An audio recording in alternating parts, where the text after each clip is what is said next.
London, England, October 1737. The daughter of a duke learns early in life the proper etiquette for nearly everything. What dish to serve roasted larks in, when to acknowledge a rather risque dowager countess, and when to give her the cut direct.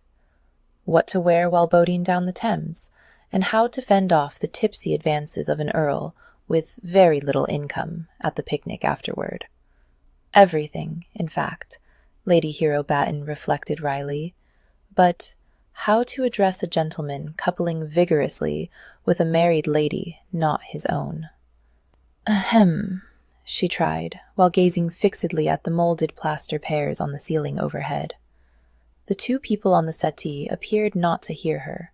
Indeed, the lady gave a series of loud animal squeals from under the skirts of her atrocious puce and brown striped gown, which had been flipped up to cover her face. Hero sighed. They were in a dim little sitting room off the library of Mandeville House, and she was regretting choosing this particular room in which to fix her stocking. Had she picked the blue Oriental room, her stocking would be straight by now, and Shed already be back in the ballroom, far away from this embarrassing predicament. She lowered her eyes cautiously.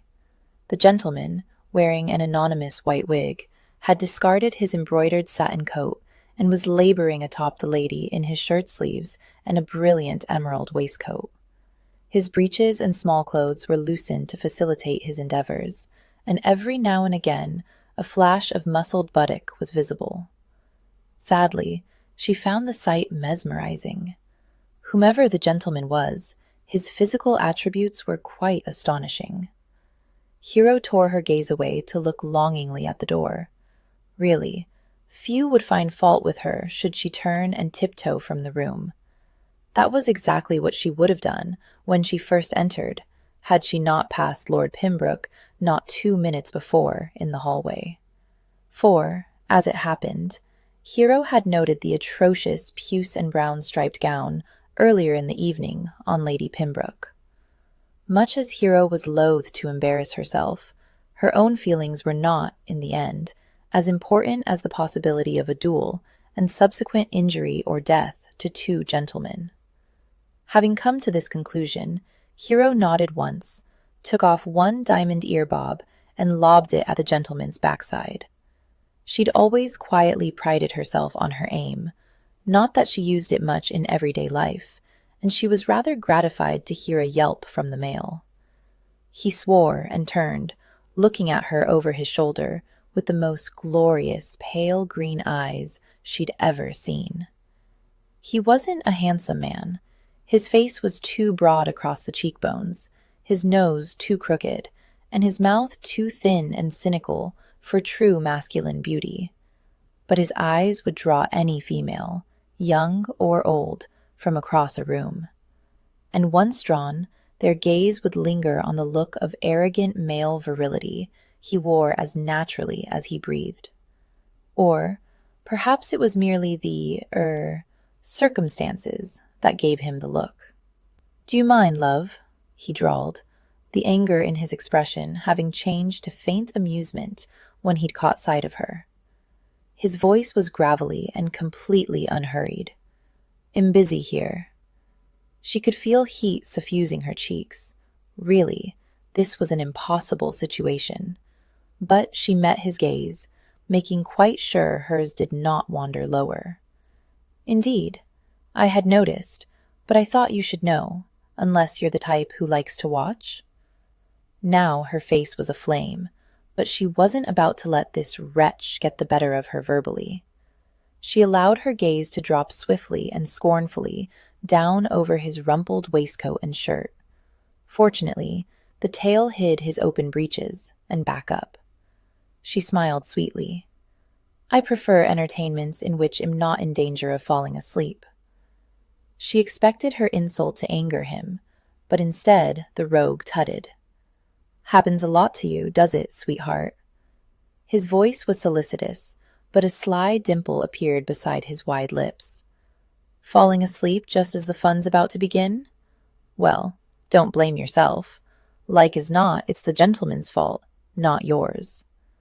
Good God, no one ever spoke to her like this. Slowly, awfully, Hero arched her left brow. She knew it was slow and awful because she practiced the movement in front of a mirror for hours on end at the age of 12. The result made seasoned matrons tremble in their heeled slippers. The devilish man didn't turn a hair. Now, as it happens, he drawled obnoxiously, my ladies don't have that problem. Stay and watch, it'll prove instructive, I guarantee. And if I have any strength left over after, maybe I'll demonstrate Lord Pembroke is in the hallway, she blurted, before he could finish his dastardly thought. The mound of puce and brown striped skirts quaked. Eustace is here? Quite, and heading this way, Hero informed Lady Pembroke, with only a touch of satisfaction. The gentleman exploded into action. He was up and off the lady and throwing down her skirts to hide her pale, soft thighs before Hero could even blink. He caught up his coat, made one swift, appraising glance about the room, and turned to Hero, his voice still unhurried. Lady Pembroke has torn a ribbon or lace or some such thing, and you've kindly consented to help her. But he placed his forefinger against her lips, warm, large, and quite shockingly inappropriate. At the same time, a male voice called from the hallway, Bella!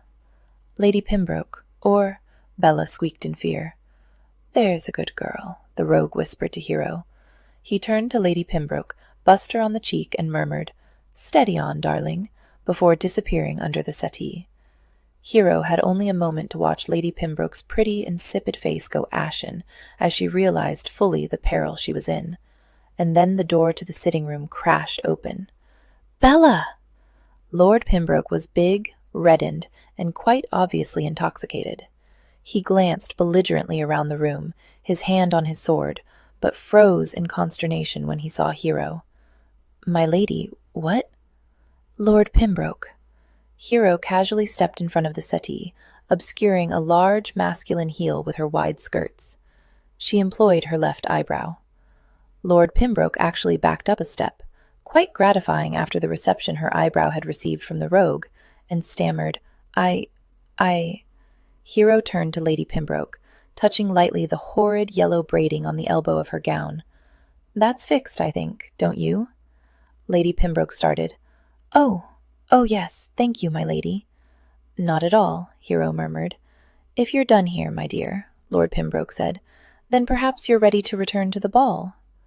His words may have been a question, but his tone of voice most certainly was not. Lady Pembroke took his arm rather sulkily. Yes, Eustace. And with a perfunctory goodbye, the two left the room.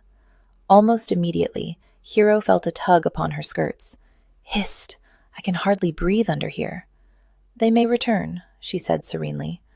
I think I can see up your skirt. She moved back hastily. The rogue rolled out from under the settee and stood, towering over her. Nonetheless, she glared down her nose at him. You weren't... Now.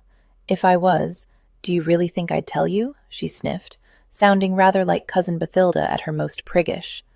No doubt you'd boast of it. He leaned over her, grinning. Does the thought have you all hot and bothered? Is your wig growing tight? She asked politely. What? Because I would think your swelled head would make it quite uncomfortable.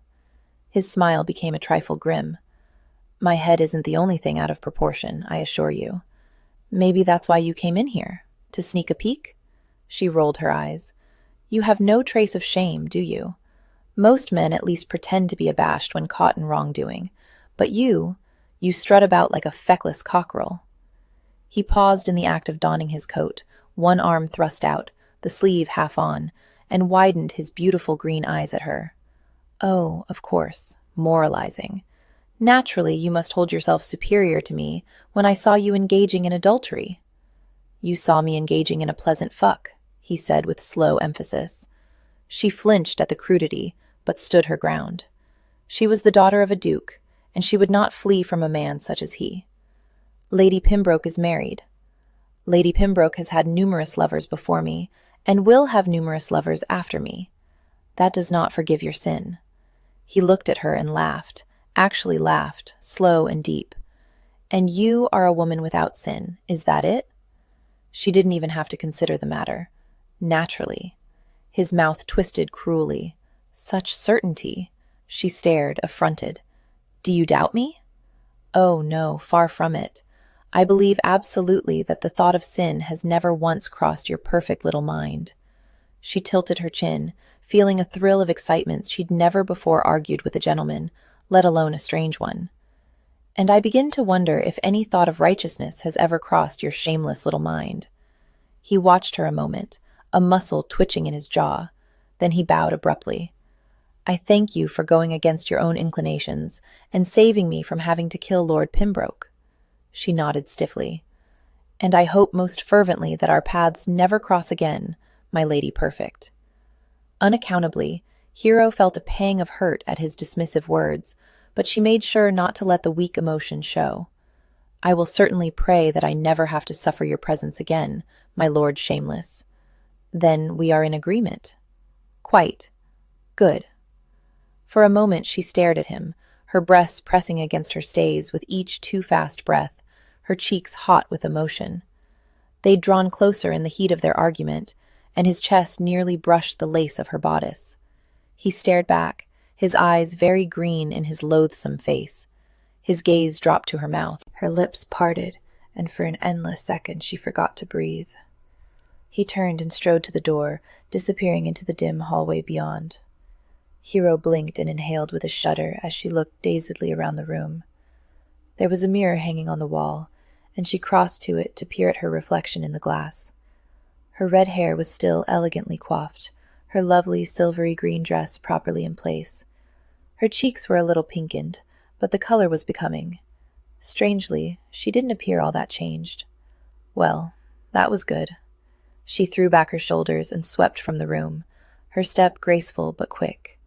Tonight, of all nights, it was important she present a serene, lovely, and perfect aspect. For tonight, her engagement to the Marquess of Mandeville was to be announced. Hero tilted her chin at the remembered sneer of the stranger as he'd mouthed the word perfect. What could he possibly have against perfection anyway? Goddamn all self-satisfied, perfect women, and that red-haired wench in the sitting room in particular. Lord Griffin Reading strode toward his brother's ballroom in a foul mood. Damnable chit. She'd stood there disapproving and priggish, and dared to look down her narrow nose at him. She'd probably never felt an honest human urge in her entire, too-sheltered life. The only sign of her embarrassment had been the pink blotches climbing her delicately pale throat as she stared at him. Griffin grunted. That censorious face should have caused any man's pride to wilt. Except, as it happened, he'd had just the opposite reaction, and it wasn't because he'd not reached completion with Bella, either. No, the prospect of being discovered by an irate husband, followed speedily by a bloody duel at dawn, had cooled his ardor quite thoroughly, thank you. By the time he'd rolled out from under the settee, he'd been calm in both body and mind. Until, that is, he'd exchanged heated words with that holier-than-thou madam. His cock had seemed to look upon the argument as some kind of bizarre preamble to bed sport, despite the lady's obvious respectability, her hostility to him, and his own instant dislike of her. Griffin paused in a shadowed corner, trying to calm himself as he fingered the diamond earring in his pocket. He'd found the thing under the settee, and had meant to give it back to Lady Perfect before her tart tongue had made him forget the trinket altogether.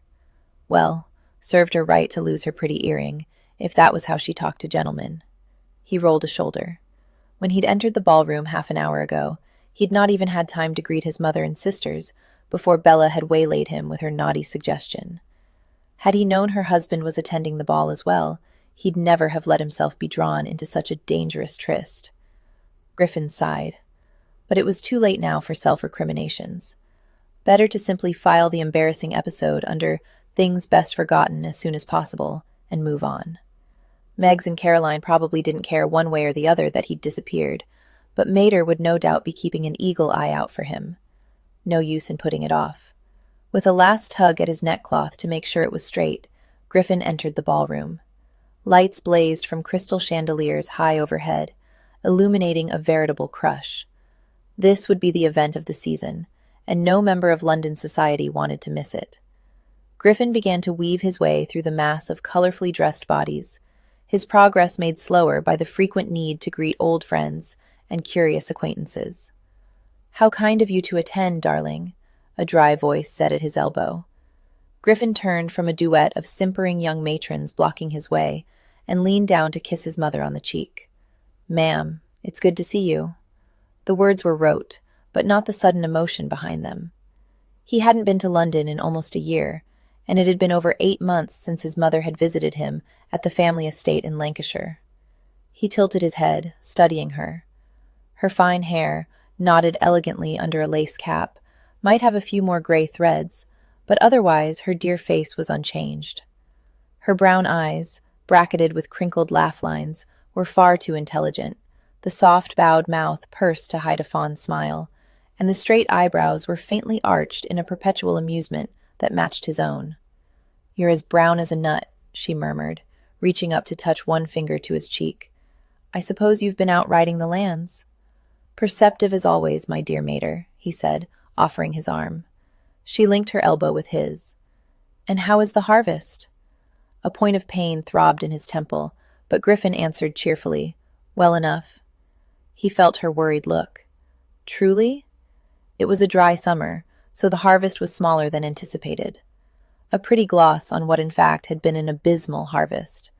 Their land was not particularly fertile to begin with, something his mother already knew, but there was no point in making her fret. "Well, do well with the grain, never fear." He was deliberately vague about what exactly he'd be doing with the grain. That was his burden to bear, for his mother and the rest of the family. His answer seemed to reassure her. "Good. Lord Bollinger is showing interest in Margaret, and she need new gowns this season. I don't want to overstretch our funds." "That's not a problem," he replied, even as he swiftly calculated in his head. It would be a near thing, as always, but he should be able to get the moneys, providing he suffered no further losses. The pain in his temple intensified. "Buy Meg's all the fripperies she wants. The family purse can stand it."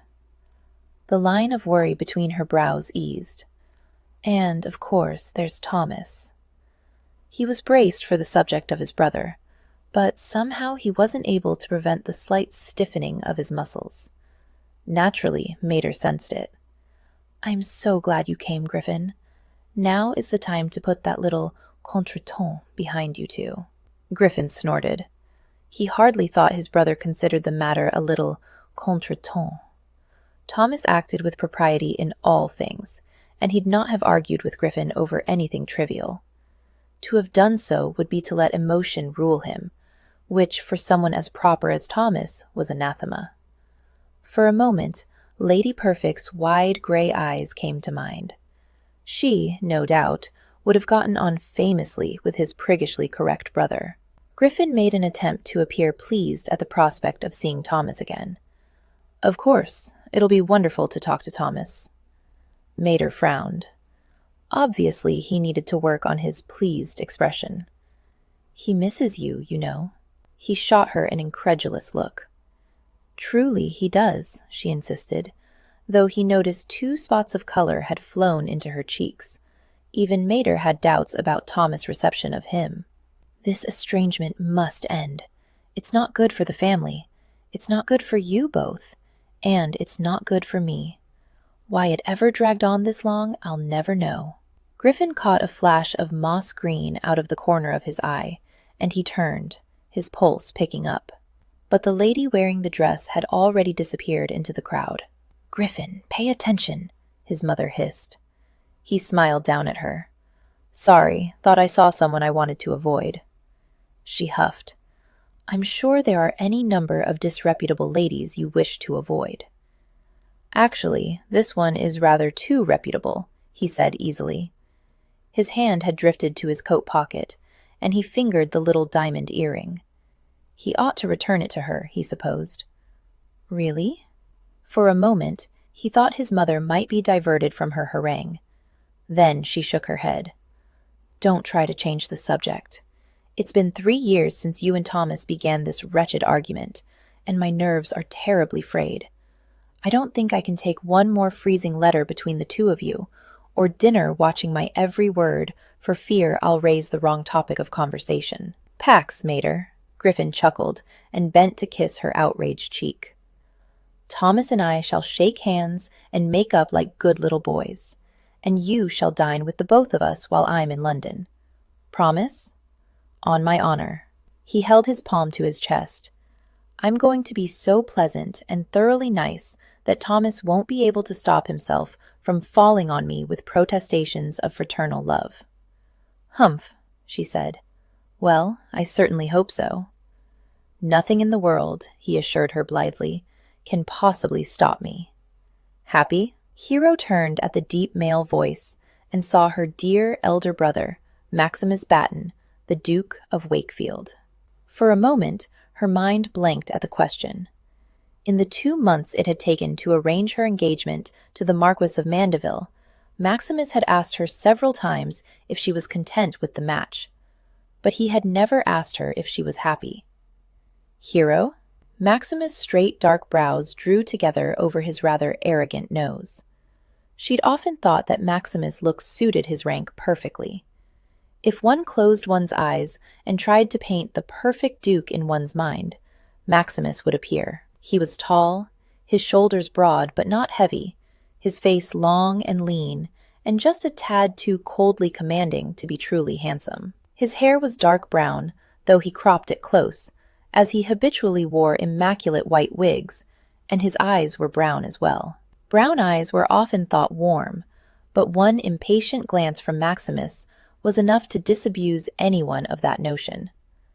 Warmth was the last thing one would associate with the Duke of Wakefield. But despite all that, he was still her brother. Hero smiled up at him. Yes, I'm quite happy. Was that relief she saw in those stern eyes? For a moment, she felt a traitorous flash of irritation. Maximus had shown no sign before this moment that her happiness might be a factor in the match. The consolidation of lands and interests, the strengthening of his parliamentary alliance with Mandeville, those were the important considerations. Her feelings, as she well knew, played no part at all in the negotiations, and that was fine with her. She was the daughter of a duke, and she'd known from the cradle what her purpose and place in life was. Maximus compressed his lips, surveying the crowded ballroom. I wanted you to know that there is yet time for you to change your mind. Is there? She glanced about the ballroom. Mandeville House was exquisitely decorated. Blue and silver swags, the Batten family colors, intertwined with redding scarlet and black. Vases of flowers stood on every table, and the Marquis had hired and outfitted a veritable platoon of footmen. Hero looked back at her brother. The contracts are settled and signed already. Maximus frowned in ducal displeasure. If you truly wish to escape this engagement, I could break it. That's very generous of you. Hero was touched by Maximus' gruff words, but I am quite pleased with my engagement. He nodded. Then I think it time we joined your intended. Of course. Her voice was steady, but her fingers trembled just a bit as she laid them on her brother's deep blue sleeve. Fortunately, Maximus didn't seem to notice. He led her toward one side of the ballroom, moving unhurriedly but with his usual determination. Sometimes Hero wondered if her brother even realized that his way was made smoother because people were quick to step out of his path. A man stood by the dance floor, his back to them. He wore somber black, his wig a snowy white. He turned as they approached, and for a moment Hero's heart stuttered in disbelief. Something in the set of his shoulders and the jut of his chin in profile reminded her of the rogue she'd argued with just minutes before. Then he faced her, and she curtsied gravely to the Marquis of Mandeville, chiding herself for her silly imagination. It was hard to think of anyone less like Lord Shameless than her betrothed.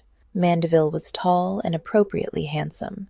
If Mandeville smiled more often, his looks would come perilously close to beautiful. But one felt somehow that beauty in a Marquis would be gauche, and gauche was the last thing one could call the Marquis of Mandeville. Your Grace? Lady Hero. Mandeville executed an elegant bow. You are even more lovely tonight than usual, my lady. Thank you, my lord. Hero smiled up at him, and was pleased to see a faint softening of his usually somber lips. Then his gaze moved to the side of her head. "My dear, you're wearing only one earring." "Am I?" Hero automatically felt both earlobes, her face heating as she remembered what had happened to the missing earring. "Goodness, I must have lost one." Hastily, she removed the lone diamond earring and gave it to her brother to place in his pocket. "That's better," Mandeville said, nodding approvingly. "Shall we?" He asked the question of her, but glanced at Maximus. Maximus nodded. Mandeville signaled to his butler, but already the room was growing quiet as the guests turned toward them. Hero pasted a serene smile on her face, standing straight and still as she'd been taught from the nursery. A lady of her rank never fidgeted. She disliked being the center of attention, but it rather went with being the daughter of a duke. She glanced at Mandeville, and a marchioness would draw even more stares. Naturally. Hero suppressed a small sigh and inhaled and exhaled slowly, softly, and imagined she was a statue. It was an old trick to get through events such as these. She was a hollow, perfect facade of a duke's daughter. Really, she the woman wouldn't have to be here at all. "My friends," Mandeville boomed. He was well known for his oratory in Parliament, his voice rich and deep. Hero rather thought there was a touch of the theatrical about it as well, but of course she'd never say so to his face. "I welcome you all here tonight for a very important celebration, the engagement of myself to Lady Hero Batten." He turned and took her hand, bending and kissing her knuckles very prettily. Hero smiled and curtsied to him as their guests applauded. They straightened and were immediately surrounded as the guests surged forward to offer their congratulations. Hero was thanking a rather deaf elderly countess when Mandeville called behind her. "Ah, Wakefield, Lady Hero, I'd like to introduce you to someone." She turned and met wickedly amused light green eyes.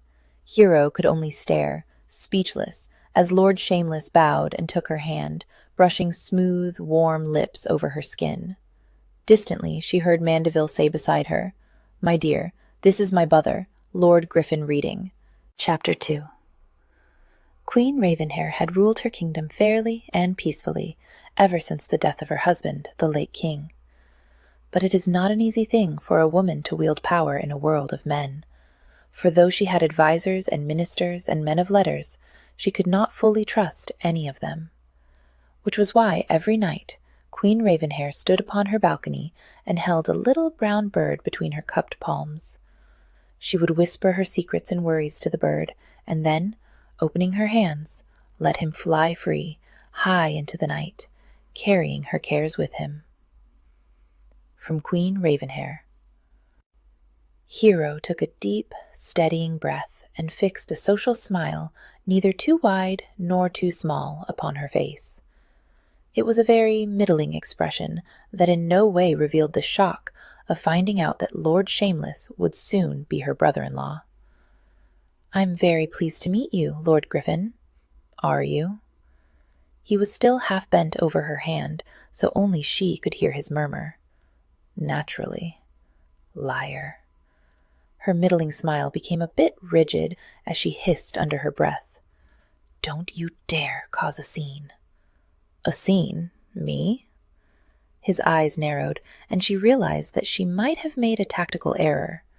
Hero tried to retrieve her hand, but the awful man tightened his hold as he straightened unhurriedly. "How delightful to finally meet my new sister.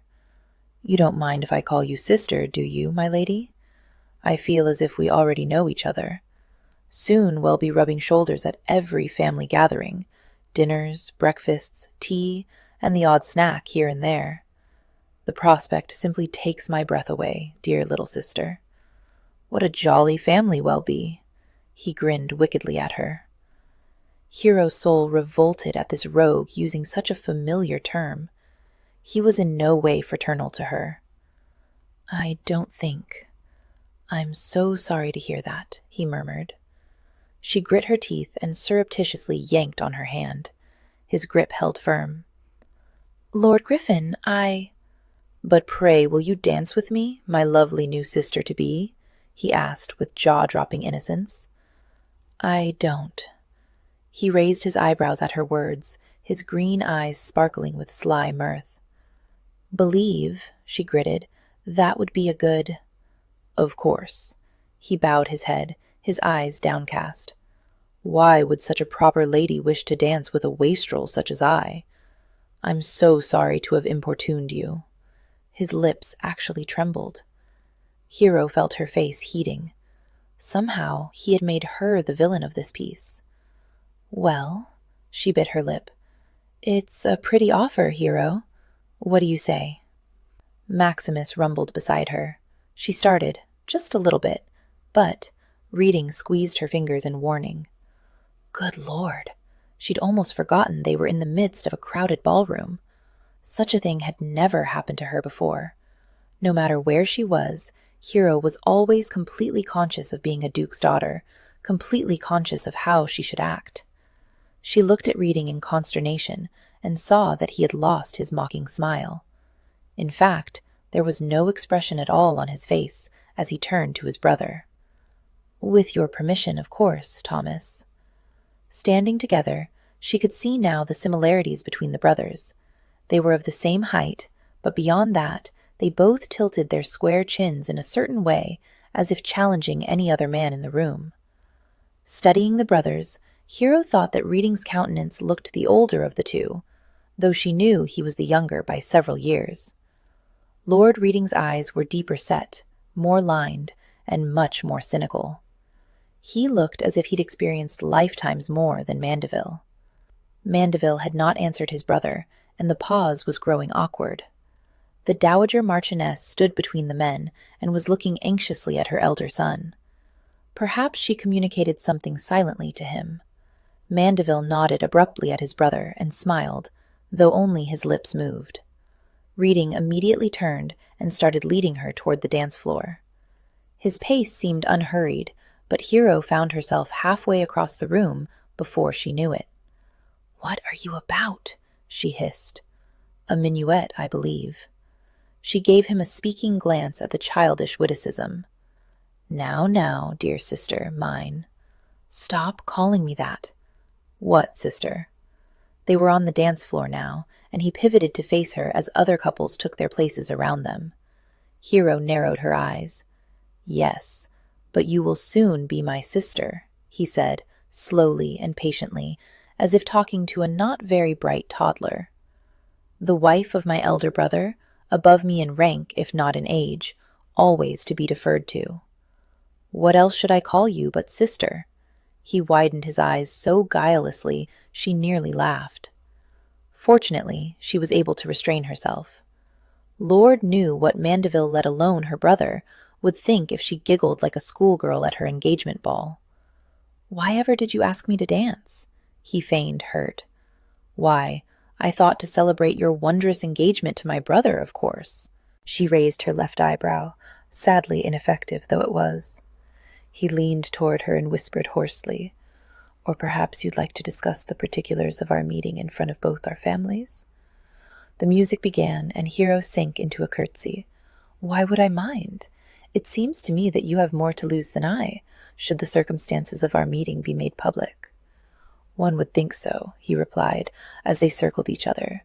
"But that supposition does not take into account my brother's incredibly stodgy personality."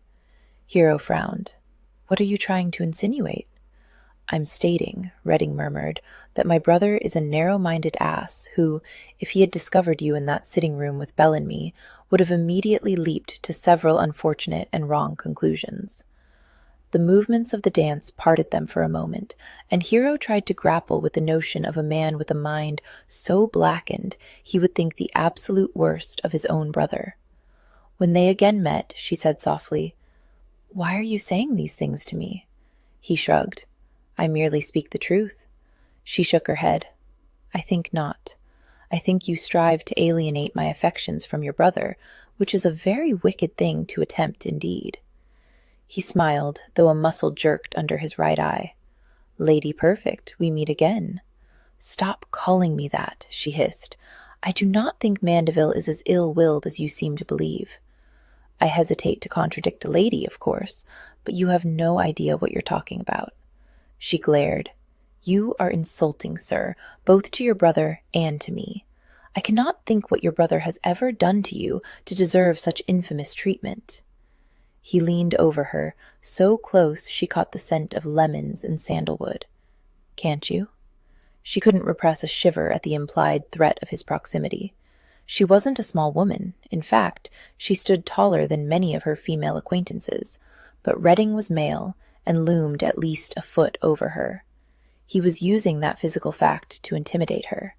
Well, she wasn't so easily intimidated. She snorted softly and turned to look him in the eye. "No, no, I can't conceive of a wrong so terrible that you would vilify your brother's character to me." "Perhaps, then, your imagination is defective," he said, his eyes hooded. "Or perhaps it is you who is defective. In your eyes, I probably am. After all, I do not possess the perfections of my brother. I am not a leading member of Parliament, and I do not have his beauty or his grace." And he leaned close again. "I do not have his lofty title." For a moment, she stared at him in disbelief. Then she laughed softly under her breath. "Are you so jealous of him that you think I'm marrying your brother only for his title?" She was gratified to see him jerk his head back, a scowl on his face. "I am not jealous." "No?" she interrupted him sweetly. "Then perhaps you're merely a fool. Mandeville is an honorable man, a good man, and yes, a man respected by his peers and by everyone he deals with, as well as my brother's friend and ally. I am proud to be his fiancé." The dance broke them apart, and when they rejoined, he nodded stiffly. "Perhaps you are right. Perhaps I'm merely a fool." She blinked, caught off guard. The rogue she'd thought him would not admit so readily to a human failing. He glanced at her, a corner of his mouth quirking up as if he knew her thoughts. "Will you tell Thomas about our meeting?" "No." She didn't even have to think about it. "That's wise. As I've said, my brother would not think the better of you for your involvement." Uncertainty whispered in her mind. As much as Hero didn't want to believe it of Mandeville, her fiancé might just jump to the wrong conclusion. She shook off the thought and looked Reading in the eye. "It's your reputation that I seek to preserve with your brother." He threw back his head and laughed, the sound rich and masculine, drawing stares from the other dancers. "Didn't you know? I don't have a reputation to preserve, my lady perfect. Put away your shield and sword, lay down your shining armor. There is no dragon to slay for me, nothing to protect at all." "No?" she asked, sudden curiosity making her speak without forethought. She'd heard a few whispered rumors about her fiancé's mysterious brother, but they'd been maddeningly vague. "Are you so irredeemable?" "I am a veritable blackguard," he circled her, pacing slowly to the music, whispering so only she could hear. "A seducer, a rake, the worst sort of profligate. I am notorious for my pleasures. I drink too much, wench with abandon, and belch in mixed company. I have no discretion, no morals, and no desire for either. I am, in short, the devil himself, and you, my dearest lady perfect, would do well to avoid my company at all costs." A burst of male laughter made Thomas Reading, the Marquis of Mandeville, glance at the dance floor. Griffin had thrown his head back as he laughed with unbecoming abandon at something Lady Hero had said. Fortunately, the lady appeared less amused. Still, Thomas couldn't help the instinctive tightening of his shoulders. "Damn Griffin to hell. Your brother seems to be enjoying his dance with my sister," Wakefield murmured. Thomas looked at the Duke and met cool brown eyes.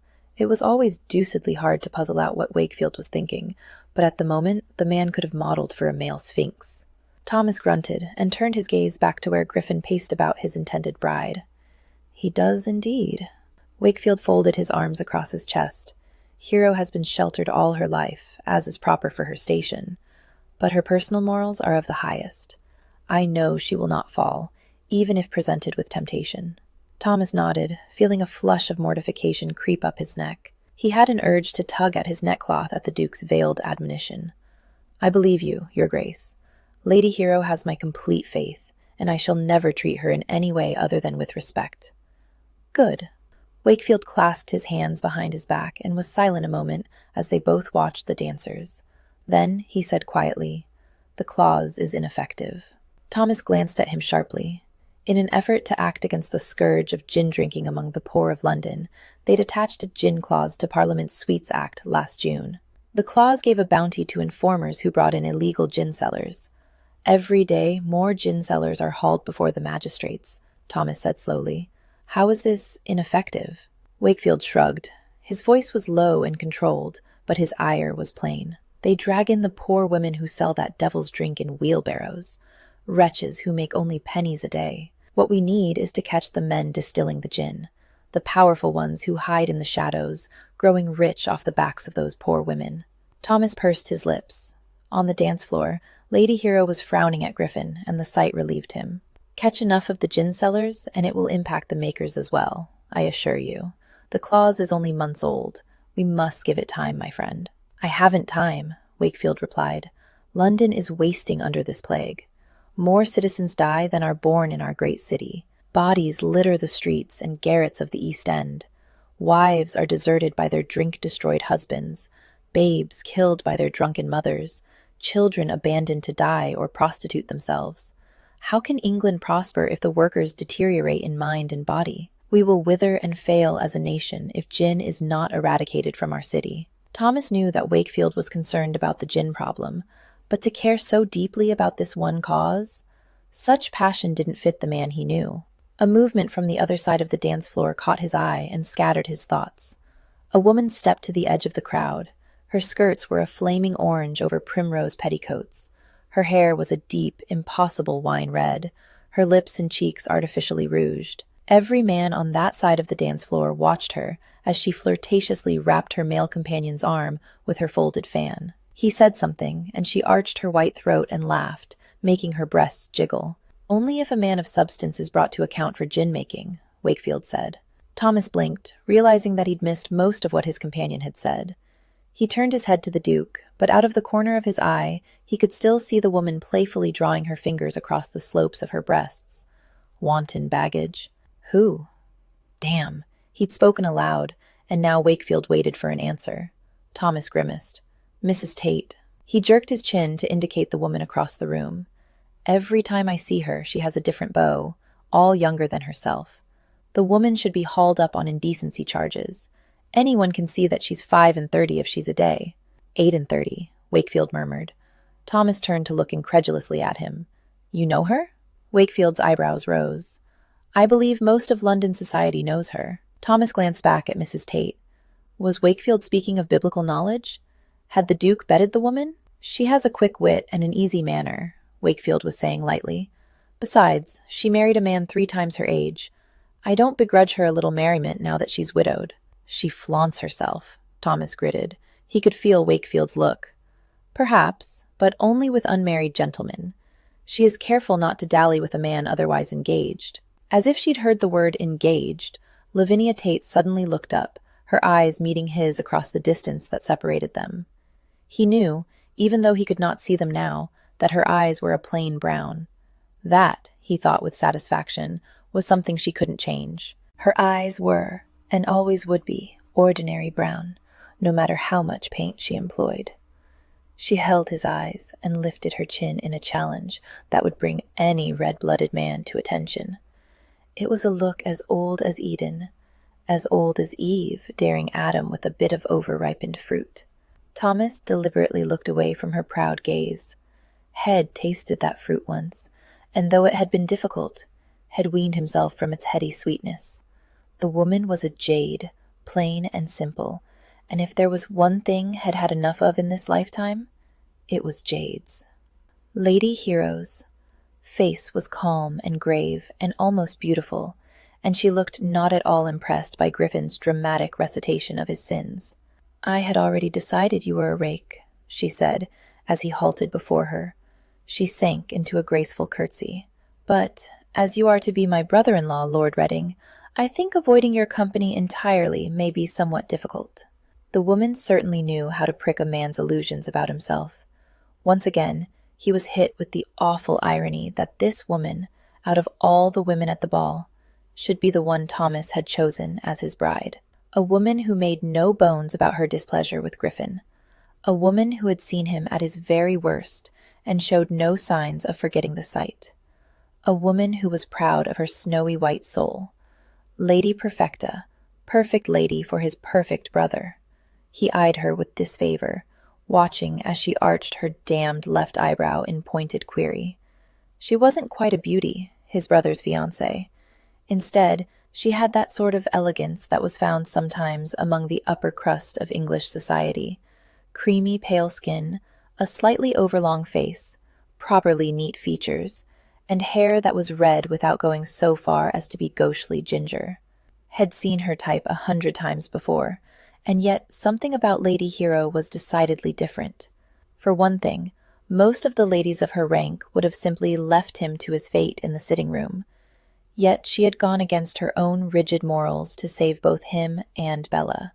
Had she acted out of compassion for two strangers, or merely a stolid code of ethics that superseded even her own distaste for what she'd found in the sitting room? Griffin looked about. The music had halted, the dance was at an end, and he was supposed to escort her back to stodgy Thomas. Which he would do, of course, just not yet. He bowed, proffering his elbow in feigned docility. Sad, isn't it? She looked at his arm with sudden suspicion, but was forced by her own rigid propriety to take it. Griffin tamped down a surge of triumph. "What is?" she asked, her voice wary. "Oh, that a woman as pious as you should have to put up with the company of a rake like me, merely because of polite convention." Humph. She lifted her chin as he led her slowly through the crowd. "I hope I know my duty." He rolled his eyes. "Buck up. Enduring my presence in your life will surely give you points towards sainthood." If he hadn't turned to look at her at that very moment, he would have missed the twitch of her soft, pink lips. Egad, Lady Perfect had a sense of humor. Had seen her smile, but the expression had been fixed and immobile. What would a genuine smile look like on her face? What would happen if she actually laughed? Intrigued, he bowed his head toward hers, inhaling the scent of flowers. "If you aren't marrying my brother for his title, then why?" Wide gray eyes looked up, startled, into his. She was so near he only had to lean an inch or so closer, and his lips would touch hers. He could find out what she tasted like, if she would break under his tongue and run soft and sweet like honey. Good God! Griffin jerked his head back. Fortunately, she seemed to have missed his confusion. "What do you mean?" He inhaled and glanced away. They were nearly across the room now, and moving in the opposite direction from Thomas, though she didn't seem to notice. He was playing with fire, but he'd always found danger terribly tempting. Why marry Thomas? "My brother and he are friends. Maximus urged me to make the match." "That's all?" "No, of course not.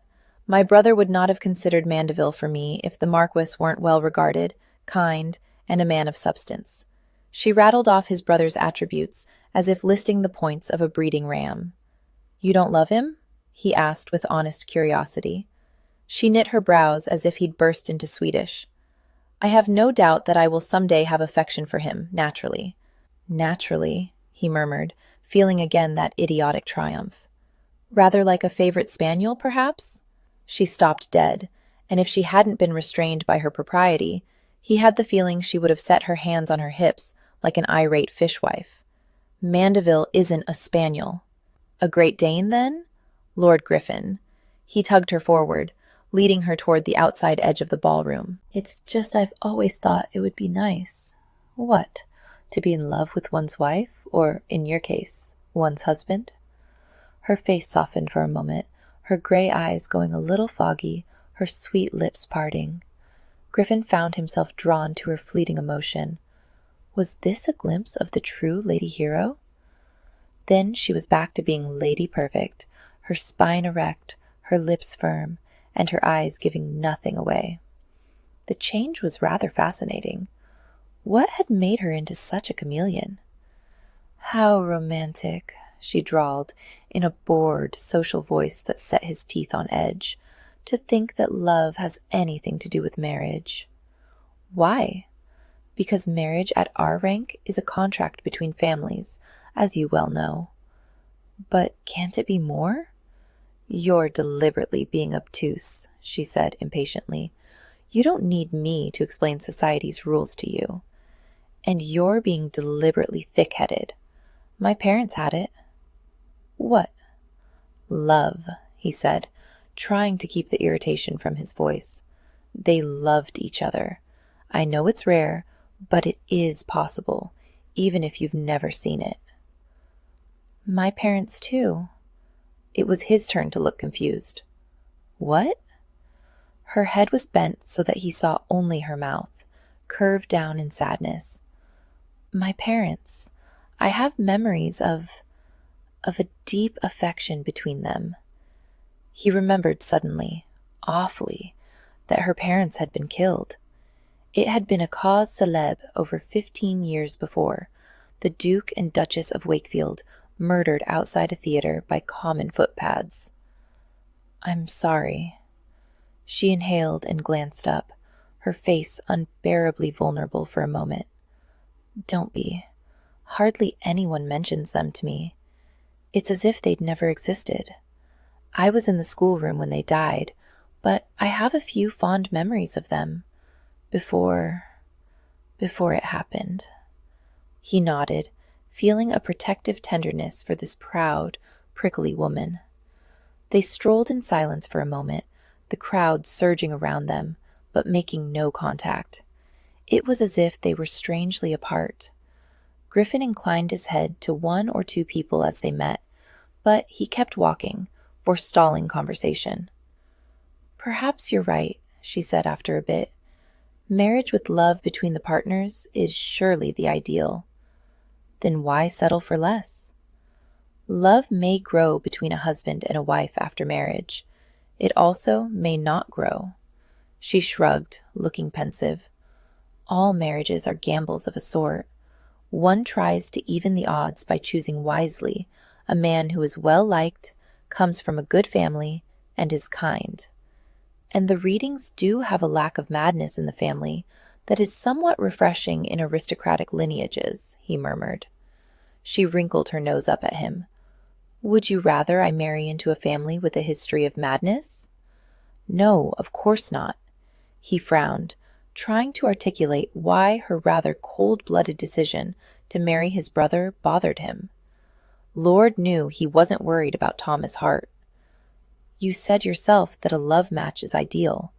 Why not wait to make one?" "I have waited. I've been out for over 6 years."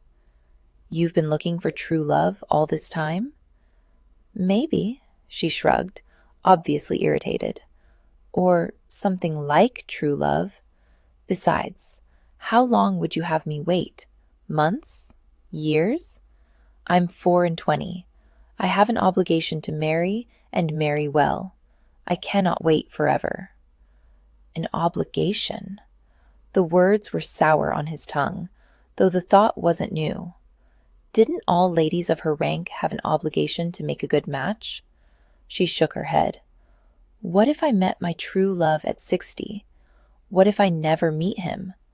There is no guarantee that I will. Would you have me remain a spinster on some faint hope?" He glanced at her curiously. "You believe that you do have one true love?" "Perhaps not one true love, but someone, surely." "I think yes. I think that we are each certainly capable of falling in love, perhaps deeply in love, and that somewhere out there is a person who will reciprocate that love." She wrinkled her nose, suddenly looking self-conscious. "You no doubt find talk of true love foolish." "Not at all.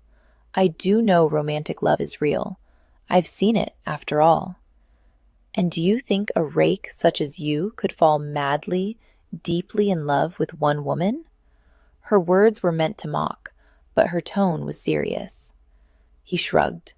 "Perhaps, though it sounds a deucedly uncomfortable state to find oneself in." "Then you've never been in love?" "Never." She nodded. "Nor have I." "A pity," he said, pursing his lips. "I wonder how it would feel to be swept away by a grand passion, to give everything for only one person in the world." Her lips curved wryly. So idealistic for a rake. "Really, You do spoil my prior understanding of what the word entailed. This is my social face, he said lightly. Don't confuse it with the animal beneath. She looked at him searchingly for a moment, before nodding as if coming to a conclusion. I'm hardly likely to do that, considering how I first found you. He smiled to cover a twinge of disappointment. But if you're so idealistic, my lord, she said, about the connubial state, then why aren't you happily married with a score or more of offspring? I'm idealistic about love, my lady, not marriage. To be tied to one lady for the rest of my life, surrounded by small, grubby urchins. He shuddered in mock horror. No, I shall gladly cede the matrimonial state and all its attendant duties to my brother. And if you do one day find yourself in love, she asked softly, what then, my lord? Why then all shall be lost, my lady. A rake's life crumbled to ruins, a splendid specimen of the bachelor state brought low by the bonds of matrimony and a delicate hand. But he lifted an admonishing finger that is, as you yourself have pointed out, very, very unlikely. My one true love may be a lady living in farthest China. She might be a crone of 90 or a babe of 2. I may never meet her in this lifetime, and I thank God in advance for that fact. Head teased a slight smile onto those soft lips, and his heart beat faster at the sight. A smile, a genuine smile, from this woman was like total nudity from another. And what a very odd thought that was. Why, my lord? Because he bent so close that his breath moved a wayward red curl by her ear. While I may be far from perfect in your eyes, I do assure you that my life is perfect as it is. I enjoy my rakish ways, my freedom, and my ability to, dally with as many ladies as I might want. For me, true love would be a complete and utter catastrophe. Hero stared up into Reading's roguish light green eyes. Head used a euphemism instead of the crudity he'd employed in the sitting room, but his words were no less shocking because of that. She swallowed, imagining a legion of ladies sprawled across his bed, his well-muscled buttocks thrusting in that mesmerizingly rhythmic movement. Dear Lord, she should be offended at the vision, but instead she wanted to press her palms to her cheeks to cool the heat rising there. She watched as Reading's eyelids drooped and his wide mouth opened to say something that would no doubt scandalize her even more. Fortunately, they were interrupted.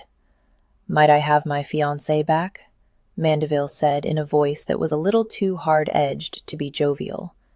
The teasing gleam left Reading's eyes, taking with it any softness in his face. What remained was an expressionless and rather daunting mask. Without his habitual humor, Reading might have been the type of man others followed into near-hopeless battle. A leader of men, a statesman, a visionary. What a very odd thought to have about an admitted rake. Hero blinked and realized that Mandeville was offering his arm. "My dear?" she smiled, dropping a curtsy for Reading before taking her fiancé's arm. Reading swept into a bow so extravagant it verged on mocking. "My congratulations to you, Thomas, on your engagement, Lady Hero." He nodded rather more curtly to her and then turned to disappear into the crowd. Hero let out a breath she did not know she was holding. "I hope he wasn't too trying," Mandeville murmured as he led her toward the dance floor. "Not at all," she said, nodding to a passing matron. She felt more than saw his sharp look. Some ladies find him very enticing. His tone was so neutral it might as well have been a warning shout. "I'm sure they do," she said gently. The hint of danger and that wicked grin no doubt have many a feminine breast aflutter. But I've always found a man who knows his responsibilities and keeps them far more attractive than one who spends his life playing. The arm beneath her hand relaxed fractionally. "Thank you, my dear." "For what?" "For seeing so clearly what others do not," he said. "Now, would you care to dance with your betrothed?" She smiled up at him, liking how the lines about his brown eyes crinkled when he looked at her. "I'd be delighted." They danced a minuet and a country dance, and then Hero professed herself in need of refreshment. Mandeville led her to several chairs arranged by the side of the room and found her a seat before going in search of punch. Hero watched him thread his way through the crowd, admiring his wide shoulders and firm stride. As always, he was stopped every few feet by well-wishers and those who merely wanted to be seen talking to the Marquis of Mandeville. She sighed, content. Really, Maximus had made the perfect choice of husband for her. There you are. Batilda Picklewood, or, as she was better known in the Batten household, Cousin Batilda, settled her substantial frame into a chair next to Hero. A distant relation on her mother's side, Cousin Batilda had raised Hero and her younger sister Phoebe ever since the death of their parents.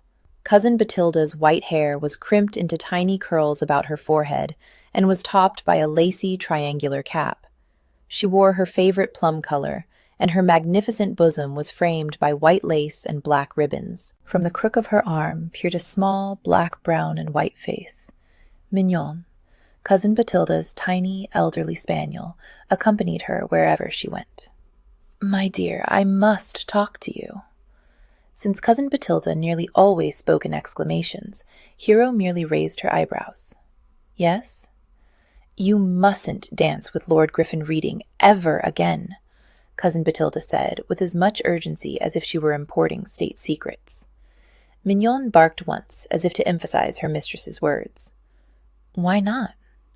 "Because he and Lord Mandeville loathe each other." Hero murmured, absently scratching Mignon behind her silky ears. "I had noticed a certain strain between them, but I don't know if I would go so far as to call it loathing. Perhaps a general dislike." "It's much, much worse than dislike, my dear. Don't you understand?" Cousin Batilda lowered her voice to a whisper. "Lord Griffin seduced Mandeville's first wife." Chapter 3. Far below the Queen's balcony lay the royal stables. There the little brown bird would come to roost at night after it had tired of flying. Early every morning, the stable-master personally groomed the Queen's favorite mare. As he curried the horse's chestnut coat, the little bird would sing above him in the stable rafters. And sometimes, if the stable-master listened hard enough, the bird seemed to be singing these words. "High, high on the castle walls, a sweet lady weeps alone at night. Oh, will no one comfort her? From Queen Ravenhair." It was times like this that being an unmarried lady was particularly galling, Hero thought later that night, as she and Cousin Batilda rode home in the carriage. "Why couldn't anyone have told me about the scandal involving Mandeville's first wife?" she demanded. "It wasn't a proper topic of conversation for a maiden." Cousin Batilda waved a vague arm, nearly clipping Mignon's nose where it peeked out from her lap. "Seduction and affairs and all that. Besides, how was I to know that you'd go off and dance with the man as soon as you met him?" "He asked me in front of Maximus," Hero said for the third or possibly the fourth time. "Mandeville gave his permission." "Couldn't very well have done otherwise, could he?" Cousin Batilda replied with irritating logic. "Well, what's done is done. You'll just have to be more careful in the future." "But why?" Hero asked rebelliously. "You don't seriously think I'd let myself be seduced by a rake, do you?" "Of course not." Cousin Batilda sounded scandalized at the mere notion. "But everyone will be watching you closely when the man is anywhere near you. It's not fair. I haven't done anything wrong." Hero crossed her arms on her chest. "How do we know Lord Griffin seduced Mandeville's wife anyway? Perhaps it's just a nasty rumor." "Well, if it's a rumor, Mandeville certainly believes it," Cousin Batilda said. "Do you remember the first Lady Mandeville?" Hero wrinkled her nose. "Vaguely. She died 4 years ago, didn't she?" "A little over 3 years ago." "You wouldn't have moved in her circles anyway. She was quite fast for a young matron, but then she was a Trentlock," Cousin Batilda said darkly. "Always a feckless lot, the Trentlock family, though quite comely, of course. That must have been what turned Mandeville's head." And Trentlock was a beauty, no doubt about it, and the family is old and very nicely situated. Everyone thought the match a good one when it was announced. Hero couldn't suppress a shiver. Everyone thought her match was a good one. What happened? Lord Griffin Reading is what happened. Cousin Bathilda shook her head. The man is wild, has been ever since his father's death. The old Marquis died when Reading was at Cambridge. Reading immediately left and began living the life of a young roue in London. He associated with the worst sort of lowlifes, seduced married ladies, and was nearly involved in 2 duels. And through all these scandals, Mandeville was a rock of loyalty. He wouldn't hear anything against his brother, even when Reading began to be refused invitations. And then Mandeville married Anne Trentlock. It was the match of the season, and naturally Reading was invited. Cousin Bathilda sighed. It was a year before you came out, dear, but I was there. Anne couldn't take her eyes off Reading. Everyone remarked upon it. There was speculation that she would have set her cap on winning Reading instead of Mandeville, had it not been for Mandeville's title. Hero frowned. What did Reading do? He acted no differently than usual, but of course he must have taken note of Anne's infatuation. And Mandeville? What could he do? Cousin Bathilda shrugged. I suppose he tried to keep them apart, but Reading is his brother. It was inevitable that eventually Reading should find an opportunity to seduce his brother's wife. Inevitable only if he was a complete cad, Hero muttered. This story was depressing her terribly. She'd known Reading was a rake, but to do such a thing to his own brother was simply appalling. Well, yes, but by then we all knew what he was. Mignon whined and batted a paw. Cousin Bathilda absently scratched her under her chin. When Anne died in childbirth, the brothers weren't even talking to each other, and there were rumors about the babe. A mercy it did not live, really. What a horrible thing to say, Hero whispered. Perhaps so. Your compassion does you credit. Cousin Bathilda pursed plump lips. But we must be practical, I'm afraid. Had the child lived, with his father uncertain, it would have been a terrible burden, both for Mandeville and for the child himself. I suppose you're right, Hero murmured. She wrinkled her nose. She hated this kind of practicality, though the kind that would bless the death of an innocent baby. Cousin Bathilda leaned forward in the swaying carriage and patted Hero's knee. That's all history now. Just remember to keep well clear of Reading, and the past will be forgotten. Hero nodded. She parted the carriage curtains to look out, but the night was black, and all she saw was her reflection in the glass.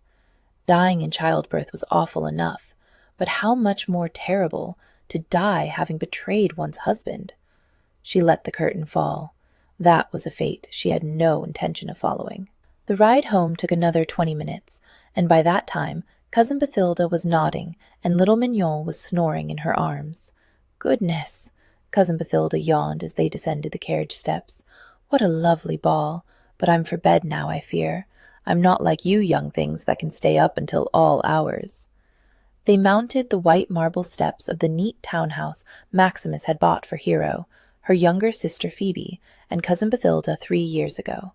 Until then, they'd all lived with him at Wakefield House, in one of London's most fashionable squares. But Maximus had said that it wasn't right for 3 ladies to be rattling about a bachelor's mansion. Hero suspected that this was Maximus' way of ensuring his own privacy, but she didn't object. While their townhouse wasn't as palatial as Wakefield House, it was quite elegant and comfortable. Panders, the butler, opened the front door, bowing over a round little belly. "Good evening, my lady, ma'am." "More like good morning, Panders," Cousin Bathilda said, as she handed him her wrap and gloves. "Have one of the footmen take Mignon for her before-bed constitutional, and then bring her to my rooms." "Yes, ma'am." Panders took the little spaniel in his arms, succeeding in remaining grave, even as Mignon bathed his chin with her tongue. "Thank you, Panders." Hero smiled at the butler, and relinquished her wrap before following the older lady to the upper floor. "I am so very proud of you for making this match," Cousin Bathilda said outside her room. She yawned again, delicately patting her mouth with one hand. "Oh, dear, I'm quite done in. Good night." "Good night," Hero whispered, and turned down the hall to her own room. It was well past midnight, but oddly, she didn't feel at all sleepy. She opened her door and wasn't too surprised when Phoebe's mob-capped head popped up from the covers of her bed. "Hist, Hero!" Phoebe was the youngest of the Batten children and looked nothing like either Hero or Maximus. Where both Hero and Maximus were tall, Phoebe was short, barely an inch over 5 feet, and rather on the plump side, much to Cousin Bathilda's consternation. A fine cloud of curly, light brown hair, already falling from her night braid, framed her face, and her eyes were hazel behind small, round spectacles. In her white lawn night rail, she looked all of 12, though she'd been 17 for half a year now. "What are you doing still up?" Hero closed the door behind her, then kicked off her slippers.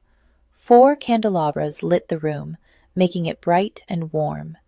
"And what have you done with Wesley?" Phoebe hopped from the bed. "I sent her away. I'll play maid, and you can tell me all about the ball." Phoebe wasn't yet out, and hadn't been allowed to attend the engagement ball, much to her vocal disgust. "Well, I don't know that there's much to tell," Hero began. "Oh, don't tease." Phoebe was already working at the hooks to Hero's bodice.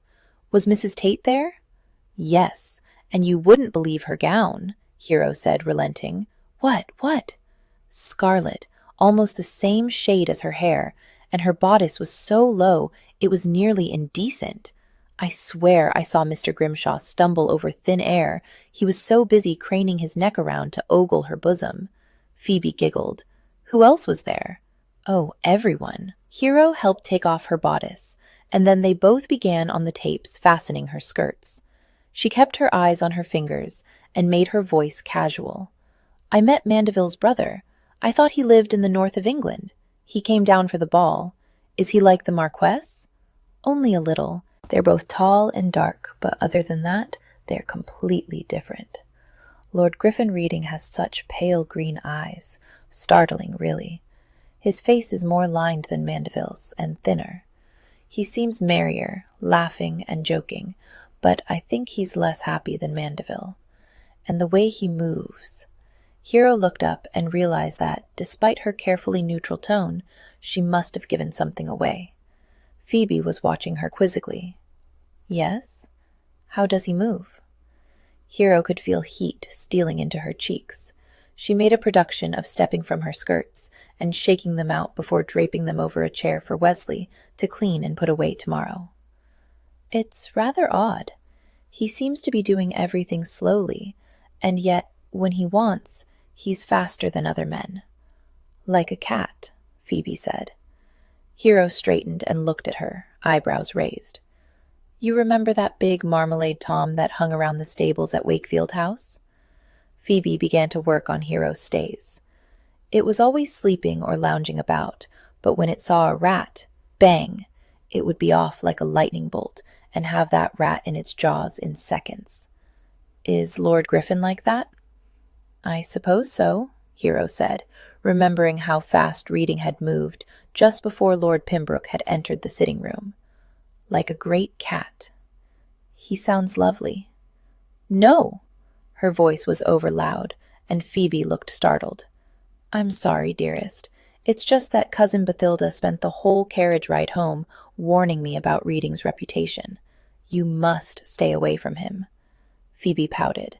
"I never get to meet the really interesting people." Unfortunately, Hero had a little too much sympathy with Phoebe's complaint. She might be out, but she was allowed to mix with only the very best of society, no one with even a hint of scandal. "There are plenty of perfectly respectable people who are interesting as well," she said to Phoebe, with more confidence than she actually felt. Phoebe looked at her doubtfully. Hero wrinkled her nose and capitulated. "At least one can look at the scandalous people while conversing with more respectable gentlefolk. It doesn't sound as interesting as meeting them." "No, but I assure you, watching Mrs. Tate's progress across a ballroom full of silly gentlemen is quite fascinating." "Oh, I wish I could have been there," Phoebe sighed. "Next season, you'll be 18, and we'll have a grand coming-out ball for you," Hero said, as she sat at her dressing table. Phoebe picked the pins from her hair.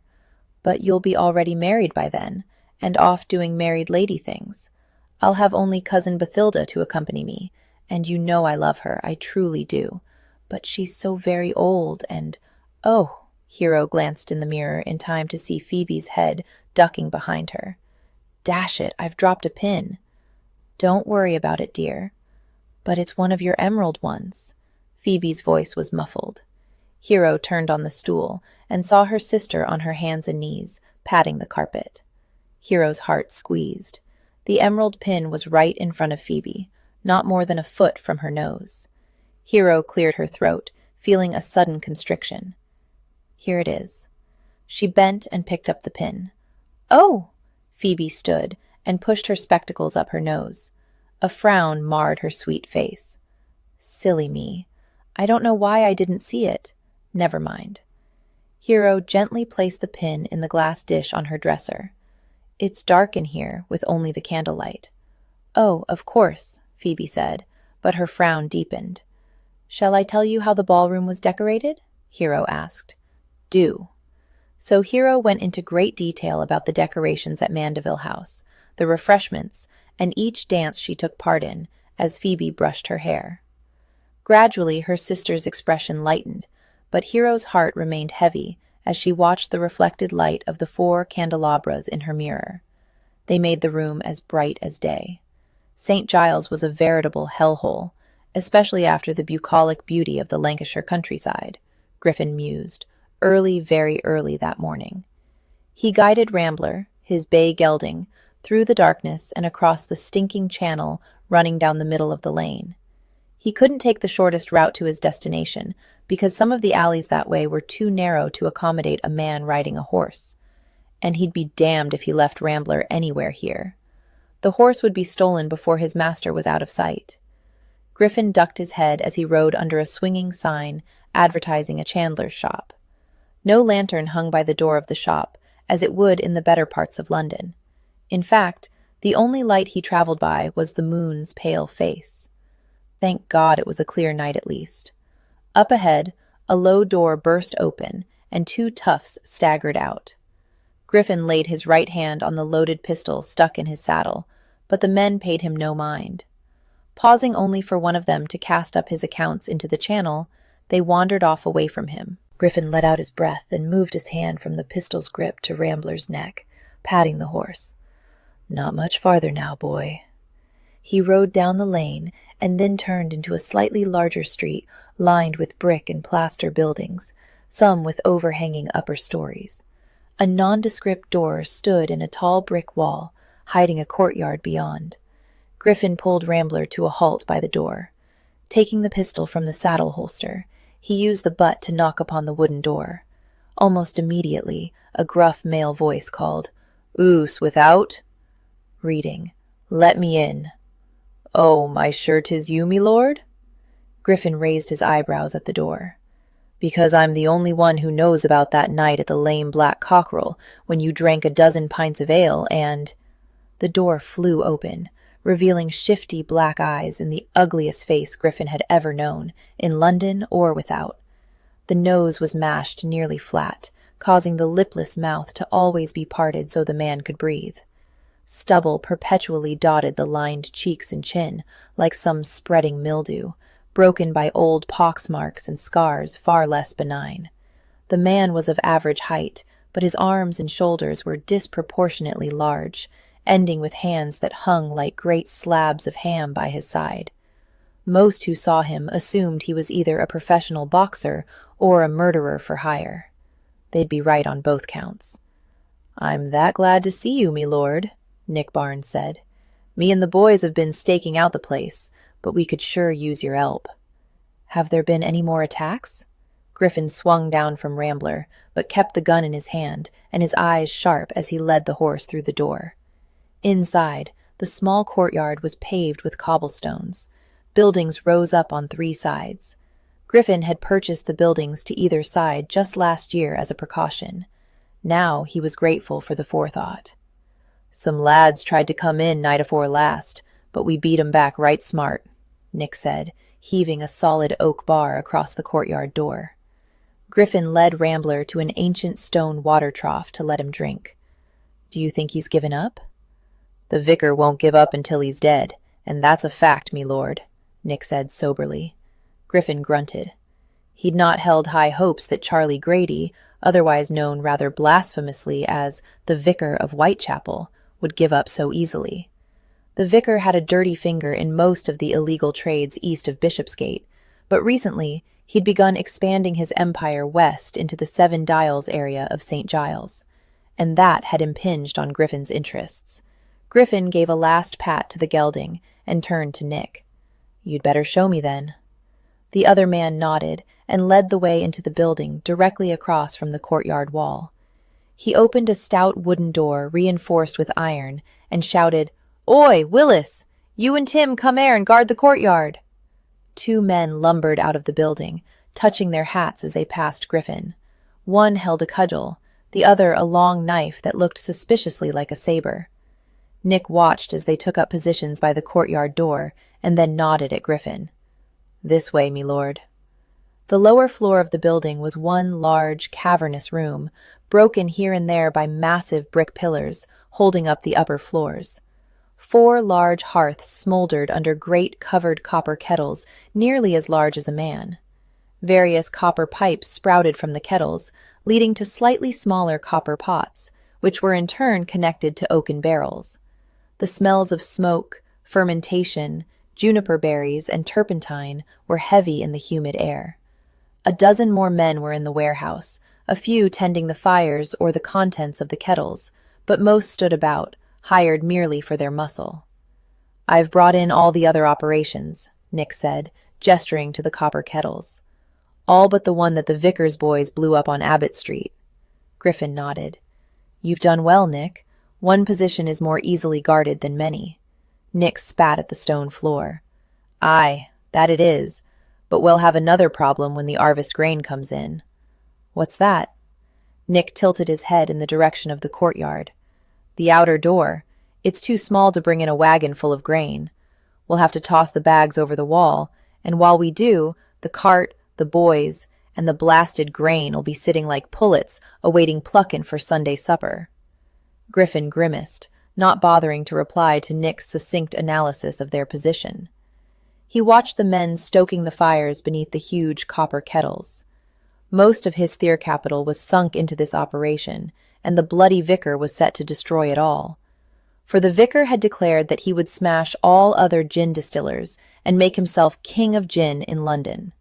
And, as it happened, Griffin was the biggest gin distiller in St. Giles. Silence. Hollingbrooke woke to little baby fingers poking at her eyelids. She groaned and opened her eyes. Big brown eyes framed by an extravagance of lashes met her own. Mary Darling, the owner of the eyes, and the baby in questions, sat up and clapped pudgy hands, crowing her delight in having woken Silence. "Mamoo!" Silence grinned back at her tiny bedmate. It was quite impossible not to, really. "How many times have I told you not to poke at Mamoo's eyes, you little imp?" Mary Darling giggled. At little over a year old, she had but 3 words to her vocabulary. Mamoo, an emphatic no, and Sue, for Soot the cat, who was not nearly as fond of Mary Darling as she was of him. Silence glanced at the tiny window to their attic bedroom and sat up in horror. The sun was shining brightly. "Oh, no, you should have poked me in the eye earlier. I've overslept again." Hurriedly, she did her morning ablutions, feeling a vague sense that she was forgetting something important. She changed Mary Darling's diaper and dressed them both, and only just in time. A firm knock came at the door. Silence pulled it open breathlessly and looked into the worn face of her elder brother, Winter. "Good morning, sister," Winter said gravely. He rarely smiled, but there was a twinkle in his eyes as he looked at the baby in Silence's arms. "And to you too, Miss Mary Darling." The baby chortled and made a grab for Winter's plain black hat. "I'm so sorry," Silence said breathlessly as she gently plucked Mary Darling's fingers from Winter's flat hat brim. "I did mean to be down earlier, but, well, I overslept." "Ah," Winter said, and somehow his very lack of condemnation only made Silence feel worse. Shed started working at the Home for Unfortunate Infants and Foundling Children over 6 months ago, but she still felt like she was learning. Running a foundling home that housed 9 and 20 children and infants was no small task, even with the aid of Winter and 3 servants. Her self-doubts were not helped by the fact that her predecessor had been her elder sister, Temperance. Silence loved Temperance dearly, but sometimes she wondered darkly if Temperance had to be such a paragon. In all the years that Silence had visited the home when Temperance had been in charge, she'd found her sister busy, flurried, and sometimes tired beyond bearing, but Temperance had always been in control. Lately, Silence had begun to wonder if she'd ever feel in control of the home, of her life, or of anything else. "Nell has taken the children down for breakfast," Winter said now. Oh, yes," Silence muttered, shifting Mary Darling to her other hip and trying to extricate a ribbon from the baby's mouth. "No, dearest, it really isn't for eating. I'll go help, shall I?" she said to her brother. "That might be a good idea," Winter murmured. "I'll see you at luncheon." Silence bit her lip, remembering how poor Winter had had to dine on cold bread and cheese yesterday because she'd forgotten to put the soup on in time.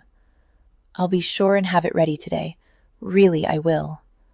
A corner of Winter's stern mouth kicked up. "Don't worry so. I wasn't chastising you. And besides, I like cheese." He brushed a finger across her cheek. "Now, I'm away to work. If I'm not at the school before the boys, Lord only knows what mischief they'd get up to in my absence." Winter turned and clattered down the stairs. She didn't know how he found such energy when he not only helped run the home, but also taught in a day school for boys. Silence sighed and followed more slowly, careful of her footing on the rickety stairs. The Home for Unfortunate Infants and Foundling Children had once been housed in an aging but sturdy building, but that had been before it had burned at the beginning of the year. Now, thanks to the generosity of the home's patronesses, the elder Lady Care and Lady Hero, a beautiful new home was being built. It would have plenty of rooms, a big kitchen, and a garden for the children to take fresh air in. Unfortunately, the new home wasn't yet built. In the interim, Winter, Silence, the home's 3 servants, Soot the cat, and all the home's children, save for 2 infants, boarded out with wet nurses, lived in one too small, dilapidated building in St. Giles. Silence could have lived in the rooms she shared with her husband, William, but William was the captain of the merchant ship Finch and was away most of the time at sea. It had seemed silly to live by herself in the rooms in Wapping and then travel every day all the way to the home in St. Giles, and there had been Mary Darling. Silence kissed the little girl's soft cheek as she descended the stairs. Mary Darling had been left on her doorstep nearly 7 months ago. It had been a hard time for Silence. William had been at sea, and their parting had been chilly. Mary Darling had been like the first rays of a bright new day. Shed warmed Silence's life, and Silence had hated to part with her, even for as short a time as a night at the home. Silence heard the voices of the children, even before she and Mary Darling reached the main floor. A dark, crooked passage led back to the home's kitchen, a big room, with blackened beams in the ceiling. 2 long trestle tables took up the middle of the room, one for the boys, one for the girls. Mary Darling began bouncing at the side of the other children. "All right, sweetheart." Silence picked up a bowl of porridge and a spoon and slid into a space at the girls' table, with Mary Darling on her lap. "Good morning, everyone." "Good morning, Mrs. Hollingbrook," the girls and some of the boys chorused. Even Soot glanced up, chin dripping, from his morning saucer of milk by the fire. Mary, Evening, the girl sitting next to them, leaned close. "Good morning, Mary Darling." Mary Darling, mouth full of porridge, waved her spoon in greeting, nearly hitting Mary Evening's nose. "Be careful, Mary Evening," Nell Jones said, as she draped a big cloth across Silence's lap in front. Nell was a merry-faced blonde woman, the most senior of the servants, and a former actress in a traveling theater. She might be only a bit over 30 years of age, but she knew how to wield an iron hand, and Silence had come to rely on her good sense since taking over the home's management. "Thank you, Nell," Silence said. Eating breakfast with a baby in one's lap could be a very messy task, as she had found out in the last months. "You're welcome, ma'am. And you." Nell bent and mock-scowled into the baby's eye. "Scareful with that great big spoon." Mary Darling laughed up into Nell's face, splattering porridge down the front of her chemise. Silence sighed and wiped at the spill, taking a spoonful of porridge herself. Breakfast was almost over, and if she didn't eat now, she'd not have another chance until luncheon. Hurriedly, she ate the thick porridge, taking sips of the hot tea that Nell thrust in front of her. In between her own bites, she fed spoonfuls to Mary Darling, keeping both the hot teacup and the tempting bowl of porridge out of the baby's reach. Mary Darling was old enough to feed herself with her spoon, but the result tended to be incredibly messy. Around them, the children ate cheerfully, aided by Nell and the other maidservant, Alice. The home also employed a manservant, Tommy, who helped with the heavier tasks and ran errands. Nell suddenly clapped her hands. "Time to clean up, children! We have a busy day ahead of us, for we have a very important visitor coming today." Silence nearly choked on her last spoonful of porridge. "Oh, dear Lord! She'd completely forgotten." Lady Hero was to tour the home today, and not only was Lady Hero their patroness, but she was also the daughter of a duke. Silence pushed her bowl away, feeling slightly queasy. Would she ever be comfortable in her position as manageress of the home? Hero stepped gingerly from her carriage that afternoon. Gingerly because she had learned very quickly to watch where she placed her feet in the St. Giles streets. To the side, a man lay in the gutter. Hero made a wide circle around him, her nose wrinkling as she caught the stink of gin. Here was yet another victim of that terrible drink. Sadly, not that uncommon a sight. What misery would be relieved in London if only gin could be eradicated. Once past the drunkard, Hero made her way down a little lane to where the home for unfortunate infants and foundling children was housed temporarily in a rather ramshackle building. Hero sighed silently. As the patroness of the home, she felt guilty whenever she saw the wretched condition of the house the children lived in. Mrs. Hollingbrook, the home's manageress, bobbed a nervous curtsy as she neared. "Good afternoon, Lady Hero." Hero nodded, smiling, she hoped, graciously. The fact was that she had originally become a patroness of the home when Temperance Dews, now the younger Lady Care, was in charge. Hero had felt an instant friendship with the then Mrs. Dews, and had rather enjoyed her interactions with the woman. She had not found the same rapport with Mrs. Hollingbrook, at least not yet. Mrs. Hollingbrook was younger and less poised than her elder sister. Her face reminded Hero of a medieval saint, all pale, oval solemnity, and like one of those painted martyrs, she seemed to hold a resigned melancholy close to her heart. "Won't you come in and have a dish of tea?" Mrs. Hollingbrook asked formally, as she always did. She stood aside, letting Hero precede her into the home. Hero stepped over the threshold, trying not to wince at the cracked plaster on the entryway walls. A cramped room lay at the back of the house, and Hero entered it, familiar now with the rhythm of her visits to the foundling home. Inside, 4 chairs, a low table, and a desk had been crammed into the small space. Hero took one of the chairs, drawing off her hat as Mrs. Hollingbrook fluttered about, supervising the tea. Finally, the other woman settled to pour the tea. "No sugar, is that correct, my lady?" Hero smiled. "Yes. Now, where have I put the spoons?" Mrs. Hollingbrook held the full teacup in one hand, the hot liquid sloshing perilously near the rim as she searched the crowded tea tray. "But if you don't take sugar, perhaps you won't need a spoon anyway?" "I don't think so." Hero took the cup before Mrs. Hollingbrook burned herself. "Thank you." Mrs. Hollingbrook smiled uneasily and sipped at her own tea. Hero looked down at her teacup. People were often awkward or shy about her, she knew. Her rank awed them. It was a perpetual problem, how to put others at ease. She inhaled and looked up. "I understand the home has new residents?" Oh, yes." Mrs. Hollingbrook straightened and placed her teacup down carefully on the low table. She clasped her hands in her lap as if about to recite a memorized poem. "Since we saw you last month, my lady, we've taken on 2 infants, a boy and a girl, and a little boy of 4 years. The boy, Henry Putman, is— Mrs. Hollingbrooke stopped here because Hero had coughed. I beg your pardon, but I thought all the boys were named Joseph at the home. Well, yes, they usually are, but since Henry Putman already had a name, which, as it happens, he was quite adamant about, we thought it best to let him keep it. Ah, Hero nodded. Please continue.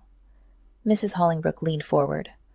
I've never understood why Winter and Temperance chose to name all the boys Joseph and all the girls Mary. It's incredibly confusing at times. I should think so, Hero replied gravely. Mrs. Hollingbrooke smiled quickly, and suddenly the expression lightening her pale face and making her rather beautiful. Ahem.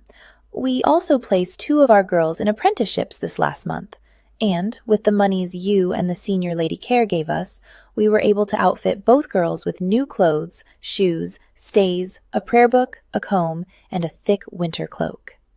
Very good. Hero nodded approvingly. Some of her help was working at least.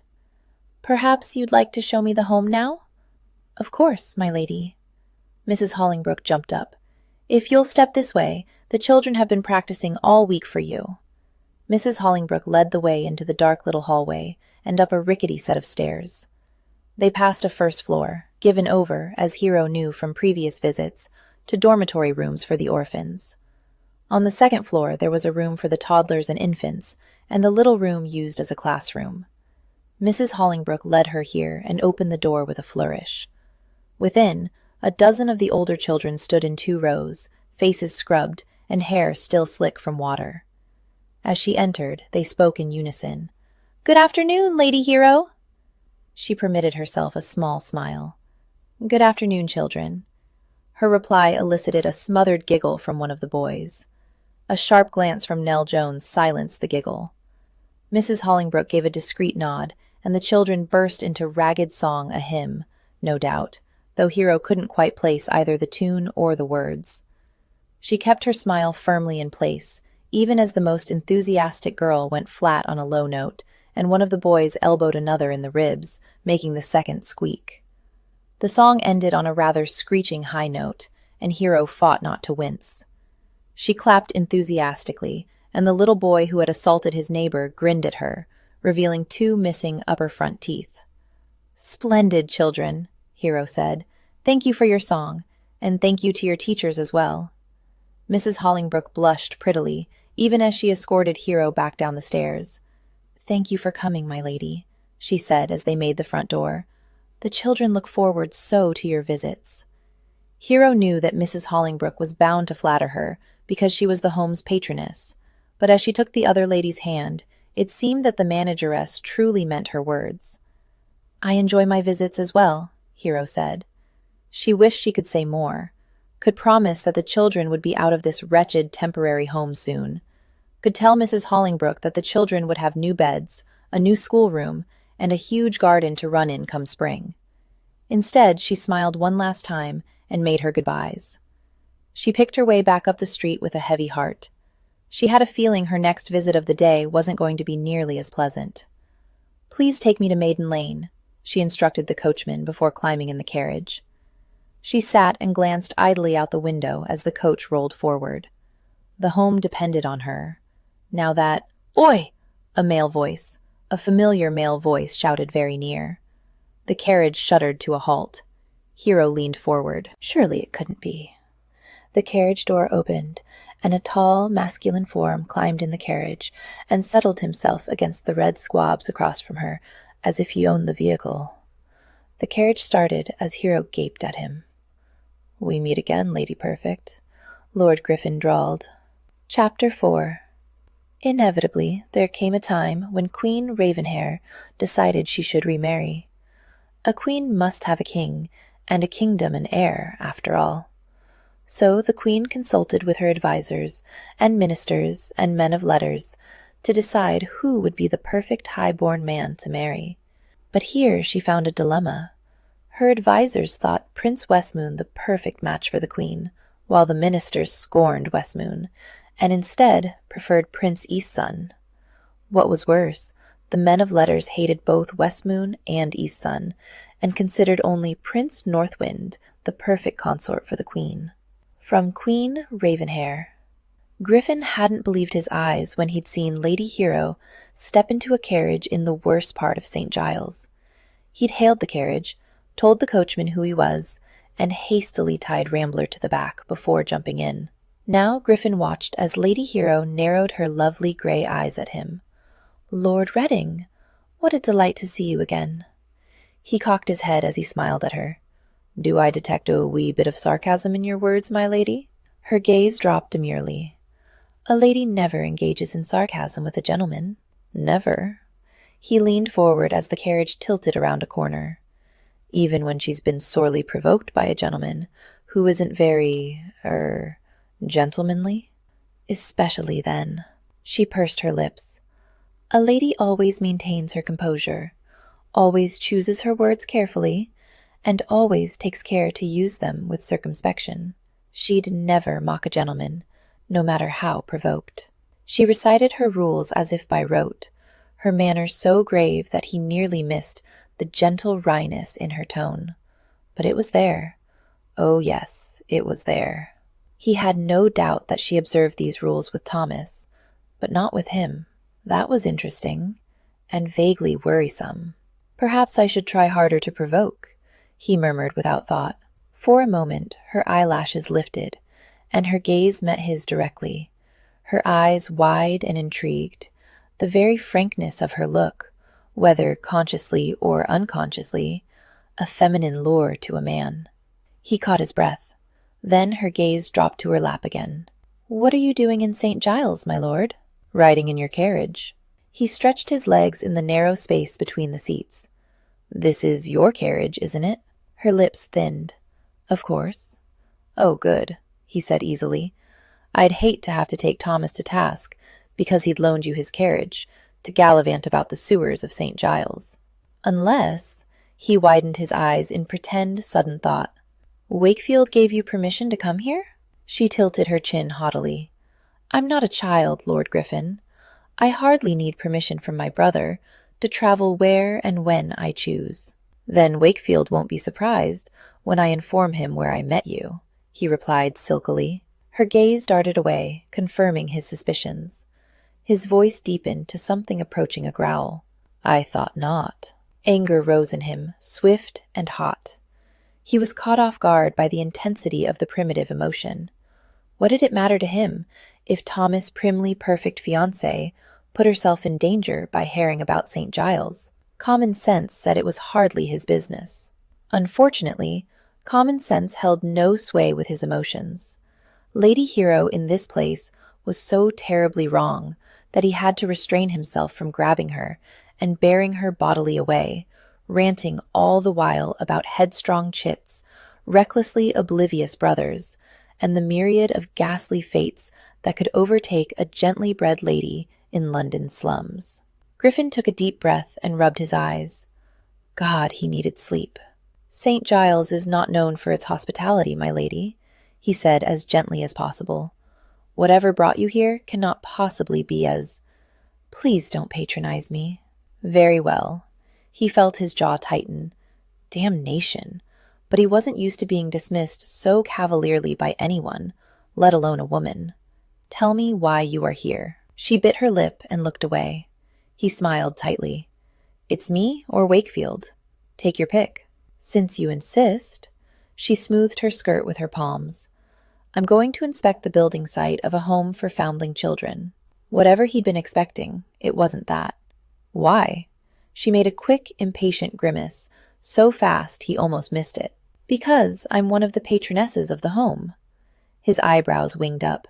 "Quite commendable. Why keep it a secret from your brother?" "It's not a secret."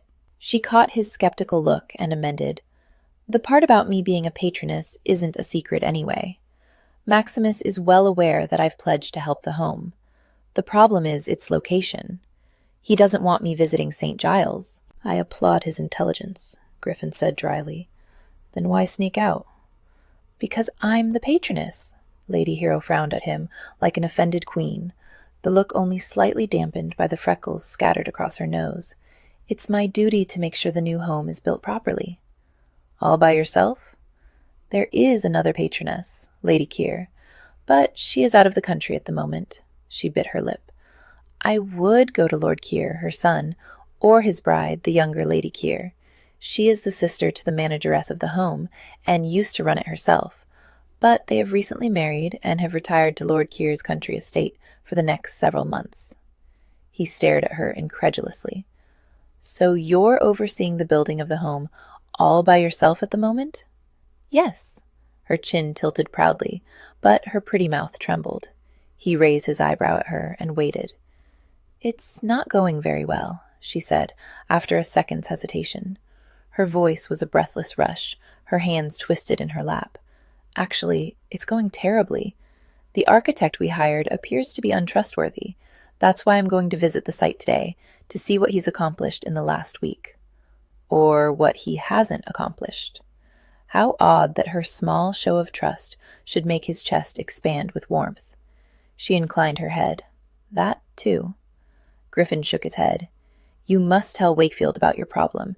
He or his agent can deal with this for you. She lifted that damned proud chin again. I am the patroness, not Maximus. The duty is mine. Besides, she added, a bit less autocratically, Maximus would probably forbid me from the position of patroness if I told him of my troubles. He was quite unreasonable when he learned of my decision to help the home. Perhaps he doesn't like his money being spent for him. She wrinkled her nose at him. It's my money, I do assure you, Lord Griffin. An inheritance from my great-aunt, quite apart from my dowry. I own it free from any interference from Maximus, or anyone else for that matter. I may do with it as I like, and I like helping the children who live at this home. I beg your pardon for my misassumption. Griffin held up his hands in surrender. Why does your brother hate the thought of you helping orphans so much? She winced. It's not the orphans he hates. It's where they live. Our parents were killed on the streets of St. Giles. His loathing for this place is quite deep. Ah. Griffin laid his aching head back against the squabs. I was 8 when it happened, she said softly, though he hadn't inquired. They'd been to see a play and had taken Maximus. He was just 14. Phoebe and I were much too small to go to such adult entertainments, so we stayed at home. He frowned, interested despite himself. What were they doing in St. Giles? There's no theater here. I don't know. She slowly shook her head. Maximus never told me, if he even knows. I remember waking the next morning to the sound of weeping. Our nanny was quite fond of Mamma. All of the servants were terribly distressed. As were you, no doubt, he said softly. She shrugged one shoulder, the awkward movement unlike her usual graceful gestures. Maximus was in his rooms. She wouldn't talk for days, and there was no one to take charge. I remember that I ate cold porridge in the nursery that morning, while the adults tramped about and talked on the floors below. No one paid me any mind at all. After a bit, the family lawyers arrived, but they were strange and cold. It wasn't until Cousin Batilda came a fortnight later that I felt safe again, as if someone was there to take care of me. She wore a terribly strong, sweet perfume, and her black skirts were stiff and scratchy, but it was all I could do not to cling to her as Phoebe did. She smiled almost apologetically. The thought of her as a little girl, pale, solemn, and freckled, worrying that there was no one in the world to look after her, to care about her, was almost too much to bear. He looked out the window and noticed absently that the neighborhood had gotten worse, if that was possible. Will you come here again? Yes, she said the word without hesitation. Naturally, he muttered, and scrubbed his hands across his face. The stubble on his jaw scraped his palms. He probably looked like a beast. Christ, just last week, a woman had been attacked and left for dead in St. Giles. Look here, I can't in good conscience let you wander about the streets of St. Giles alone. She stiffened across from him, her lips parting, no doubt in argument. He leaned forward, his elbows on his knees, and met her eyes. I can't, and that's final, no matter your reasons or your arguments. She closed her mouth and tilted her chin away from him, staring out the window. He couldn't help a small grin, she was so regally offended by him. But I'm willing to make you a bargain. Her brows knit suspiciously. "What kind of a bargain?" "I won't tell either Wakefield or Thomas about your jaunts to St. Giles, if you allow me to accompany you." For a moment she simply stared at him. Then she shook her head firmly. "I cannot accept." "Why not?" "Because, Lord Griffin, I daren't be seen in your company," she said, as ice formed along his spine.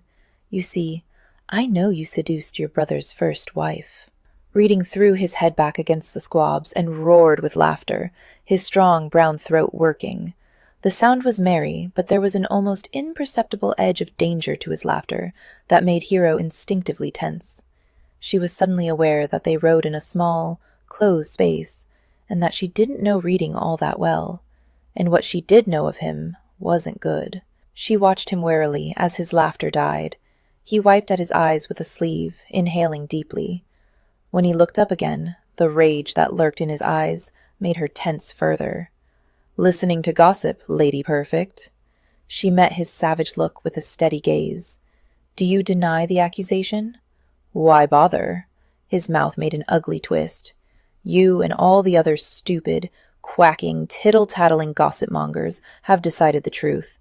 Protestations of wronged innocence would merely make me look foolish." Hero bit her lip at his hurtful words, staring blindly down at her hands. They were laid one on top of the other, and she was vaguely pleased to see that they didn't mirror her inner turmoil. What did it matter to her if this man thought her stupid or quacking? The carriage bumped to a halt.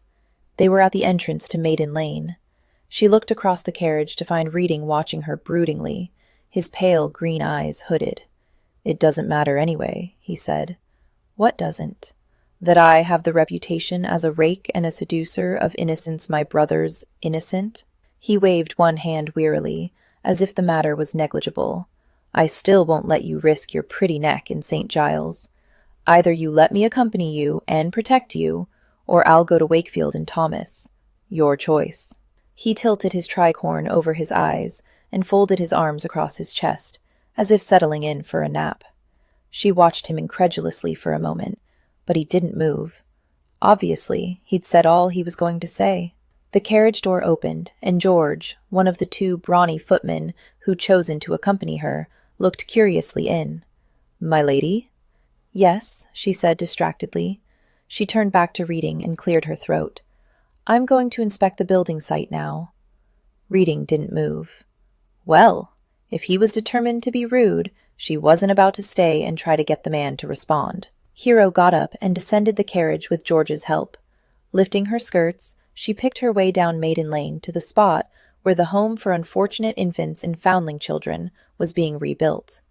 But as she neared, her worst fears were confirmed. The building site looked deserted. Hero dropped her skirts and frowned. George shifted his weight from one foot to the other. "Shall I see if anyone's about, my lady?" "Yes, do," Hero said gratefully, and watched as George disappeared into the facade of the construction. She sighed. It was going to be a wonderful building, if it was ever finished. They'd bought the houses around the burned wreckage of the previous home and had them pulled down. Now, the foundation and facade of what would be a lovely brick building took up most of this side of the street. Hero pivoted and glanced at the other side of the narrow lane. The buildings there were built so close, it looked as if they propped each other up. Wooden structures against crumbling brick, tilting upper floors precariously hanging over the lane. It was a wonder the whole mess didn't fall down. "My lady!" George hailed her as he came back, trailed by a disreputable-looking character. "This the only one I could find about," George said, indicating the fellow. "Says he's the guard." Hero looked in astonishment at the man. He held a half-eaten heel of bread and wore a bedraggled blue coat several sizes too big for his frame. At her glance, he swept a tattered flat hat from his head and bowed precariously low, his graying shoulder-length hair nearly touching the ground. "My lady." "What is your name?" "Pratt." He clutched his hat and piece of bread to his chest, his expression angelic. "If it please you, my lady." Hero sighed. "Where are the workmen, Mr. Pratt?" The guard screwed up his eyes, as if in deep thought, and looked upward. "Don't rightly know, my lady. I'm sure they'll return in a bit." "And Mr. Thompson?" Haven't seen him in a while. Pratt shrugged and took a bite of his bread. Hero compressed her lips, glancing away from the man. Mr. Thompson was the architect of the new home and was in charge of building it. He'd been perfect in the planning stages, producing a lovely drawing of a new home with exact specifications. Both she and Lady Care had been quite pleased with him, but when the actual construction began, Mr. Thompson became less reliable. Materials that were supposedly already ordered had been absent, and then their delivery delayed, causing the crew of workers that had been hired to find other work. Lady Care had pushed back her tour of the continent until the foundation had been laid. At that point, it had seemed that the worst of the construction problems were over. They had their material, a new crew was hired, and Mr. Thompson's apologies and assurances were profuse. But a mere month after Lady Care's departure, things began to go wrong again. Construction was slow. The expense reports Mr. Thompson submitted didn't make sense to Hero, and when she made polite inquiries, he either gave vague answers or ignored her questions entirely. And now, in the middle of the day, no one was at the building site. "Thank you, Mr. Pratt," Hero said, and turned to walk back to the carriage. "Is he sufficient to guard such a large site?" she asked George quietly. George looked a little startled at having his opinion asked. He scratched his chin. "No, my lady, I don't think so." Hero nodded. George was only confirming her own fears. She'd have to hire more guards immediately, if nothing else. She had half expected Reading to have deserted her, but as she entered her carriage, she saw that he slouched against the squabs in the same pose as when she'd left him almost an hour before. She sat and watched him as the carriage lurched forward. He wore a rather shabby brown coat with a bottle green waistcoat and dark brown breeches and boots. His long legs took up most of the space between the seats, his scuffed boots nearly under her seat. His black hat was still tipped over his eyes, and she noticed for the first time that his jaw bore a heavy stubble. Had he been out all night since the ball? He hadn't moved when she entered, or when the carriage started, and she could hear a faint snore coming from his parted lips. Her gaze dropped to those lips. The bottom was fuller in sleep, lax and sensuous, contrasting with the deeply masculine shadow of the stubble about his mouth. Hero looked quickly away. "Have you decided?" he asked, making her start. She inhaled. Had he been feigning sleep all this time? He sat up and stretched lazily, then glanced out the window. "Headed home, are we?" "Yes." "How was it?" "Worse than I thought." She pursed her lips. "The architect appears to have decamped." He nodded, unsurprised. "And my bargain?" "You mean your blackmail?" He shrugged. "Call it what you like, but I'm not changing my mind. You go with me or not at all." She stared at her hands in her lap. Her fingers had curled into fists. She had no doubt that he would indeed tell both her brother and her fiancé if she did not take his bargain. Mandeville would disapprove, but it was Maximus who would put a halt to her seeing the home, and possibly to her being the patroness. She listened and obeyed her brother in all other matters, but not this one. She saw again the sweet faces of the children as they struggled with the hymn they'd practiced for her. Hero glanced up. Reading was watching her as if he knew the thoughts going through her head. She lifted her chin. "Why?" "Why what? Why this sudden worry for my person? Why do you wish this bargain?"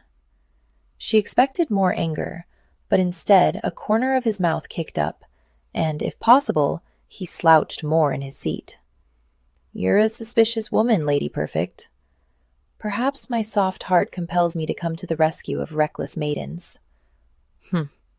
She narrowed her eyes at him. "I don't trust you." "That's quite wise," he said, widening his eyes mockingly. She looked out the window.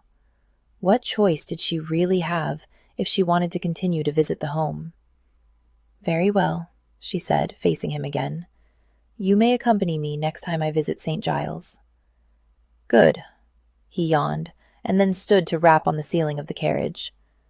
You can send a note to my house whenever you wish to go. 34 Golden Square.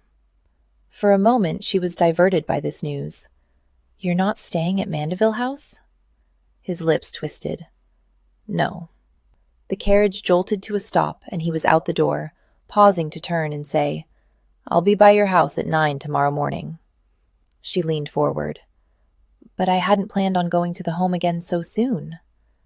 Yes, but I think I can help you with your problems with the architect, he said slowly and patiently. 9 sharp. Agreed?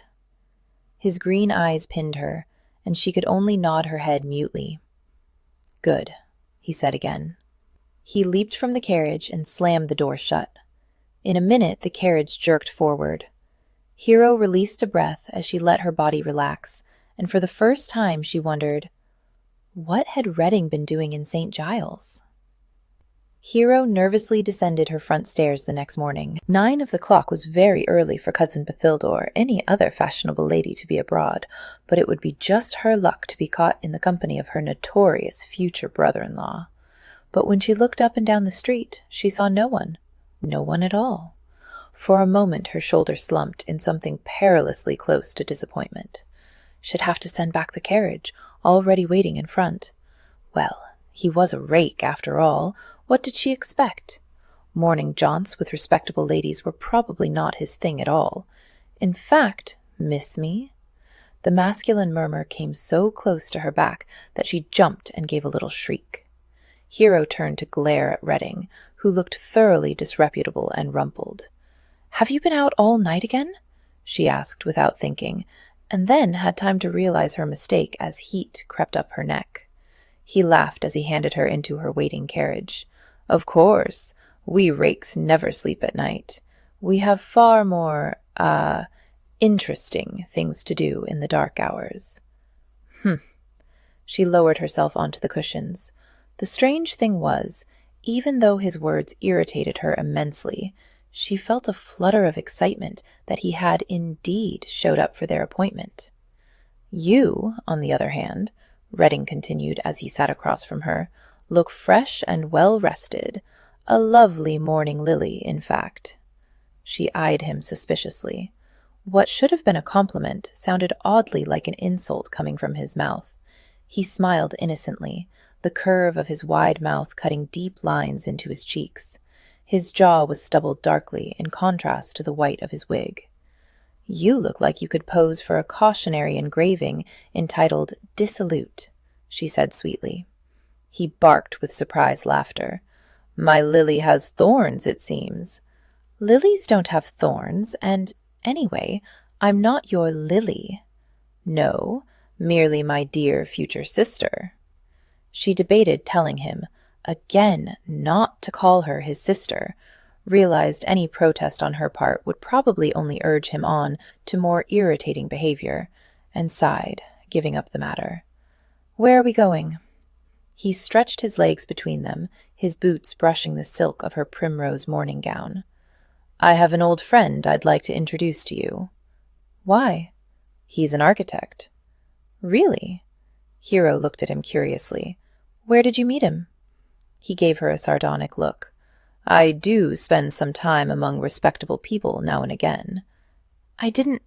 He waved aside her flustered apology. I met Jonathan Templeton at Cambridge. I heard you left after only a year, she said slowly. You did call me feckless, he reminded her, but not everyone I met at university was as irresponsible as I. Jonathan's father was a vicar with very little income. The only reason he was at Cambridge was because a friend of his family had kindly taken it upon himself to pay for Jonathan's tuition. He repaid his friend's kindness by studying day and night. She cocked her head, watching him. And what did you study at Cambridge? He snorted. Besides wenching and drink, you mean? This time she didn't rise to the bait. After a moment, he looked down at his hands, a half-smile on his face. Classical history, if you can believe it. Did you enjoy it? He shrugged restlessly.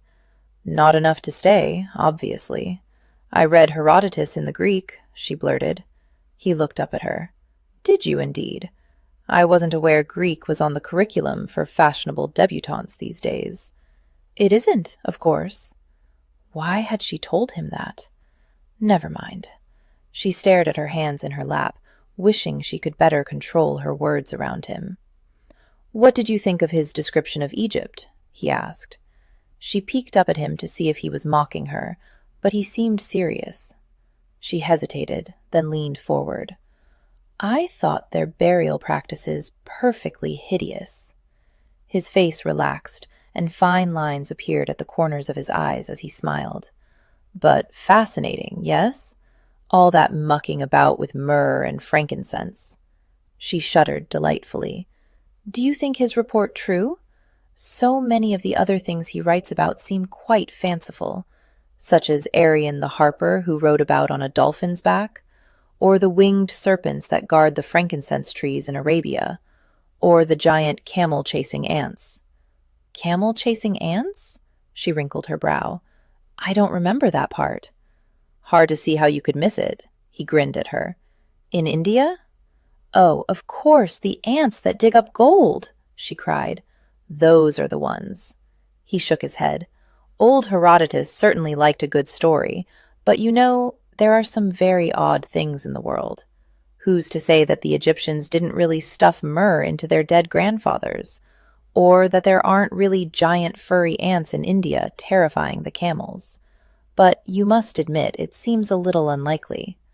"I admit no such thing, my lady." The smile still played about his lips. "Have you read Thucydides?" "No, I'm afraid not." She looked down at her hands again. "The tutor who had taught me Greek had to leave due to his poor health. The ones who replaced him didn't altogether approve of my studying Greek. French is much more important for a lady. Besides, I soon was busy with dancing lessons and singing lessons and painting lessons. There's so much one must learn before one makes a debut into society." "Ah," he murmured. "Do you like painting?" She inhaled and looked up frankly. "I loathe it." He nodded. "I have a copy of Thucydides somewhere about. Would you like to borrow it?" "I don't." She paused and looked at him. She should decline his offer. Becoming any more involved with reading than she already was a sure way to disaster, and he'd sensed her thoughts. His face was already closing in preparation for her dismissal. "Yes, please," she said before she could think any more. A wide smile lit his face. "Very well." The carriage halted, and Reading glanced out the window. "Here we are." He helped her out, and Hero saw they were in front of a neat but by no means wealthy townhouse. Reading knocked on the door. "It's awfully early to be calling," Hero hissed. "Don't worry, he's expecting us." And indeed, the door opened to reveal a young man in a somber brown wig and round spectacles. "My lord!" he cried with an infectious grin. "It's so good to see you. And you, Jonathan." Lord Griffin squeezed the other man's hand. "Lady Hero, this is my friend, Mr. Templeton. Jonathan, Lady Hero." "Good God!" Mr. Templeton exclaimed, losing his smile. "I had no idea Lord Griffin meant to bring a lady of your rank, my lady. I mean, that is, it's a pleasure to meet you, my lady." Hero nodded to Mr. Templeton, conscious that her position in society had once again put a damper on things. She sighed silently. Mr. Templeton glanced about dazedly and then gestured inside. "Won't you come in?" She smiled at him, trying to put him at ease. "Thank you." They were shown into a small sitting room, sparsely furnished but meticulously clean. "I've called for some tea," Mr. Templeton said. "I hope that meets with your approval, my lady." "That sounds lovely." She chose a straight-backed chair, while Reading wandered over to a single bookcase to peruse the shelves. Mr. Templeton glanced uneasily at his friend. "Lord Griffin said that you wished to consult with me about a project?" "Yes." Hero folded her hands on her lap and explained about the home for unfortunate infants and foundling children, the plans to build a new orphanage, and the problems they were having. By the time she finished her recitation, the tea had arrived, and Reading had wandered back from the bookcase. "What do you think, Jonathan?" he asked as he accepted a cup of tea from Hero. "This architect they've hired sounds like a bad 'un." Mr. Templeton shoved his spectacles up his forehead and rubbed the bridge of his nose. Much as I hate to malign a fellow architect, the fact is, I've heard of this person. He looked apologetically at Hero. It's rumored he's fled the country because of his debts. Hero drew in her breath. If their architect truly had absconded, then they'd lost the moneys that she and Lady Care had already paid for the new home. She had more of her inheritance, but it came in the form of an annual income, of which she'd already withdrawn this year's amount. Where was she to find more money? "Can you do anything for Lady Hero, Jonathan?" Reading asked. Yes, of course I can." Mr. Templeton put down his teacup. "I can look over the plans your architect had drawn up and see what work needs to be done on the building. I can, in fact, with your approval, take over the project." "That would be wonderful, Mr. Templeton," Hero said, "but I must be frank. With my co-patroness out of the country, my funds are limited. I can pay you an amount right now, but the rest of your wages will have to wait until I can find more funds." Mr. Templeton nodded. "Thank you for your frankness, my lady. I do appreciate it. Shall we say that I'll begin the work, and when I need further funds, I shall inform you?" "Yes, that sounds like a good plan." It would certainly give her some time in which to come up with the further funds. Hero stood. "I shall have the plans we have sent around to your house here, along with the directions to the home. Thank you, Mr. Templeton." He rose hastily to his feet, bowing. "It's my pleasure, my lady." He showed them both to the door, where Lord Griffin bid farewell to Mr. Templeton before helping Hero into the carriage. "Where will you find more money for your home?" Reading asked. "I don't know at the moment. Would you consider a small loan?" She looked at him, startled. "You know I can't accept money from you." "Why not?" he asked softly. "I wouldn't tell anyone. It would be a small transaction just between you and me. You could pay me back when you are able." Her mouth opened silently. He would have her in his power if he made a loan to her, but that wasn't what made her curious. "Why are you making this offer to me?" He blinked. "Do you have an objection to my money?" "You don't know me well. I don't even think you like me." She opened her hands in her lap. "For what purpose are you making this offer? I don't understand." He tilted his head back, staring at her. "I think it's perfectly obvious. I have the money, and you need it. Do you make such offers to every lady who needs money?" She began to blush the moment the words left her mouth, as she realized the possible double meaning. But she held his gaze defiantly. Would he take the easy way? Turn this into a joke? But he didn't. He looked irritated now, but he answered her nonetheless. "No, of course not." She simply looked at him. He leaned forward suddenly, his elbows on his knees. "Money is the one thing I'm good at.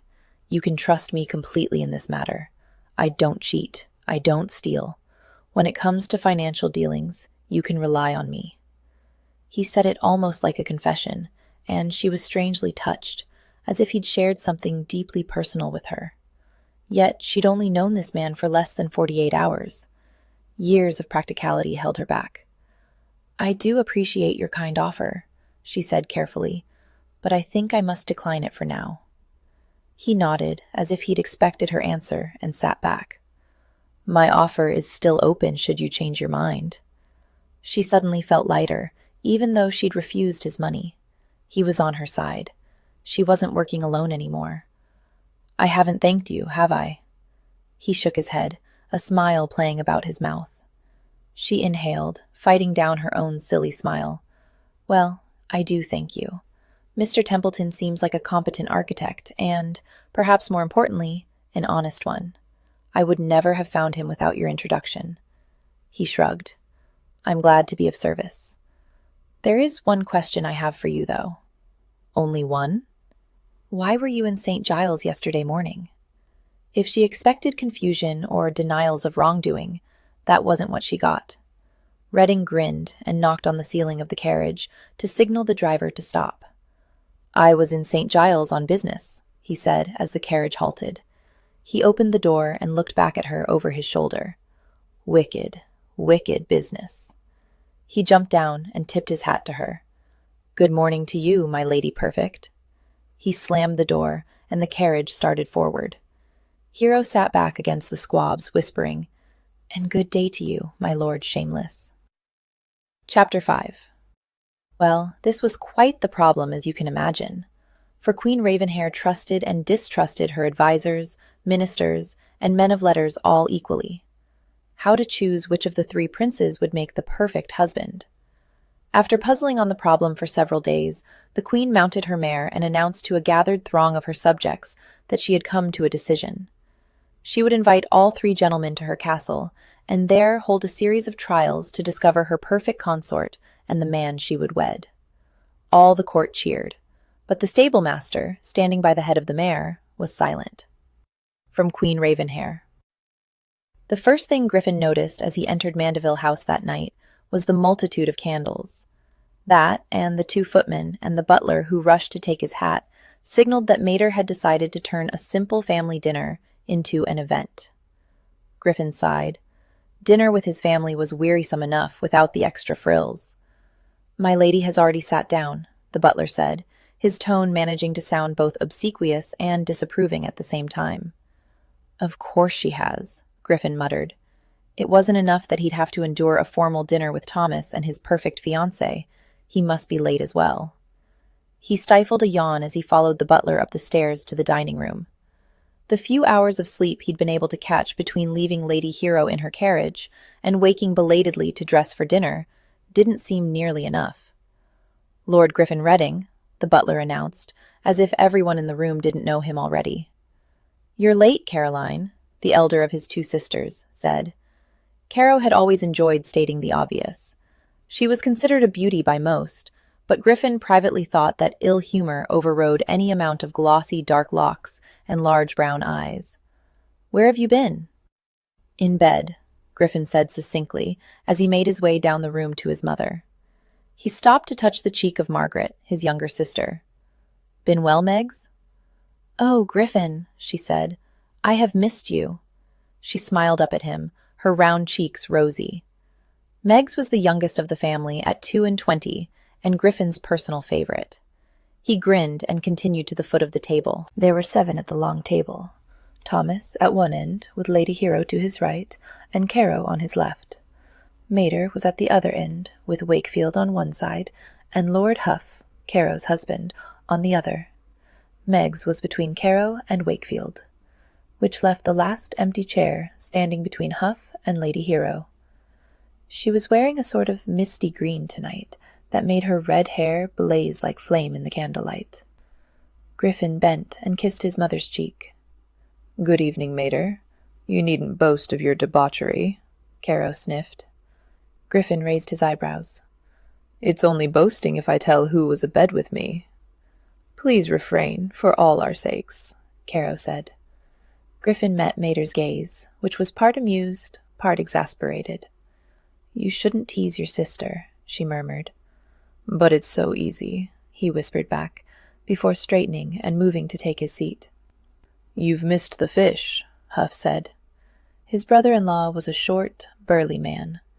Caro had inherited the Mandeville height and stood several inches taller than her husband, a fact that mortified her to no end, but that Huff didn't seem to notice at all. Actually, Huff didn't seem to notice much of what his wife did. Nevertheless, he was fond of Caro, in an absent-minded sort of way, and Caro was quite happy with her match, since Huff was one of the richest men in England. "Was it any good?" Griffin murmured back. "Cod," Huff said, somewhat obscurely. "Ah." Griffin took a sip of the red wine that had just been placed before him. The social niceties out of the way with his brother-in-law, he really had no choice but to turn to Lady Hero. "I hope you are well, my lady." Had seen her only hours before, but the clarity of her grey eyes was something of a shock, nevertheless. He remembered her stubborn insistence that she help her home for orphan children, even if her brother disapproved of her endeavor. Then there was that moment after they'd visited Jonathan, when they'd seemed to find a strange accord. His offer of a loan had been on pure impulse, had never done such a thing before in his life, and it had felt right. Had wanted to help her, share her burden with her. He didn't care one whit about the foundling home, but her. What was it about her? He found himself staring into those diamond-clear eyes, watching as the dark pupils at their center grew larger as she looked at him. He leaned closer, as if to catch the exhalation of her breath in his own nostrils. Oh, this was not good. Beyond her, Thomas cleared his throat. Lady Hero blinked. Quite well, thank you, my lord." Griffin nodded and let his gaze slide past her. "And you, Thomas?" "Fine," Thomas clipped. Quite fine." "Oh, good." Griffin smiled briefly and took another sip of the wine. Maybe, if he drank enough, this dinner would be bearable. "I heard a terrible story yesterday," Caro said, as she took a prim little sip of wine. "An entire family found starved in one of those wretched hovels in the East End." "How horrible," Meg said softly, "to starve for want of a bit of bread." Caro snorted. "Bread would have done them no good. It seems the entire family, including a suckling babe, supped upon gin and nothing else, until they quite withered away." Griffin noticed that Lady Hero had set down her fork. The Duke of Wakefield stirred. "Am not surprised. I only wish I were. We hear these types of tragedies almost daily, and I fear we will continue to do so until gin is eradicated once and for all from London." "Hear, hear." Thomas raised his glass at the head of the table. Griffin's mouth twisted. "How do you propose to do this, your grace, if I might be so bold as to ask? If the people want to drink gin, surely trying to make them stop is a bit like attempting to empty the ocean with a soup spoon." Wakefield's eyes narrowed. "If we can shut down the distillers of this foul beverage, we will have won half the war. Without a supply, the poor will soon find some other healthier thing to drink." "If you say so," Griffin murmured as he sipped from his wineglass. Had the Duke ever worried about his family's money? He thought not. A plate of boiled beef was set before Griffin, just as Meg said from across the table. "Huff was telling us earlier about a ghost that is said to haunt the coffee-house he attends." "Nonsense," Caro muttered. Griffin raised his eyebrow at his normally staid brother-in-law. "A ghost, Huff?" Huff shrugged his shoulders, sawing vigorously at the beef on the plate before him. "Ghost or spirit, said to bang a drum incessantly at night. At Crackering's coffee-house. Have it on good authority." "Inside the coffee-house?" Lady Hero murmured. "But is anyone there after dark?" "Must be," Huff said. "Otherwise, who would have heard him?" Griffin caught Lady Hero's eye and could have sworn the lady was suppressing a smile. He hastily looked to his own plate. "I've heard there is a ghost or phantom in St. Giles," Caro said, somewhat surprisingly. "Does he bang drums?" Griffin asked gravely. Caro wrinkled her nose. "No, of course not, silly. He kills people." Griffin widened his eyes at his sister. "With a sword," Caro said, as if that settled things. "Where did you hear this?" Mater asked. "Oh, I don't know." Caro stared into space for a moment, a faint frown marring the creamy skin of her brow, then shook her head impatiently. "Everyone has heard of him." "I haven't," Meg said. "Nor have I," Griffin said. "I wonder if Caro is making it up." Caro inhaled, her face turning a rather dangerous pink. Before she could speak, Lady Hero cleared her throat. "Actually, I've seen him." All heads swung toward her. "Really?" Meg said with interest. "What does he look like?" "He wears a harlequin's motley, all black and red triangles and diamonds, and he has a great floppy hat on his head with a red plume. Oh, and there's a pantomime half-mask covering his face." Lady Hero looked around the table and nodded. "He's called the Ghost of St. Giles, but I don't think he's a ghost at all. He seemed corporal enough to me." There was a small silence as everyone contemplated her words. Then Mater asked, "But what were you doing in St. Giles, my dear?" Griffin set his wineglass down, trying to think of an excuse for Lady Hero to have been wandering about St. Giles. But the lady did not share his anxiety. I went to view the home for unfortunate infants and foundling children, along with many other members of society. You remember Maximus early last spring? The home burned to the ground. That was when I saw the ghost of St. Giles. We had to put up the children in your townhouse. You were away for the month. Wakefield's mouth twisted wryly. Ah, yes. I came home to find a game of shuttlecock going on in the ballroom. Lady Hero pinkened. Yes, well, we moved them out soon enough. You must have been quite frightened, Meg said softly. A fire and a ghost? It was very exciting, Lady Hero said slowly. But I don't think I had enough time to become frightened. People were rushing about, trying to put out the fire and rescue all the children from the flames. The ghost merely disappeared into the crowd. He didn't seem like a murderer. He actually helped. Perhaps he only murders at night, Griffin said lightly, or when not in a crowd, Meggs added. Mondays, Huff said. Griffin looked at him. What about Mondays? Maybe he only murders on Mondays, Huff said in a burst of verbosity. Takes the rest of the week on holiday, as it were. Huff, you are a genius. Griffin stared at his brother-in-law with admiration. A murderer who only kills on Mondays. Why, one would be completely safe from Tuesday to Sunday. Huff shrugged modestly. Except for the other murderers. But this was too much for Caro. She snorted like an enraged cow. Nonsense! What would a ghost be doing running about St. Giles in a harlequin's motley if he isn't killing people? Griffin raised his wineglass solemnly. Once again you've debated us into the ground, Caro. I bow from the field of elocution, bloody and defeated. Hero made a small squeaking sound beside him, as if stifling a laugh. Griffin, Mater warned. In any case, I hope the ghost confines himself to St. Giles, Meggs remarked. I shouldn't like to run into him tomorrow night. What's tomorrow night? Griffin asked absently. A new dish had been placed before him that seemed to contain jelly with unidentified bits floating in it. We're off to Heart's Folly, Meggs said. Caro and Huff, Lady Hero and Thomas, Lord Bollinger and me, and Lady Phoebe and His Grace. Wakefield stirred at the other end of the table. I do apologize, but I found I have a prior appointment tomorrow night. I shan't be able to attend. Oh, truly, Maximus? Lady Hero's voice was softly disappointed. Who shall escort Phoebe, then? You know she's been looking forward to this outing. The Duke frowned, looking nonplussed. No doubt he was rarely chastised. Does she need an escort? Griffin asked. I mean, with all of you there. A look passed between Lady Hero and Wakefield, so fast that Griffin almost thought he'd imagined it. Well, perhaps she needn't come, Lady Hero murmured. Oh, but Griffin can escort her, Meggs piped up. Can't you, Griffin? Griffin blinked. Naturally, we wouldn't want to put you out. Lady Hero was staring fixedly at the plate before her.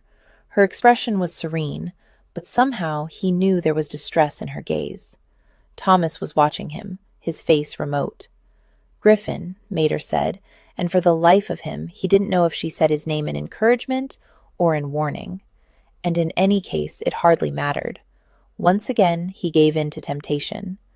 I'd be delighted to accompany you all to Heart's Folly. His face itched. Charlie Grady propped one elbow on the plank table he sat at and scratched absently, feeling the bumps and ridges under his fingertips. Freddie, one of his best men, fidgeted in front of him. Freddie was a big bear of a man, all but bald, with a nasty scar running through his lower lip. He killed 4 men in the last month alone, yet he couldn't quite bring himself to look Charlie in the face. Instead, his gaze dropped to the floor, drifted to the ceiling, and just grazed Charlie's left ear. If Freddie had been a fly, Charlie would have swatted him. He might still. 2 old women were taken last week by the Duke of Wakefield's informers, Freddie was saying. Makes the others fearful like. Have any given up their cards? Charlie asked gently. Freddie shrugged, his eyes fixed over Charlie's shoulder. Not yet. They'll sell gin as long as it makes them money. But with the informers about, they have to watch their step. Move more often. It's costing us money. Freddie shrugged again. Charlie picked up a pair of carved bone dice from the tabletop, idly rolling them between his fingers. Then we'll have to see to the informers, won't we? Freddie nodded, his gaze glancing away. What about our plans for St. Giles? McKay has left London. Freddie straightened a bit, as if glad to be the bearer of good news. And I had word this morning that Smith was inside a still when we blew it. He's alive, but the burns are bad. They say he won't live more than another day or so. Good. Charlie opened his hand to stare at the dice in his palm. And my Lord Reading? He's put all his business into one building. Freddie scowled. It's got an outer wall, and he has armed guards inside. It's going to be hard as hell to attack. Yet, attack it we will. Charlie let the dice fall from his fingers. An ace and a 6-6. 7 was always a lucky number. He grunted, pleased. Tonight, I think. Where is Lord Griffin? Phoebe asked as Mandeville helped her from the carriage. Hero turned a little to look out on the Thames as she waited for Phoebe. Where is Lord Griffin, indeed? She, Mandeville, and Phoebe had traveled together to one of the stairs leading down to the Thames. Hart's Folly lay south of the river, and they'd need to take boats to arrive there. Lady Margaret, Lord Bollinger, Lady Caroline, and Lord Huff, arriving in a separate carriage, had already descended the stairs and were no doubt entering a boat right now. The carriage lanterns cast pools of light that were reflected on the wet cobblestones. It had rained earlier in the day, but the sky was clear now, a few stars already lighting the night. It was unseasonably warm for October, perfect for visiting a pleasure garden. Hero tilted her face to look up at the moon flirting with a wispy cloud. He said he'd meet us by the steps. I should think he'll be here soon. My brother often has business of his own, Mandeville said neutrally. Please don't be disappointed, Lady Phoebe, if he does not join us. Oh, Phoebe said, looking downcast despite Mandeville's admonition. Hero felt a spurt of anger. How dare Reading disappoint Phoebe? No doubt he was in some woman's bed even as they stood here waiting for him. Come, darling, Hero said briskly. Let's walk down to the river. It'll take a few minutes to ready the boat, and Reading may yet arrive. A sensible plan. Mandeville smiled in approval. The stairs are slippery. Will you take my arm, Lady Hero? He proffered his arm, but she backed up a step, frowning. Please take Phoebe. I'll follow behind.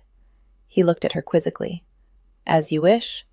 He offered his elbow to Phoebe, and she took it, shooting Hero a smile. Hero breathed a sigh of relief.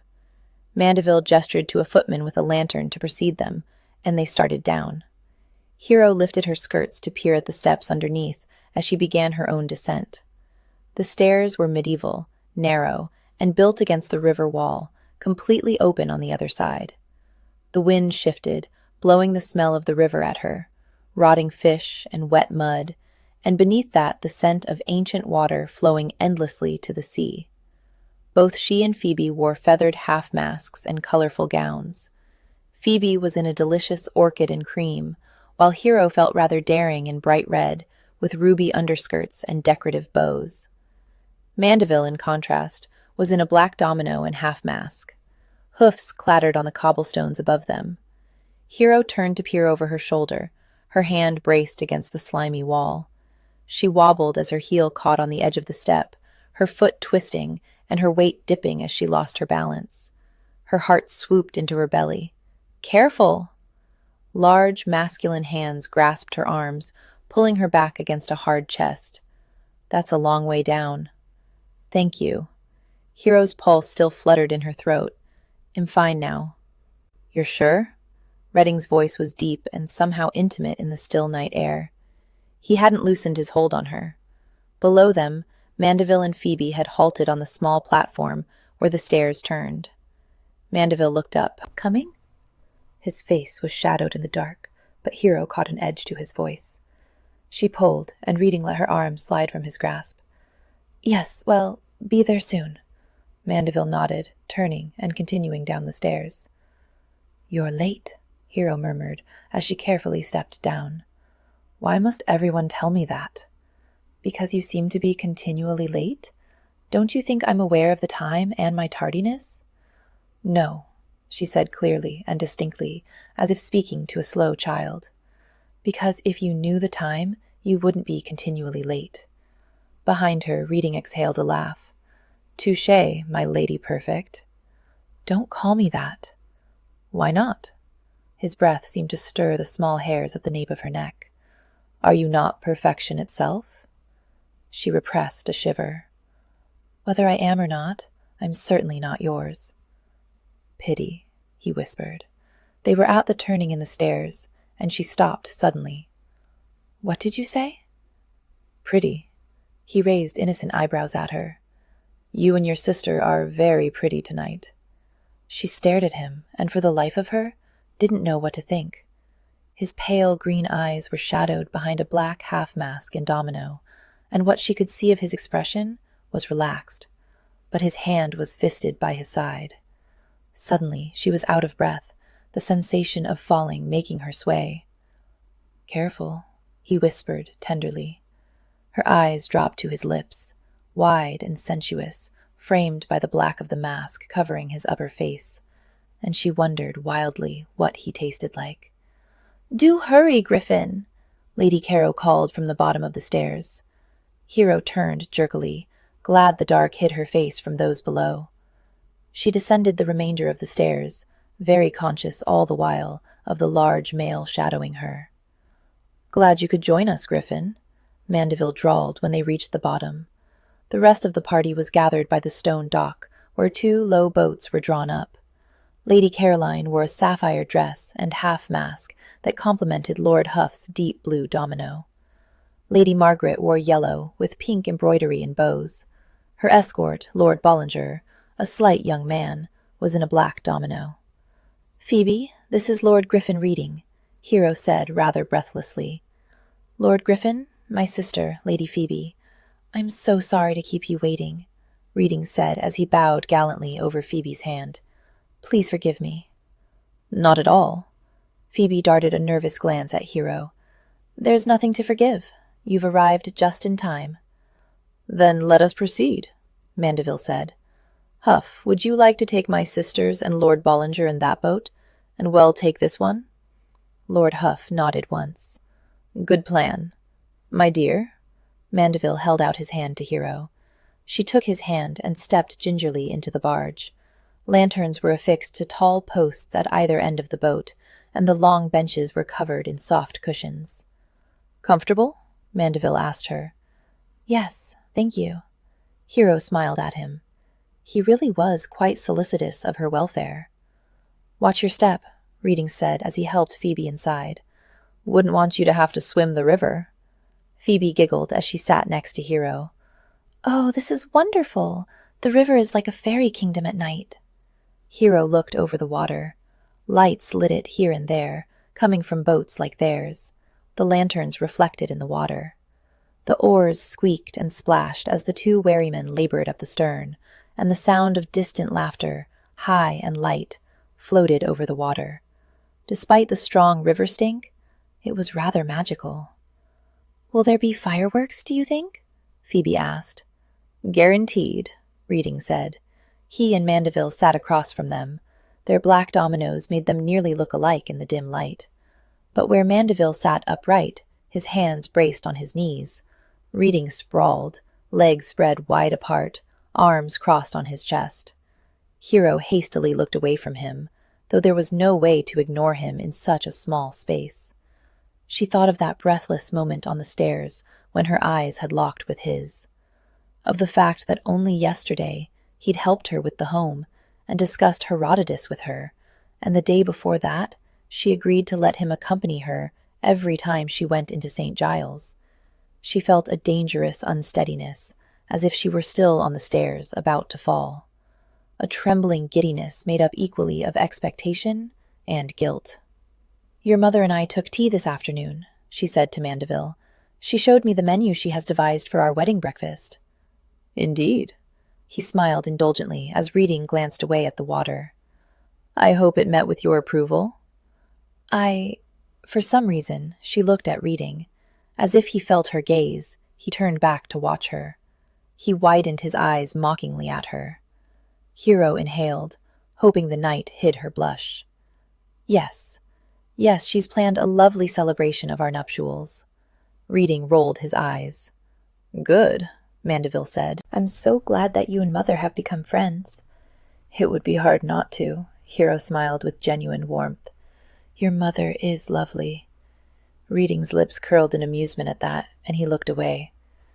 We're nearly there, Phoebe said. All this time she'd been peering out over the water. That's the dock, isn't it? She glanced at Hero for confirmation.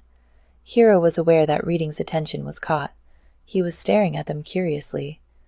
Yes, dear, she said, catching Phoebe's hand. That looks like the dock. But dock hardly did the landing area justice. A platform over the river was ablaze with lights, strung on poles. As they neared, Hero could see footmen in fantastic livery, helping the rest of their party from their boat. Each footman wore a purple and yellow costume, but each was different. One man was in a striped coat with checkered stockings. Another wore a saffron-colored wig and a purple coat with yellow ribbons. And yet another had a bright yellow coat over a purple-spotted waistcoat. They were all whimsical variations on a theme. Their boat pulled into the dock, and a fellow in a lavender-powdered wig bent to help her from the boat. Welcome to Heart's Folly, my lady. Thank you, Hero said, as the rest of her party disembarked. Phoebe came to stand beside her. Did you see the primrose in his wig? Hero turned and saw that, indeed, the footman wore a bright flower over his ear. I do hope that's not a catching fashion, Reading murmured. He caught Phoebe's eyes. It'd look rather foolish with tulips about my ears. Phoebe smothered a giggle with one hand. You'd look a right ass, was Huff's pronouncement. Thank you, Huff, for your opinion, Reading said gravely. Huff snorted. Mandeville cleared his throat. Shall we? He offered his arm to Hero, and she took it as they entered a wooded path. The trees about them were hung with fantastical fairy lights. Hero peered closer and saw that each was a blown glass globe, no bigger than her palm, encasing a light. Music drifted through the decoratively trimmed trees and hedges, growing louder as they advanced. The path suddenly opened, and they emerged from the trees into a wondrous theater. A paved area spread out before them, as if sprung from the forest floor. Behind that were artfully decaying ruins. If one looked closely, one could just see the orchestra playing between crumbling pillars. On either side, luxurious boxes rose, 4 levels high, some open, some curtained to give the occupants privacy. A pretty maidservant, her hair intertwined with lavender and primrose ribbons, led them behind the boxes and up a carpeted stairs to a high box right on the stage. I say, this is cracking, Lord Bollinger exclaimed. He was a quiet young man who seemed slightly overawed by Mandeville's rank. Lady Margaret squeezed her escort's arm. It's simply wonderful, Thomas. Mandeville grinned, suddenly looking boyish. Glad you're pleased, Meg. Hero smiled up at him as he held a chair for her. Thank you for arranging this evening. It's my pleasure. He bowed, but as he rose, his eyes went over Hero's shoulder, and he seemed to stiffen. The curtains parted at the back of their box, and a troop of servants entered with supper. Mandeville settled into the chair next to Hero, as thinly sliced ham, wine, cheese, and prettily iced cakes were laid before them. A toast, Huff mumbled, raising his glass. To the beautiful ladies present tonight. Oh, Huff, Lady Caroline said, but she was blushing as she drank. Hero smiled and sipped her own wine, but she couldn't help glancing over her shoulder as the others bantered. In the box opposite sat a lady with striking, deep wine-red hair. 3 young and handsome gentlemen surrounded her, but the woman's eyes were fixed on their box. Hero followed her gaze. Mrs. Tate was watching Mandeville. Griffin's eyes narrowed as he saw Lady Hero note the red-headed woman across the way. What the hell was Thomas up to? Had he arranged an assignation with a mistress with his fiancée present? Lady Hero casually turned back to the table, her gaze sliding by his. She made no sign, but somehow he could tell. She was upset. "Damn, Thomas!" Thankfully, the entertainment began at that moment, with a troupe of brightly clad girls dancing onto the stage. Griffin watched broodingly, fondling the diamond earring in his waistcoat pocket. What mattered to him if Thomas wasn't quite as perfect as Lady Hero thought him? Their arrangement was surely no business of his. Why, then, did he feel an urgent need to drag his brother into a private corner and with a few choice words, and perhaps a fist or two, show him the error of his ways? "They're so graceful," Lady Phoebe said. She sat beside him, across the dinner table from Thomas and Lady Hero. "They are indeed." Griffin bowed at her. Lady Phoebe was so different from her sister, she might have been a changeling. Where Lady Hero was tall for a woman and elegantly slender, Lady Phoebe was of only average height, with a buxom figure, softly rounded shoulders, and plump arms. Lady Hero carefully guarded her expression and movements, like a miser with a handful of gold coins. Lady Phoebe, in contrast, let every emotion play across her face, her expressive lips parting in wonder or curving wide in surprised amusement at the antics of a clown on the stage. "But where did he go?" she murmured to herself. "The little monkey." Griffin glanced at the stage. The clown had been playing with the monkey, but the animal sat now at his ankles, waiting with trained stillness. He looked back to Lady Phoebe. She was leaning forward, squinting. Suddenly, she laughed. "He's back!" Griffin looked at the stage. The clown was making the monkey perform backflips through a hoop. Griffin lifted his wine to his lips, frowning thoughtfully. The dancers and the clown were followed by a play, Love for Love, which was admirably acted, though Griffin hardly noticed. He was too busy watching Lady Hero from out of the corner of his eye.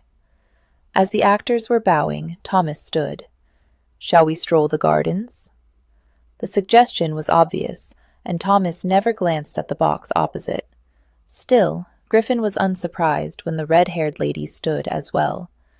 Grimly, he offered his arm to Lady Phoebe. The pleasure gardens were cunningly laid out.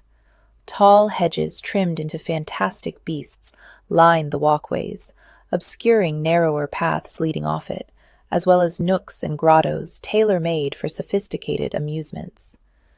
As he guided Lady Phoebe, Griffin wondered cynically how many of the other ladies they passed were there professionally. "Oh, look!" Lady Phoebe tugged at his arm as one of the many set pieces came into sight. "How is it done?" Before them was a pretty outcropping of rock, decorated with the falls.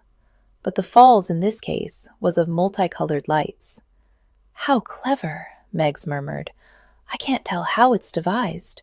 Perhaps one of the gentlemen can educate us?" "Haven't a clue," Bollinger admitted immediately with honest good humor. Megs laughed. "Huff?" "Must be mechanical," Huff said. "Well, of course it's mechanical," Caro said. "But how does it work?" Thomas frowned. "A pulley system of some sort, I'd wager." For a moment they all gazed, transfixed, at the moving lights as they seemed to flow over the barren rock. Griffin stirred. "I think we're overlooking the most obvious explanation." "Which is, my lord?" Lady Hero raised her left eyebrow. "Fairies," he replied gravely.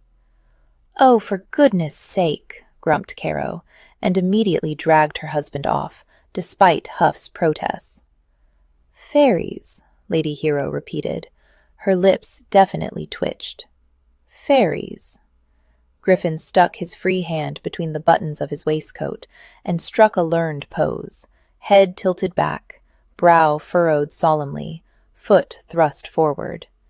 "In my opinion," which, by the way, is considered an authority on rainbow light falls, each individual light in this falls is in actuality a fairy running quickly over the rocks. Megs was grinning. Lady Phoebe was giggling. But Lady Hero nodded as if his nonsense was perfectly possible. But if they are fairies, as you say, why exactly should they run down instead of up? My dearest lady, Griffin replied with sad pity, do you not know that falls only run down and not up?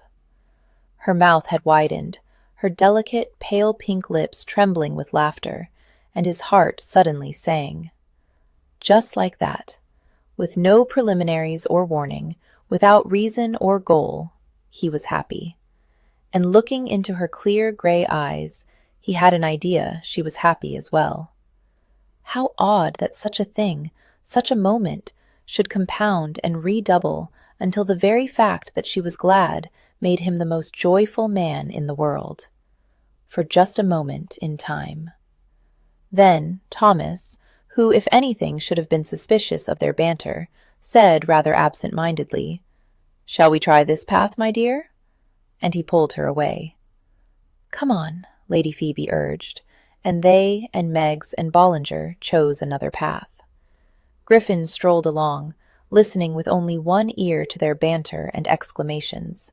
He must have interjected enough comments to maintain a normal front, for no one stared at him oddly or pulled him aside to ask just what the devil he thought he was doing, flirting with his soon-to-be sister-in-law. But he knew. Oh yes, he knew. He was in over his head and sinking fast.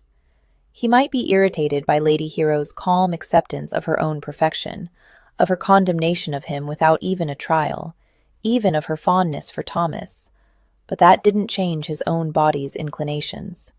He was attracted to the lady, and what was worse, the lady was attracted to him.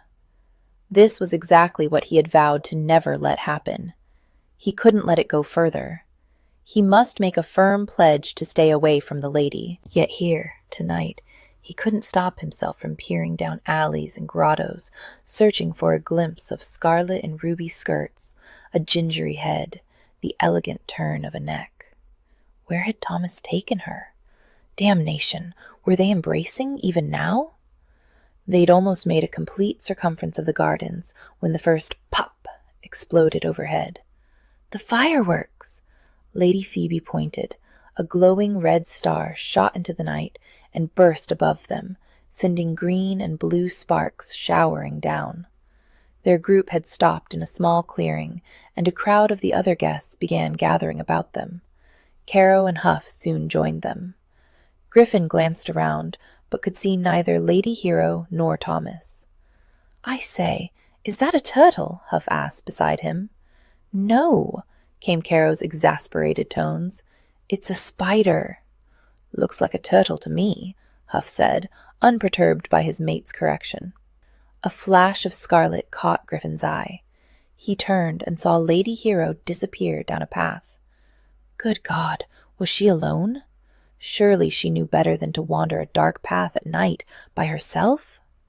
He excused himself from the small group, making sure Lady Phoebe was with Meggs and Caro and their escorts, then strode rapidly to where had seen Lady Hero.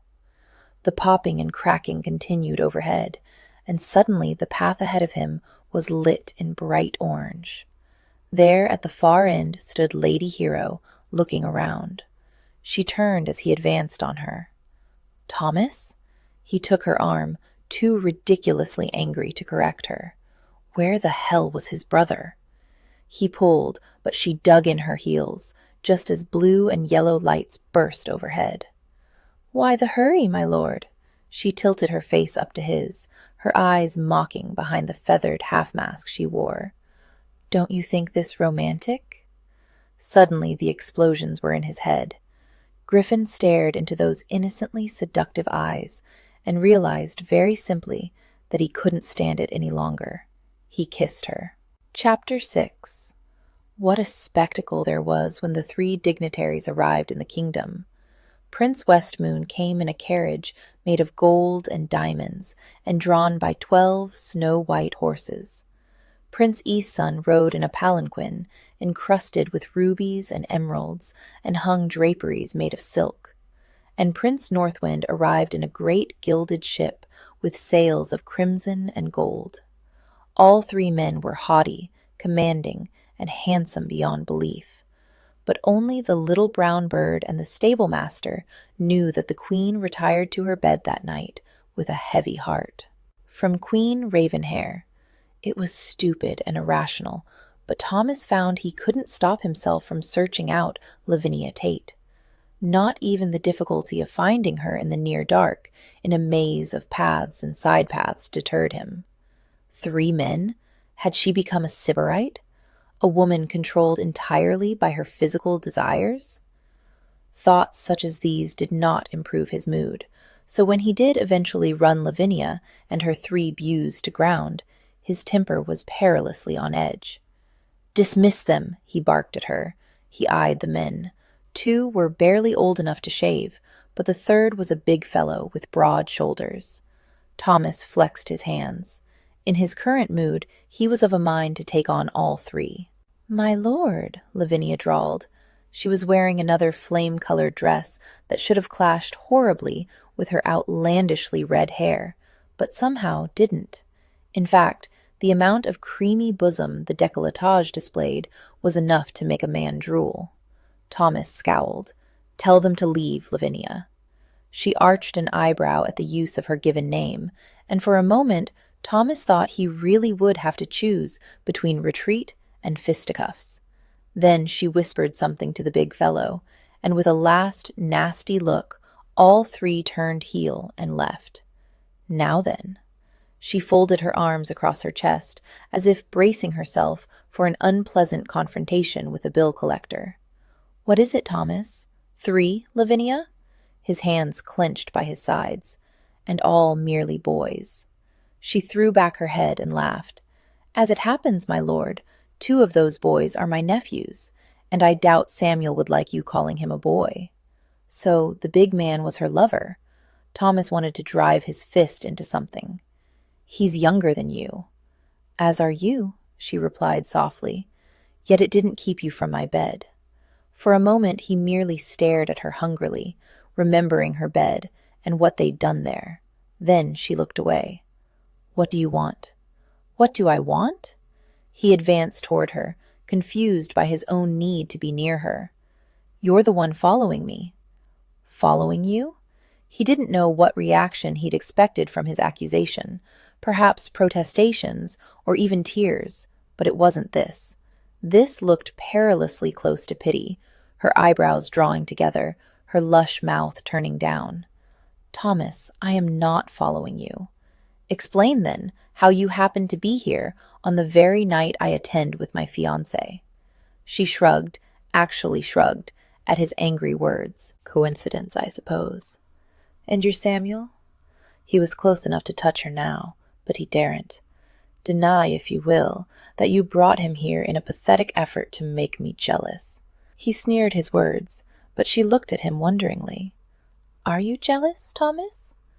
"I can't think why, since you're the one who broke it off when you decided to marry Lady Hero." He looked away from her too perceptive face. "I never said we had to quit, only that we wait a decent amount of time after the wedding, a year at most. I could have bought you a bigger house if you wanted it, a carriage and team. The money never had anything to do with it." "Then what did?" She sighed. "However provincial it might seem to you, I don't wish to carry on a liaison with a married man. It's rather sordid, don't you think? Besides, I've seen your Lady Hero, and she seems a nice girl. I shouldn't like to hurt her." He grit his teeth, feeling the beginnings of a headache. "Are you saying you care more for my fiancé than me?" She stared back, that wretched look of pity in her eyes again. "Are you saying you don't?" "What do you want of me?" he demanded. "I cannot marry you. You know that, Lavinia. Even if we were a suitable match, even if you weren't past the age of childbearing, I simply cannot marry one such as you." "How chivalrous of you to point out my advanced age to me, yet again," she drawled. "But as it happens, there is no need for such drama. I know we cannot marry, and I refuse to conduct a liaison with you when you are otherwise promised. There really isn't anything more to say." He felt something very close to desperation. "I thought you cared for me." Overhead, the fireworks began exploding. "I did. I do." She sighed and let her head fall back, watching the fiery trails. But my feelings for you really have nothing to do with this discussion. Anne broke your trust long before I came along. I'm not sure you'd trust any woman again, let alone one with a past like mine. You've made that abundantly plain. Really, it's a wonder you were able to propose to even a virgin like Lady Hero." An awful, oily blackness invaded his chest at her words, because she was right, damn her. He'd never bring himself to truly trust her. "As you've already stated, the thing is impossible." She glanced over her shoulder. "They'll be waiting for me decided on ices while the fireworks played." He looked at her mutely, unable to find the words that would make this right, the words that would make her stay. She smiled rather wearily. "Goodbye, Thomas. I hope you have a happy marriage." And he could do nothing but watch her walk away from him. Hero had wanted to know how Reading tasted, and now she knew. He was wine and man and need. Pure, hot need, coursing through her blood like quicksilver, lighting her bones on fire, making her muscles quake until she literally trembled in his arms. He didn't kiss her like she was the daughter of a duke, reverent and slow. No, he kissed her like a woman. His lips were hard, demanding things from her, not waiting to see if she had the experience to keep up. His tongue pushed against her lips, insisting on entrance. She opened her mouth eagerly. He swarmed in without hesitation, taking as if she was his by right. "Griffin," she murmured, her hands clutching at his black domino, unsure of what to do. He pulled her close, so close she felt the muscles of his legs through her skirts. His fingers were in her hair, skimming over her throat, brushing lightly at the tops of her breasts. She should push him away. What she wanted instead was to take his hand and press those long fingers into her bodice, to guide him until he stroked the puckered tips of her naked breasts. She thought she might very well expire from sheer ecstasy if he touched her there. A loud bang made her start and break the kiss. The night sky lit for a moment, as bright as day, illuminating his masked face and his mouth, wet and tempting. He pulled back from her, still holding her shoulders, and stared at her as if transfixed. Lord knew what her own expression looked like. Behind them, the cheers of the spectators rose. Hero tried to speak, and found she had to swallow before her mouth could form the words. "We need to get back." He didn't reply, merely caught her hand and turned, striding back up the path. She stumbled behind him, her limbs uncoordinated, her thoughts dazed. Another starburst exploded overhead, green, purple, and red flakes floating to earth. The path was widening. They were nearly to the clearing where the spectators stood. Reading pulled her suddenly into a dark nook off the side of the path. He turned to face her and yanked her into his arms. Her entire being thrilled as he breathed a foul curse and then captured her mouth again. He devoured her as if she were a sweetmeat, and he a man who had gone without bread for far too long. He licked across her lips, biting at the corner of her mouth, groaning somewhere deep in his chest. She opened her mouth eagerly this time, having learned what she wanted. Another cheer went up.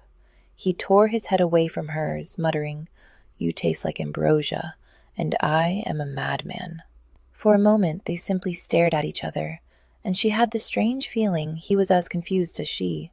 He blinked, cursed, and, taking her hand again, led her into the clearing. The gathered crowd all had their faces tilted upward, watching the display overhead.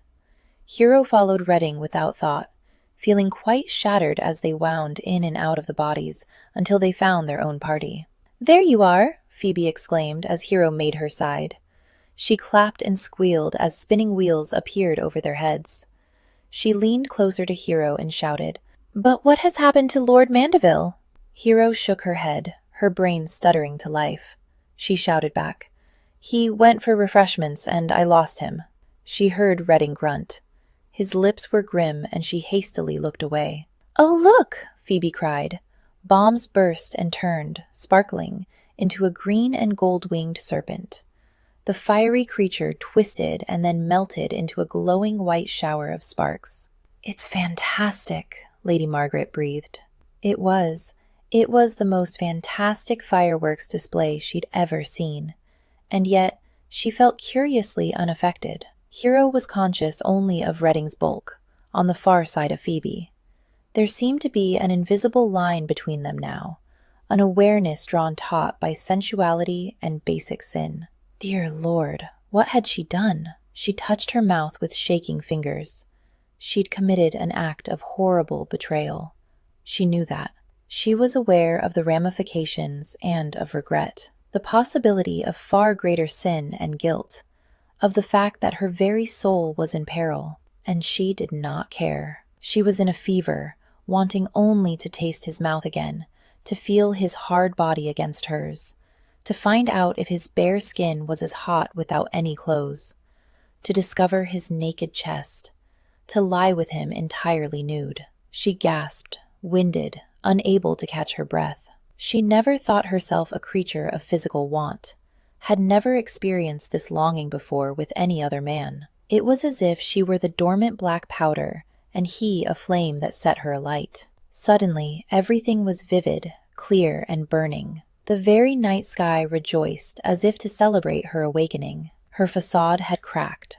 She realized with shock that she was as mortal as anyone else, as fallible as the most fallen woman. And it did not matter. If he but crooked a finger, she would turn and follow him back into those dim paths, would twine herself about him and lift her face for his kiss again. Hero shivered and wrapped her arms about herself. "Are you cold?" His voice was deep and much too near. She shook her head, a bit too violently, and backed a step away from him, putting prudent space between them. He frowned and opened his mouth.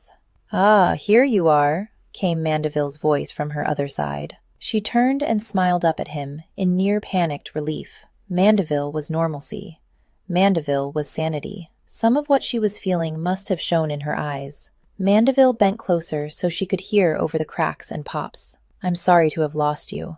I hope it caused you no worry?" She shook her head, still smiling like a fool, unable to speak. "What were you thinking?" Reading growled close, and at first she thought he accused her. Then she looked up and saw the murderous expression he shot at Mandeville. "It's not safe for a lady alone here." Mandeville's head reared back. "How dare you?" Reading made a grimace of disgust, turned on his heel, and strode to the edge of the clearing. Mandeville looked uncertainly at Hero. "I'm sorry." Dear God, she could not take an apology from him now. Hero laid a hand on his sleeve. "Please, don't worry yourself." "But I should," Mandeville said slowly. "My brother is right. I should never have lost you in the maze of paths. It was not well done of me. Please forgive me, Hero." He hardly ever used her given name without her title. Hero felt sudden tears spring to her eyes. This man was so good, so right, and she was a fool to let bright, sparkling physical lust endanger her happiness with him. She squeezed the arm under her hand. "It's done now, and no true harm came of it. Please, let's talk of it no more." He seemed to search her face for a moment, even as purple and red lights showered above. "Very well," he said at last. "It seems I am to marry a very wise lady indeed." Her lips trembled as she gazed up at him, knowing she did not deserve his praise. This was the man she'd chosen to marry.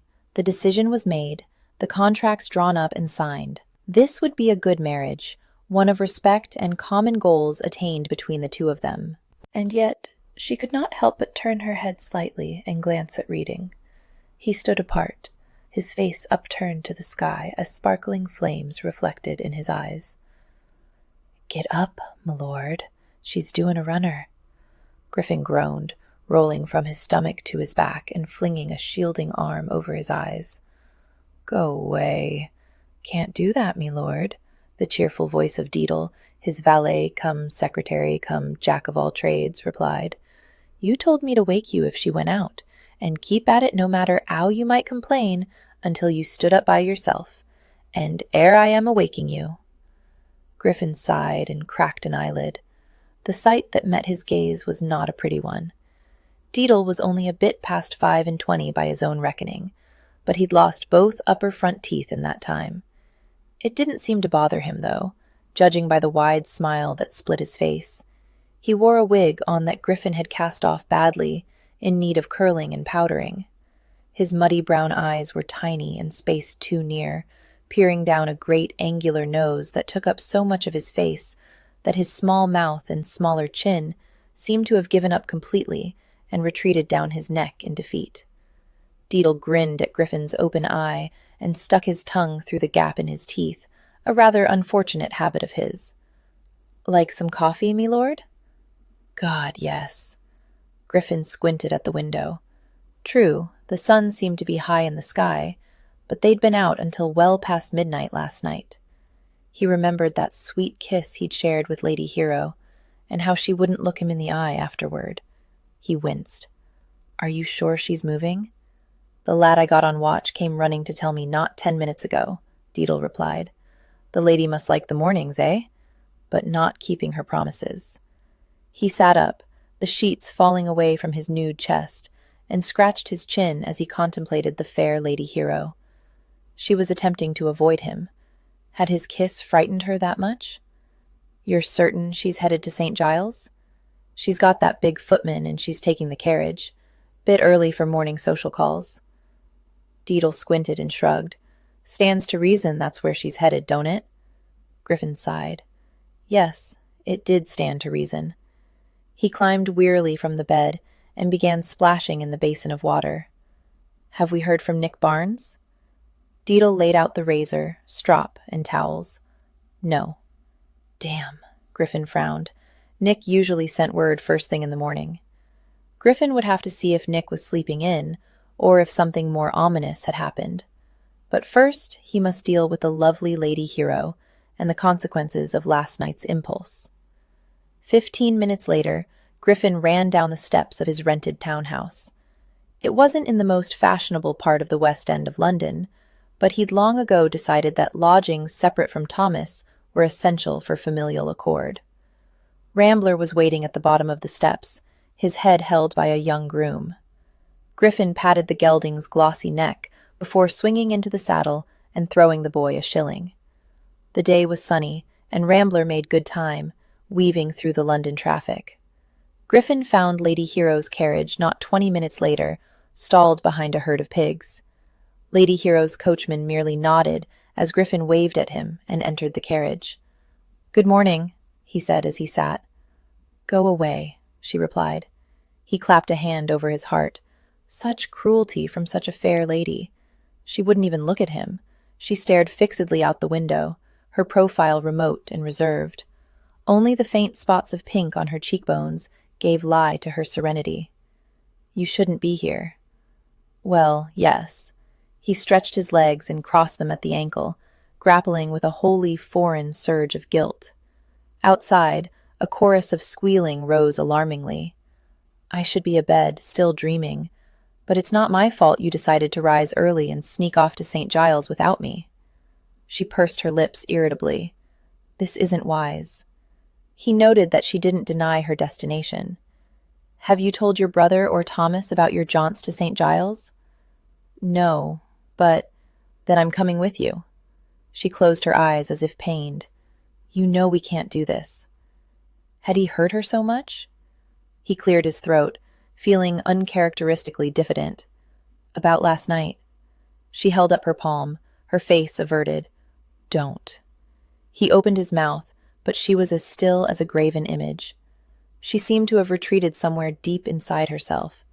Damnation! His mouth snapped shut. He turned to look out the window as the carriage began rolling forward. He'd well and truly mucked this up. If he had it to do over, he'd what? He sure as hell wouldn't take back that kiss. Griffin sighed and laid his head against the squabs. That kiss had been quite spectacular. He remembered her mouth soft and yielding, her breasts pressed against his chest, and the hard beat of his own heart had been aroused, naturally. But oddly, the part that stuck in his mind wasn't the eroticism of their embrace, but the sweetness. It had felt right, as wrong as that was. And as truly foolish as it was to have kissed his brother's fiancée, had do it all over again if Lady Hero gave even the slightest sign of acquiescence. Griffin cracked an eyelid and snorted under his breath. The lady was showing no such signs this morning. She sat ramrod straight in her seats, surely an uncomfortable pose, as the carriage swayed, and her face was still averted. She gave every indication of loathing him. Well, that was for the best, wasn't it? Griffin sighed. "Why have you decided to go back to St. Giles so soon? Mr. Templeton has agreed to meet me at the site of the new home, she said. He raised his brows, waiting for more explanation, but it wasn't forthcoming. Fine. Two could play at that game. He tilted his hat over his eyes and settled back to regain some of the sleep had lost this morning. The carriage, shuddering to a stop, woke Griffin some time later. He watched lazily as Lady Hero got up and left the carriage without a word to him. His lips twitched. That certainly put him in his place. He could stay in the carriage and await her return, but curiosity got the better of him. Griffin followed her out of the carriage, looking around. They were in St. Giles, not far from his still, actually. The carriage was stopped at the end of a narrow lane, too wide to pass through. Griffin saw Lady Hero walking determinedly down the lane with her footman, George. Griffin jogged to catch up. By the time he made her side, she was already in conversation with Jonathan. The architect was all in black, a huge roll of papers under one arm. He turned to greet Griffin, but Lady Hero continued talking. As you can see, now we're worried that the children will have to stay in their wretched temporary home for the winter. Can you give us any hope, Mr. Templeton? She drew breath, and Griffin took advantage of the pause by sticking his hand out to his friend. Good morning, Jonathan. How are you today? Quite well, my lord. Quite well indeed, the architect replied, beaming. He glanced at Lady Hero and blinked at her gimlet stare. Now then, as to the progress of the foundling home, my lady, as you can see, the former architect barely laid the foundations. I've had a chance to inspect the site, and I'm afraid I've discovered several distressing points. Lady Hero frowned. Yes? Jonathan nodded, pushing his spectacles up onto his forehead. Most of the foundation is sound, but in places it has already settled and will need to be dug up, shored, and rebuilt. Further, the papers you sent me indicated that special stone, wood, etc. were bought and stored here. I'm afraid I cannot find them. Stolen? Griffin asked. Yes, my lord. Or perhaps never truly bought in the first place. Jonathan looked troubled. In any case, the materials will have to be purchased before further construction is done. Griffin glanced at Lady Hero and saw that she was biting her lip. I will have to see about obtaining the monies necessary to purchase material.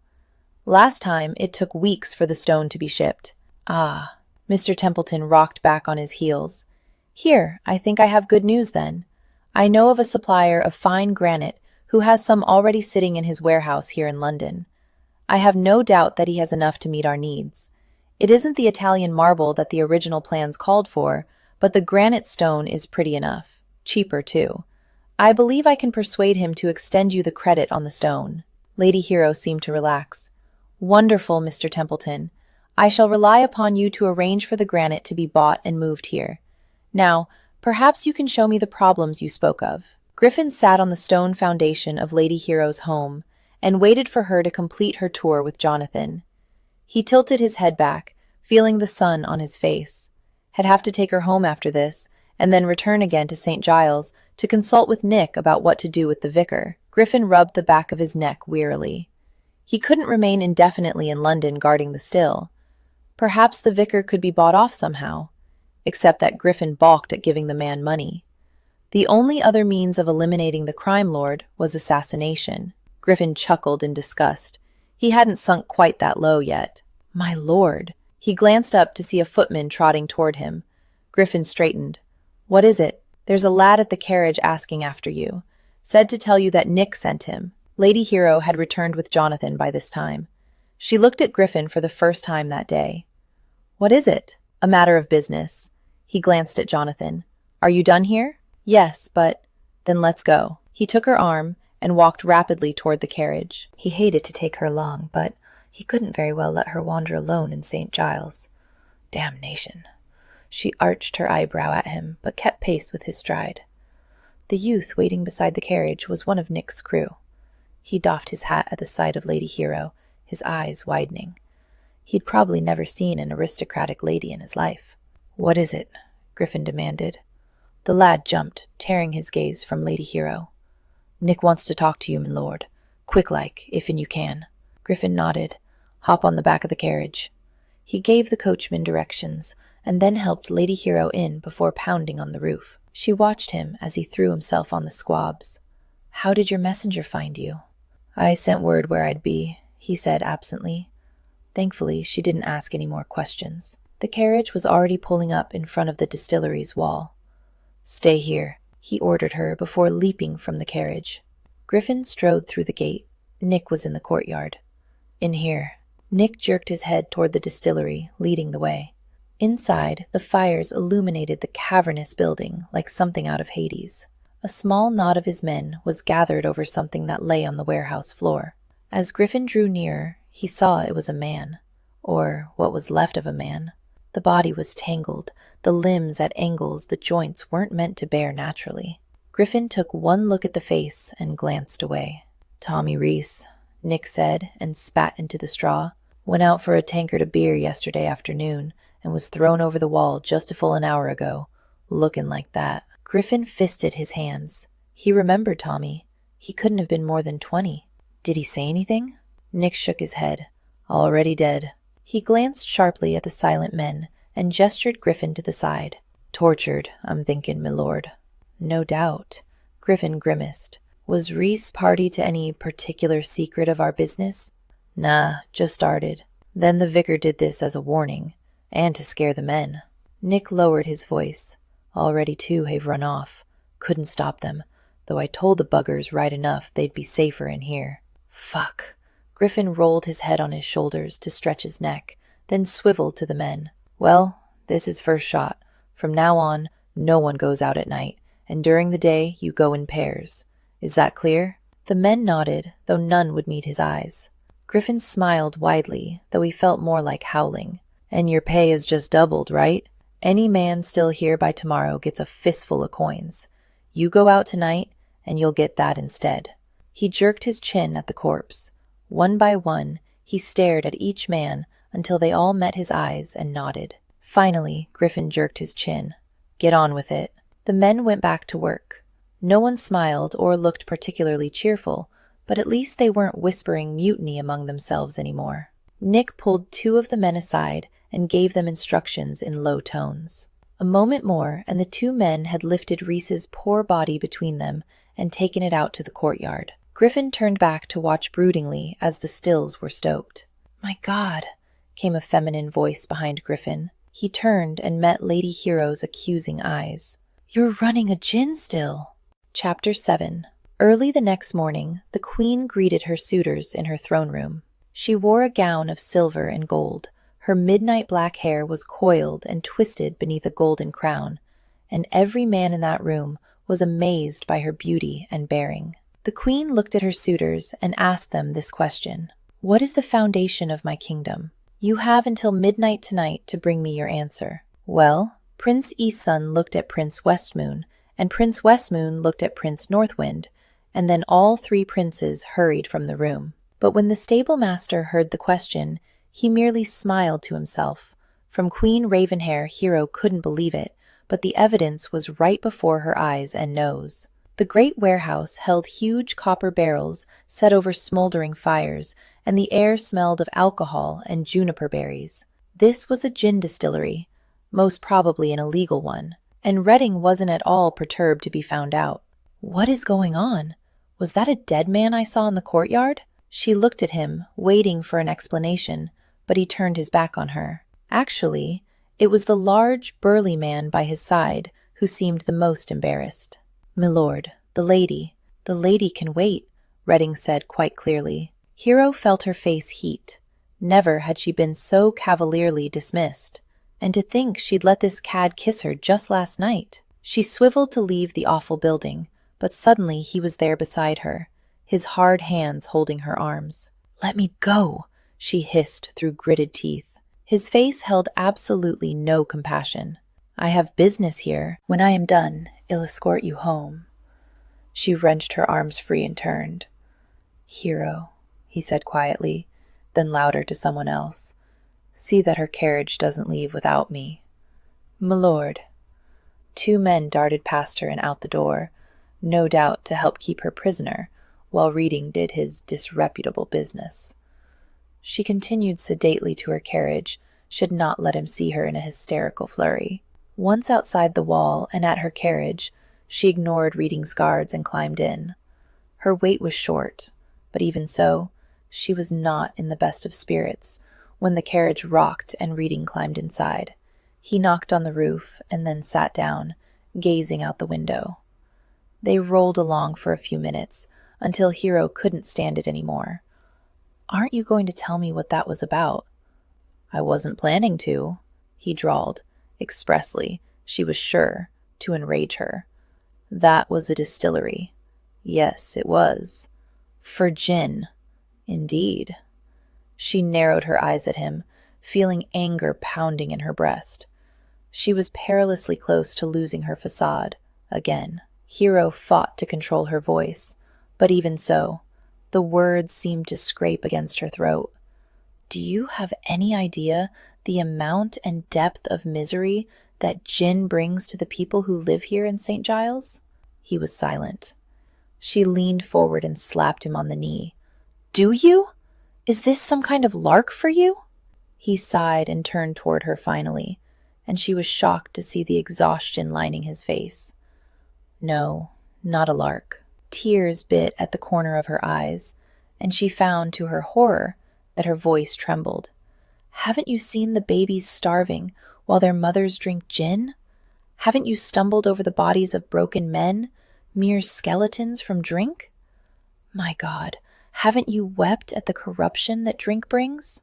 He closed his eyes. "I have." She bit her lip, struggled to control her emotions, to control herself. Reading wasn't stupid. There must be some reason for his madness. "Explain it to me. Why? Why would you dabble in such a filthy trade?" "That filthy trade saved the Mandeville fortunes, my lady perfect." She shook her head sharply. "I don't understand. I've never heard that the Mandeville fortune needed saving." His mouth twisted wryly. "Thank you. That means I did my job well." "Explain." "You know my father died some 10 years ago?" "Yes." She remembered the conversation she had with cousin Bathilda on her engagement night. "You immediately left Cambridge to go carouse about the town." His smile was genuine this time. "Yes, well, that tale was more palatable than the truth." "Which was?" "Our pockets were to let." "Yes," he nodded at her incredulous expression. "My father had managed to lose the family fortune with a series of investments that were ill-advised at best. I had no idea of the family's finances. As I was the second son, Father and Thomas considered it none of my business. So when Mater told me at the funeral the straits we were in, you could have knocked me down with a feather." "And you left school to manage the family's finances?" Hero asked skeptically. He spread his hands and inclined his head. "But why you? Wasn't it Thomas' job to find a financial manager?" "One," he ticked off his point on a long finger, "we couldn't afford a financial manager, and two, Thomas' head for money is about the same as our dear late father's. He spent the last of what we had in the week after father died. And money is the one thing you're good at," Hero said slowly. "That's what you told me when you offered me a loan. When it comes to financial dealings, you can be relied on." Did he think that was the only thing he could be relied upon to do correctly? Griffin nodded. "Thank God my mother caught wind of what Thomas was doing. She had a small inheritance of her own that she'd kept hidden from father. We lived for the first year or so on that bit of pin money, until my distillery started bringing in money." That reminder snapped her attention back to her original concern. "But gin distilling? Why that, of all things?" He leaned forward, resting his elbows on his knees. "You have to understand. I came home from university to my mother, near prostrate with grief and worry. Half the family furnishings sold to pay my father's debts, bill collectors calling at all hours, and Thomas nattering on about how fine a new carriage with gilt trim would be. It was autumn, and all I had was a rotten harvest of grain, mostly spoiled with damp. I could have sold it to a broker, who would have then sold it again to a gin distiller, but I thought, wait a minute, why lose most of the profit? I bought a second-hand still and paid the old rascal. I'd bought it from Extra, to show me how to use it." He sat back on the carriage seat and shrugged. 2 years later, we were able to afford Caro's season. "And Mandeville?" she asked quietly. "Does he know what you do to support your family?" Never fear, he said with deep and devastating cynicism. Your fiancé's hands are clean of all this. Thomas worries about far nobler things than where the money comes from to clothe him. His interests lie with Parliament and such, not bill collectors. Boother brows knit as she tried to figure it out. He must have some idea of where the money comes from. Hasn't he ever asked? No, Reading shrugged. Perhaps he does wonder, but if so, he's never said a word about it to me. And you've never tried to discuss it with him? No. Troubled, she stared at her hands. What Reading did to make money was reprehensible, but what of a man who enjoyed wealth without once asking how it was made? Wasn't Mandeville in some ways just as much to be condemned as Reading? Perhaps more so. He had all the benefits without suffering any of the soul-shredding consequences of dealing in gin. There was a name for such a man, she knew. Coward, a tiny voice whispered deep in her heart. She pushed the thought aside and looked at Reading. If my brother finds out what you do, he'll not hesitate to have you brought before a magistrate. Maximus cannot be reasoned with when it comes to the subject of gin. Even at the risk of embroiling his dear younger sister in scandal? He arched an eyebrow. I think not. She shook her head, turning to gaze out the window. They'd left St. Giles behind and were rolling through a much nicer area. You don't know him. He's obsessed with gin and the effects it has on the poor of London. He has been ever since our parents' murders. He believes that gin is to blame for their deaths. I don't know that he would stay his hand, even if you're soon to be my brother-in-law. He shrugged. That's a chance I have to take. She pursed her lips. What were you discussing with that man at the distillery? He sighed. I have a competitor, though that word is a bit refined for what he is, who is bent on driving me out of business. She glanced at him, alarmed. What kind of competitor? The kind who likes to smash stills and throw the mangled body of one of my men over the courtyard wall, he said. It's the reason I came to London. Well, that and your engagement to Thomas. Dear God, she shook her head. How could he joke about becoming mixed up with such criminals? Then that man was... His name was Reese, and his only sin appears to have been going out for a drink yesterday. She shuddered. That poor man. You needn't worry, he said. As I've said, Thomas isn't involved. She looked at him incredulously. Did he really think her so shallow? I can understand that you were desperate to right your family's finances, Hero said slowly. But they are no longer in peril, are they? My brother would have found out if there were financial concerns when he had my marriage contract drawn up. Your brother is a shrewd man, Reading said. I have no doubt but that you are correct. The Mandeville fortune is safe now. He didn't find anything amiss. If that is the case, then why continue to distill gin? You don't understand, he began. You're patronizing me again, she snapped. He looked at her, his pale green eyes suddenly hard. I have my family to consider, my lady perfect. Caro has made a fine match, but Meg's is still unwed. If she is to find a suitable match, she needs to dress the part, as I'm sure you understand. I cannot give up the still until she is safely wed, until I am financially stable. We need the money from the still to finance her season. She closed her eyes and spoke from her heart. We have had our differences, my Lord Shameless. There have been times in the last several days when I have thought I disliked you quite intensely. He snorted, but she continued. She needed to make her point before she lost her courage. But I think we have also learned something about each other. I would like to think that we are friends, of a sort. The silence was so complete that she thought for a moment that he was holding his breath. She opened her eyes to find him watching her, his elbows propped on his knees, his green eyes still, but with an expression in their depths that made her catch her breath. She clasped her hands, bolstering her bravery. Yes, friends, she said quietly, as much to herself as to him. And, as a friend, I beg of you, please quit this way of making money. Megs. She shook her head violently, cutting him off. Yes, Lady Margaret needs gowns to catch a husband, but there must be other ways of making money. I've seen how gin destroys lives in the poorer parts of London. You may not care right now. You may only see your family and the money you need. But someday you'll raise your head and look around. When that day comes, you'll realize the misery you and your gin have caused. And when that happens, gin will destroy you too. Friends. He sat back in his seat, ignoring her warning. Is that what I really am to you?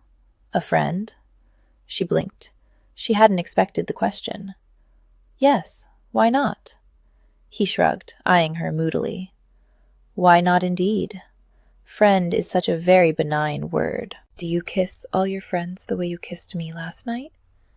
Her eyes had narrowed. She had been waiting for the shot. But still, she couldn't quite control a small shudder. His mouth had been hot. I've told you I do not wish to discuss last night. It's in the past. And forgotten? Yes. Funny. He stroked his chin. I find it rather hard to forget it myself.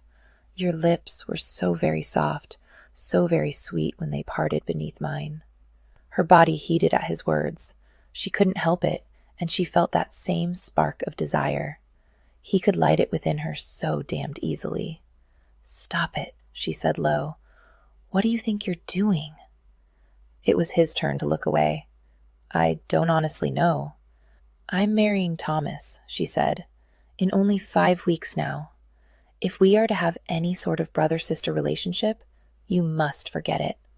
His mouth twisted as if her words were obscene. Can you? She lifted her chin, saying nothing. I thought not, he murmured. That's ducky. Just ducky. He reached into the pocket of his coat and drew out a book. He tossed it wordlessly onto her lap and went back to staring moodily out the window. Hero looked down. It was a volume of Thucydides, History of the Peloponnesian War. She traced the embossing on the leather cover, her eyes suddenly welling with tears. Oh, Mrs. Hollingbrook, you have a letter, ma'am. Nell Jones came into the home's kitchen, waving a bit of paper in the air. Silence looked up from the sad little lump of biscuit dough she was attempting to roll out. Really, it hadn't been one of her better culinary efforts. Nell caught sight of the dough and wrinkled her nose. Here, let me finish that while you have a seat and read your letter. Silence gladly relinquished the rolling pin. She brushed off her hands and washed them in a basin before drawing up a chair to the kitchen table. Mary Darling had been playing with a pot and a big spoon on the floor, but when she saw Silence sit down, she crawled over and demanded to be held. Silence picked her up and kissed the top of her head. In the last 7 months, Mary Darling's hair had grown in thick and inky black, a mass of corkscrew curls. She set the baby on her lap and showed her the letter. Now who do you suppose it's from? She asked as she carefully lifted the seal. Is it Captain Hollingbrook? Nell asked. Overhead came a thump, and then what sounded like a stampede of oxen across the floor. The children were supposed to be doing their afternoon reading under the supervision of the maids, but somehow the daily event often turned into a melee. Silence sighed and turned her gaze to the letter. Yes, it's from William. You'll be glad of that, I'm sure, ma'am. Oh, yes, Silence murmured absently. She deftly kept the paper from Mary Darling's interested fingers as she read. William wrote about the Finch and its cargo, a storm they'd weathered, and a fight among the ensigns. Have a bit of patty cake, Nell said to Mary Darling, and handed her some of the biscuit dough. A seabird the men had shot, and the sighting of a French ship, Silence skimmed down the page, following the neat handwriting of her husband, coming finally to his signature, William H. Hollingbrook. She stared blankly at the page, before she began over again, reading more slowly, searching. But she knew already there were no jokes they shared between just the two of them, no endearments, no expressions of wanting to come home or missing her. In fact, the letter could have been written to anyone. Is he well? Nell asked. Well enough. Silence glanced up and noticed that Mary Darling was carefully breaking off bits of the biscuit dough and placing them in her mouth to chew with a thoughtful expression. No, sweetheart, 'tisn't good not cooked.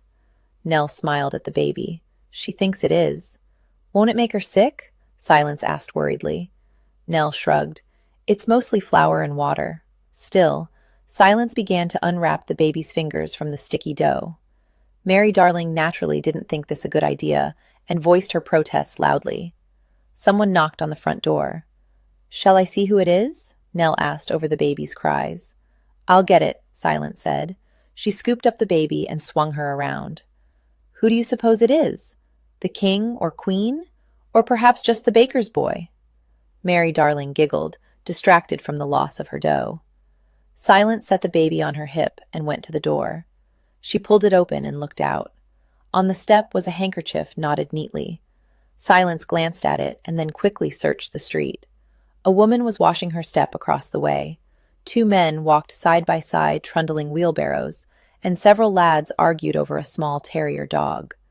No one seemed to be paying her any mind. Silence bent and picked up the handkerchief. The knot was loose and came easily undone, even using only one hand.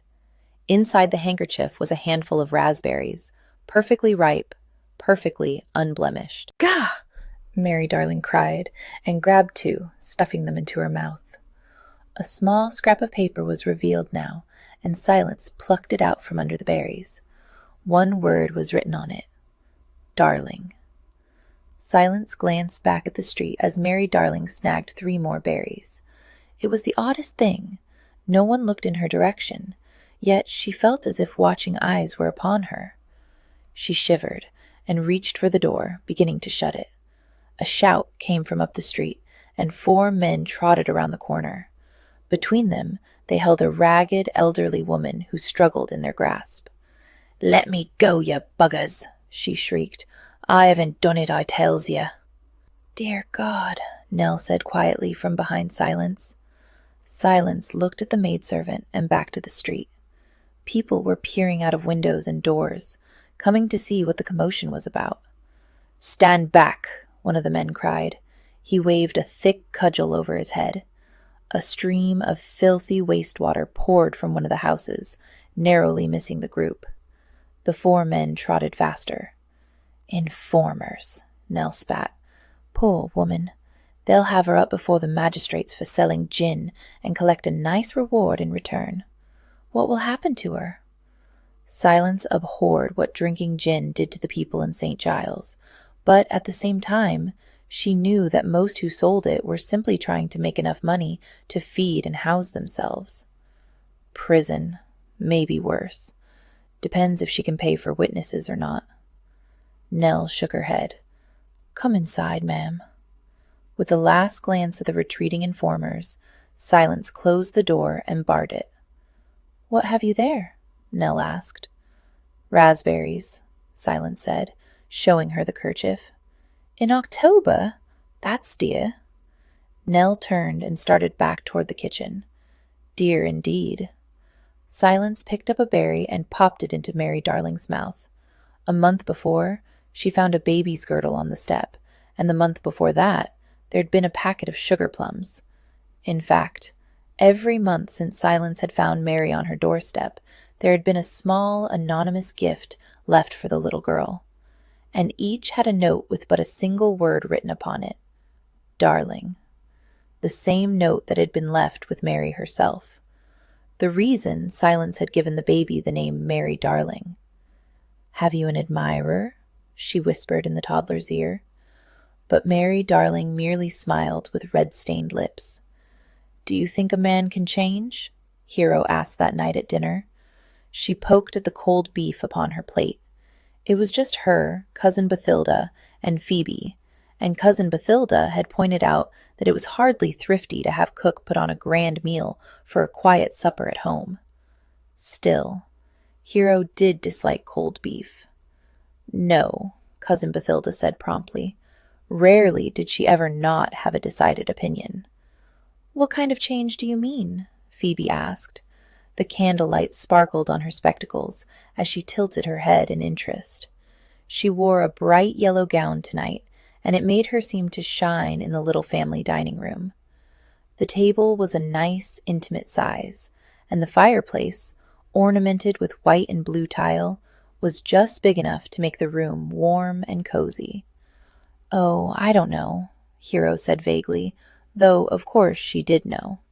"Say, for instance, A gentleman has a decided fondness for gambling at cards. Do you think he could ever be persuaded to quit?" "No," Cousin Bathilda reiterated. She slipped her right hand beneath the table while staring fixedly straight ahead. There was a small scuffle under the table. Neither Hero nor Phoebe made any sign that they had noticed the transaction. "I think it might depend upon the gentleman," Phoebe said thoughtfully, "and perhaps on the nature of the persuasion." She picked up a tiny piece of her beef and slipped her hand beneath the table. "Nonsense," Cousin Bathilda said. "Mark my words. No lady has ever been able to change a gentleman, by persuasion or otherwise." "Pass the beetroot," Phoebe murmured to Hero. "How do you know, Cousin Bathilda?" "It's common feminine wisdom," that lady said. "Take Lady Pepperman." "Who?" Hero asked. She helped herself to the beetroot, even though that was cold as well, before passing it to her sister. "Before your time," Cousin Bathilda said. "Now listen. Lord Pepperman was a well-known gambler, and a very unlucky one at that. Once gambled away his clothes, if you can credit it, and had to walk home in nothing but his small clothes and wig." Phoebe snorted and hastily covered her mouth with her napkin. But Cousin Bathilda was in full sail and didn't notice.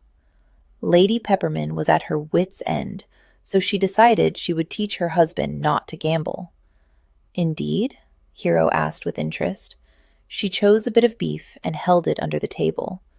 A small, warm, soft nose nuzzled her hand, and then the beef was gone. How did she manage that?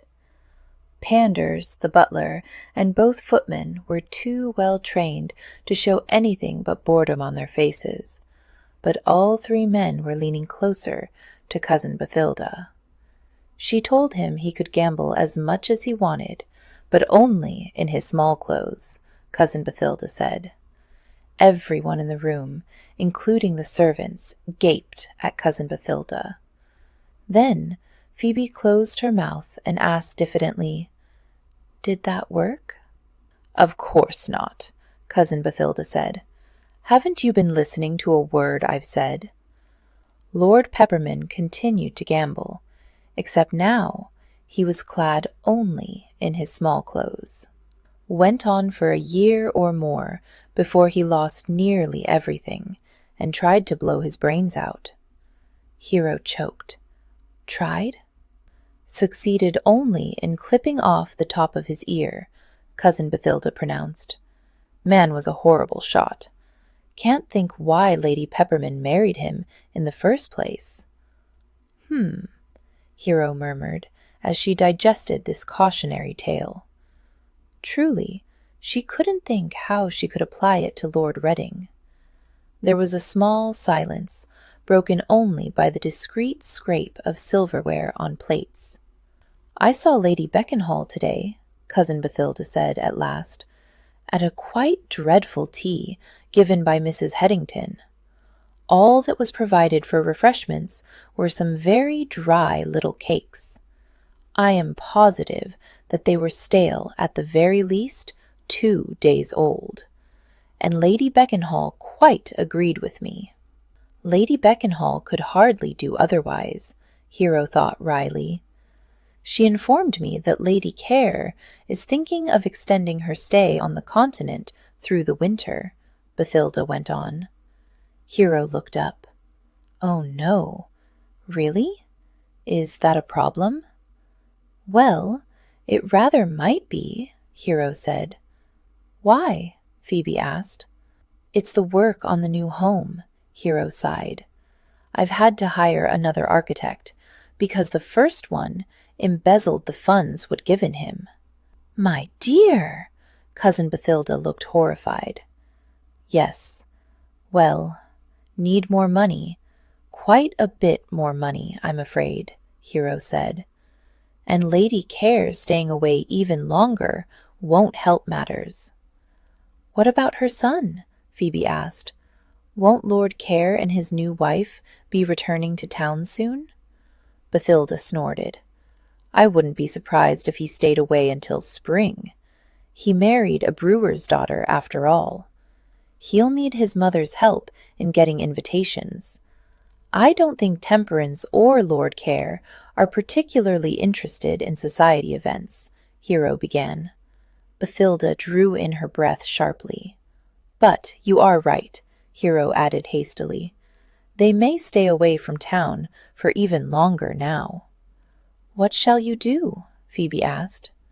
Hero shook her head and was silent a moment as the footman cleared the supper plates and brought in a pudding for dessert.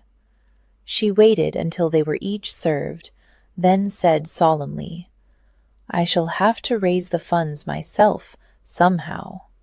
You can have some of mine, Phoebe said promptly. Mother and father left me a fair amount, or so Maximus says. But you can't touch it until you're of a majority, Hero said gently. Thank you anyway, dear. Phoebe scrunched her face for a moment. I'd wager there are other ladies who would like to help the home. Do you? Hero dabbed at her pudding without really tasting it. Yes. Phoebe was beginning to look excited. You could form a syndicate. Like a gentleman's business syndicate? Cousin Bathilda frowned. Quite, Phoebe said, except it would be only ladies, because if you let a gentleman in, he'll want to run things, and it's to give money, not make it. You could call it the Ladies' Syndicate for the benefit of the home for unfortunate infants and foundling children. That's a wonderful idea, darling, Hero said, smiling. Phoebe's enthusiasm was hard to resist.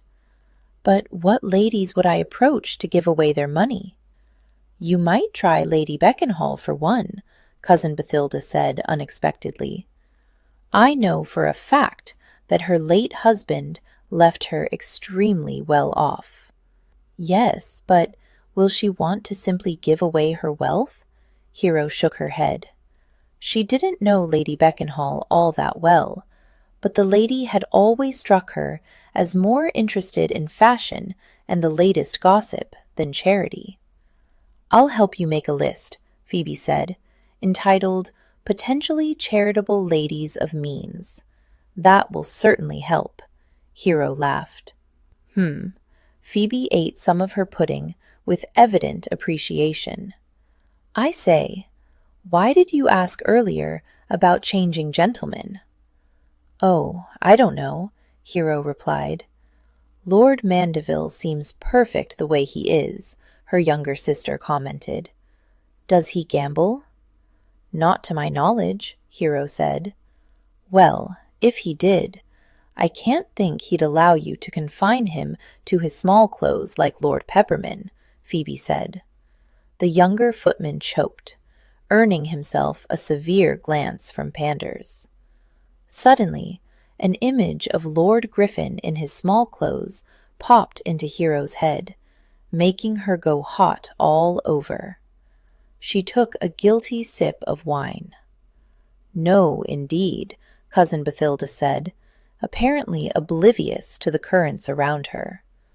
I'm afraid you'll have to accept Lord Mandeville the way he is, my dear. Fortunately for you, he's quite perfect as he is.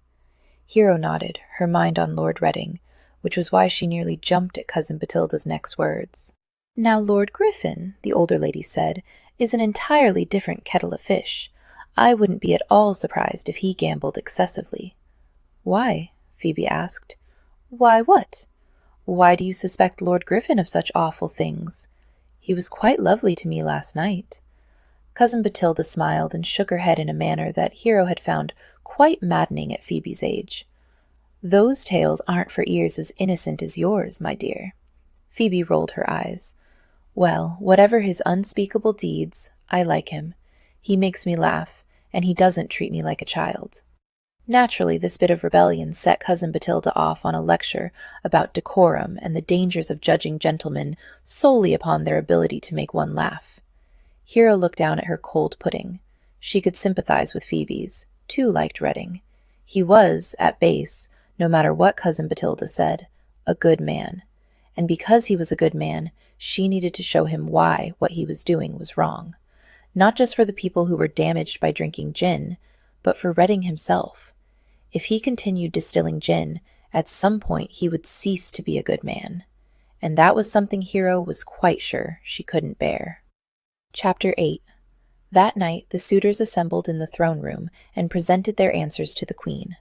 The first was Prince Westmoon. He bowed and set a single, flawless diamond before her. "Wealth is the foundation of your kingdom, your majesty."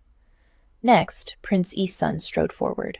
He nodded to the queen and laid a pretty little golden dagger at her feet, all encrusted with gems. "Arms are the foundation of your kingdom, your majesty." Finally, Prince Northwind presented a velvet bag with 25 perfect pearls and said, "Trade, your majesty, is the foundation of your kingdom." From Queen Ravenhair Griffin cursed the vicar of Whitechapel as he rode home the next morning. After a sleepless night at the distillery, spent constantly tense, listening for the least sign of intruders, Griffin had nothing to show for it but an aching head. There had been no sign of the vicar or his men. All Griffin wanted now was a bite to eat and the comfort of his own bed. In fact, he was so focused on those two things that he almost didn't notice the carriage lurking discreetly on the cross street down from his townhouse. Only the glimpse out of the corner of his eye of a familiar coachman alerted him. Griffin pulled Rambler to a halt with a muttered curse. What the hell was Lady Hero doing on his street at the unfashionable hour of 10 of the clock? His house was only feet away, but Griffin sighed and walked Rambler over to the carriage. He rapped on the window. Slim fingers promptly pulled the curtains back, and Lady Hero motioned him impatiently inside. Wonderful. Griffin instructed one of the footmen to take Rambler to the mews. Then he climbed in the carriage. She wore a dark green coat over a lighter green skirt, and her red hair seemed to glow in the dimness of the carriage. "Good morning, Lady Hero." "Good morning," she said briskly. "I've an appointment in St. Giles, and since you insist on accompanying me, I thought I'd save you the trouble of tracking down my carriage." "How thoughtful." He slumped onto the carriage seat. She frowned at him. "Have you had any sleep at all?" "No, nor breakfast either." She looked adorably disapproving. "Sleep, then." And he was so weary that he didn't even ask what her mission was in St. Giles before laying his head on the squabs and losing consciousness so quickly he might as well have been knocked on the head. He opened his eyes some time later to see Lady Hero watching him. Her clear gray gaze was somehow intimate. "Better?" she asked softly. He didn't move, enjoying simply looking back at her.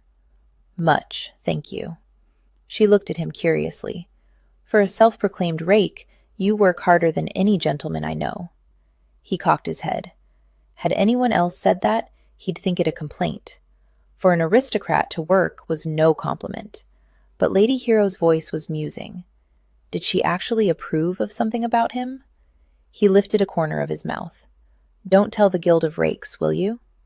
She laughed softly, and then opened a cloth on her lap. "I bought you a meat pie while you were sleeping."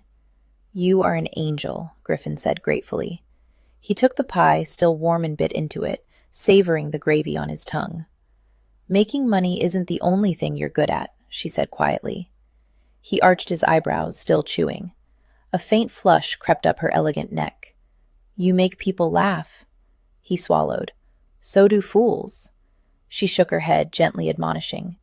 "You jest, but the ability to laugh is a wonderful thing. Phoebe had a lovely time the other night, largely because of you." "I didn't do anything extraordinary." He shook his head and took another bite. "But you did." She looked at him intently. "Phoebe is special and very dear to my heart. I can't tell you how grateful I am that you made her laugh that night. Thank you." His eyes narrowed as he remembered how Phoebe had lost sight of the little monkey on stage. "What did—" The carriage shuddered to a halt, distracting him before he could finish the thought. "Have you decided to inspect the construction again?" "No." She looked down at her hands. "We've stopped at the temporary foundling home. I wanted to show you something." "Indeed?" She wasn't meeting his eyes, so he probably wasn't going to like whatever she had in store for him. Still, he ate the last of the pastry and brushed off his hands. "After you." Perhaps his smile had a bit too much teeth. She glanced at him rather nervously before descending the carriage. Outside, the day was gray, and a chill wind blew. Griffin offered his arm. "Shall we?" She laid her hand on his sleeve, and he was aware of her touch, light though it was. It was pleasant to be able to guide her down the lane, leading to the temporary home, to act the proper gentleman to her lady. They stopped at the door to the home, and he stepped forward and knocked. There was no sound from within. He cocked an eyebrow at her. "Do they expect you today?" She cleared her throat, a fine, pale pink blush climbing her throat. "I didn't tell them I was coming." He didn't have time to reply to this news before the door was pulled open. A young girl stood before them, an enormous apron pinned to her bodice. "Good morning, Mary Whitson," Lady Hero said. "Is Mrs. Hollingbrooke about?" The girl curtsied. "Yes, my lady. Please come in." Griffin stepped over the sill and noticed immediately the bare boards of the hallway. They were warped. The girl led them into a small sitting room. "I'll fetch Mrs. Hollingbrooke from the kitchen," Mary Whitson said, and hurried away. Lady Hero didn't sit, and neither did Griffin. He circled the tiny room before halting in front of the fireplace. He tapped his fingers against the mantel and watched as crumbs of plaster fell to the hearth. Footsteps sounded in the hall, and then the door was pushed open. The young woman who stood there was very pretty, but flustered. Pale brown hair with streaks of light red and blonde was bundled untidily under a cap. Tendrils stuck to her flushed cheeks. A smudge of flour dotted her chin. "Lady Hero, we weren't expecting you," she said in a breathless rush as she curtsied. "No matter, Mrs. Hollingbrooke." Hero smiled calmly, which seemed to set the other woman's nerves slightly at ease. "I've brought a friend, Lord Griffin Reading. He's heard me speak of the home and became quite interested. I was wondering if you could show him some of the children." Mrs. Hollingbrooke's face brightened. "How do you do, my lord?" She bobbed a wobbly curtsy, rising eagerly. "I'll be very happy to introduce you to some of our charges." Griffin smiled and bowed. "Thank you." He waited until the lady had turned her back to lead them from the room, before shooting Lady Hero a skeptical look. "What are you up to, Lady Perfect?"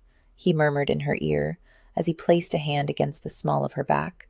She glanced at him nervously as he ushered her from the room. They followed Mrs. Hollingbrooke back through the house. The kitchen they entered was cave-like. Griffin had to duck his head so as not to knock himself out on the lintel. 6 little girls were crowded around a long wooden table, in the process of rolling out pastry of some kind. As one, they looked up and saw him, then froze like young fawns surprised in a woodland glade. "Children," Mrs. Hollingbrooke said, "we have a special visitor. This is Lord Griffin Reading, a friend of Lady Hero. Please show his lordship your best manners." Best manners must have been a code word. The girls each curtsied with varying degrees of grace. Griffin nodded gravely and murmured, "How do you do?" A small, ginger-headed child smothered a giggle. Mrs. Hollingbrooke chose to disregard this breach of decorum. She laid her hand on the eldest girl. "This is Mary Whitson, who I believe you already met at the door." Mary Whitson bobbed a curtsy. Lady Hero cleared her throat. "How long has Mary Whitson lived at the home, Mrs. Hollingbrooke?" "Nearly 10 years, my lady," Mary Whitson answered for herself. "And how did you come to the home?" Mary looked quickly at Mrs. Hollingbrooke. There was a slight line between that lady's eyes. "Mary was brought to us by Ash," darted a look at the girls, "er person of ill repute. She was just 3 at the time." "And her mother?" Lady Hero asked softly. "We don't know anything about her parents," Mrs. Hollingbrooke said slowly. "But judging by the person who brought her here, it was thought that her mother was a poor unfortunate who walked the streets. Her mother had been a prostitute." Griffin looked at the girl, wondering how she felt to have such intimate matters of her history discussed in front of her. The girl met his gaze, her expression stony. Griffin nodded at her and said gently, "Thank you, Mary Whitson." Mrs. Hollingbrooke moved to the next small girl in line. "This is Mary Little. She has been with us since she was an infant, left on our doorstep." Mary Little bobbed a curtsy. "Are you the one that's to marry Lady Hero?" Lady Hero gasped softly beside him. Griffin didn't dare glance at her. "No, it's my brother who is to wed Lady Hero." "Oh," said the child. Mrs. Hollingbrooke cleared her throat. And this," she laid a hand on the third girl in line, "is Mary Compassion. She came to us at the age of 2, along with her brother, Joseph Compassion. Their parents died within a se'ennight of each other, from cold and ill nutrition." "And drink," Lady Hero murmured. Griffin stared at her impassively. She lifted her chin, stubbornly staring back. "Well, yes." Mrs. Hollingbrooke looked between him and Lady Hero, a puzzled frown on her face. "Most of the deaths in St. Giles, the ones that are not from old age, that is, are helped along in one way or another by drink." "How many die from old age in St. Giles?" Lady Hero asked. "Few," Mrs. Hollingbrooke replied softly. "Very, very few." Griffin fisted his hands, trying to keep his voice level. "And these other young ladies?" "Oh," Mrs. Hollingbrooke glanced distractedly at her charges. "This is Mary Evening. She has been with us since infancy. She was found on a nearby church step. Next to her is Mary Red Ribbon, who was brought to us by a local tavern owner." Mrs. Hollingbrooke glanced quickly at Lady Hero. "I'm afraid Mary Red Ribbon was left at the tavern by her mother, who did not return." Griffin forced a smile to his lips as the little girls dipped in curtsy. Damn it! He wanted to shout that it wasn't his fault if people chose to drink gin. He'd made no woman prostitute herself or abandon her babe in a tavern. If he didn't distill the gin they drank, someone else would.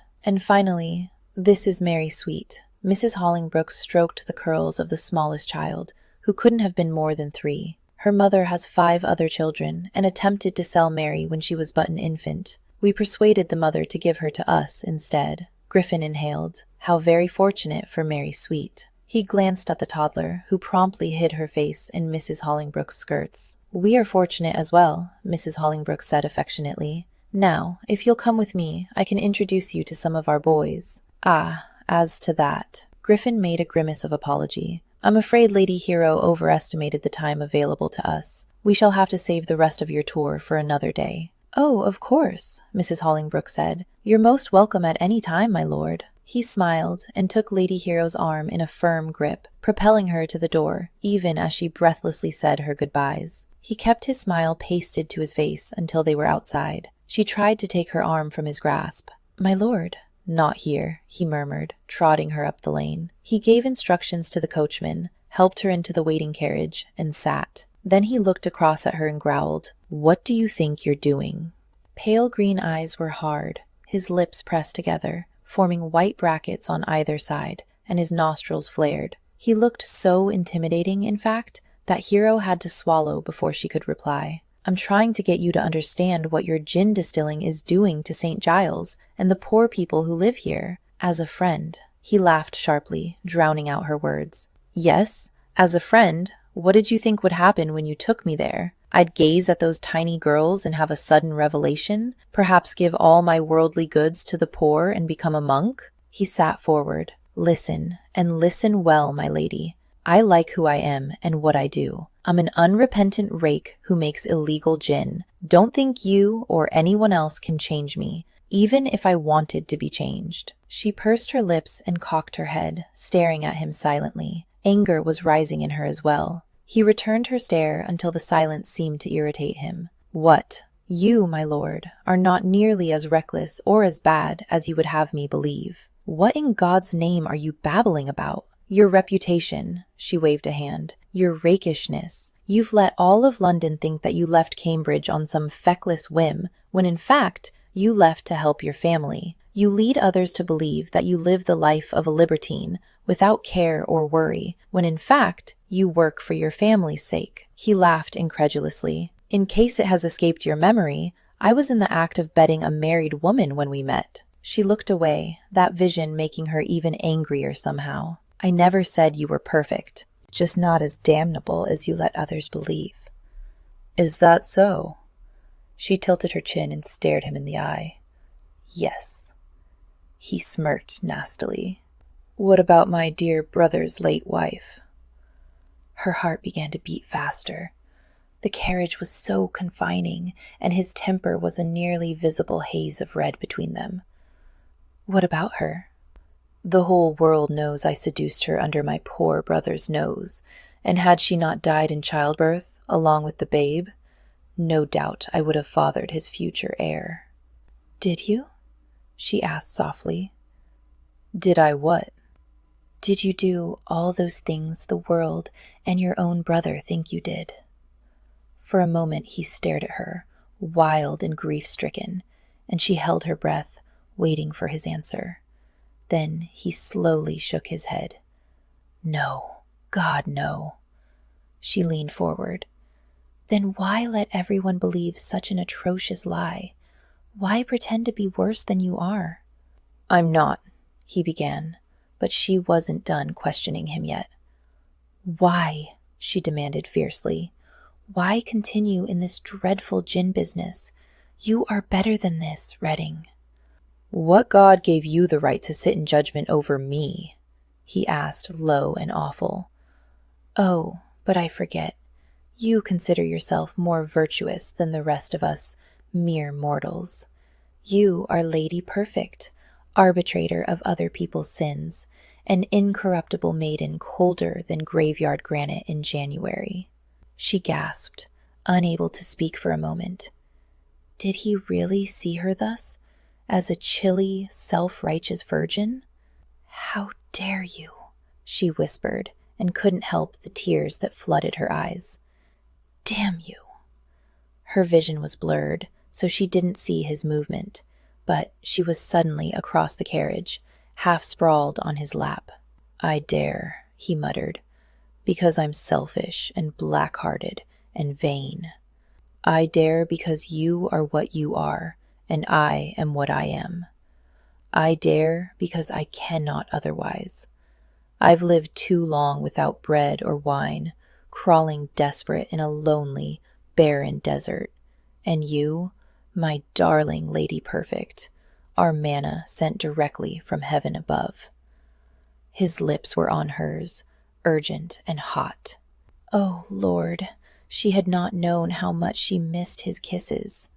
His mouth tasted of need too long suppressed, but where he might have been rough with her, he was instead gentle, very gentle. His lips pressed against hers, his tongue licking at the corners of her mouth. "Let me," he pleaded, even as she opened her lips. He canted his face, pulling her closer, his tongue sliding into her mouth.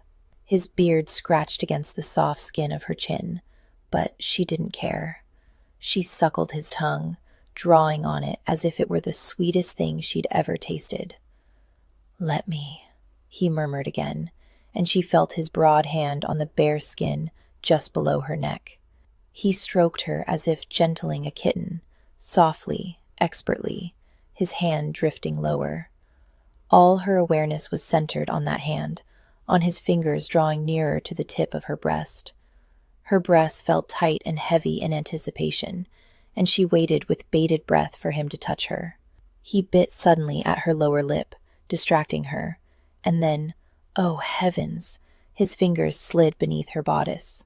She gasped, feeling his hot skin as he stroked over her hardened nipple. He spread his hand, trapping the tip between his first and second fingers. When he squeezed, she felt the sudden jolt between her thighs.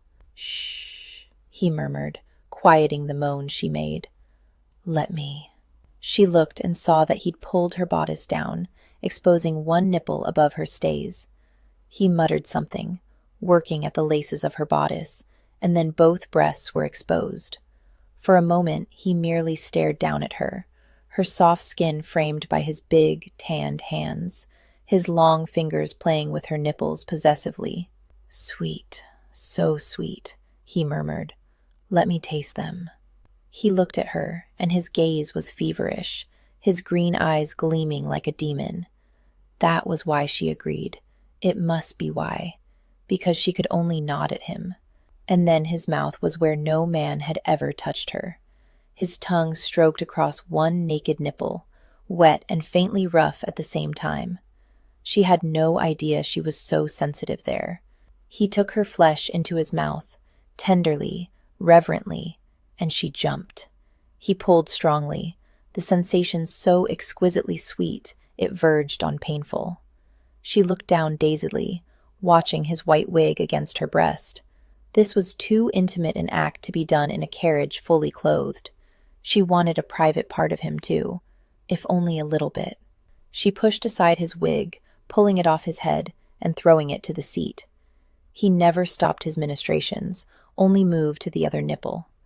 Under the wig, his hair was dark and thick, shorn short, almost like fur. She ran her hands over his scalp, flexing her fingers, feeling his hair, warm and surprisingly soft. She closed her eyes in bliss. He was pinching her first nipple between his thumb and finger as he suckled on her other breast. A fire was building at her center, hot and uncontrollable. "Touch me," he whispered against her breast. I am," she answered. She opened her eyes and saw him rub his cheek against her cherry-red nipple.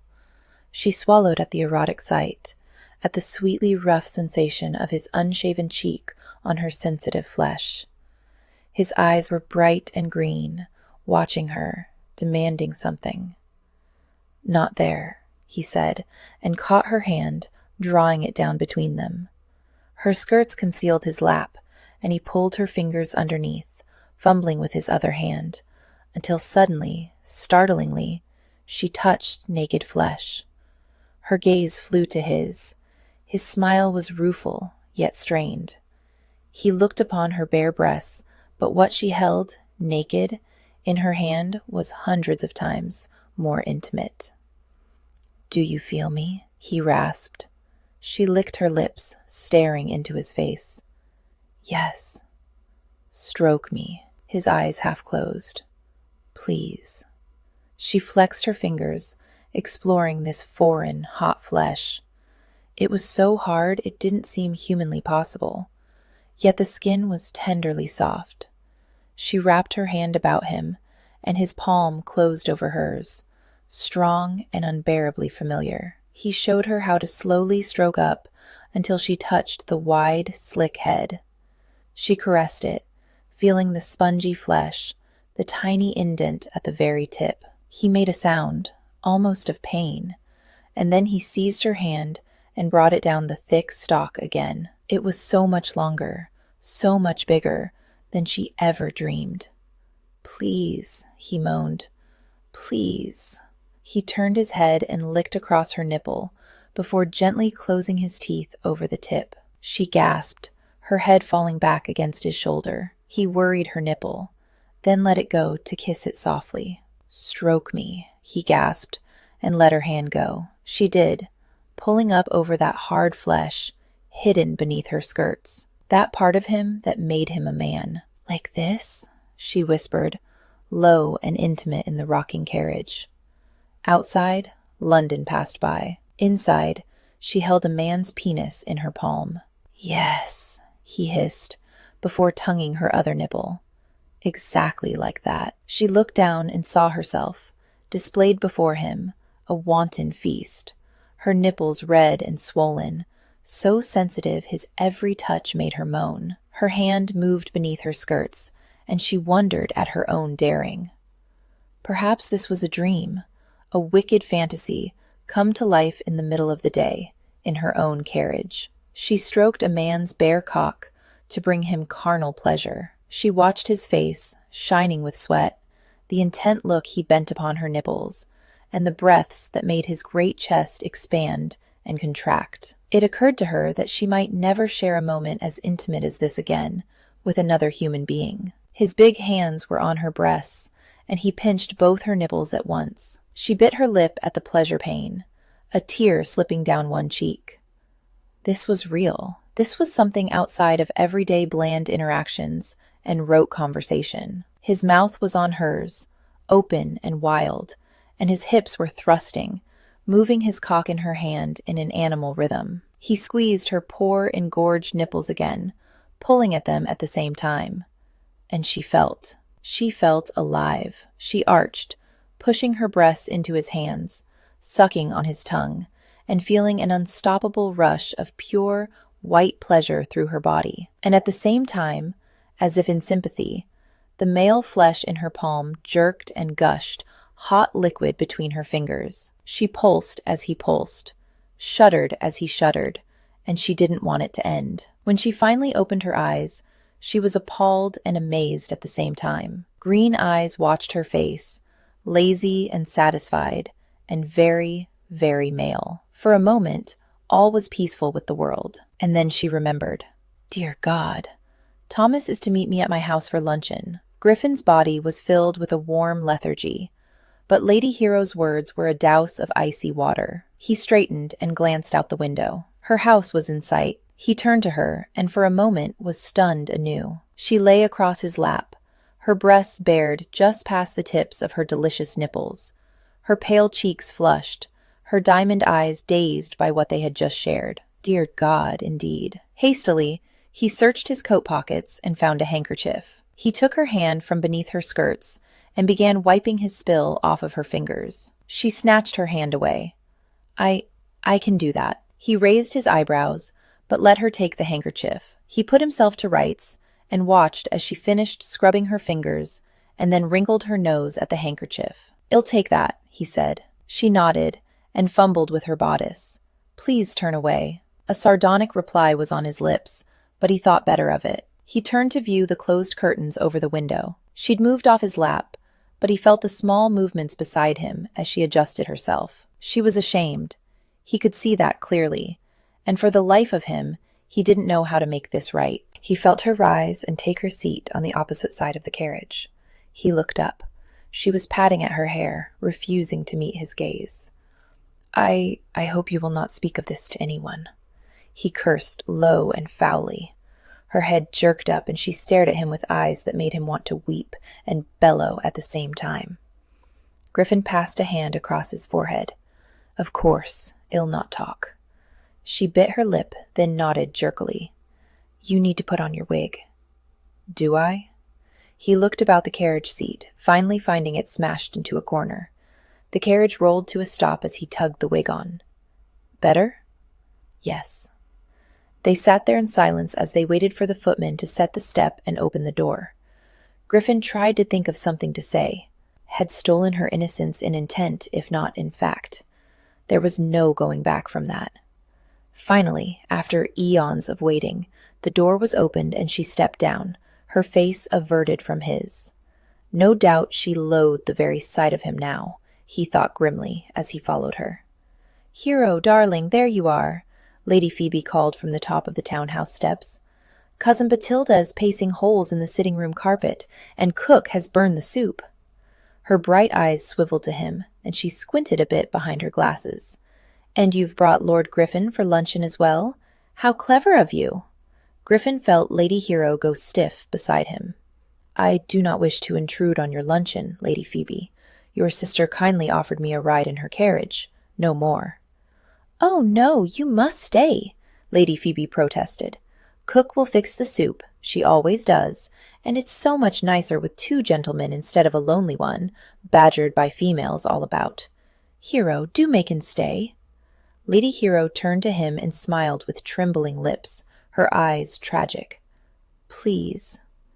He ought to go. He knew that. Knew, too, that she didn't really want him here.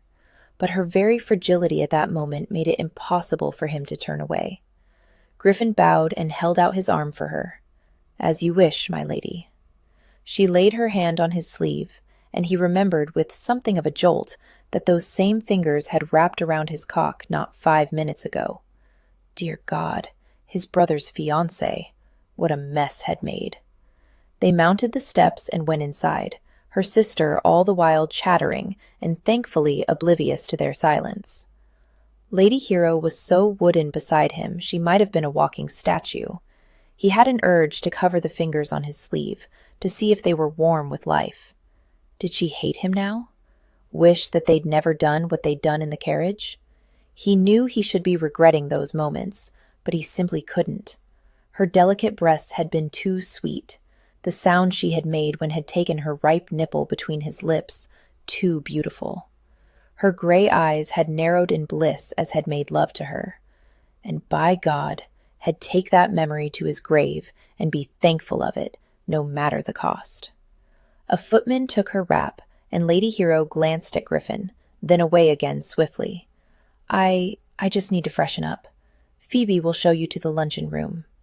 Griffin bowed, watching moodily as she retreated up the stairs. He turned to Lady Phoebe, offering his elbow. "I'm at your mercy." She grinned, taking his arm. "It's just us for luncheon. Myself, Hero, your brother, and Cousin Batilda. Have you met my Cousin Batilda yet?" "I haven't had the honor." She nodded. "Don't let Mignon bother you. She growls at everyone." And with those cryptic words, she led him up the stairs and into a light, feminine room, all yellows and whites with dauntingly fragile furniture.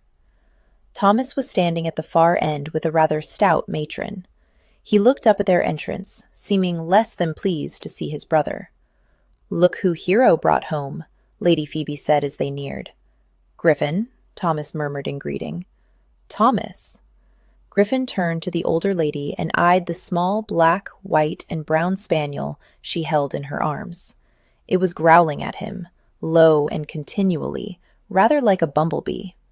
"This is Lord Griffin Reading, Cousin Batilda," Lady Phoebe murmured. "My lord, this is my cousin, Miss Batilda Picklewood." Miss Picklewood dipped into a creaking curtsy as he bowed. "We shall have to tell Panders that there is one more for luncheon." "I'll try not to eat too much," Griffin said lightly. "What a pretty little spaniel." "She is, isn't she?" Miss Picklewood had actually pinkened. She stroked the spaniel's head, and it interrupted its rumbling to lick her fingers. "Would you like to pet her?" "Ah." Griffin examined the dog warily. It hadn't started growling again, but then its protuberant brown eyes didn't look particularly friendly either. Beside him, Lady Phoebe's eyes were positively dancing behind her spectacles. "Don't be frightened. If she bites, well, send for a doctor, I assure you." "Bloodthirsty baggage," Griffin muttered under his breath before extending a hand toward the dog's nose. If he were going to be bitten, he might as well get it over with. "Mademoiselle Mignon." The spaniel sniffed daintily and then opened her mouth in a doggy grin as he gingerly fondled her ears. "I don't understand it," Miss Picklewood said. "She usually hates gentlemen." Griffin's outraged gaze flew to Lady Phoebe's own, and she covered her mouth to stifle a giggle. The girl shrugged. "She's never actually bitten a gentleman before, just threatened to." "She came close with me," Thomas remarked dryly. "You must have rubbed your fingers in bacon, Griffin." "Perhaps she just has very good taste," Griffin said, as he scratched Mignon's chin. "In any case, she certainly seems fond of you," Miss Picklewood muttered. She nodded as the butler made some sort of signal. "I think we're ready to go in. Perhaps you can see what's taking your sister so long, Phoebe." Lady Phoebe slipped from the room, and Thomas made a social remark, but Griffin wasn't paying attention. He absently stroked the little spaniel and wondered if he was the reason Hero was reluctant to come to luncheon. Damn, damn, damn. He'd made the worst mistake of his life. "Here she is." He looked up at the sound of Lady Phoebe's voice. Hero was standing beside her, composed, though colors still flew high in her cheeks. She walked straight to Thomas and held out her hand. "My lord, it is good to see you." Thomas bent over her hand in a polite, everyday gesture that in no way could be construed as passionate, and pain arched through Griffin's body in a searing flame. In that moment, he wanted to shove aside his brother, lift up Lady Hero, and bear her away.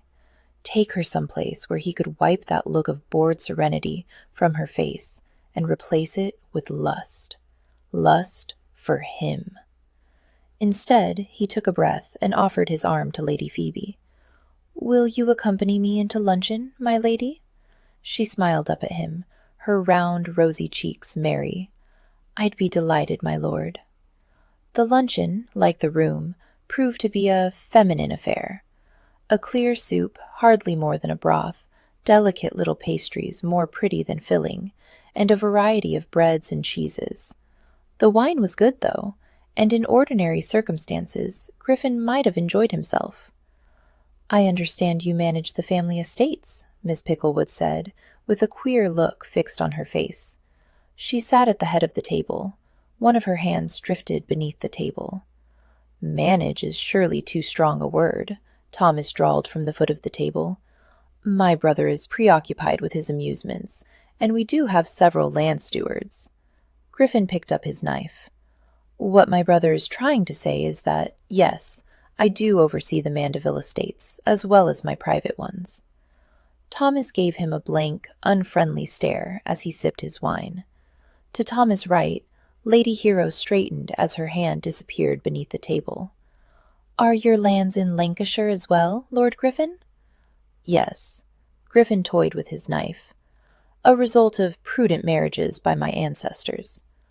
"But that's so far from London," Lady Phoebe exclaimed. "Surely you must get lonely in the country." She bit her lip and stared straight ahead as her hand, too, suddenly darted underneath the table.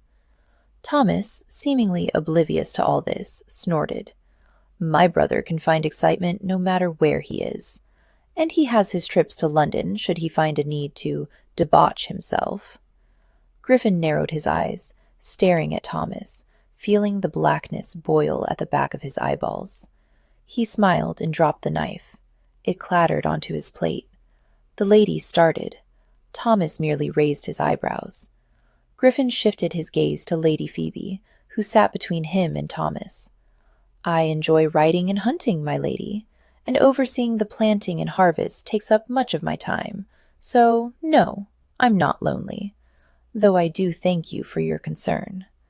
She was frowning, her eyes darting between him and his brother, but at his words she smiled tentatively. "Well, we shall have to be sure to see that you are properly entertained when you are in London, won't we, Hero?" Lady Hero pressed her lips together. "Phoebe?" "What?" Lady Phoebe looked confused. Lady Hero's expression was wooden. Even Miss Picklewood's face looked more welcoming. At that moment, Griffin felt tiny paws on his knee. They tapped quite imperiously. "I'd be delighted to go anywhere you have a mind, Lady Phoebe." He smiled and broke off a piece of pastry, feeding it to Mignon beneath the table. "Our time is largely taken up by wedding arrangements," Hero said repressively, "but you must shop." He picked up the knife again, idly twirling it between his fingers. "And eat, and go to fairs and the like." Lady Phoebe giggled nervously. Hero's eyes dropped to her plate. Her cheeks had gone pale, her mouth crimped in a straight line.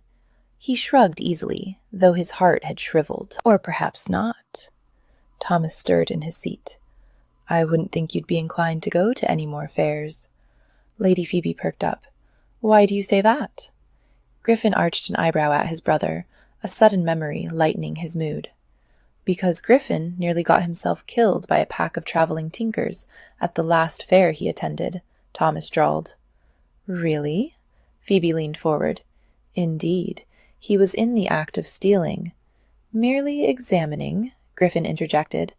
"Stealing," Thomas rolled over him with his parliamentary voice. "A trinket of some kind." "A penknife," Griffin murmured to Phoebe. "It had a ruby on the hilt." Thomas snorted. "Paste, most likely." In any event, one of the tinkers, a man of at least 6 feet tall, caught him by the scruff of the neck, and had I not intervened, I would be one brother shorter today. Griffin smiled wryly, putting down the knife and taking a sip of wine. Even then, Thomas was rather renowned for his oratory. Thomas grinned, and Griffin remembered that long-ago day, the sudden fear, the complete relief and gratitude when his bigger, older brother had come to his rescue. He looked down at his plate, nudging the knife with his fingertip. That time seemed centuries ago now. "How old were you?" Hero asked softly. He inhaled and looked up, meeting her far too perceptive eyes. "Nearly 12. She nodded, and the conversation moved on to a piece of gossip Miss Picklewood had heard. But Griffin was silent, contemplating that past when he and Thomas had been so close, and the present when they were so very far apart. Chapter 9. Queen Ravenhair looked at the offerings of her 3 suitors and nodded regally. "Thank you," she said, and led them into the dining room, where she turned the conversation to other matters. But that night, as Queen Ravenhair stood upon her balcony, the little brown bird flew to the railing. She took the bird into her cupped palms and saw that he had a string about his neck, and at the end of the string was a small iron nail. And then she smiled. for her people used nails to build their houses, and that her people and their homes was the foundation of her kingdom. From Queen Ravenhair. Hero stared at herself in her dressing room mirror the next afternoon and wondered what sort of woman let her fiancé's brother make love to her. The woman in the mirror looked the same as she remembered: widely set gray eyes, neatly coiffed red hair, steady, serene gaze, everything in place, in fact. But somehow she was different than the person she thought herself just a week before. That woman, that Hero, would never have sinned, would have scoffed at the mere suggestion that she might. And yet she had. Hero lightly touched a curl at her temple. "It's quite lovely, my dear." Lady Mandeville's voice broke into her thoughts. Hero glanced down at herself. Yards of shimmering pale silk apricot swathed her form, pulled back in front to reveal a cream underskirt embroidered with green, blue, and pink posies. The embroidery continued along the seams of the dress and framed the deep, round neckline. It was indeed a lovely dress. Why, then, did she feel like weeping? "You do like it, don't you?" Lady Mandeville inquired.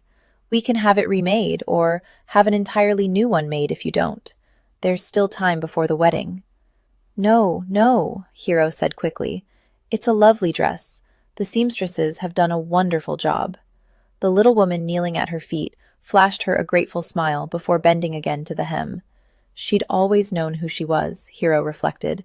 A lady of principles, a woman with compassion and a few ideals, but one who had a level head on her shoulders. She'd always prided herself on her common sense. Yesterday had been a very sad blow to both common sense and the image she'd had of herself. She was 24, a mature number of years. One would think by now that she'd have a firm grasp of who she was. Apparently not.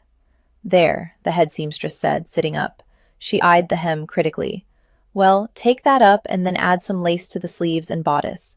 It'll be very fine when we finish, my lady. Never you fear." Hero dutifully pivoted to eye the dress from the side. Such a perfect dress. If only the woman inside was as perfect. "I'm sure it will be very nice. Well, require 3 more fittings, I think. May we call upon you next Tuesday morning, my lady?" The seamstress and her helpers were already extracting her from the dress. "That will be fine," Hero murmured. "I shall come to that fitting as well," Lady Mandeville announced. "We can discuss the family jewelry and what pieces you might want to wear." "Of course." Hero met her own eyes in the mirror as the seamstresses worked around her. Calm and gray. She'd committed a sin. She wasn't sure she could ever resurrect her perfect facade again. She should be racked with guilt and despair, and yet, doing what she had done with Lord Reading yesterday had felt fundamentally right, soul deep right. That feeling was perhaps the most disturbing thing of all. It took another half-hour to dress again. Lady Mandeville chatted lightly as Hero made her toilet, and if the older lady saw anything odd about her future daughter-in-law, she made no sign. The seamstresses left after carefully packing away Hero's wedding dress, and then Lady Mandeville rose as well. She drew on her gloves, watching as Wesley crossed the room to fetch a jacket for Hero from the wardrobe. "Are you sure you like the dress, my dear?" Lady Mandeville said softly. Hero looked at her kind face and had to blink suddenly. She didn't deserve this wonderful woman as a mother-in-law. "Oh, yes. It's just—" Lady Mandeville touched Hero's shoulder lightly with one finger. "You seem rather melancholy this afternoon." Hero smiled, pulling the crumbling shards of her facade about her.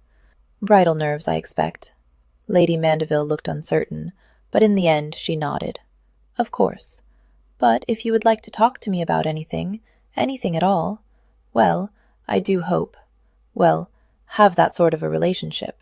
"I hope so too," Hero said in a rush. How she longed to confess all her doubts and worries, but Lady Mandeville would no longer look at her quite so kindly if she knew how Hero had deceived her son. "Thank you."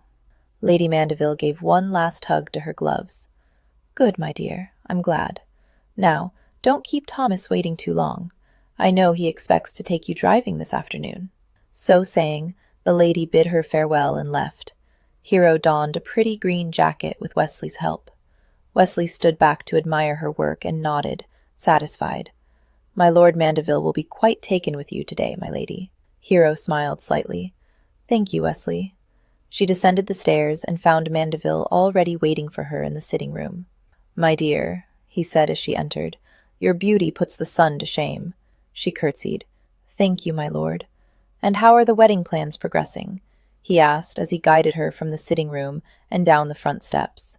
I hear the dress is nearly finished. Yes, only a few more fittings. Hero glanced at Mandeville curiously. This might be the most personal interest he'd ever shown in her. Your mother told you before she left? He nodded, and he helped her into his open carriage. My mother loves a wedding. You should have seen the flurry she was in when Caroline was married. I think her only disappointment now is that a son does not require a trousseau. Hero glanced at her hands folded in her lap, and hid a smile at the thought of Mandeville being outfitted in new stockings and chemises. I quite like your mother. She's been a great help with the wedding plans. I am happy to hear it. He concentrated on the ribbons for a moment, guiding his lovely matched bays into the crowded London street. Hero tilted her face up surreptitiously. The sun was out today, a welcome last stand of autumn. The London traffic ebbed and flowed around the carriage in a giant stream. A heavy miller's cart trudged along ahead of them, and sedan chairmen deftly wove in and out of slower pedestrians, their passengers jogging along in upright boxes. A few soldiers on horses clattered by, ignoring the shouted insults of a pair of butcher's boys who'd been splattered by the horses' hooves. A single tattered woman bawled a song by the side of the road, her 2 children at her feet with hands outstretched. She likes you, you know, Mandeville said. Your mother? Yes.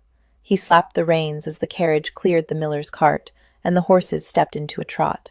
She has a dowager house, naturally, but I find it's easier if the 2 of you get along. Of course, Hero murmured. She straightened the edge of her glove. Did she like your first wife? Mandeville glanced at her warily. You mean Anne? Was it such an odd question? Yes, he shrugged, returning his gaze to the horses. Mother manages to get along with nearly everyone, it seems. She never showed any outward dislike or disapproval. Did she show any approval, though? No. She watched him for a moment, as he handled the reins with expert ease. He was a private man, she knew, but in only weeks they would be man and wife. Did you love her? He flinched as if she'd said something obscene. My dear, I know it's none of my business, she said softly, but you never speak of her to me. I just would like to know. I see. He was silent a moment, a slight frown between his eyebrows. Then, I shall endeavor to assuage your curiosity. I was fond of Anne, and quite sad when she died, but I hold no disappointed love for her. You need have no worries there. She nodded. And Reading? What about him? I'm afraid I've heard the rumors, Hero said carefully. She remembered Reading's own reply on the matter when she pressed him about whether he'd seduced his brother's wife. No, God, no. Do you truly believe your brother could have betrayed you so? I don't have to believe, he said very dryly. Anne herself told me. Thomas watched his fiancée's delicately curved eyebrows arch in surprise, and felt irritation crawl under his skin. What had she thought? That he'd harbored some insane suspicion without any evidence? And why the hell was she quizzing him anyway? He faced forward again, guiding the bays around a shepherd with a herd of sheep milling in the middle of the road. They were nearing Hyde Park, and he longed for the open air, wished he could give the bays their heads and let them run wildly down the lane. Hardly a fitting activity for a marquess. I'm sorry, Lady Hero murmured beside him, quietly contrite.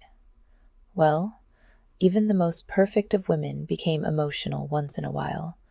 They could hardly help it, made the way they were. Anne had been a mercurial creature. Lavinia was passionate, but more controlled. In comparison to them, Hero was a model of restraint, really. He sighed. It was a long time ago, in any case. I cannot ever forgive Griffin, but I can certainly try and lay the matter aside and go on. As I've said, you needn't worry about what happened in my marriage to Anne. It's in the past. For a moment, he tried to remember what Anne had looked like that terrible night. She'd been hysterical, weeping as she tried to push her poor, dead babe from her body. At one time, he'd thought the sights and sounds of that night would be engraved in his nightmares for the rest of his life. But now, all he could remember was the still, gray body of the baby, its features curiously flattened, and the thought that all of the blood and hysteria hadn't mattered anyway. The child had been a girl, a tiny, dead girl. "I see," Lady Hero said beside him. Thank God the gates of the park were within sight.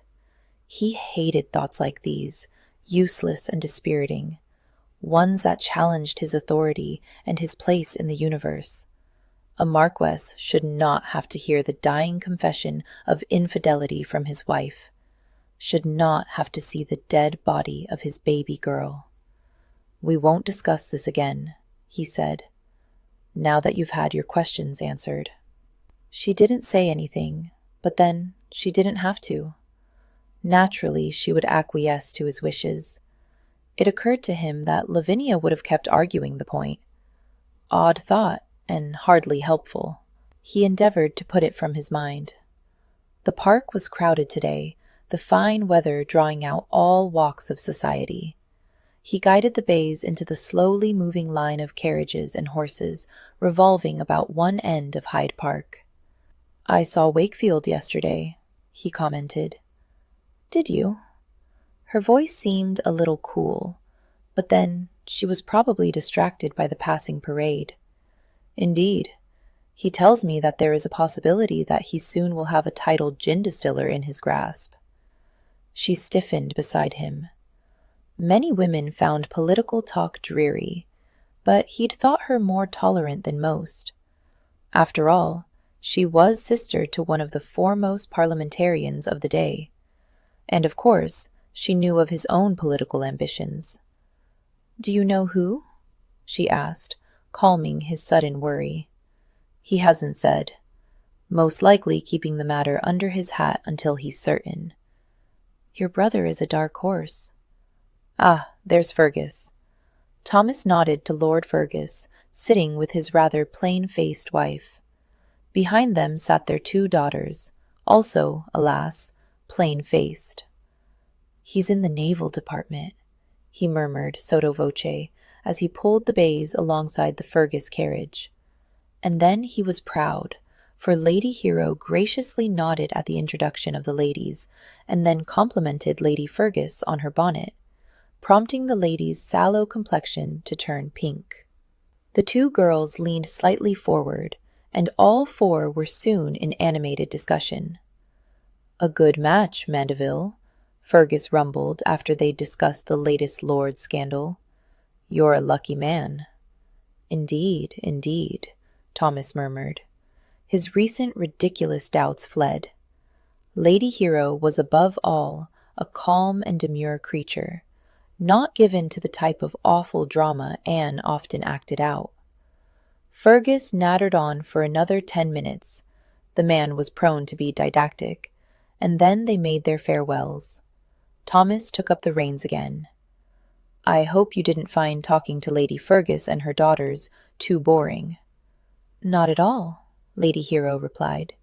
"They were quite nice.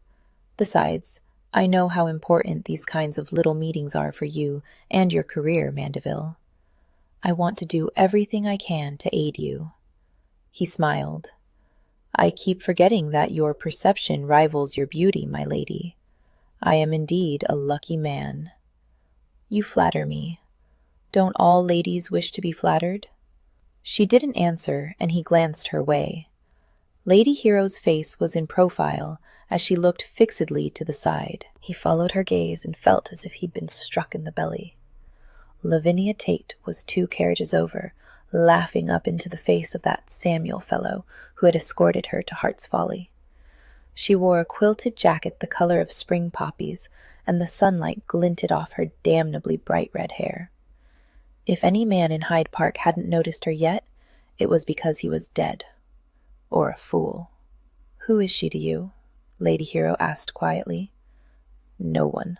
Thomas said through stiff lips. Yet you stare at her as if she's someone very important indeed. What?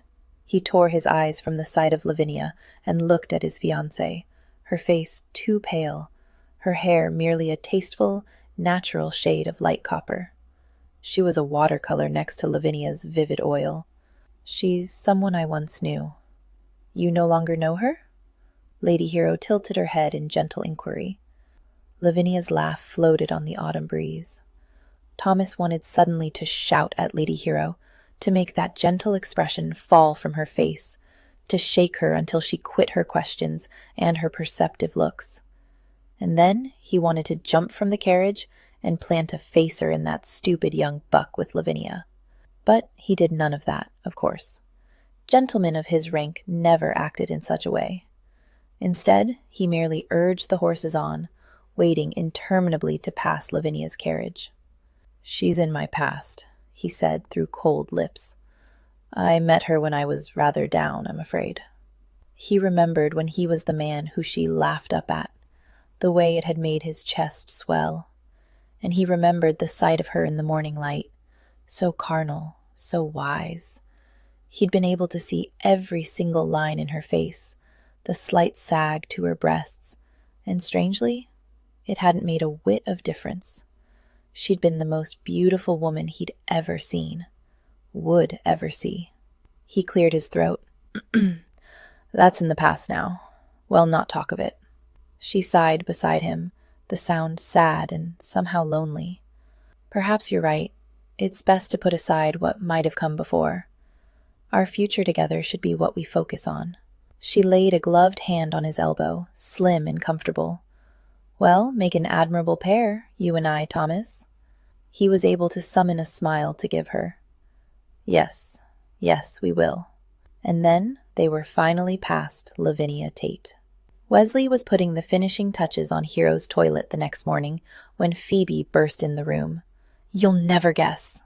Hero started to open her mouth to ask what she'd never guess, but Phoebe continued in a rush. Lord Griffin and Lady Margaret have called and asked to take us shopping. For a split second, Hero's heart leaped at the thought of him. But then her practical side asserted itself. Oh, my dear. Hero winced at the excited look on Phoebe's face. Her entire countenance seemed to glow.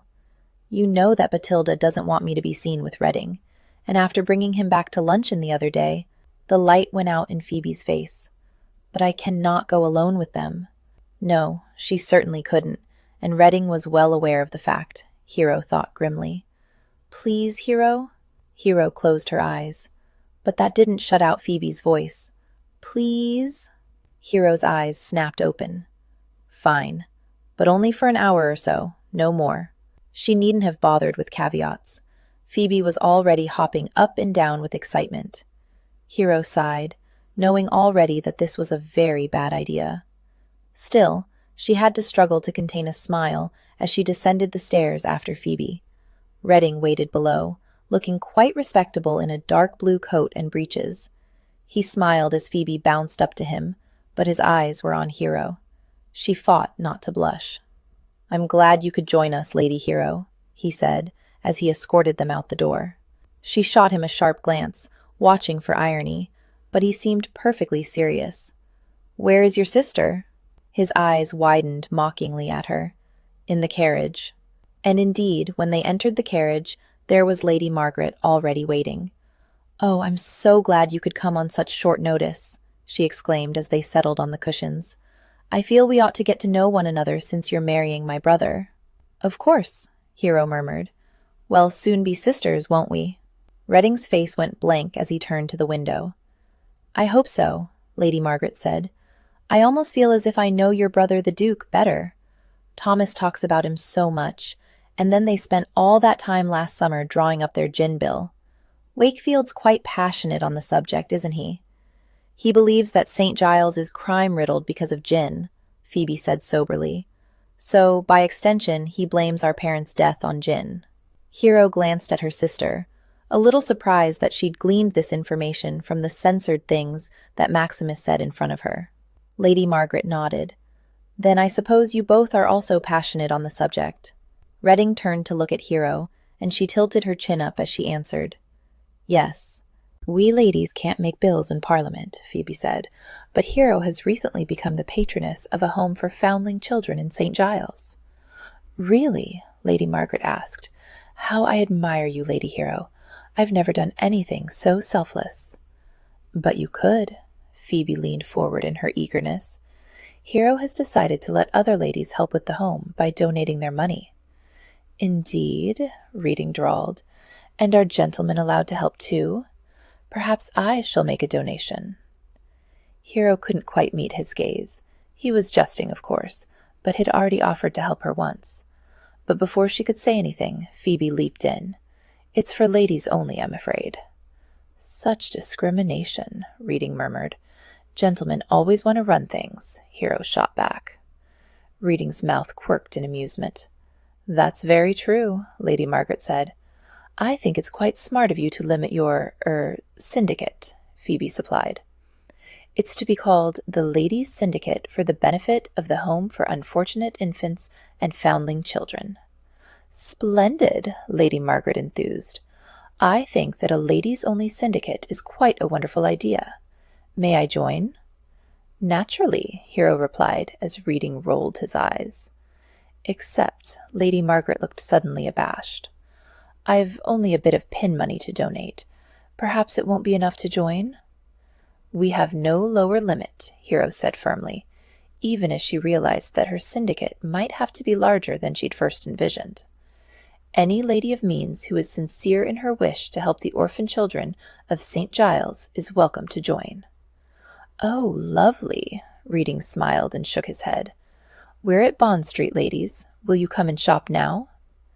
Phoebe and Lady Margaret eagerly descended the carriage, and somehow Hero found herself with Reading. He bent over her as their sisters walked ahead. So, you have found a solution to your dilemma over the funds for the home? All by yourself? Phoebe came up with the idea, but yes, I think it's a good solution, she replied. As do I, he said unexpectedly. Brava! His approval sent a warm feeling through her, as if she'd just drunk hot tea on a cold day. Why she should care one way or the other about his feelings on the matter, she did not know. But there it was, she did care. Have you told Thomas yet about your involvement with the home? He asked. No, she glanced down guiltily. I will soon, of course. Of course, he murmured. I just hope Thomas is as liberal as your brother. That's an awful thing to say. He shrugged. But true nonetheless. Your activities will reflect upon Thomas, and he has a damnably narrow view of what it means to be the Marquis of Mandeville. She felt a twinge of irritation, though she knew that Reading was but speaking the truth. Mandeville did need to worry about his name. He was a prominent member of Parliament, and as his wife, she would be under scrutiny. Still, I can't think being the patroness of a home for foundling children can be considered so very risque. No, but gallivanting about St. Giles is. He escorted her around a group of ladies gathered about a window display. Hell wants you to stop once you're married. You don't know that, she insisted stubbornly. Besides, I can't think what business it is of yours. Can't you? He turned, and suddenly his green eyes met hers. The street, the crowds, seemed to fall away, and she could hear the echo of her heartbeat in her ears. Hero inhaled, tearing her gaze from his. No, I can't. Besides, it's natural for Mandeville to want to protect his wife. You must understand that. Must I? He shook his head, his mouth twisting. I only understand that I prefer birdsong from the meadow instead of a cage. Do you? Have you ever thought of the bird? She asked too quietly, too intensely. Suddenly they were no longer speaking of birds. Perhaps she feels safer knowing that someone is looking after her in her cage. Perhaps she fears the wide open space with no one to guard her. For a moment he was silent. Then Reading said low, How does the bird know she hates the freedom of the meadow, if she's never felt it? His green eyes were locked with hers, and she couldn't look away. Her breath was caught in her chest, and she longed to simply do as he suggested, to fly free. But she couldn't. She simply couldn't. "Here we are," Lady Margaret called ahead of them, gesturing to a pretty little shop. The shop turned out to be a milliner's, where Phoebe found a lovely length of Belgian lace. Afterward, Reading bought them all buns and tea, and then insisted they visit a bookstore. Phoebe and Lady Margaret made for a display of beautifully illustrated books on botany, while Reading drew Hero aside toward a small shelf of books in Greek and Latin. "They have some interesting books here," he said, taking down a tome of plays. "Have you read Aristophanes?" "I shouldn't," she murmured, even as she took the book from his hands. She fingered the leather spine. "Why not?" he asked softly. "It's merely a book of plays. A bit scandalous in parts, granted, but nothing to tempt you into sin." "But it's a book of plays," she said, still holding the book. "Not history like Thucydides and Herodotus." "So?" His eyebrows rose up his forehead. "So it isn't serious?" She placed the book carefully back on the shelf. "It's my duty to occupy my mind with more important matters than comedic plays." "Duty to whom?" He began rather heatedly, but suddenly there was a cry and a thump from behind him. Hero looked and saw Phoebe crumpled in a heap at the bottom of a short series of steps. "Oh, dear God!" She hurried over with Reading. Phoebe's face was chalk white, and Lady Margaret, though standing by her, did not look much better. "What happened?" Reading barked. "I don't know," Lady Margaret said. "She must have tripped on the stairs. I didn't see them," Phoebe said through pale lips. "I was walking to another bookshelf, and the stairs just came up in front of me." Reading glanced at her sharply before bending and asking, "Can you stand?" I think so." "Reading, her forehead," Hero said. There was a line of blood dripping down the side of Phoebe's face. "She must have bumped it." Reading touched Phoebe's hair gently. "Ow!" Phoebe began to raise her right arm and then inhaled sharply, her face turning a ghastly green. "Oh! What is it?" Hero asked. "I think she's broken her arm," Reading said. "No, don't touch it. Let me." With one athletic movement, he gathered Phoebe into his arms and rose. "I'll carry her back to the carriage, and once we've got her home, we'll send for a doctor." "Very well," Hero began, but Reading was already striding out the shop door. She and Lady Margaret trotted to keep up, and they were soon at the carriage. The ride home was an awful journey, each bump causing Phoebe pain. Reading sat beside her, trying to brace her against the worst jostling, his mouth white-rimmed. As soon as they were at the house, Bathilda came out and began efficiently ordering maids and footmen about. Phoebe was carried into the house, and Hero was about to follow her when a restraining hand was laid upon her arm. She turned and looked up into Reading's angry face. "Why doesn't she have better spectacles? It's obvious she can't see with the ones she has. She didn't see the steps. You need to consult an expert." Hero closed her eyes, waiting for self-righteous anger to meet his, but all she felt was a deep, despairing sorrow. "Hero?" he asked, squeezing her arm.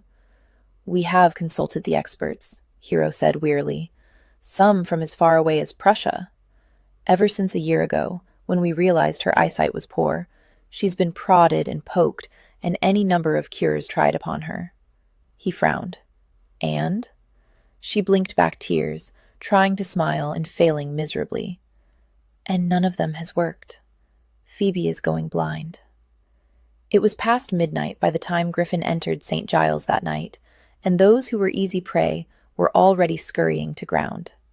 Had not seen hide nor hair of the vicar's men in the nights since Rhys's body had been thrown over the wall. Maybe the man had lost interest in this part of London. Maybe the talk that the vicar was going to attack again was simply rumors. Maybe the man was dead. Maybe, but Griffin wasn't counting on it. He rode with his eyes alert, one hand on the loaded gun in his saddle. The vicar had been known to demonstrate patience when he was after something he wanted, and it appeared he wanted Griffin still very much. A shadow moved to his right, slipping from a doorway, and Griffin pulled one of the pistols from the saddle. He turned, raising the pistol, and then he blinked at what he saw. A man in some sort of close-fitting costume, wearing a short cape and an extravagantly plumed hat. The apparition bowed slightly, flourishing his hat, and then leaped and swarmed straight up a house wall, disappearing onto the roof. Good God! Griffin looked up, but caught no sight of the ghost of St. Giles, for it must be he. The apparition had been wearing black and red motley. Was the ghost a footpad? But if so, the man had made no move to try and rob him. What exactly was the purpose of the ghost's wanderings? Griffin shook his head and kneed Rambler into motion again. Too bad he couldn't tell Meggs of his sightings should be all agog. It was full dark by the time Griffin arrived at the distillery. He pounded on the gate and waited for what seemed like an overlong time for an answer, his back crawling all the time at the knowledge of how exposed he was. When Nick Barnes finally opened the door, Griffin felt his nerves tighten. Nick's face was grim. "What is it?" Griffin asked as he dismounted inside the courtyard wall. He took the 2 loaded pistols from the saddle and shoved them in a wide leather belt he had strapped over his coat. "Another man gone just this morn," Nick growled. "Don't know if he was taken by the vicar or if he plain ran away." Damn. Griffin pulled off his coat and picked up a shovel to stoke the fires beneath one of the big copper cauldrons. This day just kept getting worse and worse. He still saw little Phoebe in his mind's eye, her face drawn tight by pain, the knowledge that she was losing her sight making him feel helpless. Damn it. A young girl like her shouldn't have to go blind. God shouldn't let it happen. When Griffin looked up again, he saw Nick was staring at him thoughtfully. Bad business. Griffin grunted and pushed a shovelful of coal into the fire. "Well, not last long like this," Nick said quietly. Griffin looked around, but none of the men were close enough to overhear. "I'm aware of that fact. All the vicar needs to do is pick us off a bit at a time and sit back and wait until I can no longer pay enough to keep the men here." Nick scratched his chin. "Is it worth it, is what I'm a-wondering? You's got a bit put by, I knows. Perhaps it's time to quit, give up the stills, and find some other way to make a shillin'." Griffin turned and glared at him. Nick shrugged imperturbably. "Then maybe we should do something a bit more active-like." Jesus. Griffin bent and shoveled more coal. He knew what Nick was getting at, an attack of their own. This had started as a simple business, never respectable, of course, but a business nevertheless. When had it descended into warfare? Maybe it was time to give up this illicit means of making money, but what else did he have? Land that his farmers labored to get a stingy crop from. How else could he turn his grain to money? Nick watched him shovel coal silently for a moment. "I seen that lady what came with you the other day," Nick said chattily after a bit. Griffin straightened and propped an elbow on his shovel, raising an eyebrow. Nick didn't chat. Nick pursed his lips. Not a pleasant sight. Seemed a mite put out, she did.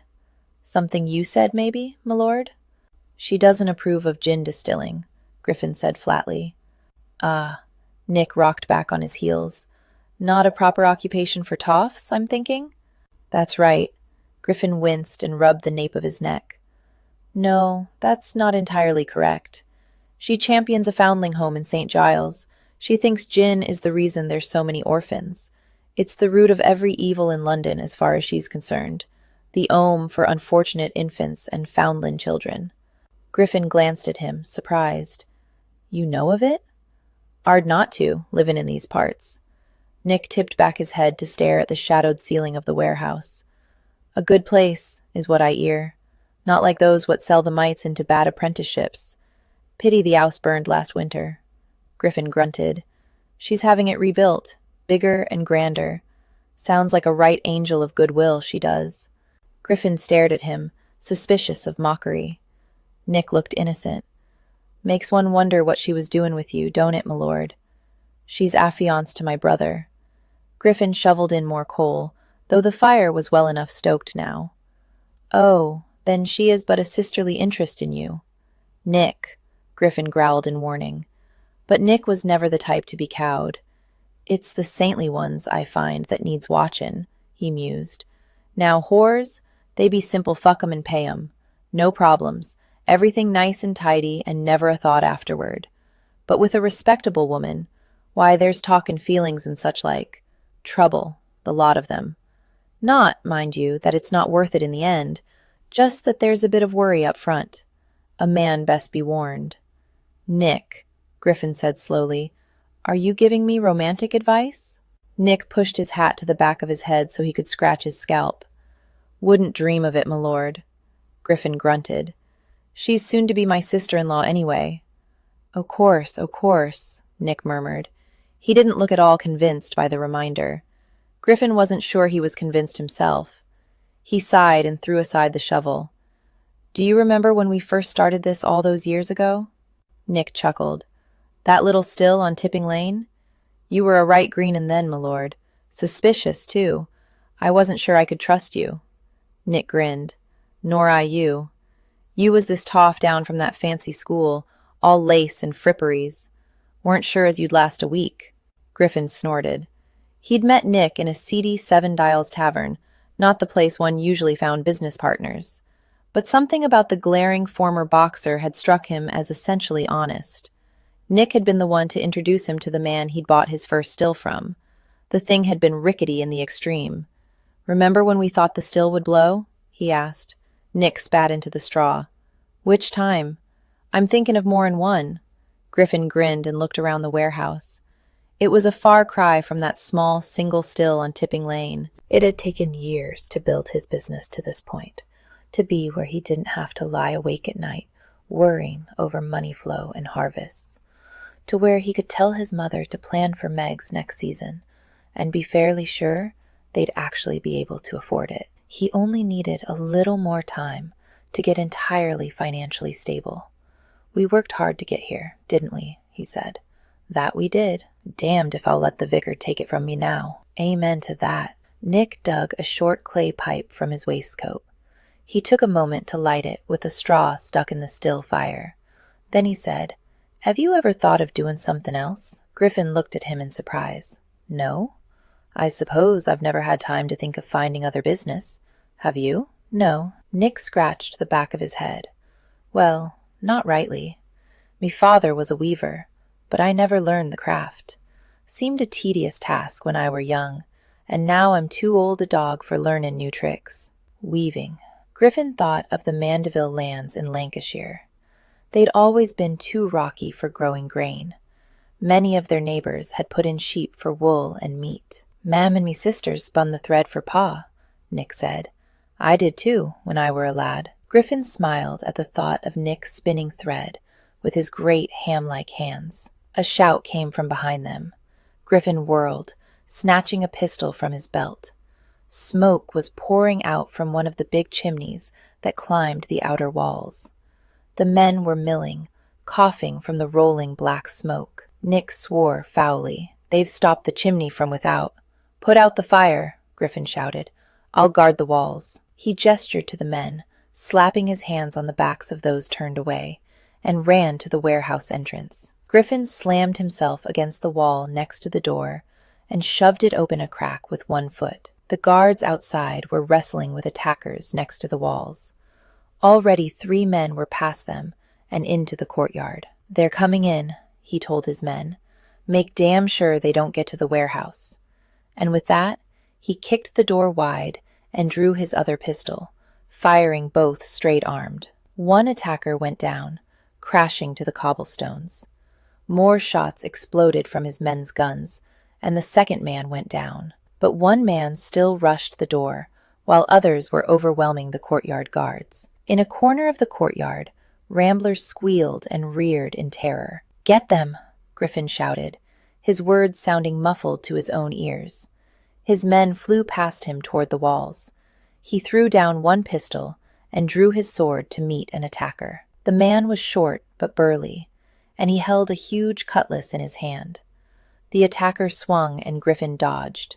He was afraid his thinner sword would break under the cutlass. He slid closer while the man was still turned aside from the force of his own blow, and stabbed him under the arm through the armpit. The man didn't even flinch.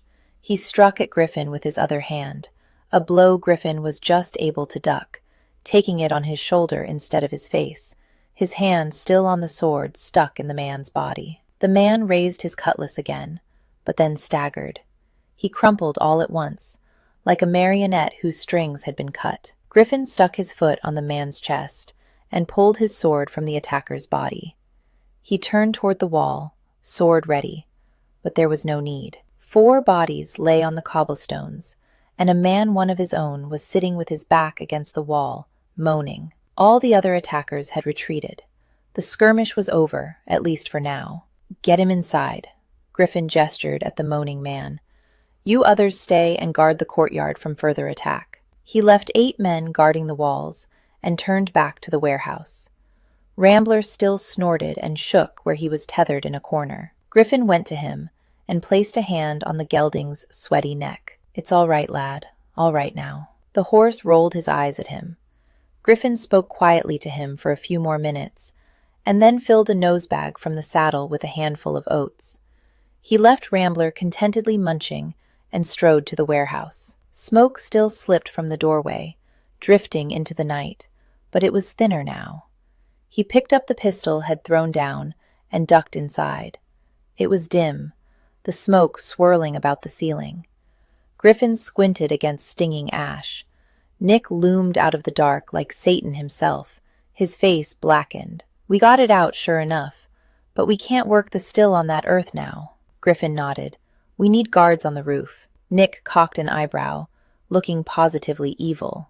"And 'ow will we get men for that duty?" "Pay them triple," Griffin said grimly.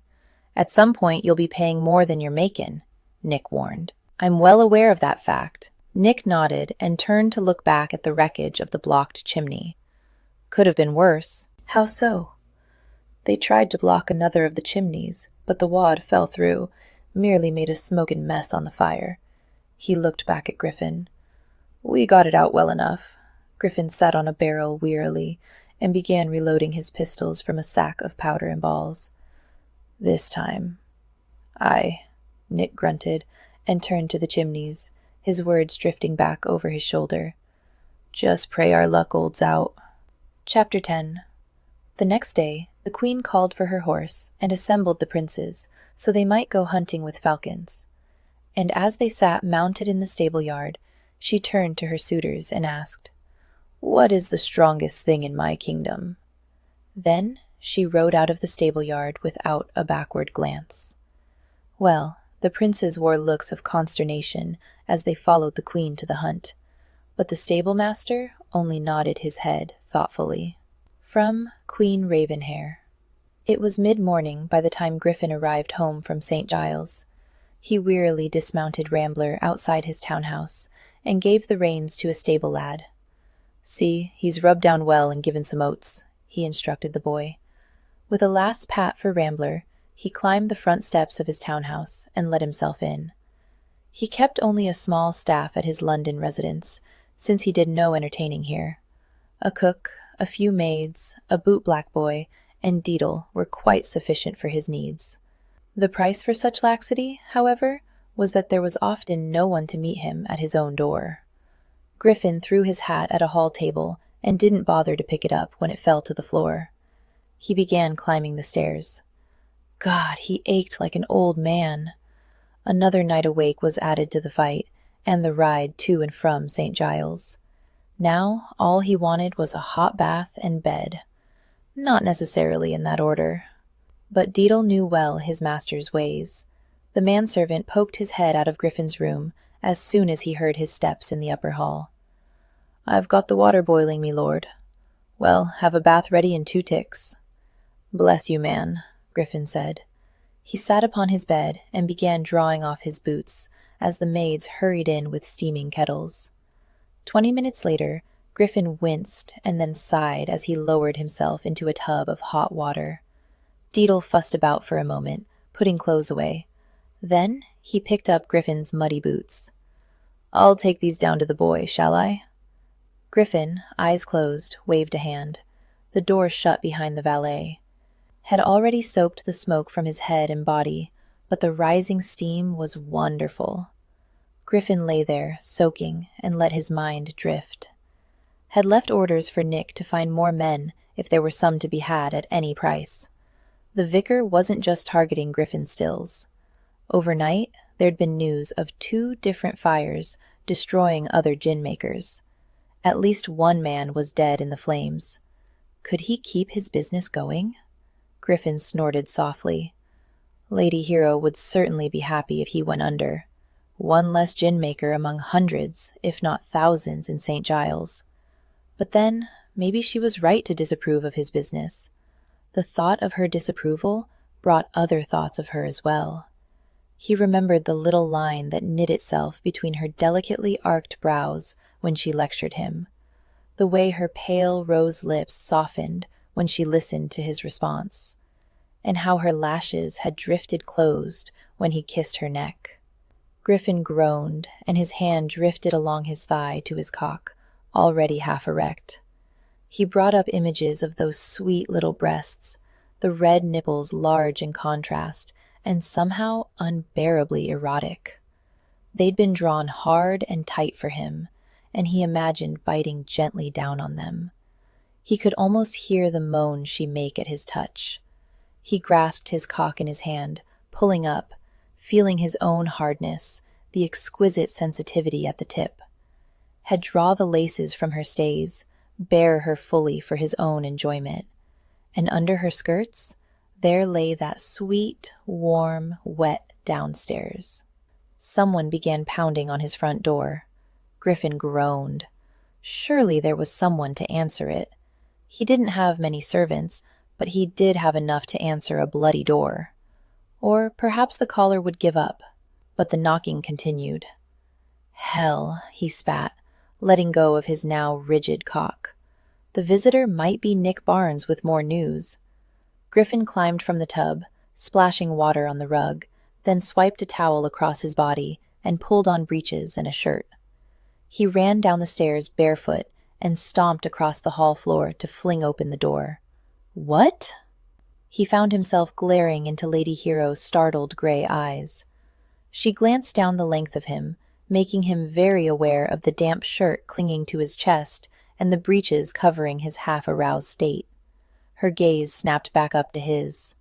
"Oh, what are you doing here?" "Oh, thank God," she said low. "I'd heard reports this morning of a gin still burning in St. Giles. They said a man was dead." "Well, it wasn't me," he said, not very graciously. "I can see that," she cleared her throat. "Might I come in?" He looked up and down the street. No one appeared to be paying attention to them. He reached out, wrapped his fingers around her upper arm, and yanked her inside his house. Lady Hero stumbled in with a squeak. "What do you think you're doing?" "Trying to salvage your reputation," Griffin muttered. He turned and stomped into the library, without bothering to see if she followed. "What do you think you're doing, visiting a bachelor's residence unaccompanied in the middle of the day?" "I wanted to make sure you were all right," she said from behind him, "and I need to talk to you." Griffin grunted. The damned woman no doubt wanted to continue her harangue about the still. He picked up a decanter of brandy and splashed some into a glass. He turned with the glass in his hand and found her frowning at the scatter of papers on his desk. Probably disapproved of the mess. He tossed back some of the brandy. "About what?"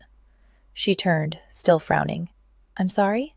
He gestured with the glass, spilling some of the brandy onto the floor. "What do you want to talk about?" She pursed her lips in a fussy little moo that only served to draw attention to her mouth. He had a sudden image of her mouth pursed and filled. His cock, ever at the ready, came to full, raging arousal. Griffin slammed back the rest of the brandy. She opened that luscious mouth. Perhaps you wanted to chat about the weather?" Griffin said silkily. He refilled his glass. "That would be an appropriate topic of discussion for an early morning call." She blinked. He held up a finger to stop her and took another gulp of brandy. It burned going down, but his shoulder, which had been aching from this morning's fight, began to loosen.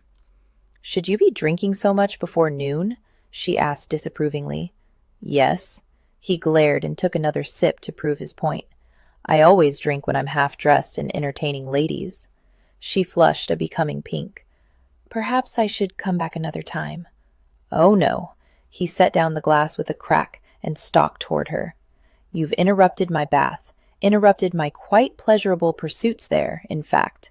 You might as well tell me what you want to say." She stared at him, mute. "Perhaps you wanted to take me to task for my gin-making ways yet again, He leaned over her, not caring if he intimidated or even frightened her. "Or chide me for fucking too much?"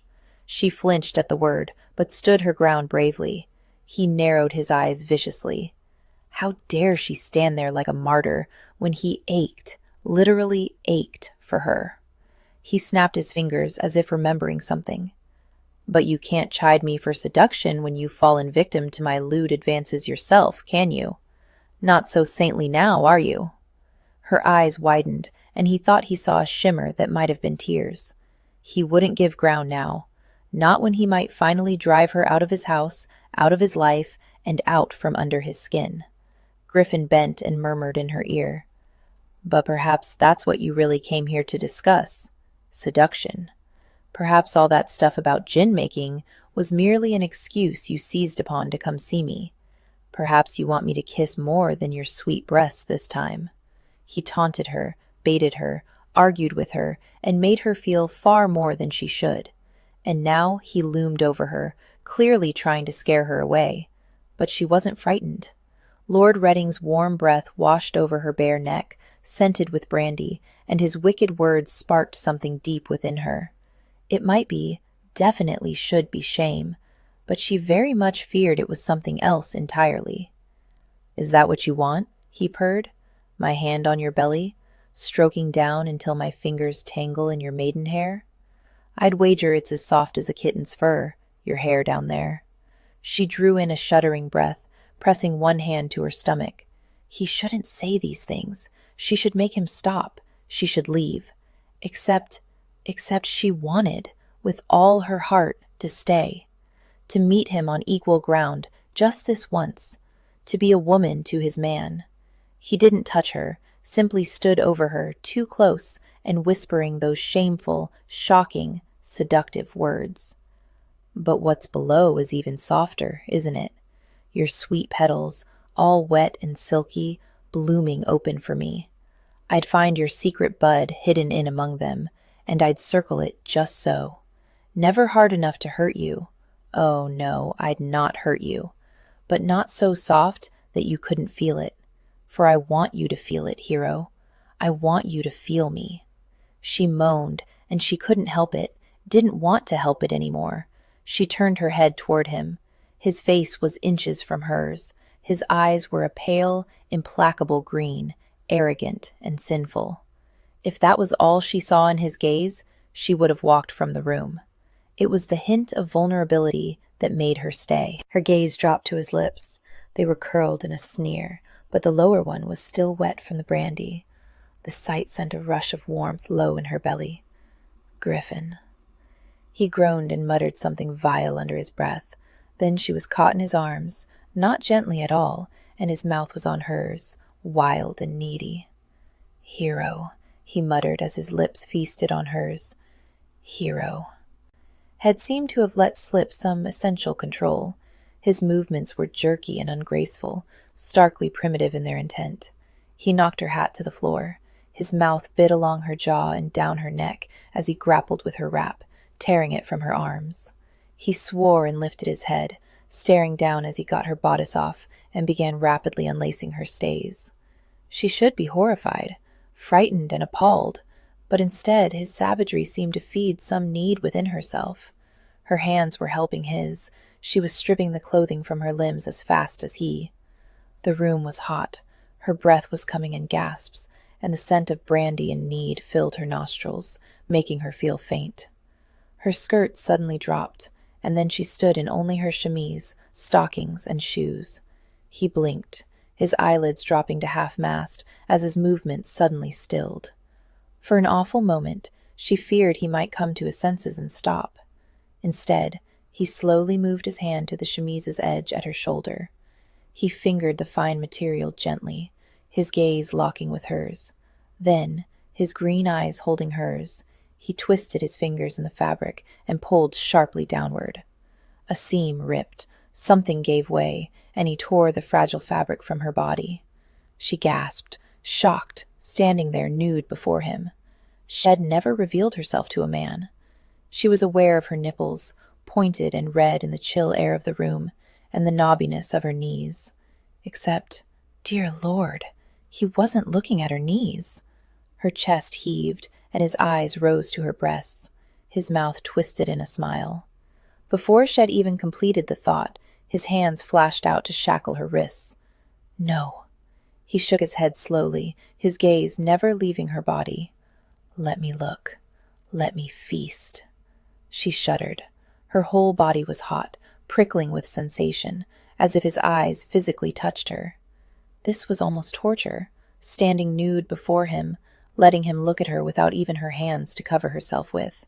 He chuckled, low and dark, and then, still holding her wrists, he swooped down and covered her right breast with his mouth. She jumped and her head fell back helplessly. His mouth was hot, sucking hard on her flesh. She wanted to feel more, she needed more, and her hips of their own accord jerked toward him. Oh, not yet, he whispered over her wet, sensitive nipple. Not nearly yet. I've been thinking of this for a long time. What? She wondered wildly. What could he possibly have been thinking about? He sank to his knees before her, and she lifted her heavy head, blinking down curiously at him. What was he?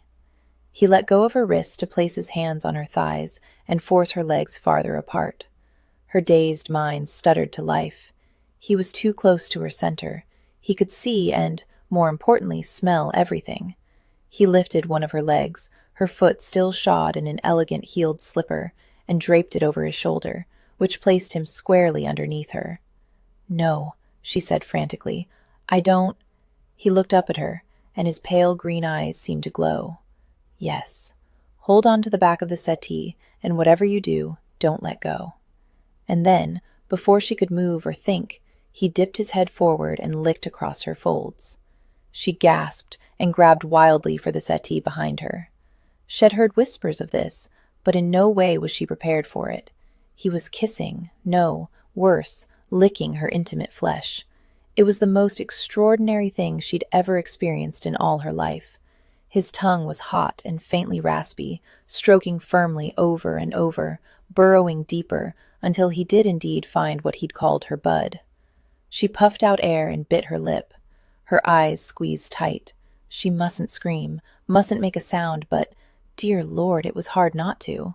He was licking delicately, exquisitely, over and over again. She felt him pull apart her folds with his thumbs, and then he set his mouth directly over her center, and sucked. She gasped, the sound loud in the room.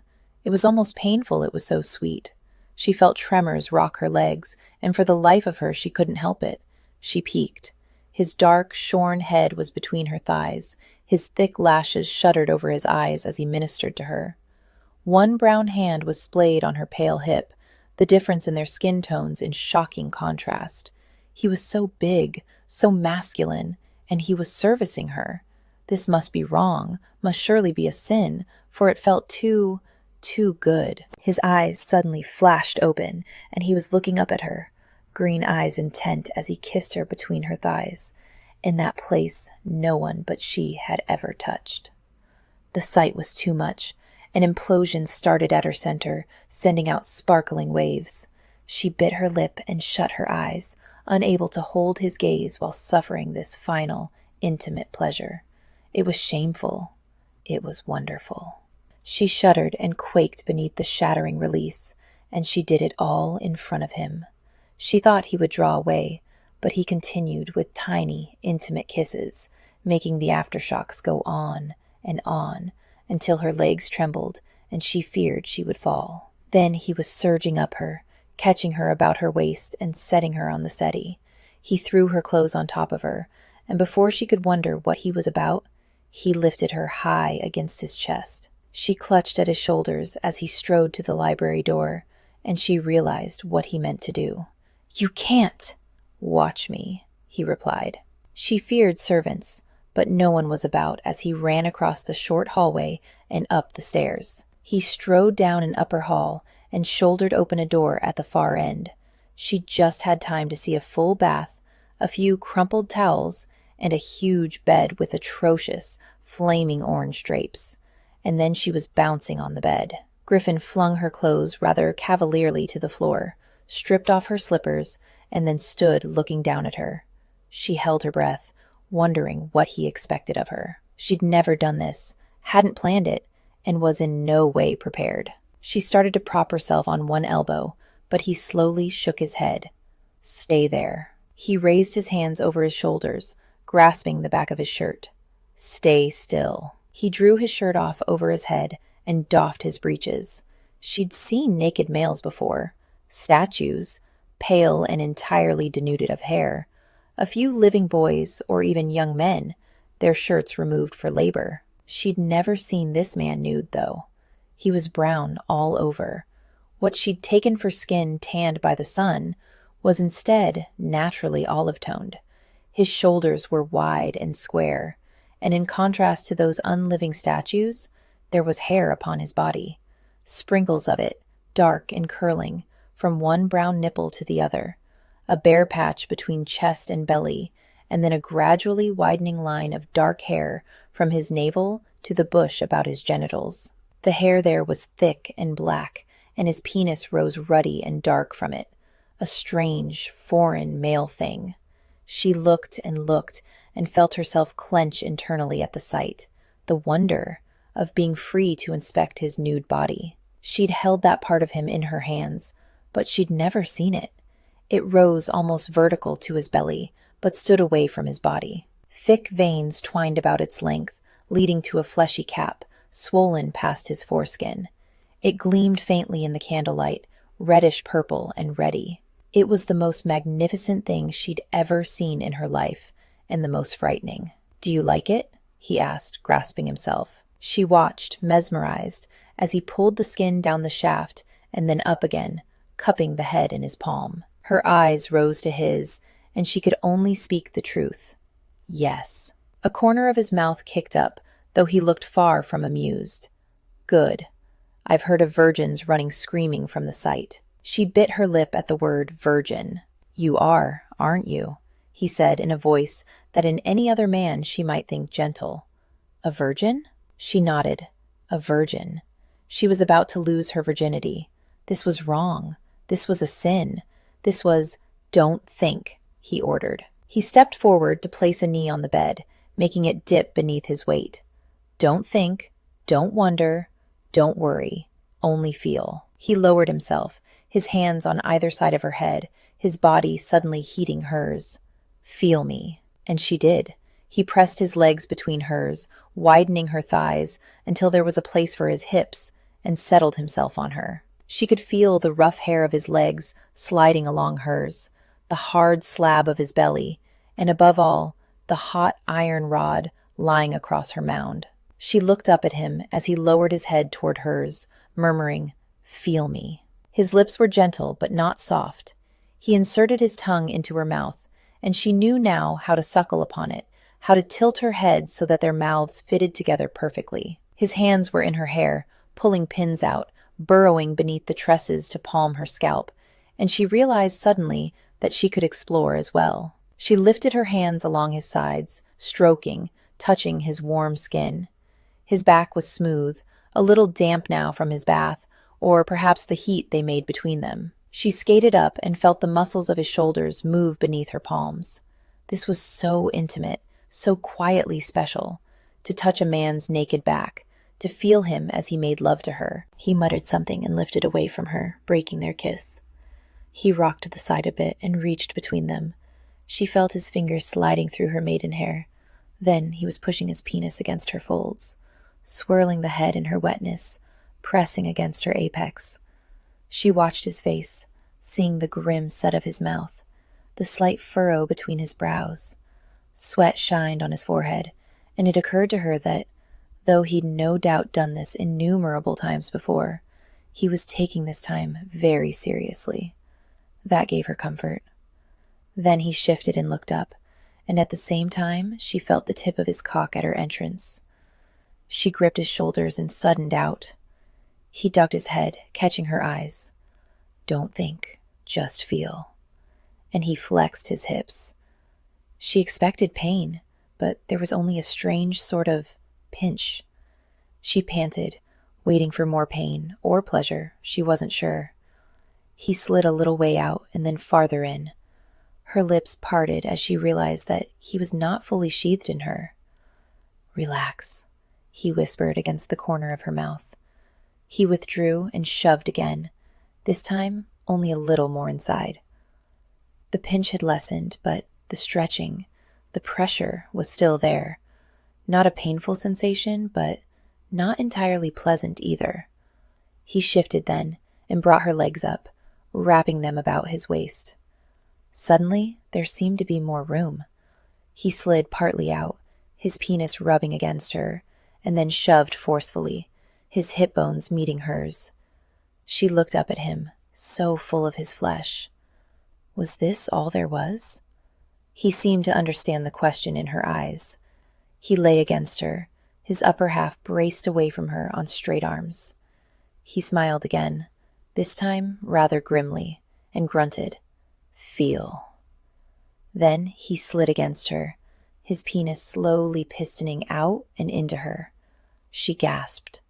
He did it again, his eyes watching hers, and swiveled his hips, grinding down on her. Oh! With her hips tilted up, his body was hitting that spot exactly, each pull of his cock adding somehow to the exquisite sensation. "Feel my heart," he whispered, and she saw that his eyes were glistening. Before she could speak, he dipped his head to tongue her nipple. She arched helplessly underneath him. His strong body guided and pleasured hers, his hips moving relentlessly, grinding down on that one special spot. It began again, a glistening heat between her legs, growing and spreading outward until she quaked and clutched at his shoulders. There was something else here as well.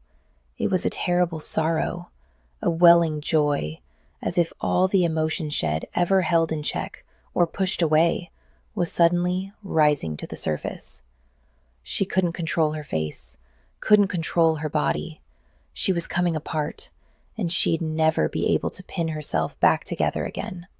Griffin was making love to her, and she knew in that moment that this was a once-in-a-lifetime experience. Here and only here would she ever be truly free. She held him close, terrified he would somehow stop and leave her behind. But he didn't. He gently bit down on her nipple and rocked against her faster and faster, sweat gleaming on his neck and on his chest, until she shattered under him. She opened her mouth in a silent scream, and he filled it with his tongue and lips, shuddering into her, continuing his ride, until he suddenly left her. She felt the splash of warm liquid on her belly and opened her eyes. He was above her, his cock in his hand, his face relaxing from the sexual tension of before. It was over. She was no longer a virgin. Charlie watched as the dice fell from his fingers. A deuce and a tray. 5 could be lucky or not. It just depended on the play. The attack failed then. He knew without looking up that Freddie shifted his weight from one foot to the other. Aye, 3 men killed outright, and another 2 injured and lying in bed. Charlie grunted, scooping up the dice. He rolled them between his fingers, the familiar clink of the bones soothing to his ears. And we're still dealing with the Duke's damned informers. Freddie didn't answer that, probably because there was no need. But you say Reading was seen with the Duke's sister? Charlie asked thoughtfully. Twice in St. Giles, Freddie replied. Charlie nodded, feeling the skin on his cheeks pull as he smiled. The Duke, the Duke. It always comes back to the Duke, doesn't it? The Duke and Reading, our dear friend. Freddie licked his lips nervously. A thump and a feverish murmur came from overhead. Charlie glanced up as if he could see the woman lying above. How is she today? Freddie shrugged. The nurse says she took some broth this morn. Charlie looked down without comment and threw the dice. They tumbled to the edge of the table, a tray again and a catter 4.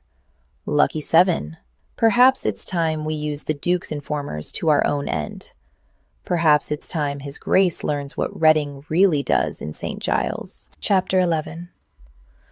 That night, Queen Ravenhair again called her suitors to her throne room and asked them what their answers were.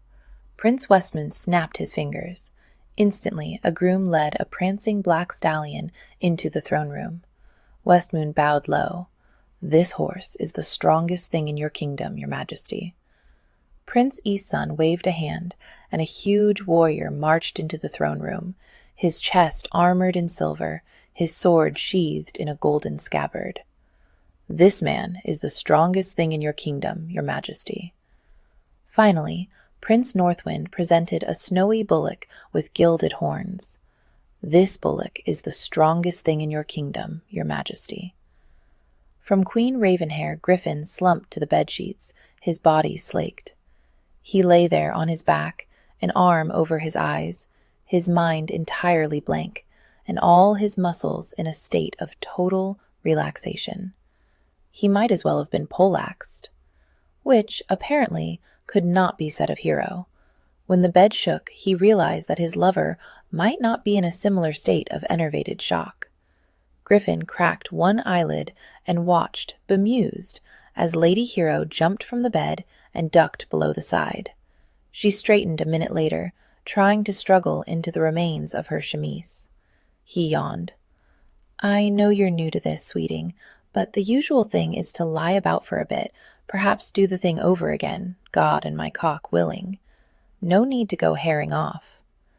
As soon as the words left his lips, his brain finally belatedly roused itself, and he knew, absolutely and fatally, that it was the exact wrong thing to say. She gave up on the chemise and bent to pick up her stays.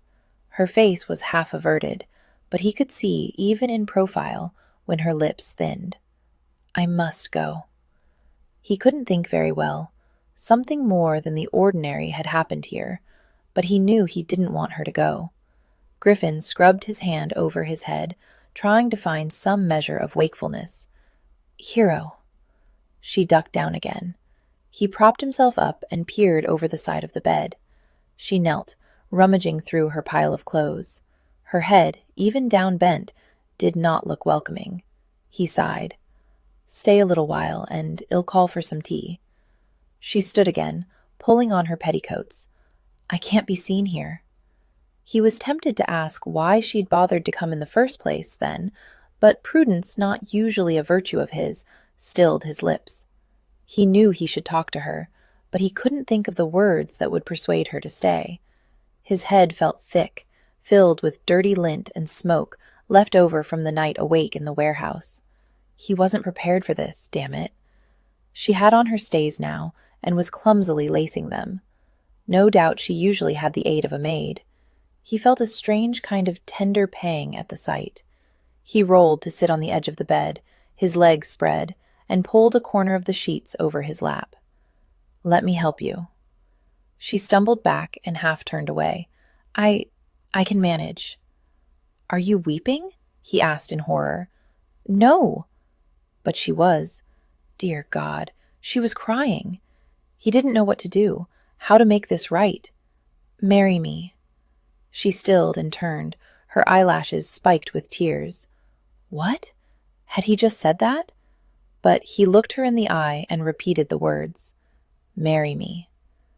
It was as if something clicked into place, a missing piece he hadn't even known he lacked, and he knew, suddenly and completely, that marrying Hero was the right thing to do. He didn't want anyone to ever hurt her. He wanted to be a shield for her. For the first time since he'd come back to London, he felt as if he knew what his purpose was. He felt right. Unfortunately, she didn't seem to feel the same way. She shook her head, stifling a sob, and bent to pick up her dress. His pride was pricked. He stood, the sheet falling away. "What say you?" "Don't be silly," she muttered as she fought her way into the dress. His head reared back as if she'd struck him. "You find an offer of marriage from me silly?" "Yes." She had the dress over her head and started lacing up the front. "You only ask because you've betted me." He set his hands on his hips as anger rose in his chest. His head throbbed. He hadn't enough sleep in days, and he tried to keep his voice even. "I've taken your virginity, my lady. Pardon me if I think that a good reason to take you to wife as well." "Oh, dear Lord." She turned to face him. Her eyes skipped over his nude body, and then she held her gaze firmly above his waist. "Have you not listened to a word I've said these last days? Marriage is a contract, a bargain between families, a pact for the future, solemnly thought out and sincerely entered into. It isn't something one just jumps into on a whim." He shook his head. "This isn't a whim." "Then why didn't you ask me before you bedded me?" He stared at her, tempted to answer that he'd been thinking with the smaller of his two heads before he'd bedded her, "Thank you very much." But she was already continuing, her voice horribly gentle. "You and I have no similar goals or intentions. You told me less than a fortnight ago that you never intended to marry. You're offering out of guilt or misplaced gallantry, neither of which is a solid foundation for a marriage." "I've made a terrible mistake." Her voice wobbled, making his heart constrict. "But calling off my marriage to Mandeville would simply compound it." He gaped at her. When had she thought all of this out? He could refute all of her points, given a night's sound sleep, but one stuck out in particular. "You're not going to marry Thomas." She arched her eyebrows. "Is that why you bedded me?" "No!" he roared. "Good," she said. "Perfectly reasonable. Perfectly perfect. My arrangement with Thomas is between him and me. It has nothing to do with you." "I beg to differ," he said, the words sounding stupidly pompous even to his own ears, standing there naked, arguing with the woman had ignobly deflowered. "I'm Thomas' brother, and the man you just fucked." She flinched. "I hate that word. Please don't use it around me anymore." "Damn it, Hero." "I need to leave, now," she said politely, and did just that. For a moment he stared, incredulous and stunned, at the closed door. What had happened? What had he done? His eyes dropped to the white sheets on the bed, and he saw a small smear of blood there. The sight tore at his heart. Griffin swore and slammed his fist into the bedpost, splitting his knuckles. Deedle came in the room, looking around brightly. "I passed a lady in the hallway, me lord, in quite the hurry. Right pretty, though. Didn't think you was up for it, if'n you know what I mean, after last night." Griffin groaned and dropped back to the bed, his aching head in his hands. "Shut up, Deedle." The day was bright and sunny, even in St. Giles, and Silence Hollingbrook smiled as she made her way through the morning market. "Mamoo!" Mary Darling cried from her perch on Silence's hip, and stretched out plump baby hands toward a pile of shiny red apples. Silence laughed and stopped. "How much?" she asked the bonneted apple seller. William had once praised her apple pie long ago, when they'd first been married. The woman winked, the wrinkles in her tanned face deepening. "For you and such a bonny lass, only 3 pence a half dozen." Normally, Silence would bargain the seller down, but the apples did look good, and the price was fair.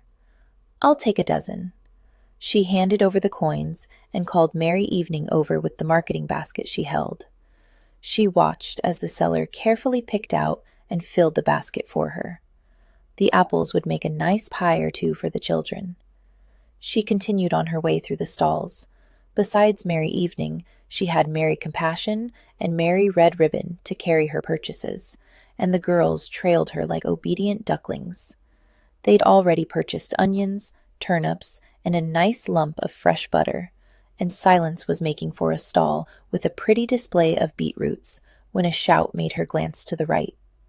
A small gang of boys was there, a common sight in St. Giles, and indeed all of London.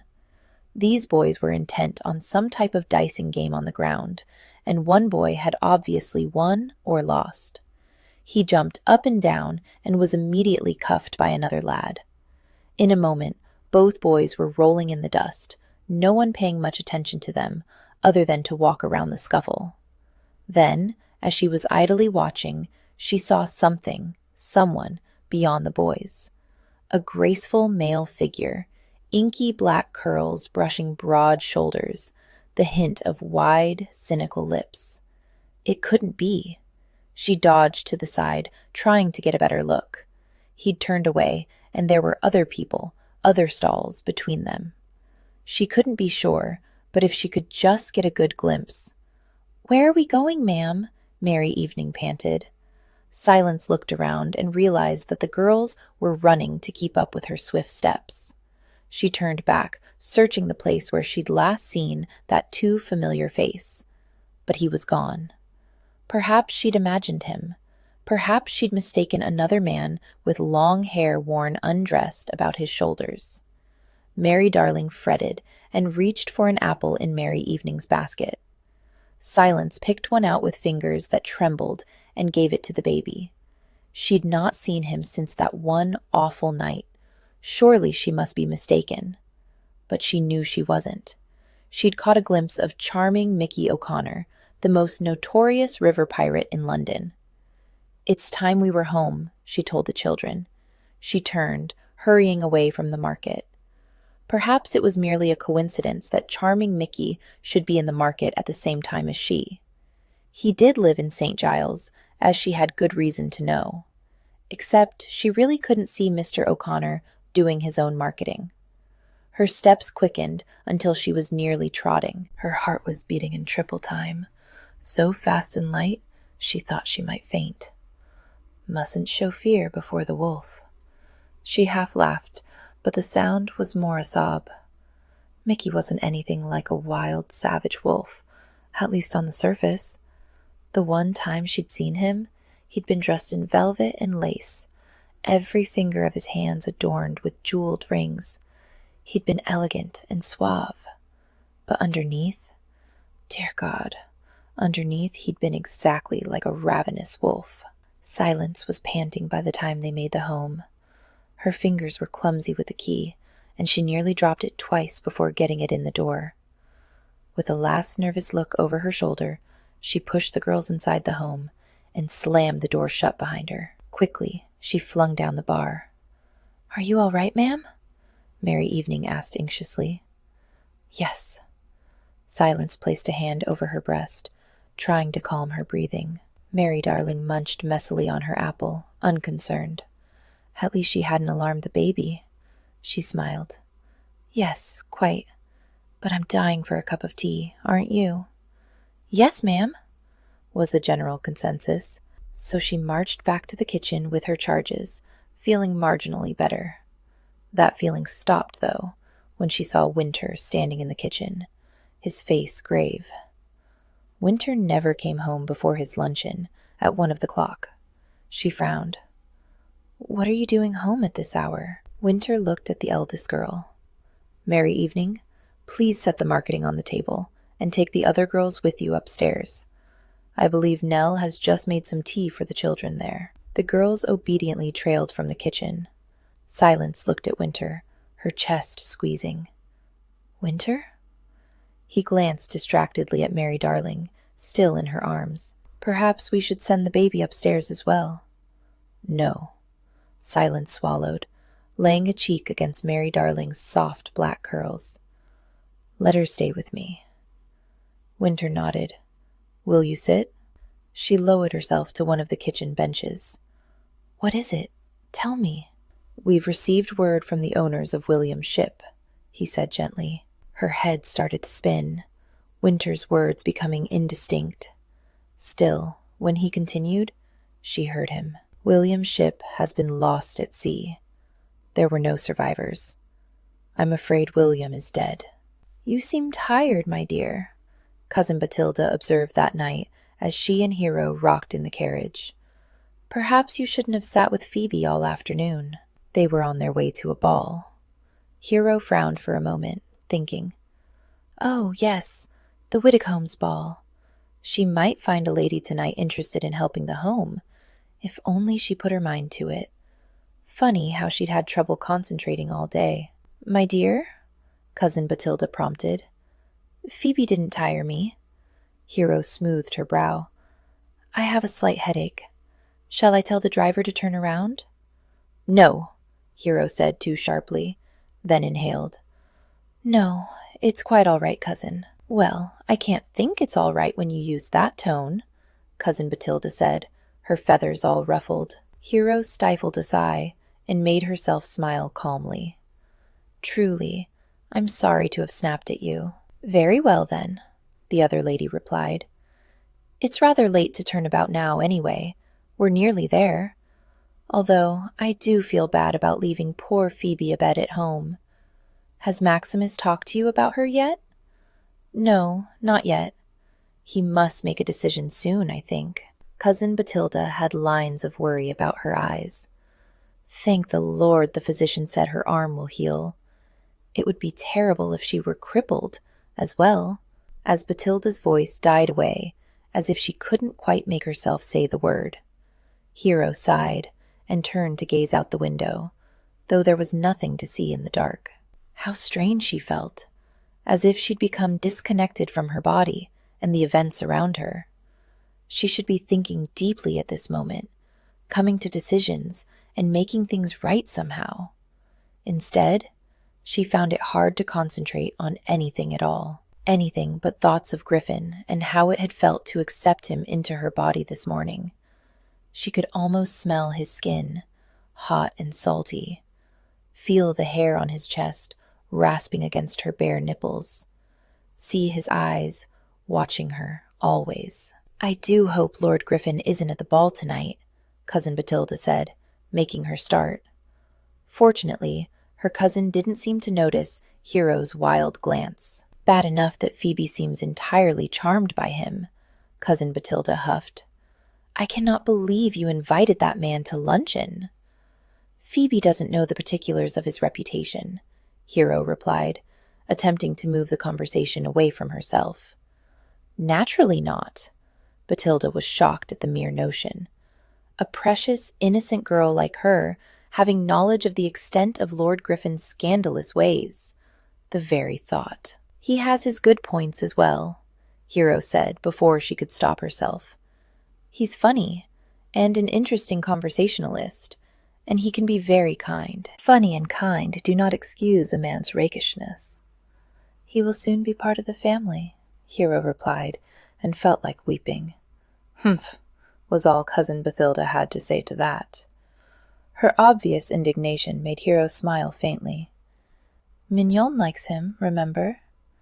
The little dog raised her head at her name. She was curled up beside Bathilda on the carriage seat. Cousin Bathilda stared severely at her pet. She usually has better taste, I must say. Mignon decided their conversation was uninteresting, since the topic didn't involve doggy tidbits. She yawned and laid her head back down again. Ah, here we are, Cousin Bathilda said as the carriage rolled to a stop. She gathered Mignon in her arms and preceded Hero down the steps. Outside, the Widdicombe townhouse was ablaze with torches. Liveried footmen bowed and ushered them up the steps and inside. I see Helena has made an extra effort this year, Cousin Bathilda whispered loudly in Hero's ear. And well she should, after last season's debacle. Hero was still trying to remember the debacle in question when they came upon the receiving line. Bathilda, a very thin lady with silvery gray hair, leaned forward and almost touched her cheek to Cousin Bathilda's. How wonderful to see you again. And you brought your darling dog, she observed with pursed lips as Mignon rumbled at her. Helena? Cousin Bathilda put a soothing hand on Mignon's head. You remember my dear relative, Lady Hero Batten. My lady? Hero dipped into a curtsy. Engaged to the Marquis of Mandeville, yes? Lady Widdicombe peered at her with faint approval. A very good match, my dear. Congratulations. Thank you, my lady, Hero murmured. She felt a suffocating weight, as if a large boulder sat upon her chest. How scandalized everyone here would be if they knew what she truly was beneath her facade. She'd lost her perfection. She'd lost her place. For a wild moment, she had the urge to simply turn and flee from the ballroom. "There's Mandeville now," Cousin Bathilda exclaimed. Hero glanced up and saw her fiancé, looking the same as ever. He was quite elegant tonight, in deep brown velvet, over-embroidered in gold and red. He made a leg at the sight of her. "Miss Picklewood, Lady Hero, you are the fairest damsel here tonight, I vow." "My lord?" She wondered what he would say if she asked him what feature he found so especially beautiful about her. Was it her eyes, her neck, her breasts? But then he'd never seen her bare breasts. Only one man had, and it wasn't her fiancé. She looked away, biting her lip as guilt battered against her. "I hope your dear sister is better?" Mandeville asked gravely. "As well as can be expected, my lord," Cousin Bathilda answered. "The doctor has prescribed bed rest, but he thinks the arm will knit." "I am so glad. I see my good friend Mrs. Hughes over there," Cousin Bathilda said. "If you young people will excuse me?" "Of course," Mandeville murmured. He held out his arm to Hero without really looking at her. "Shall we stroll?" "Please," she answered sedately, calming the hysterical voices in her head. She laid her hand on his sleeve as he led her into the crowd. The room was too hot, it seemed. Lady Helena had chosen to decorate the ballroom with hundreds of roses, and the scent of the wilting flowers was almost overwhelming. She nodded her head and murmured inanities to passing people until she thought she might scream. Her world had tumbled off balance, and she didn't know how to right it again. And then, suddenly, Griffin stood in front of them, dressed elegantly in blue and gold, his wig snowy white. His arm was crooked as he idly fondled something in his hand. His green eyes flicked from her face to her hand, laid on Mandeville's sleeve, then rose slowly to his brother's face. Hero tried to swallow, but her throat was dry. Surely he wouldn't say anything, do anything, here. Griffin bowed stiffly. "Good evening, Thomas, Lady Hero." She nodded, unable to speak. "Griffin," she heard Mandeville say beside her, "I didn't know you were invited tonight. It's amazing the places where I'm welcome." She lifted her eyes at his cynical tone. His green eyes clashed with hers, his expression grim. She caught her breath. "What have you got there?" Mandeville asked. Griffin raised his eyebrows and opened his hand. Hero inhaled silently. Her diamond ear bob lay on his palm, the one she'd thrown at him in the sitting room at her engagement ball. He smiled thinly. "A trinket I found upon the floor. Do you think it becomes me?" He held the earring to his ear as Hero widened her eyes in warning. Surely Mandeville would recognize it as hers. "Or perhaps it's better suited to a lady," Griffin drawled. He reached out, and Hero felt the heat of his fingers as he dangled the earring near her ear. Mandeville frowned, looking confused. "Don't be an ass." "No?" Griffin's smile had disappeared as he looked at her. "Well, maybe I'll make it a keepsake." He pushed the earring into his waistcoat pocket. Hero stared at him, her chest aching as if she'd been weeping. She'd lost him, she suddenly realized. They could never again be friends now. Griffin looked at Mandeville. "With your permission, I'd like to offer your fiancé a dance." "Certainly," Mandeville replied. And just like that, she was handed from one man to the other, rather like a prize pony at a country fair. Hero waited until they'd strolled some distance from Mandeville. "I don't want to talk to you." "I know," Griffin replied low. "You seem to only want to do, other things with me." "Hush!" she hissed desperately. In any other man, the look he gave her might be mistaken for hurt. "I'm not going to disgrace you here in front of everyone. Never fear."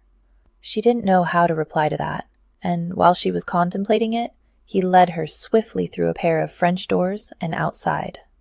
She looked around the lovely paved balcony with wide steps that led into a shadowed garden and turned to him accusingly. "You told Mandeville we were to dance." He shrugged, unconcerned. "Well, Tell him you fell overwarm. You certainly appear overwarm." She lifted a hand to her flushed cheek. "That's not a very gentlemanly thing to say." He laughed shortly and without humor. "Nothing I say ever pleases you, my lady perfect. Have you noticed? Only the things I do please you." She looked away, but he placed a thumb under her jaw and turned her head back so that she had no choice but to look him in the face. "You were pleased this morning, were you not?" Hero wanted to lie, but in the end she could not, so she simply stayed mute. He grimaced and let his hand drop with a gesture of disgust. "You won't admit it, but I know you were. I felt you as you came apart in my arms, as your sweet cunny clenched about my cock." She shivered, remembering the feel of him, too. "Please." He stared at her hard, and then drew her down the steps and into the shadows of the garden, pulling her along until they were out of earshot of the ballroom doors. He turned and placed his hands on her upper arms. "We must discuss it, even if you want to forget it forever." "That's just it," she whispered, emboldened by the dark. "I don't want to forget." "Hero," he said low, and her name sounded like a prayer on his lips. He bent over her, there in the dark garden, and she felt the brush of his lips over hers. They were whisper-soft, like the kiss of a knight for a maiden he held in high esteem. Did he think of her that way, even now that she'd proven herself unvirtuous? She drew back and tried to search his face, but it was in shadow. He might as well have been a stranger. She made to step back, but he caught her hand, holding her against himself. "Will you marry me?" She shook her head, tilting her face to look at the stars, still and empty and so very far away. "How can I?" "How can you not?" he retorted, his voice deep. "I've pierced your maidenhead." She closed her eyes. "Hero." His hands rose to grip her shoulders hard. "You must marry me." "Do you love me?" she asked. His head jerked back. "What?" "Do you love me, Lord Griffin?" "I have feelings for you." She felt her heart tear a little. "Feelings are not the same as love. You don't love Thomas." She shook her head. "No, that wasn't our pact together." "Then for God's sake, why demand it of me?" He growled, low and urgent. "If I'm good enough to bed, surely I'm good enough to wed." She merely shook her head again. Panic was rising in her chest, a suffocating sense that she could never undo her wrong, that she'd never recover the place that she'd always had in society and her family. "Do you love me?" he demanded. "No!" The denial burst from her lips without thought or preparation. The mere notion of falling in love with this man made fear surge in her breast. "Then why come to me? Why let me make love to you?" "I don't know." She inhaled to steady her voice. I came this morning to see if you were all right, to talk to you about the home, about your gin making. I had no notion of doing what we did." "But was that the truth?" a small voice asked deep inside her. Her heart had been beating hard when she'd knocked on his door. She'd been excited, her hands trembling in anticipation. Maybe, without knowing it herself, she had gone there to submit to him, to find out, once and for all, if she was more than the facade of a duke's daughter. He shook his head, clearly confused. "At least answer my question. Why not marry me?" She shook her head frantically. I can't think. You don't understand the magnitude of this decision. If I marry you, my life will never be the same again. Maximus will hate me. He may repudiate me, keep me from the family. For God's sake." For a moment, she could tell he was struggling to keep his voice low. Then he said urgently, "I may be a rake, but my reputation isn't that sordid. I doubt your brother will be happy with our match, but to cast you out—" "He hates gin making," she whispered back fiercely. "You are a gin distiller. How long before he finds that out? You have no idea of the depths of his hatred for gin and gin makers. What he will do to you and Mew when he does find out." He shoved her away suddenly, as if he didn't trust his hands on her. Have you even thought of the alternative? If you go through with this marriage with Thomas, well, be knotted together for the rest of our lives with this between us." "I know," she cried. "Dear God, don't you think I've known that from the moment I rose from your bed this morning?" He backed from her vehemence as if stunned, and in that moment she did what she'd never done in her entire life. She turned and ran. Chapter 12. Queen Ravenhair eyed the stallion, the warrior, and the bullock for some time, but in the end she merely nodded and thanked her suitors for their answers. She dined in state with the princes, but though they had much to talk and argue about, the queen was nearly silent throughout the meal. She was relieved when at last she retired to her rooms. Once there, Queen Ravenhair hurried to the balcony. There, already waiting, was the little brown bird, and about his neck was an acorn on a string. From Queen Ravenhair Griffin stalked back into the ballroom, trying to look civilized, as if he wasn't actually hunting Hero down. Which was a lie, of course, because he was most definitely hunting her. He paused just inside the French doors, glancing casually about, and caught a glimpse of red curls to his right. He smiled at a passing matron, who looked alarmed, and began strolling in that direction. He'd always loved women. Ever since that first sweet tavern owner's daughter, Belle or Betty or perhaps Bessie. She'd had wide blue eyes and tits with freckles on them, and she'd shown him infinite pleasure at the age of nearly 16. He'd never had any particular problem attracting women, both low and quite high. They seemed to be drawn by his smile and his ease. One of his lovers had called him charming, and maybe he was. All he knew was that he took care of them for the short period they were with him, and when they inevitably left, either with a laugh or a quiet tear, he smiled and kissed them and sent them on their way. He didn't moon over them, he didn't lie awake thinking about them, and he never, ever, ever went chasing after them like some pie-faced simpleton. And yet here he was, stalking through a crowded ballroom, his brother and her cousin in attendance. Well, that only made the hunt more interesting, didn't it? She was skittering around the edge of the crowd. She looked over her shoulder, and he stopped, half turned away from her, to greet an elderly gentleman he'd never met. The old man arched his eyebrows, confused but pleased, and Griffin leaned a little closer to hear his reply. She fell for the ruse, silly, silly chit, and darted down a hallway. He straightened and turned from the old man, moving with purpose now. One glance showed that Thomas was clear across the room, with a gentleman Griffin vaguely recognized as a member of the House of Lords. Griffin made sure no one was paying him any particular attention, and ducked into the hallway. The hall was lit, but the candelabra were few and far between. This wasn't one of the main thoroughfares where the ladies went to mend their appearance. He tutted. She couldn't have chosen a better place for his purposes had she acted under his own instructions. Statuary lined the hall, eerily lifelike in the candlelight. The first room was on his left, the door ajar. He glanced inside and saw two shapes moving in the darkened room. His mouth curved in a cynical smile. She hadn't gone to ground there. The next sitting room was empty.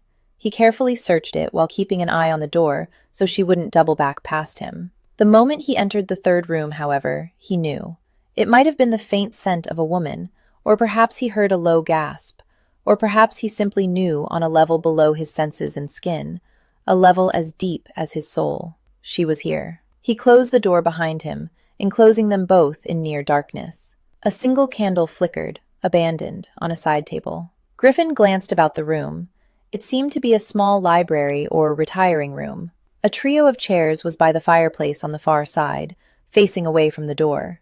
Two settees were nearer to him, at right angles around a low table in the center of the room. One of the settees had its back to him, but the trio of chairs was the more obvious choice. He smiled slightly, feeling his pulse spike, and walked slowly toward the fireplace. She waited until he was bent over the nearest chair. There was a scuffling and a sudden flurry, but he was watching. Griffin whirled and made it to the door before she did. Hero halted, panting, inches from his chest. He cocked his head, smiling not at all nicely. "Going somewhere, my lady perfect?" "Let me out," she demanded. Any other woman would have pleaded. He took a step toward her, forcing her to step back or let him run into her. "No." She flung back her head, regal and palely beautiful. The diamonds in her red hair glittered. "I've told you I won't marry you." So you have, he agreed pleasantly, but I'm not looking for marriage at the moment. Her lips parted, and he saw the delicate skin on her throat flutter under her heartbeat. He'd betted her only this morning. She'd been an innocent. She'd still be sore. They were in a public gathering, for Christ's sake. None of it mattered. He was ragingly hard for her. Come here, he whispered. Griffin. He half closed his eyes at her murmur. You say my name like a lover, so soft, so sweet. I want to lick the word from your lips, sip the exhaled breath from your mouth. I want to possess you utterly, right now, right here. She darted then, a heart flushed from cover, and tried to leap around him. He caught her by her waist and flung her up against the closed door. Then he bent his head and looked her in her brilliant diamond-gray eyes. What will it be, madam? Hero looked into those demonic green eyes and knew stark despair mixed with freedom. She couldn't resist him. Why, she wasn't sure. Any other man she would have walked away from. But not Griffin. Never Griffin. She let her own worst impulses fly free. She raised her hands, framed his lean cheeks, and pulled his head down to hers. Oh, yes. She needed this. She needed him. His mouth was warm and luscious, and she feasted on it like a starved child. She hadn't even known that she'd missed the taste of his lips, the taste of liberty. He groaned and fumbled with her skirts, pulling, yanking them up. She felt a draft of cool air on her bare thighs, and then his big, hot palms were on her bottom. He squeezed and fondled her, all the while kissing her passionately, his tongue in her mouth. His fingers dipped into the crevice of her buttocks and stroked down until they met her wetness from behind. He tore his mouth from hers, panting. Put your arms around my shoulders. She complied, with no idea what he might have in mind. Then he was lifting her bodily, supporting her whole weight in just his arms. She hung gracelessly for a moment until she instinctively wrapped her legs about his waist. Good girl, he breathed. His hand was between them, fumbling awkwardly, and she bit her lip against a wholly inappropriate fit of the giggles. They were both completely dressed. He even still wore his white wig. How could he possibly think? And then she felt the naked heat of his cock. She gasped, staring into his eyes, only inches from her own. Shh, he hissed quietly. You must make no noise. He made a movement, and that broad head slid through her slick folds. She bit her lip. He braced one hand on the door and lowered his head to whisper against her lips. Now, and his cock breached her. There was a tiny pinch, a stretching. She watched him swallow, his strong throat working. His mouth pulled in a slight grimace. There were white lines at the corners of his lips. He pushed again. She opened her mouth in a silent gasp as he invaded her another couple of inches. The door thumped against her back. Hero squeaked in alarm. Griffin slipped his palm over her mouth and leaned hard into the door. She looked at him, her eyes wide. He shook his head. I say, the door won't open, came a slurred male voice from outside. A feminine giggle was the reply. The door thumped again, which had the effect of driving Hero's hips hard against Griffin. His cock slid exquisitely against her, seating him fully, his pelvis brushing hers. Shall I try again? The male voice asked. Griffin leaned his full weight on her and the door, his legs braced, his head beside hers, his forehead against the wood of the door. She was spread wide, helplessly open and impaled upon his strong flesh, waiting to see if they'd be discovered. The door gave another shudder, actually opening a crack. Griffin lunged into her hard and slammed the door back shut. Hero closed her eyes, close, so close to ecstasy. Damn me. We'll find another room, shall we? The man without said. Footsteps tromped away. He didn't move, holding her up, still impaled, still arched against him. They breathed together, their chests moving as one. Slowly, so very slowly, his hand drifted down from the door. He brushed over the tops of her breasts, lightly, almost casually. She waited, her hand on his neck, feeling the animal heat of him. He burrowed beneath her skirts and traced leisurely up her thigh, toward her center, toward that point where he was joined with her. She turned her head and took his earlobe between her teeth. He circled, delicately, almost too lightly, his fingers trailing through her folds stretched wide.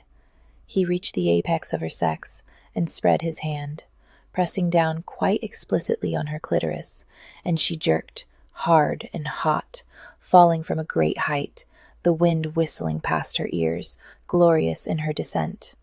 He arched away from her and pulled his cock part way out, then slammed it back into her, rough and fast and relentless.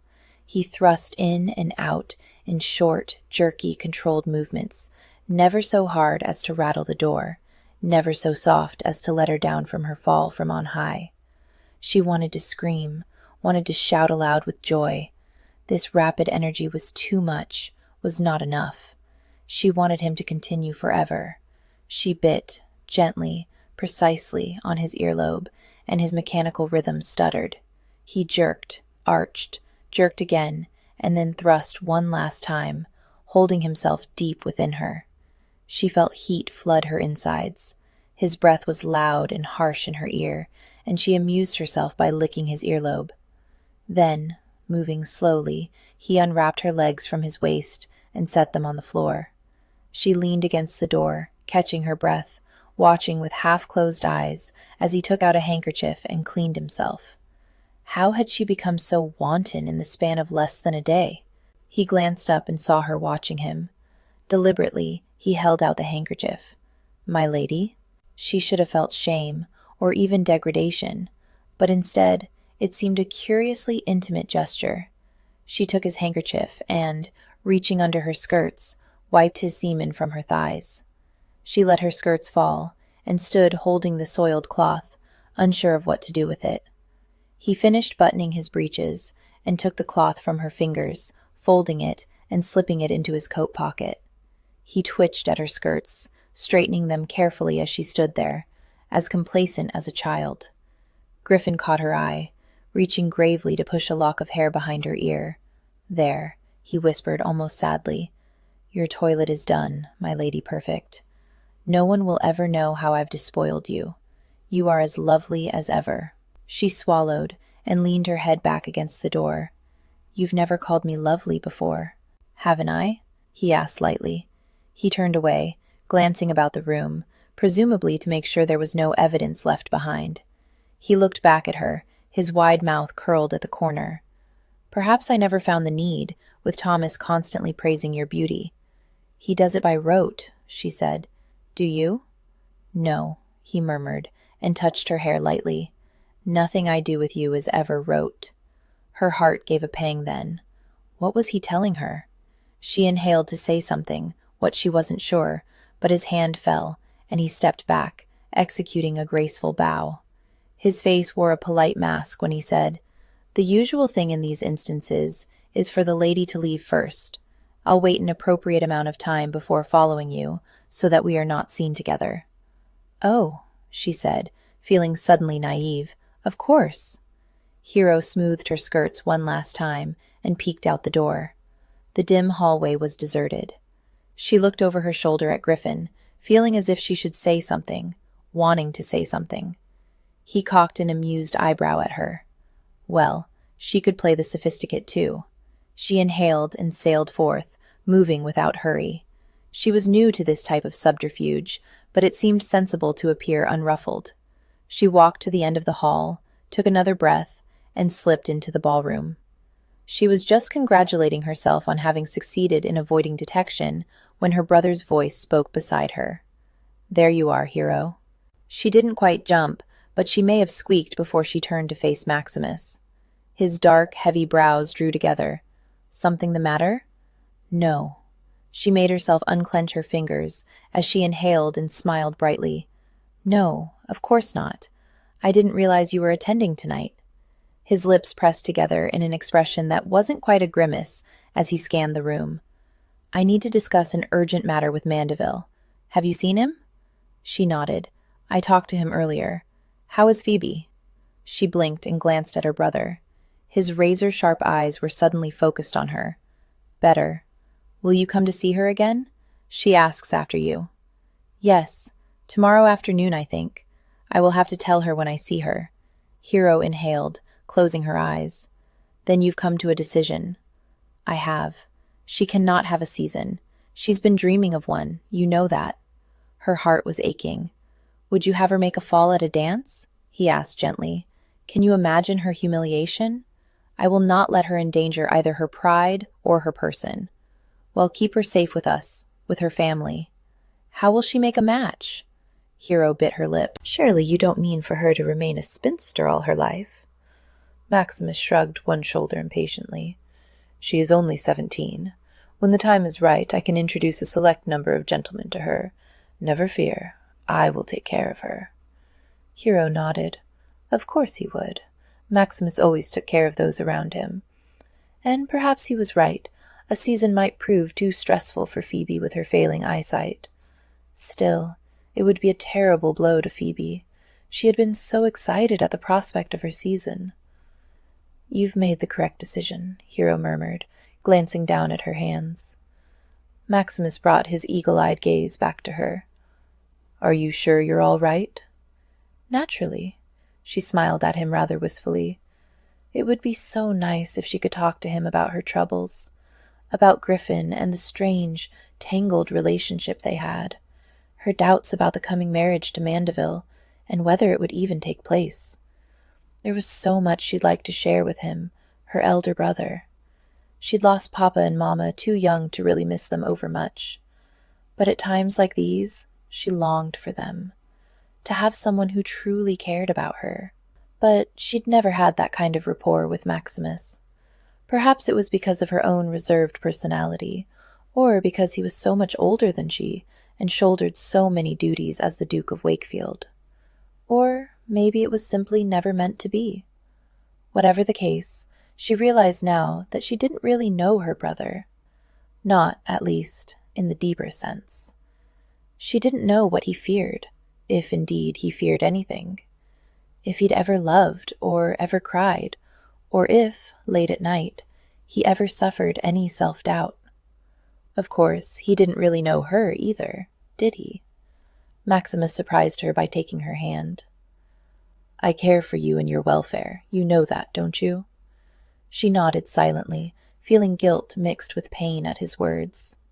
"If you ever need me, Hero, you have merely to ask," he said. He squeezed her fingers and then tucked them into the crook of his elbow. "Come, I see Mandeville in the far corner. I'm sure he'd be much pleased to see his fiancée." She agreed, because she could hardly do otherwise, but she searched the ballroom as they crossed to Mandeville. She couldn't see Griffin. Perhaps he'd already gone in to dinner. "What is the urgent matter you wish to discuss with Mandeville?" she asked idly. "It's his brother." Hero stopped, causing Maximus to halt as well. "What about Reading?" Maximus frowned down at her. "He's distilling gin in St. Giles. I will have to arrest him." The blow was so sudden, so sharp, that for a moment she didn't feel the pain. "No!" "I'm sorry, my dear," Maximus began. "I know he's Mandeville's brother." She clutched his arm with shaking fingers. "You cannot arrest Griffin. You simply cannot." Maximus' eyes narrowed sharply. "Griffin?" This was it. She'd betrayed herself. She was going to lose Maximus, lose her family and friends. Carefully, Hero took her hands from her brother's sleeve and clasped them primly in front of herself. She must remember that they stood in a crowded ballroom. "For me, Maximus," she whispered, her lips barely moving. "Promise me you won't touch him." Around them, the crowd talked and laughed and even shouted, but Maximus was as still as a graven image, and just as silent. Hero closed her eyes and prayed. Finally, he spoke. "Whatever Reading is to you, it must stop immediately." Her eyes flew open. His face was pale and set, his lips bloodless. She opened her mouth to speak. His hand rose, sharp and commanding between them. "Wait. I will not move against him for your sake, but in return, you will promise me that you will quit him. Hero, he distills gin. The word was spat from his lips. She bowed her head, her heart beating fast in relief. Your word, sister. She nodded mutely. Maximus took a deep breath, and she realized suddenly that his entire body was tense and trembling, like a racehorse held back from the starting gate. We will not speak of this again, he murmured, and then he took her arm. They walked sedately to Mandeville's side as Hero fought to catch her breath. Mandeville's first words didn't help. Wakefield, my dear. The Marquis bowed to them both, then frowned. I shall have to take my brother to task, my lady. He seems to have abandoned you to your own devices. It's of no matter, she replied. I'm sure there was someone he wanted to talk to. The gentleman made noises of vague assent, and then Maximus drew Mandeville into a discussion of a bill he wanted passed in Parliament. Hero listened long enough to make sure the bill had nothing to do with gin, and then she fixed a pleasant, interested expression on her face and let her mind wander. She opened her fan, and behind its painted scene scanned the ballroom. Griffin wore blue and gold tonight, and for a moment she thought she saw his broad shoulders leading a lady in the minuet. Then the man turned, and she saw it wasn't him. She had to warn him somehow, but she must not be seen in his company. Perhaps she could send word to his house tomorrow. Maximus bowed and made some parting comment, but Hero was hardly aware, so caught up was she in searching for Griffin. I must beg your pardon for both my brother and I, Mandeville said. She glanced up to find him regarding her seriously. I am just as much at fault for neglecting you as my brother, Mandeville said. I fear I have not played the attentive fiancé very well these last several days. Oh, my lord, she said with a pang, I am perfectly happy with your attention. He frowned. You're kind as you always are, my lady, but I've been remiss. He hesitated a moment, then said, I admire the Duke very much. He is, I think, one of the great leaders of our nation. It may seem that I forget at times that it is you I have pledged to wed, not he. She felt her lips tremble on a smile at the thought of Mandeville and her brother at an altar wedding each other, but she suppressed it. She knew it would hurt Mandeville's feelings if she found his words amusing. He meant them from his heart. She laid her palm on his sleeve. He admires you as well, my lord, and I assure you, I am not jealous of the time you spend with my brother. I know you both have grave matters of the nation to decide. Indeed, I am glad that our government is in such capable hands. Mandeville gave her one of his rare, unpracticed smiles, his face becoming boyishly handsome, and she was reminded why she consented to become this man's wife in the first place. He bowed. Come, my dear, let us discover what awaits us in the dining room. And she accompanied him, her heart more confused than ever. Griffin had had perhaps more than his fair share of intimate encounters at balls and other social events. Ladies who were excited by the hazards and the possibility of being discovered. For others, it was simply easier to meet at a ball than to risk the danger of him climbing in her window at night. Such sophisticated seductions were urgent at the time, but easily forgotten afterward. The various fumblings in anonymous dark rooms became, after a parade of similar encounters, merely ordinary. Once Griffin stepped out of whatever dark room he'd chosen for the evening, he rarely thought about the lady involved. But as she'd proven already on numerous occasions, Hero was different. The moment he stepped back in the ballroom, his entire attention was on her. Was she having second thoughts? Perhaps realizing this moment how very sordid a rendezvous in the midst of a crowded social event was. Damn it, he should never have followed her down that hall. Hero wasn't like the cynical matrons he usually seduced. She was idealistic, proud, sure of her own infallibility. And he had been the one to prove how very human she was. The thought did not shine a flattering light on him. Worse, this maidenish nervousness was enough to make a rake think hard about reform. He snorted, startling a plump matron nearby. Perhaps it was time to settle down and spend his evenings with a warm cup of milk by the fire. His musings were still dark when he caught sight of Meg's, lovely in a yellow frock with black and red embroidery, but looking a bit like a wilted buttercup. "Oh, Griffin," she sighed when she saw him. He raised his eyebrows. "Oh, Megs." She plucked limply at her skirts. "Do you think I'm the sort of lady a gentleman would like to kiss?" "Not if I'm about, I hope," Griffin growled. She rolled her eyes. "I cannot remain a virgin forever, Griffin. I'd hope to someday have children without it being a divine miracle." That his brief show of spirit suddenly flew away again. "If any man ever shows enough passion to take me to wife." Griffin straightened, his eyes narrowing. "What has that ass Bollinger done?" "It's rather more what he hasn't done," Megs moaned. "He's refused to take me into the garden." "And a good thing, too," Griffin said with vast disapproval. "Good God, anything could happen in a garden at a ball, and he should know." "No, really, Griffin," Meg said soberly. "I know you have all those big brother feelings to overcome, but try for a moment. How can I contemplate marriage to a man who looks appalled at the mere notion of kissing me?" "How do you know he was even thinking of kissing you?" Griffin pointed out. "Perhaps he was worried about the cold, or, good God, Megs, your reputation. He may—" "Because I asked him," she interrupted. "To?"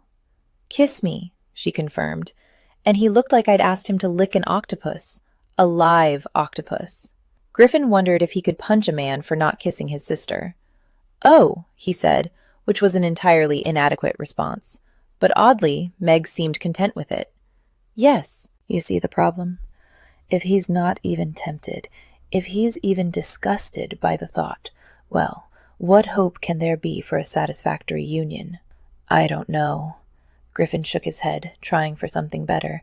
"You know people of our rank don't marry for love, Meggie. That's just the way it is." The thought depressed him unaccountably. "Don't you think I know that?" she said. "I'm well aware that I'm expected to make a good marriage in which, if I'm lucky, my husband won't have half a dozen mistresses and give me the pox." "Megs," Griffin protested, truly shocked. When had his little sister become so jaded? She waved away his male outrage. "But I can at least find some kind of friendship, don't you think? A common understanding, a desire to do more in the bedchamber than produce an heir?" "Of course," he soothed. He knew he should be remonstrating her over her shocking language, but he just hadn't the stamina for such hypocrisy at the moment. "Well, find you a good husband, Megs," she sighed. "It is possible, isn't it? Caro jogs along comfortably enough with Huff, and Thomas seems content with Lady Hero." Griffin stiffened at Hero's name, but Megs didn't seem to notice. She wrinkled their nose. "He isn't exactly demonstrative with her, but she's a pleasant sort. I quite like her, really, and she understands that he must be pompous sometimes." Griffin unwillingly snorted a laugh. It's just that Megs tilted her head back, staring at the shimmering chandeliers overhead for a moment. "Well, if Lady Hero suddenly died tragically, you know, like in a terrible horse-riding accident or from a lightning strike, I think Thomas would be sad, but he wouldn't be prostrate." She looked at him a little wistfully. "He wouldn't want to die himself. I just think it would be nice to be married to a man who would truly mourn my loss if I died. Does that make sense?" "Yes," he said, as he caught sight of Hero across the room, ethereal and lovely and entirely out of his reach. If she died, he suddenly knew that he wouldn't much care if he lived or died. Yes, it makes all the sense in the world. Chapter 13. The Queen smiled in delight when she saw the acorn about the little brown bird's neck. An acorn grows into an oak, the strongest tree in the forest, and the forests of her kingdom were filled with mighty oaks. Truly, then, the acorn was the strongest thing in her kingdom. Queen Ravenhair carefully plucked the acorn from the little bird's neck. She cupped the bird in her palms and whispered her secrets to him before letting him fly. Then she leaned over her balcony, searching the castle grounds, but all was silent and dark. Only a single light flickered in the stables. From Queen Ravenhair. "We lost another one," Nick said as Griffin entered the warehouse early that morning. Griffin sighed and unpacked the pistols he'd brought with him onto a wooden barrel. The men were working, but there wasn't the usual laughter and loud talk. The still was eerily quiet. "Run away or caught by the vicar's men?" he asked. Nick shrugged. "Don't know. He just disappeared." Griffin nodded and sat to begin loading the pistols. He'd bought them used, but he'd made sure they all worked well enough. And word is, the informers picked up 3 more gin cellars today, Nick said. Griffin looked up. You're just a font of good news. Nick grinned nastily. Between the vicar and the informers, I'm feeling a bit like a doxy with 2 sailors, one taking her from in front and the other going at it from behind. Griffin winced at the graphic image. Thank you for that thought. It's just the way I sees it, me lord, Nick said cheerfully. Now if we could just get the informers and the vicar to pay us for the favor, why, we'd be rolling in gold. Griffin laughed reluctantly. That's not likely to happen anytime soon. Nah, it isn't. Nick scratched his chin contemplatively for a moment. Is that lady what you brought the other day? I asked her to marry me. Why, felicitations, me lord. And she turned me down. Nick shrugged. The ladies need time to think some matters over, like. Griffin grimaced and set down the pistol he just loaded. It's more than giving her time to think. She doesn't see me as fit husband material. And then there's the small matter of her still being engaged to my brother. Any woman would pick your brother over you is soft in the ed, if you don't mind me saying so, me lord. Griffin smiled wryly. Have you given any more thought as to what you might do if we lose the still? Nick asked. Griffin shrugged, staring at the pistols. Me granddad was a shepherd, Nick said, gazing into the blackened rafters of the warehouse. Grew up around sheep. Dumbest creatures in the world, mind you, so me da said, but easy and the livin's not bad. Griffin contemplated that odd information for a moment, and why it might have been offered. You want to tend sheep? Nah, Nick sounded offended. But wool, there's money to be made in that. How so? You get some sheep up north, see? You've said before that the land's bad for crops. What's no good for grain is often fine enough for animals to graze. That's true enough, Griffin said slowly. He was surprised that Nick seemed to have put some thought into the matter. Nick's raspy voice was eager. You send the wool to London, and it's spun and woven. I still know some weavers. Used to be friends of me da. Might start a shop. I could oversee the operation here. You want to become a weaver? It's an honest trade, Nick said, with dignity and a hint of hurt. One that'd make us both money, too. Griffin frowned. Who would spin the wool? Nick's big shoulders moved in a shrug. Children or women can spin. Huh. There was a growing demand for woolen cloth in London, both for export and to clothe its population. And as for children to spin the wool, there might be a ready source nearby. Nick slapped his knee.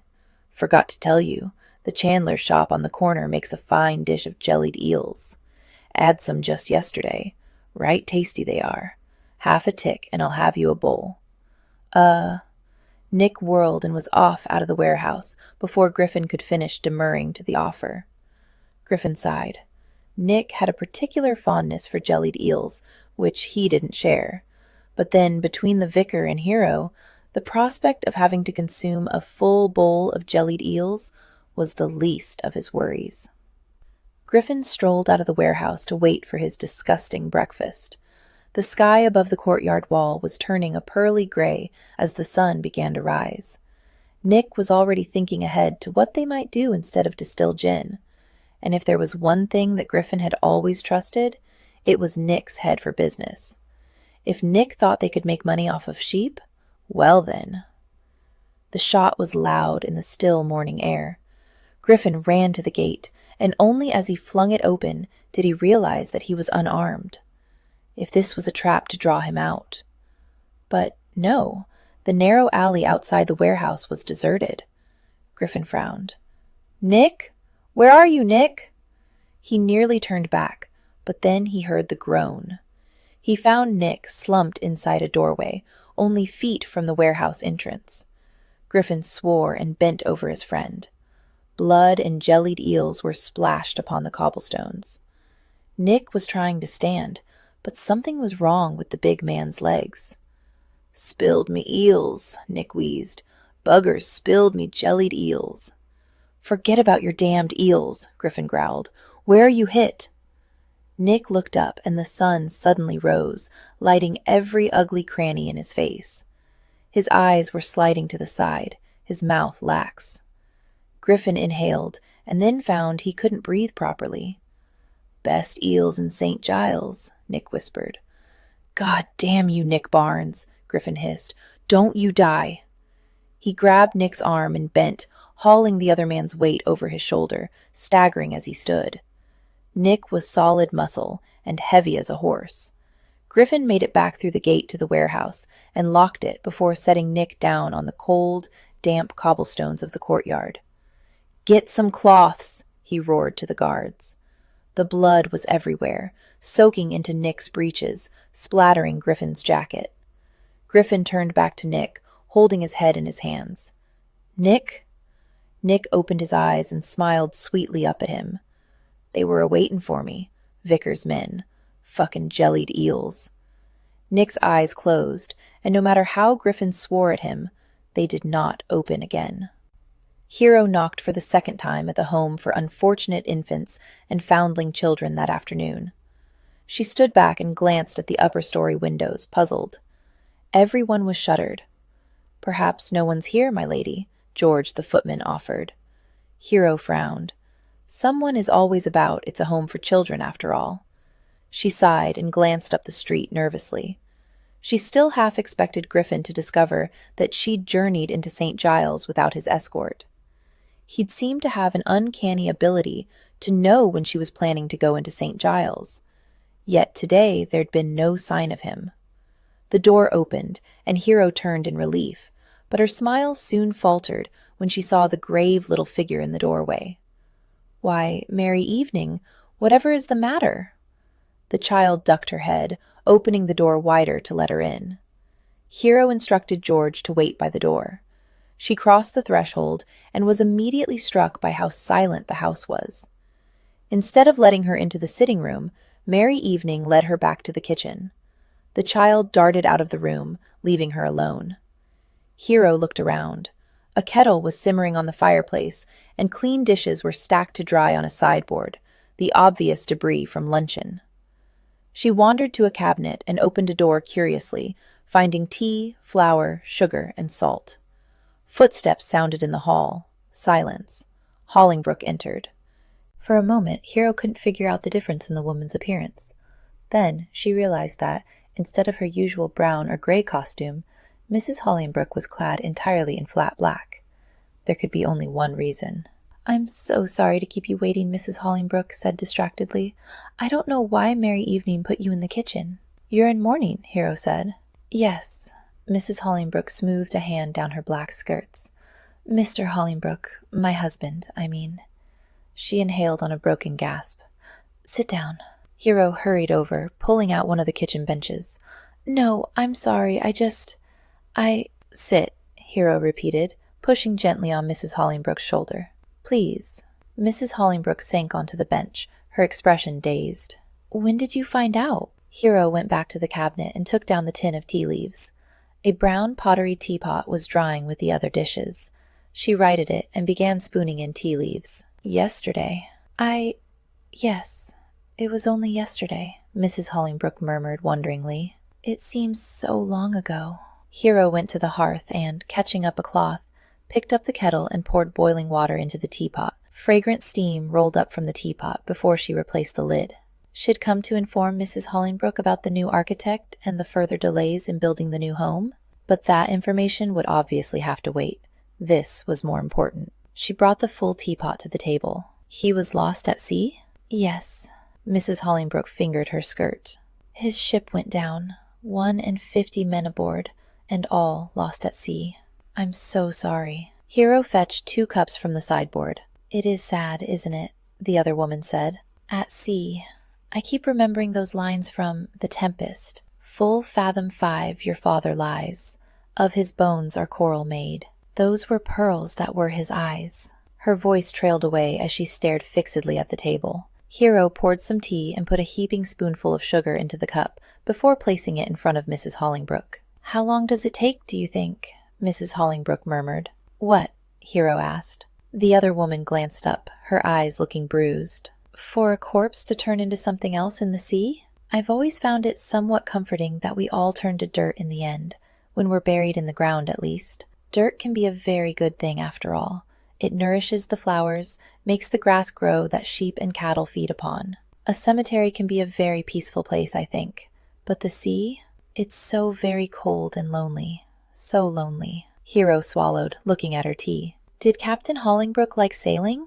Oh, yes. Mrs. Hollingbrooke seemed surprised. He talked about it even when he was home on land.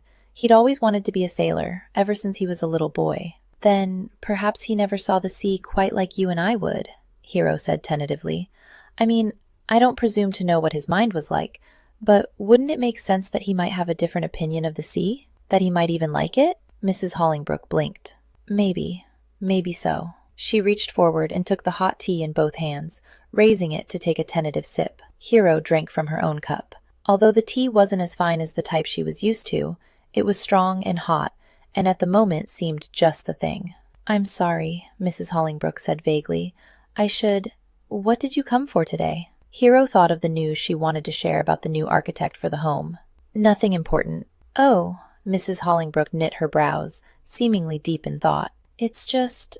What? Hero asked gently. I shouldn't tell you these things, Mrs. Hollingbrooke murmured distractedly. It's not your concern. I think, Hero said, that I would like it to be my concern, if that would be all right with you. Yes, Mrs. Hollingbrooke said, that would be all right with me. She took a breath and said in a rush, It's just that when he left, when William sailed last, we were not in the concord of mind that we usually were. Hero looked down at her tea, remembering the rumors that had swirled last winter about this woman. There were those who had been quite eager to tell her then that it was well known that Mrs. Hollingbrooke had sold her virtue to a man called Mickey O'Connor. At the time, she decided to disregard the rumors. She trusted both Temperance and Winter Makepeace, and if they had confidence that their sister was fit to run a foundling home, then she was content with their opinion. Hero had dealt directly with Mrs. Hollingbrooke all summer and fall, and in that time she had found no reason to doubt her. She didn't know the truth of the rumors, whether they were groundless or if Mrs. Hollingbrooke had somehow compromised herself. But she no longer had quite the moral authority to judge other women on their failings. Did she? And even if she had, Hero would still feel at a soul-deep level that Mrs. Hollingbrooke was a good woman, a woman deserving of the epithet virtuous. But whether the rumors were true didn't really matter at this moment. Trust could be broken over falsehoods as easily as lies. I'm sorry, she said, because she didn't know what else to say. Mrs. Hollingbrooke didn't seem to need an eloquent speech. I wish I could have but one more chance to speak to him, to tell him... Her voice faded away, and she shook her head before drawing in a shaky breath. I just wish we had not parted on such unfriendly terms.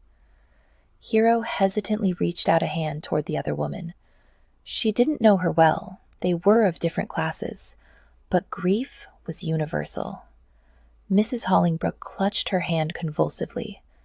It's selfish, I know, but I keep thinking it's over now. What is? Hero asked gently. Mrs. Hollingbrooke shook her head again, and tears suddenly ran down her cheeks. My life, everything I thought I'd have. This was my love. This was my marriage. William and I were happy once. I'm explaining it badly. She closed her eyes. Love, happiness, isn't so very common, really. Some people never find it in all their lives. I had it, and now it's gone. She opened her eyes, staring without hope. I don't think love like that comes twice in a lifetime. It's over. I have to go on without it now. Hero looked down, tears misting her own eyes. Love isn't so very common. She'd known that in an intellectual sort of way, but here was someone who'd had it and then lost it. She had a sudden, near-panicked urge to see Griffin. She had to warn him that Maximus knew of his distillery. She had to touch his hand, to assure herself that he was whole and alive. She had to hear him breathe. Was this love, this longing, or was it a sly facsimile? Pardon me, Mrs. Hollingbrooke said, wiping at her tears. I'm not usually so maudlin. Don't apologize, Hero said firmly. You have suffered a great shock. It would be strange if you were not melancholy. Mrs. Hollingbrooke nodded wearily. Hero stayed a few minutes longer, drinking the tea in companionable silence. But her urge to see Griffin, to feel for herself that he was alive and well, was still strong. She soon excused herself and walked rapidly to the door. On the tedious carriage ride back to the better parts of the West End, she couldn't stop herself from dwelling on the most grotesque thoughts. Griffin dragged before a magistrate, condemned and humiliated, and the most horrifying of all, his limp body swinging from a hangman's knot. By the time she mounted the step to his townhouse, she was near hysterical with her own morbid imaginings. The door was pulled open by Griffin himself. He didn't seem to employ very many servants. He scowled down at her, the stubble thick on his jaw, his shirt open at the throat, and his bare head tousled. Deep shadows circled his eyes. "What are you doing here?" he growled. Her relief at seeing him well, albeit surly, brought contrary irritation to her chest. "Will you let me in?" He shrugged and stepped back, his grudging movement ungracious. She entered anyway, following when he turned his back and led the way into his library. She took a moment to look about. Last time she'd come here, their argument had flared so fast and intense she hadn't had time to notice his house. Now she saw that his library was expensively, if carelessly, appointed. An exquisite painted globe of the world was draped with a waistcoat. Several small paintings of saints, delicate and fine and looking very old, hung on the wall, but 2 were crooked and all were dusty. The bookshelves were filled to overflowing, the books crammed against each other in whatever way they'd fit. In just a glance, she saw a large book of maps, a history of Rome, a naturalist study, Greek poetry, and a recent edition of Gulliver's Travels. "Have you come to critique my reading taste, my lady?" Griffin poured himself a brandy. "You know I have not." She turned and looked at him. "I've begun the Thucydides, though I'm afraid I'm very slow. My Greek is rusty. Do you like it?" "Yes," she said simply, because it was true. The work necessary to understand the Greek script made her feel all the more accomplished when she did finish a paragraph. She waited for a reply from him, but he shrugged and tossed back the brandy. "Why have you come?" "To warn you about my brother." She removed a stack of books from one end of a settee and sat since he made no move to offer. "He knows that you're distilling gin in St. Giles." He stared at her. "That's it?" She frowned, her irritation increasing. Didn't he care about his own safety? Isn't that enough? You must give up your still at once, before Maximus sends soldiers to arrest you. He studied the amber liquid in his glass. No, she felt wild frustration rising within her breast. Maximus may have given his word that he wouldn't act against Griffin, but as long as Griffin had his still, he was in danger. Why ever not? You're more than a man who is good at making money, Griffin. So much more. You're caring and funny and noble. Can't you see that? He looked up at her and she caught her breath, cutting off her words. His green eyes shone as if with tears. "What is it?" she whispered. "Nick is dead," he said. "Nick Barnes. He started the still with me. You may not remember him. He was with me when you saw the still. The big man with the scarred face." "I remember." She remembered that they had seemed to be friends, despite the difference in their station. She looked at him. "What happened?" "Nick went out this morning to get jellied eels." Griffin made an odd face, half grimace, half smile. He loved jellied eels. "The vicar's men shot him, and I found him." His voice trailed away as he shook his head. She rose and crossed to him, unable to stay so far away when he was in pain. "I'm sorry." She took his face between her palms. "I'm so sorry." "I can't leave it now," he rasped, his pale green eyes intense. "Don't you see? They murdered Nick. I can't let them get away with it." She bit her lip. "But your life is in danger." "And what is it to you?" Her mouth dropped open. "What?" He let his glass fall to the carpet, where it rolled under the settee. His hands grasped her shoulders. "What do you care if my life is endangered? Am I a friend you share a bed with? A brother-in-law you'll invite to your wedding? What, Hero? What am I to you? She stared at him, trying to find the words. She cared for him, that much was true. But beyond that, she couldn't tell him. She hadn't the words to describe her feelings. She simply didn't know. He seemed to understand her dilemma. Frustration warred with despair in his eyes. "Damn you," he hissed, and kissed her. Her lips were soft and yielding, but that didn't assuage Griffin's anger. He wanted to imprint himself upon her, to make her acknowledge that he was more than simply a friend or a potential brother-in-law, to ensure she never forgot him. He wanted to engrave himself upon her very bones. His grief and anger over Nick's death seemed to twist and transform until all he felt was a raw ache for Hero. Right here, right now. He arched her over his arm, cruelly putting her off balance as he ravished her mouth. He could feel the clutch of her fingers in his back, but she wasn't struggling. She made no effort to escape him or his savage plundering of her mouth. That placated the beast within him a little. He pulled back and looked into her diamond eyes. They were dazed, blurred with sensuous need. He picked her up, ignoring her squeak, and bore her from the library like a rapacious Viking marauder. Deedle had just entered the hallway. The valet's mouth dropped open as his master passed. Griffin shot him a glare, ensuring there would be no unasked-for comments. Then he was mounting the stairs with Hero in his arms. She buried her face against his chest. "Oh, Lord, he saw us." "And he won't say a damned thing if he wants to keep his position," Griffin growled. He strode down the upper corridor and carried her into his bedroom, kicking the door closed behind him. He flung her down on the bed and immediately began prowling up her supine form. She looked at him with sleepily erotic eyes and whispered, "But hell know what we're doing in here." "Good." He straddled her, caging her with his body.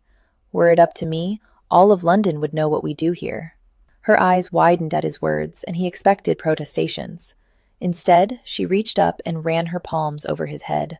"Griffin," she said, low and a little sadly. "Oh, Griffin." The sadness made his chest hurt, but he wouldn't have been deterred even if she had argued. Not now, not this time.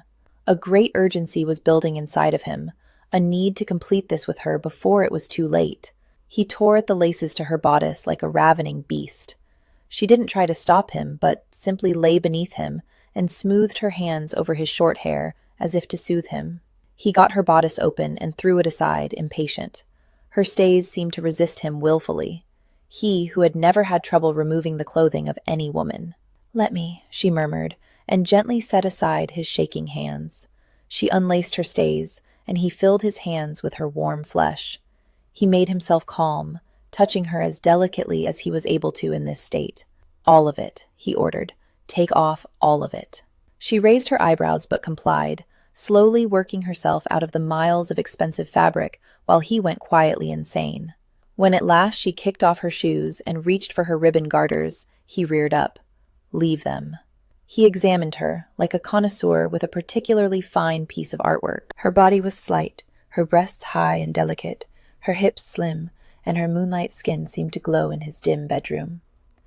The tuft of hair at the apex of her thighs was a gleaming red beacon. His cock was hard and throbbing, but it wasn't lust he felt looking at her, naked and vulnerable beneath him. It was a strange kind of possessiveness, a need to keep her close, to defend and honor her. She could be hurt in so many ways, this proud woman, and the thought of each was like the cut of a knife, so that in the end his very soul seemed to be awash in blood. Couldn't she see his blood? Couldn't she keep him from hurt in return? He looked at her, wanting, hating, needing. She had a trio of faint freckles on her left shoulder, and he bent to lick them. Her hands clutched at his head. "Griffin." "Hero," he murmured mockingly. He bit gently at the juncture of her shoulder and her neck. "Do you like that?" Yes," she whispered, and he was filled suddenly with a kind of melancholy yearning. "What else do you like?" he asked. "I want to touch you." He drew back and looked at her. She lay quietly, watching him with those serious diamond eyes. He was used to being the one who led the seduction. He did things to his lovers. They rarely reciprocated. Possibly it was a need to be in control, or simply the dominant male animal asserting itself. In any case, he was unused to handing over the reins of lovemaking. "Please," she said. Reluctantly, he moved aside, ready to catch her should she jump up and try to escape. But she rose and knelt beside him, looking at him curiously. He still wore his breeches and shirt. She touched his throat with a single finger, trailing it down to where his shirt parted on his chest. "Take this off, please." He shifted enough to tear the shirt off over his head. "Now your breeches." He kicked them and his small clothes off and lay back down, naked. She sat on her knees for a moment, her head tilted curiously as she simply looked at his body. He itched to move, to grab her and roll her under him, but he took a breath and let her have her moment of silent examination. Then she placed both hands on his chest, her fingers tightening a little, kneading the muscle above his nipples, her eyes half closed. "I didn't know men had such hair upon their bodies," she said quietly. "It's never there on statues, unless in neat, small whorls over the groin. But you have more than that, don't you?" Her hands stroked up, his chest hair curling over her fingers before springing back. It tickled a little, pulled a bit more. He moved his legs restlessly. He'd never thought much about his own body, save as it could please either him or a lover. "Does it disgust you?" he asked. "No," she said consideringly. "It's just so very foreign." Her fingers were tracing over his belly now, circling his navel. She glanced at him. "Does it itch?" His eyebrows rose in sudden humor. "No. Sometimes it catches in my clothing, which is quite painful, but that doesn't often happen." She nodded, seemingly content with that answer. Her fingers were stroking through his pubic hair now, close to, but not quite touching his cock. "You have it too," he whispered. He lifted a hand to thread his fingers through her pretty red curls. Her legs were closed tightly, so he could do no more than pet. She looked down, watching his hand in her maidenhair, as if fascinated by the sight. "It's strange, isn't it? We wear so many clothes, laced, buckled, and tied up tight, and yet underneath we are likes." She spread her fingers, catching the base of his cock in the crook of her thumb and forefinger. "This." She looked up, meeting his gaze, her own solemn. "Do all lovers think like this? That they have a secret just between the two of them? Is this what it was like with your other women?" Something about the way she classed herself in with the faceless other women he'd bedded disturbed him deeply. They were transitory, mere phantoms that came and went in his life. She was more to him than that. He wrapped his hands about her slim waist and lifted her up and over him so that her legs straddled his thighs. "What other women? I can't remember any woman before you." He pulled at her, intending to bring her closer so he could kiss her, but she forestalled him with a hand against his chest. "Your words are pretty, my lord, but the fact remains. There were other women in the past, and there will be other women in the future." "No." His denial was hard, immediate, and given without any prior thought. By talking of a future in which he had other lovers, a future in which they were apart, she implied that someday she would have another lover. Neither possibility was admissible. He jerked her close and rolled her beneath him, lying on her heavy and hard. He might be crushing her, but he didn't care. She had to understand. "There are no others, either for you or for me," he said, his nose nearly pressed against hers.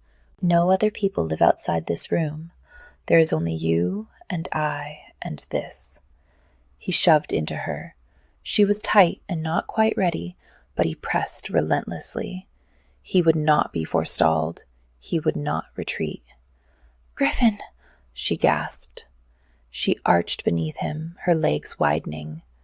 That gave him a little more room. He took advantage of that fact, pressing forward into her lush heat. "You and I," he panted, "are special. This isn't like what everyone else does. It isn't like anything I've ever had before. We are unique together." "That can't be," she said stubbornly, even as her slim fingers gripped his buttocks. "It is," he said against her mouth. Why wouldn't she believe him? Why this denial of something nearly mystical? "Listen to me. I will never have another lover like you. You will never have another lover like me. What we have should be cared for and cherished." And he pushed one last time and seated himself finally. She was wet now, grasping at his penis in erotic little twists that made his balls draw up tight. made his brain go fuzzy. "But I don't think," she began. Maddening, maddening creature. And since he could no longer form a coherent argument, he did the next best thing. He covered her mouth with his, thrusting his tongue into her honeyed warmth, his hips moving of their own accord. God, this was heaven, though he'd surely be damned by that blasphemous thought. She was soft and giving beneath him, making small animal sounds against his mouth, her hips cradling his, and all that time her sweet cunny gave and gave and gave. He'd lost the ability to move with any finesse. Years of sophisticated practice in lovemaking fell by the wayside because he'd not been lying. This was unlike anything he'd ever experienced before. Where before he'd been performing a physical act, now he did something that involved both body and soul. With Hero, this ancient movement was making love. He threw back his head, glorying in the sensations, physical and mental. She made him believe he could fly. He looked down and watched her face, glowing with exertion. Her eyes were closed, a slight frown between her brows, her mouth a little parted. She bit her bottom lip as he watched, and he knew she was close. Close, and he could make her fall over the edge. He hitched himself up, pressing against the apex of her thighs with each thrust, rubbing against her little bud.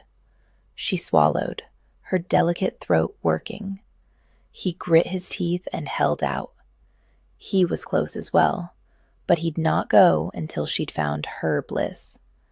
He lowered his head and whispered in her ear, "Come for me, sweeting." She shook her head stubbornly. "Yes," he murmured against her neck.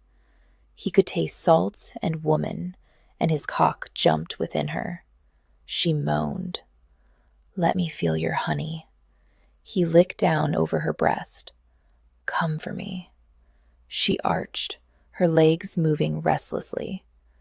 "Come, my love," he murmured against her nipple, and then sucked that tender bit of flesh into his mouth. He drew it between his teeth and bit carefully, gently. And she came apart in his arms, her cunny squeezing so exquisitely about his cock, he let go of her nipple and arched back. He shouted his agony, holding himself deep within her as he jerked and jerked again in almost painful bliss. She was his, he was hers, and at this moment in time, their world was complete. Hero stared at the canopy over Griffin's bed and traced circles on his broad back. He'd collapsed on top of her after their lovemaking and showed no signs of moving. Her legs were splayed wide beneath him, his penis still lodged within her. It was not a graceful pose, but at the moment, she didn't care. She held him tenderly in her arms, this big, strong man. This man who shouted at her and carried her off twice now to his bedroom to have his wicked way with her. He was stubborn and rude and made his living making gin. He was everything she disapproved of, in fact, and yet, if he stirred right now and indicated he wanted to make love again, she'd do it. And what's more, she had no doubt that she'd enjoy it. Was this love? Silly question. She was too mature to mistake physical lust for love, but still the question whispered in her brain. If she felt nothing for him, surely she wouldn't have this near constant longing to be with him. Surely she wouldn't be already mourning their coming separation. He sighed and lifted off of her, his penis sliding from inside her. She felt bereft.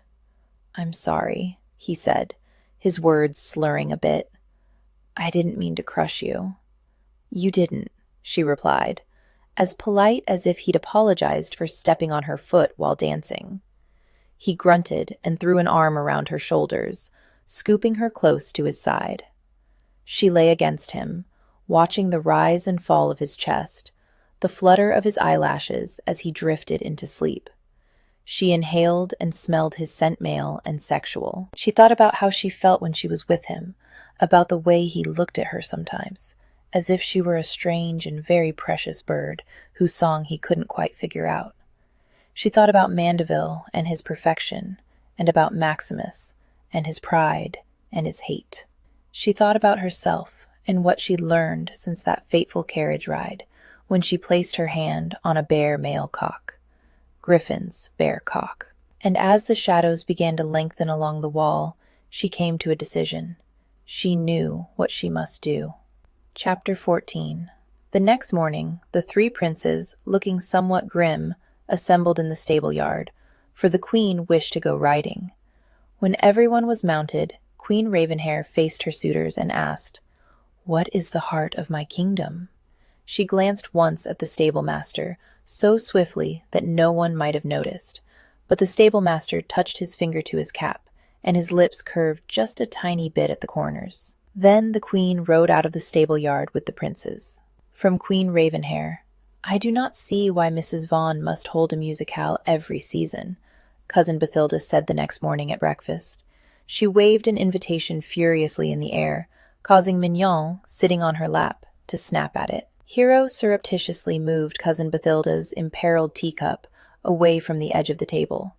"She never spends the money necessary to employ musicians of any talent," Cousin Bathilda continued, "and thus we are all forced to listen to off-key violinists and tipsy sopranos while partaking of squashy cakes and watered wine." "If her events are so awful, why go?" Phoebe asked reasonably. It was the first morning she'd felt well enough to come down to breakfast. Her right arm was bound tight to her chest, and she used her left a little awkwardly to eat. "My dear Gell," Cousin Bathilda said severely, "Mrs. Vaughn is sister to the Duchess of Chadsworth, who is mother to the future Duke of Chadsworth, a very fine catch indeed. It would not do to insult her." Phoebe wrinkled her nose. "Well, Hero is already engaged, and I think the future Duke of Chadsworth is mentally deficient, and he has no chin." She popped a bite of roll into her mouth. "Hero, explain to your sister the importance of remaining in the good graces of duchesses, irrespective of whether their sons have chins or not," Cousin Bathilda commanded. Hero opened her mouth to say something vague. Her mind wasn't really on the conversation. All she could think about was the appointment she intended to make immediately following breakfast. Fortunately, Cousin Bathilda hadn't really wanted someone else speaking for her. No matter one's own rank, one should never irritate the sister of a duchess. It's simply bad form. "I think it's bad form for her to hold boring musicales," Phoebe said pertly. "You are but a child," Cousin Bathilda pronounced. "You'll understand better when you come of age, won't she, Hero?" Hero looked at the older woman blankly for a moment, as her mind caught up with the breakfast table conversation. "I suppose so." Cousin Bathilda was feeding Mignon a bit of bacon, and wasn't paying much attention to her, but Phoebe looked at her curiously, squinting a bit through her spectacles. "Are you feeling quite the thing?" "Oh, yes." Hero took a sip of her tea and found it had gone cold. "Why?" Phoebe shrugged. "You seem distracted." "Wedding nerves," Cousin Bathilda said. "I've seen it before. A gel gets all fuzzy-minded the closer the date comes. Soon, she'll not make a lick of sense at all." "You make getting married sound like a debilitating disease," Phoebe laughed. "For some it is," Cousin Bathilda said darkly. "Now finish up your breakfast. Maximus said he'll be calling on you this morning." Bathilda gave Hero a significant glance, and Hero realized that Maximus must be coming to tell Phoebe the bad news about her season, or lack thereof. On that ominous note, Hero excused herself and called for a carriage to be brought round. She couldn't bear to sit at the table any longer, listening to Cousin Bathilda talk about her marriage, and she was worried about Phoebe. Poor Cousin Bathilda was going to be so upset when she heard what Hero was about to do. The thought wasn't pleasant, and it brought with it the realization of all the other people she was about to disappoint. Dear Lord, her family might never forgive her. But her plan was the right thing to do, even if it was not the easiest, so she held her head high as she stepped down from the carriage outside Mandeville House. The hour was unfashionably, indeed scandalously early, and she hadn't brought a chaperone. The butler lifted his eyebrow faintly when she requested to see Mandeville, but he showed her into the sitting room readily enough. Hero paced to the mantel and stared sightlessly at some Mandeville ancestor's portrait. What she planned to do would infuriate Maximus, nullify their bargain, and put Griffin in danger. After talking to Thomas, she would have to go to Maximus and throw herself on his mercy. Perhaps if she promised to Thomas open the door. He crossed to her immediately, his handsome features worried. "What is it, my dear? Has something happened?" Now that he was before her, tall and imposing, Hero found she had trouble putting together the words. She cleared her throat and looked about the room. A group of chairs sat together in one corner. "I need to talk to you. Will you be seated?" He blinked, and she fought down nervous laughter. No doubt he was rarely, if ever, told to take a seat in his own home, or anywhere else for that matter. He was a marquess. What she was about to do suddenly made her quail. Before she could change her mind, she hurried to the chairs and sat down. Mandeville followed more slowly, frowning now. Hero waited until he sat across from her, and then just said it. "I cannot marry you." He shook his head, his expression clearing. "My dear, such bridal nerves are common, even for a woman as level-headed as you. Don't worry that—" "No," she said, causing him to abruptly close his mouth. "I'm not suffering from nerves or any kind of womanly hysteria. I simply cannot marry you." She bit her lip as he stared at her. "I am sorry," she offered belatedly, conscious that she was making a hash of this. He stiffened at her apology, possibly realizing for the first time that she was serious. "Perhaps if you explain to me the problem, I can help." Oh, Lord, if only he weren't so reasonable. She looked down at her hands. "I've simply come to the understanding that we won't do together." "Is it something I've done?" "No!" She looked up quickly, leaning forward earnestly. "You're everything a lady could hope for in a husband. This has nothing to do with you. It's me, I'm afraid. I just can't marry you." He shook his head. "The marriage contracts have been drawn up and our engagement announced. It's too late to change your mind, my dear. You protest otherwise, but I believe this is simply a case of bridal anxiety. Perhaps if you go home and rest, spend the day abed with some tea. I do feel I'm not a virgin any longer, Thomas." His head reared back as if she'd struck him. "My dear, I can't with good conscience marry you," she said softly. "It would not be fair to you." For a moment, he simply stared at her, and she thought he'd realized that this was final. Then he spoke. "I cannot pretend joy at this news," he began ponderously, "but it isn't as earth-shattering as all that. I will, of course, want to wait long enough to make sure any offspring is mine, but—" "Dear God!" But she wanted to scream. "I lay with your brother, Thomas." He stared at her, his face slowly going red. She stood. "I've compromised myself and sacrificed both my virtue and perhaps more importantly, my self-worth. I'm sorry, Thomas. You do not deserve this. If I'd—" One moment she was babbling and he was staring at her, stony-faced. In the next, he was towering over her, his expression red and awful and completely terrifying. She had only a second of fear, and then he struck her full in the face. Griffin mounted the steps of Mandeville House, his mind in a weary fog. Was this what grief was? A mind-numbing fatigue? It seemed so to him. He'd spent the night burying Nick. He'd paid for a coffin and burial clothes, a plot and headstone, and he watched, all alone, as Nick had been lowered into that cold grave. Then Griffin had returned to his still and begun making arrangements to destroy the vicar.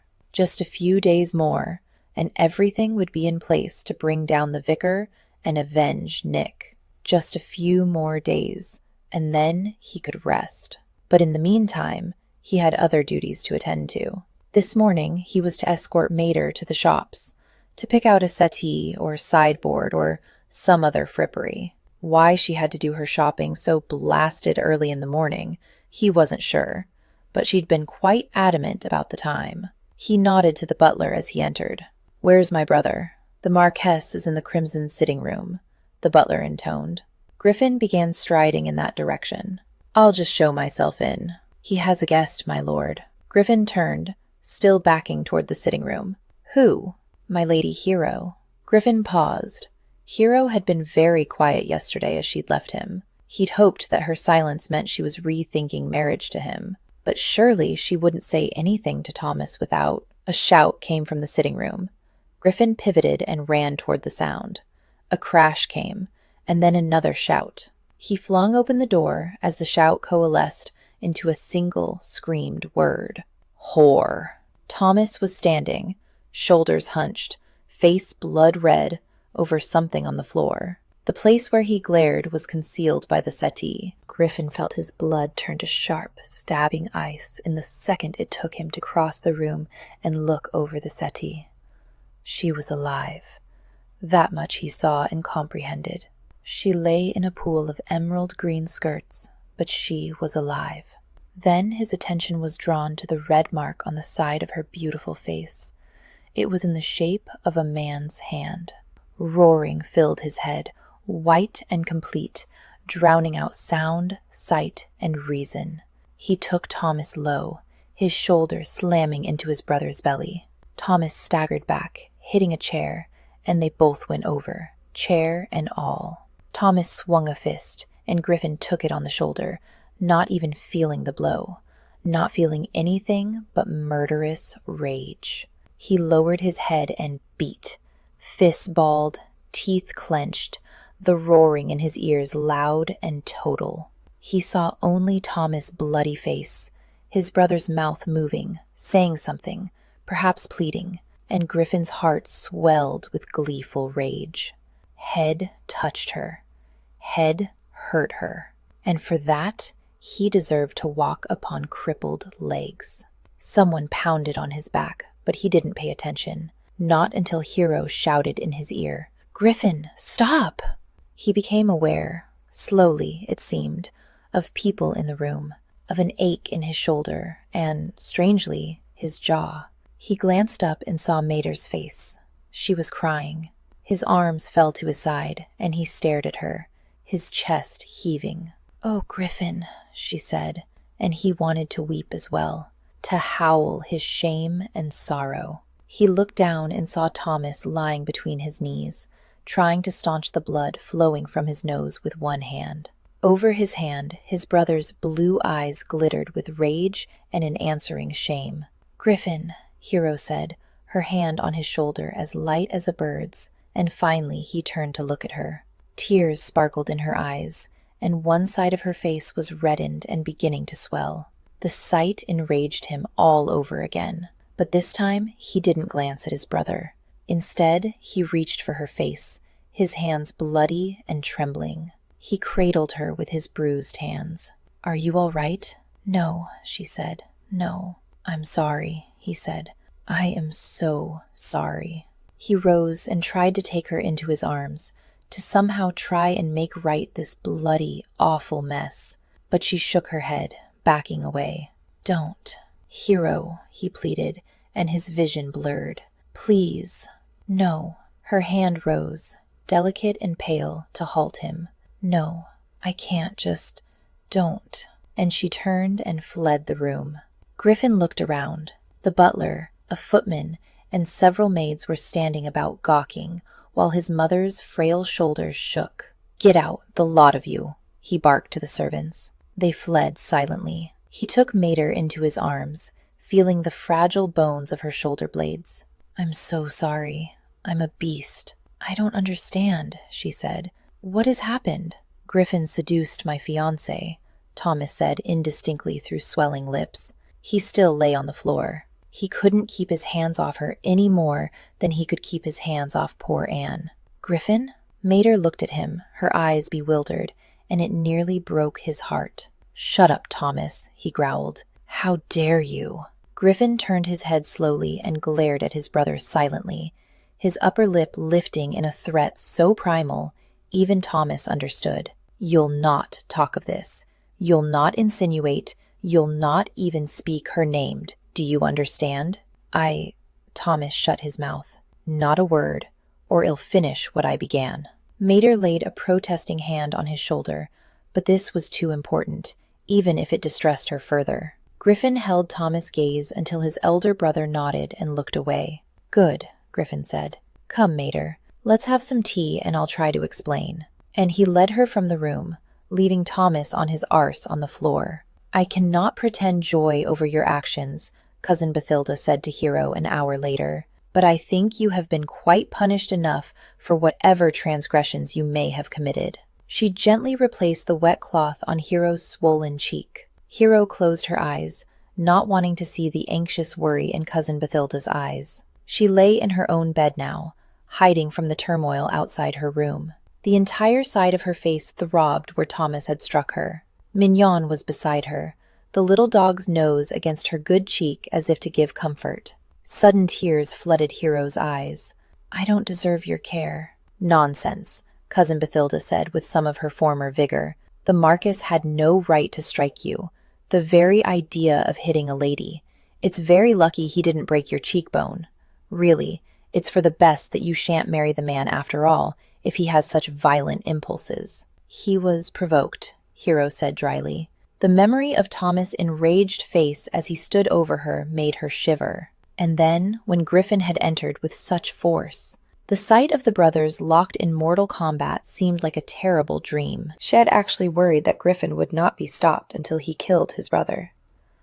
How had things come to this? "Well, have to make it a small wedding, of course," Cousin Bathilda said now. Hero blinked. "But I'm not marrying Mandeville." Cousin Bathilda patted her shoulder. "No, dear, reading.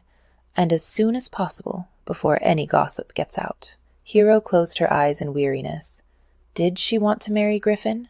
Would Maximus even let her? But thoughts of her brother brought a realization. "Oh, dear Lord, I forgot Maximus!" Hero sat upright, the wet cloth sliding from her face. She looked at Cousin Bathilda in panic. "Does he know yet?" Cousin Bathilda blinked, looking taken aback. "I certainly haven't told him, but you know how he is." "Yes, I do," Hero said, climbing from the bed. "What are you doing?" "He'll have found out by now. You know he will," Hero muttered as she searched for her slippers. "I don't know if it's by informants or gossip or plain alchemy, but he finds out everything sooner or later. And considering the scandalous nature of this news..." She trailed off as she bent to look under the bed. There, her slippers were. "My dear, far be it from me to stop you seeking solace from your brother, but wouldn't it be better to wait a while until he has had time to properly, digest the news?"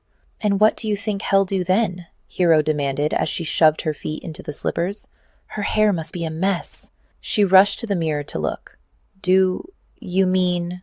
Cousin Bathilda gasped. Hero turned and saw from the blanched expression on the other woman's face that at last she'd realized the peril. Without her marriage to Thomas to stop him, Maximus would attack Griffin.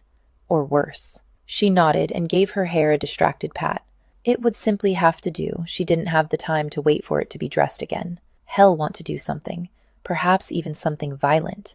And frankly, I've had enough male violence for today. She dashed out of the room and down the stairs, then had to pause in the front hall while a carriage was called. "Wait for me, dear," Cousin Bathilda panted behind her. She held Mignon in her arms like a shield. "He's bound to be in a terrible mood," Hero said. "You needn't accompany me." Cousin Bathilda lifted her chin. "I've taken care of all of you since your parents' death. I'll not let you face him without me. Besides," she added a bit more prosaically, "it may take 2 females to calm him." The thought did not make Hero more cheerful, but she entered the carriage with determination. Half an hour later, they were knocking on the door of Wakefield House, the imposing residence her father had built. He'd expected to raise his family here, but only Maximus inhabited the grand townhouse now. A flustered butler opened the door, his back straightening at the sight of her. "My lady, I don't think." Hero pushed past him and turned. "Where is my brother?" "His Grace is in his private rooms." But Hero nodded briskly and mounted the stairs. Normally, she would never invade Maximus' bedroom, but the circumstances were extraordinary. As it turned out, his door was open, a secretary scurrying out like a chastised dog. Hero took a deep breath and entered the room. Maximus was in his shirt sleeves, bent over a desk, writing something. 3 other men stood in the room, including Craven, Maximus' longtime valet. Craven was tall and thin, and looked more like a coffin maker than a valet, dressed as he was, all in black. He saw her and Cousin Batilda, and turned to Maximus. "Your Grace." Maximus looked up and met Hero's gaze. "Leave us," he said to the servants. Craven ushered the other men from the room, closing the door behind him. Maximus stood and crossed to her. He stared down into her face, his own curiously blank. Then he touched a finger to her aching cheek. Hell die for this. She wasn't sure which he Maximus referred to, but it hardly mattered. No, he won't. He frowned and half turned toward his desk again. "I've already sent my seconds to Reading. The matter is settled." Cousin Batilda drew in her breath and moaned softly. Hero caught his arm. "Then call them back." He raised his eyebrows. Maximus was a duke, after all. No one talked to him thusly, not even she. But this was life or death. "I don't want a duel," she told him, holding his eyes firmly. "I don't want any more violence. And I certainly don't want a death. It does not concern you." "It most certainly does," she said. "I am the one responsible for Mandeville's rage. I am the one who chose to give away my virtue and cause this problem." He shook his head. "Hero." "No, listen," she said low. "I am ashamed of what I've done, but I will not let shame make me hide from the consequences. Call back your seconds, Maximus. Don't fight a duel that will ruin you on my behalf. I don't think I could bear to live with that." He gazed at her silently for a moment, then crossed to the door and cracked it open. Craven must still have been waiting outside, because Maximus held a murmured conversation before closing the door again and coming back to her. "I do this for you," he said, "only for you, and I do not promise that I will not pursue a duel at a later date if I feel this matter's not adequately settled." Hero swallowed. It was a great concession, even if it was only a partial one. "Thank you. Thank God," Cousin Bathilda pronounced, and plopped into a chair. Maximus nodded and crossed to the desk. "Now, we must settle how soon you can marry Mandeville. I've no doubt the servants will have started gossiping over this morning's affair already." Alarm climbed Hero's spine. "Maximus?" He frowned down at the papers on his desk. "No doubt he's upset about your liaison with his brother, but I think he will come around when he has a chance to think." The marriage settlement was very much to his liking, after all. "Maximus!" she repeated a little desperately. Her brother looked up, frowning. Hero lifted her chin. "I'm not marrying Mandeville." "Do you want me to arrest Lord Reading?" She swallowed. "No." He looked at her a moment and then glanced down again at his papers, as if her feelings hardly mattered.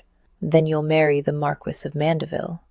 His flat tone sent a chill down her spine. She knew that voice. It was the voice of the Duke of Wakefield. And the Duke of Wakefield did not change his course, once set. Chapter 15. That night, the Queen summoned her suitors to her throne room to hear what their answers might be. Prince Westmoon came forward and unfurled a magnificent flag at her feet. On it was the emblem of her kingdom, along with an embroidered castle. "This castle," he said, "is the heart of your kingdom, your majesty." Next, Prince Northwind unveiled a silver compass, cleverly inlaid with mother-of-pearl and coral. "The harbor, your majesty, that is the heart of your kingdom." Finally, Prince Isun laid before her a sparkling crystal globe that held a miniature town at its center. "The city is the heart of your kingdom, your majesty." From Queen Ravenhair. The Duke of Wakefield was not an easy man with whom to procure an audience.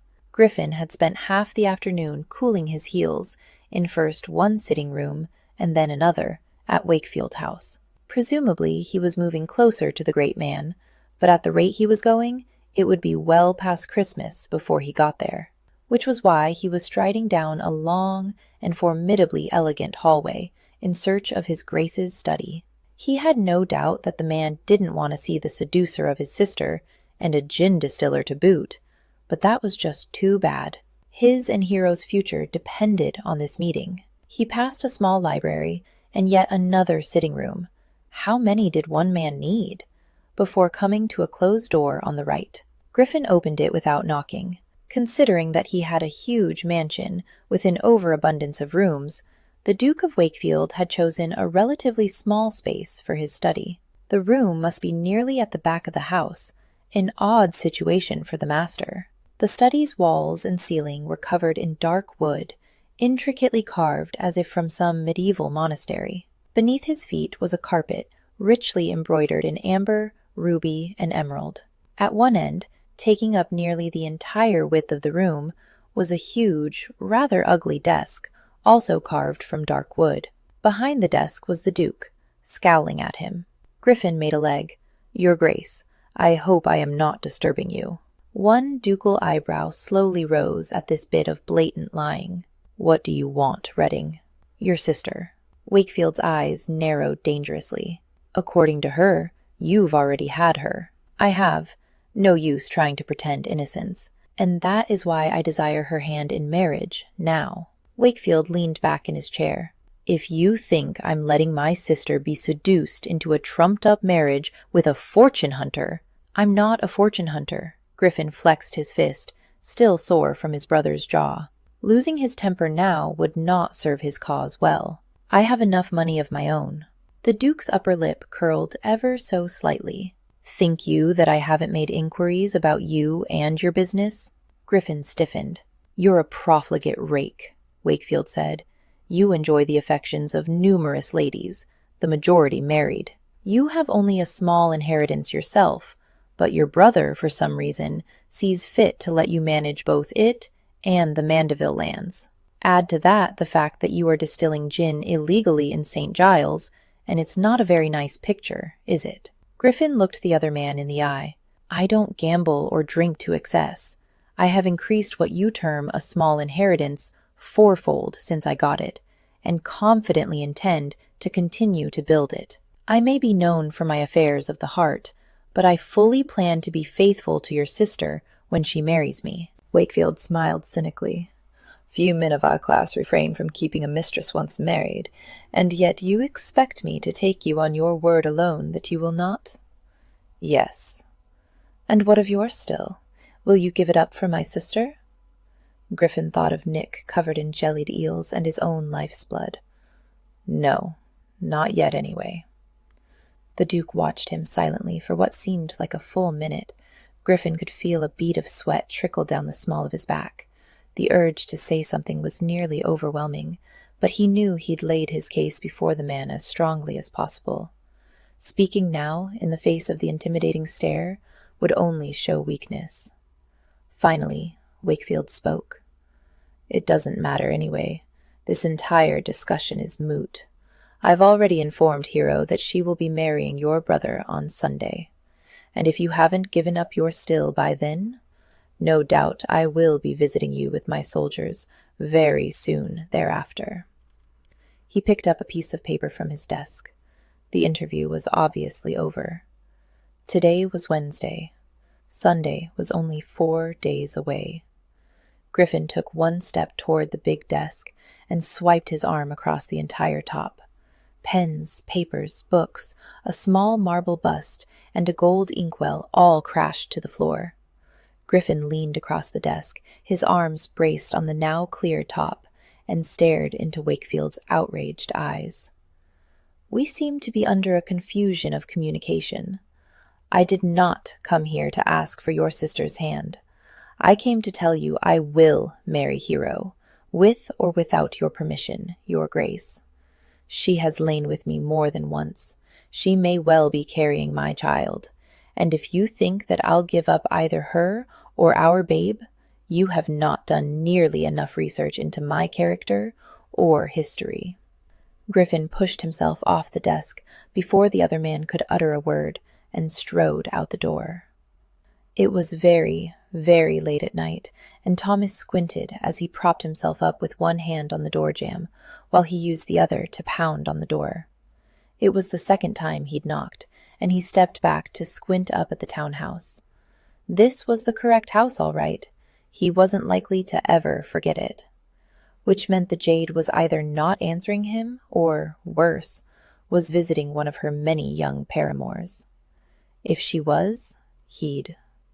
The door opened abruptly to reveal a large, menacing manservant he'd not met before. Thomas scowled. "Where is she?" The manservant began to close the door. Thomas set his shoulder against the door, shoving hard. But his footing wasn't as firm as he thought it. Suddenly, he found himself on his arse, the second time today, and red washed over his vision. He was the Marquis of Mandeville, damn it. His life wasn't supposed to be like this. There was a flurry of movement at the door, and then Lavinia was bending over him in a purple wrap, her outrageously red hair about her shoulders. In dishabille, without the artful application of her paint pots, she looked every year of her age. And yet, when he stared up at her, he thought her the most beautiful woman in the world. "What has happened to you?" she cried. "I love you," he said thickly. She rolled her eyes. "You're drunk. Hutchinson, help me get him inside." Thomas began to protest the help of the manservant, but as his legs did appear to be a bit wobbly, it really seemed a moot point. A few minutes more, and he was ensconced in her sitting room on the yellow settee. "I've always liked this settee," he said, patting the cushion beside him. He gave her a seductive look. "Some of my best memories took place here." She sighed, which was not how he remembered her responding to his seductive looks in the past. "Why aren't you at your fiancé's house, Thomas?" "Not my fiancé anymore," he said, sounding petulant even to his own ears. Her delicate eyebrows rose. "I thought you'd signed the marriage papers." "She fucked Griffin." Lavinia merely looked at him, her arms folded beneath her magnificent bosom. He shook his head irritably, glancing about the room.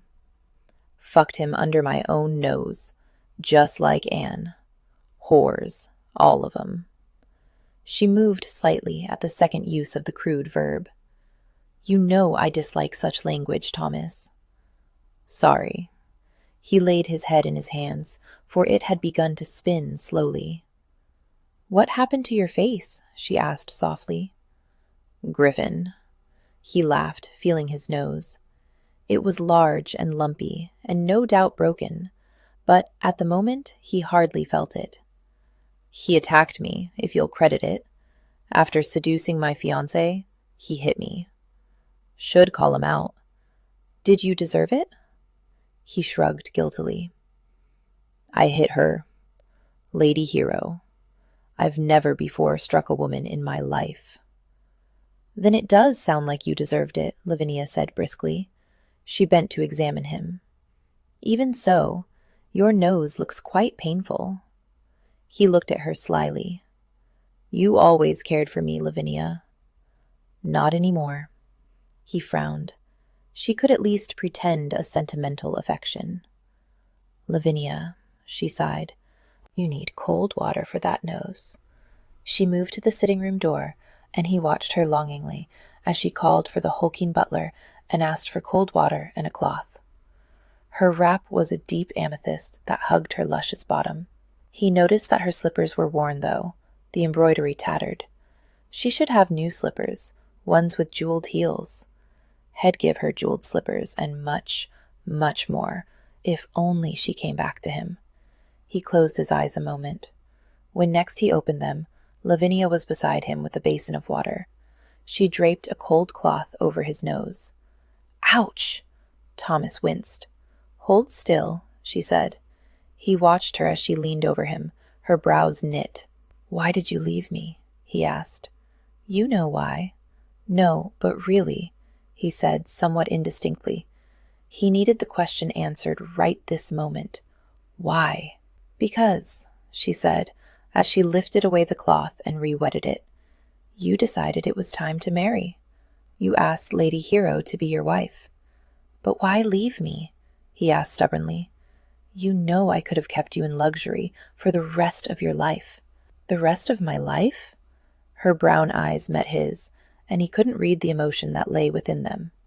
"Yes," he said, suddenly sober. "For forever. I would not take any other mistress. I would have been true to only you." "And to your wife, you mean?" The strange spell that had been between them broke. She shook her head. It'd not take well to being a kept woman, I'm afraid, Thomas. I can't marry you. Damn you, he snarled. He knew he wasn't charming anymore, wasn't anything but ugly, but he couldn't prevaricate. The emotion welled up in him too strongly. I know you can't marry me, she said, sounding almost bored. But that doesn't mean I can't marry some other gentleman. His head jerked back, the blow more painful than his brother's fist. You will not. She raised her eyebrows. Why ever not? You have no claim on me. Damn you, he hissed. He threw aside the silly cloth and grabbed her close. Damn you! And he kissed her with all the desperation of a man with a torn and bloodied heart. She tore her mouth away even as he delved beneath the amethyst silk wrapper. This won't solve anything, Thomas. Might not, he grunted as he licked her neck, but it sure as hell will make me feel better. Oh, Thomas, she sighed. And since that didn't sound like a rejection of any sort, he went ahead and did what he'd been wanting to do for months now. Make love to Lavinia. Griffin was dozing in one of his brother's chairs when the front door of Mandeville House opened and closed. He jerked awake, rubbing at his face groggily. Had tried Thomas's house the night before, after seeing the Duke of Wakefield, but Thomas had been out. When it was clear that his brother wasn't returning home any time soon, Griffin had decamped to St. Giles. This morning had come directly to Thomas's house to catch his brother before he left for the day. Except Thomas, that most staid of bachelors, appeared to have spent the night out. Curious. Griffin peered into the hall. There was Thomas, looking damnably grumpy, and with a nose the size of a turnip, speaking sharply to his butler. I don't care who has come to call. I'm not at home. Not even for blood relations? Griffin drawled. Thomas swung violently in his direction, and then winced and lifted a hand to his head, as if it ached. Especially not to bloody blood relations. He turned toward the stairs in dismissal. Griffin was beside him in a couple of strides. That's just too damn bad, brother mine. You and I are overdue for a heart-to-heart. Damn you, Thomas started. No. Griffin leaned into his brother's face. Not unless you want me hanging out your dirty laundry, here and now, and within earshot of the servants. Thomas eyed him sourly for a moment, then jerked his head toward the stairs and began climbing without a word. Since this was a better reception than Griffin had hoped for, he followed. They ended up in a study on one of the upper floors. Griffin prowled around the room, while Thomas crossed to a crystal decanter and splashed amber liquid into a glass. Griffin raised his eyebrows. Bit early in the day, isn't it? Not for me, Thomas replied moodily. Griffin grunted as he studied a medieval etching on the wall. This was Father's study, wasn't it? Thomas looked up as if surprised. Yes. Don't you recognize it? Griffin shrugged. I didn't come in here much. Father used to call me in every Sunday evening, Thomas mused, before I went away to school. Then, when I was home, we'd retire here after dinner. What did you do? Griffin asked. Talk, Thomas shrugged. Had asked me about my studies, have me recite my Latin lesson when I was younger, discuss politics when I was older. Griffin nodded. He was preparing you to be the Marquess. I suppose he was. Thomas looked at him. Didn't he do the same with you? No, I wasn't invited, Griffin said without heat. Thomas stared at him a moment as if baffled, then looked down at his glass. What do you want with me, Griffin? I want you to decline to marry Hero. She's already declined me. Griffin looked at him. Apparently he hadn't heard yet from Wakefield. Her brother wants her to marry you this Sunday. Thomas narrowed his eyes. Does he indeed? Yes. Griffin grit his teeth. I want you to refuse to marry her. Thomas snorted angrily. Of course you do. I suppose you want her for yourself, just as you wanted my first wife for yourself. This has nothing to do with Anne, Griffin said as calmly as he could. Oh no, Thomas sneered. Poor, poor Anne.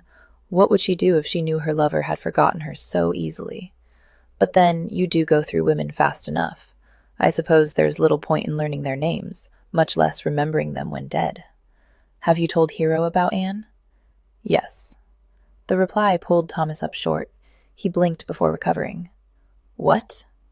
That you make a habit of seducing your brother's women? No, I told her that I'd never touched Anne. Griffin met his brother's somewhat bloodshot eyes grimly. Thomas barked a laugh. "You lie." "No, I do not." Griffin couldn't stop the heat entering his tone. God, he'd lived with this slander for years. "I never made love to Anne, never seduced her, never had any intention of seducing her. If she told you otherwise, she lied. Anne told me on her deathbed you were her lover." Thomas banged his glass down on the side table. "She told me the baby was yours. She said you'd been lovers for months, that you'd started seducing her before we'd even wed. And I told you at her funeral that she lied. Do you really expect me to believe a known rake over my wife?" "I expect you to believe your brother." Griffin's shout echoed about the room. He bent forward, grasping the back of a chair, trying to regain his composure. "Jesus, Thomas, how could you? How could you believe I would seduce your wife? I'm your brother. You never even thought to give my words credence. You just believed a hysterical woman dying in childbirth over me. It was as if you'd been expecting it all along, and her words merely confirmed your suspicions." "I had been expecting it." Thomas picked up his glass and drained it. "You flirted with Anne, admit it." "Yes, fine, I flirted with her. I flirted with her like every other gentleman does with every other lady in a ballroom." Griffin threw up his hands. "But that was all it ever was. It never went beyond silly words in public. I never meant it to go beyond that. She loved you." Griffin inhaled. "If she loved me, it wasn't because I encouraged her. You know that, Thomas. Once you were married, once I realized that she might be taking our social flirtation at all seriously, I went north." But Thomas was shaking his head. "You knew she had a tendre for you, and you exploited it." "Why the hell would I do such a thing?"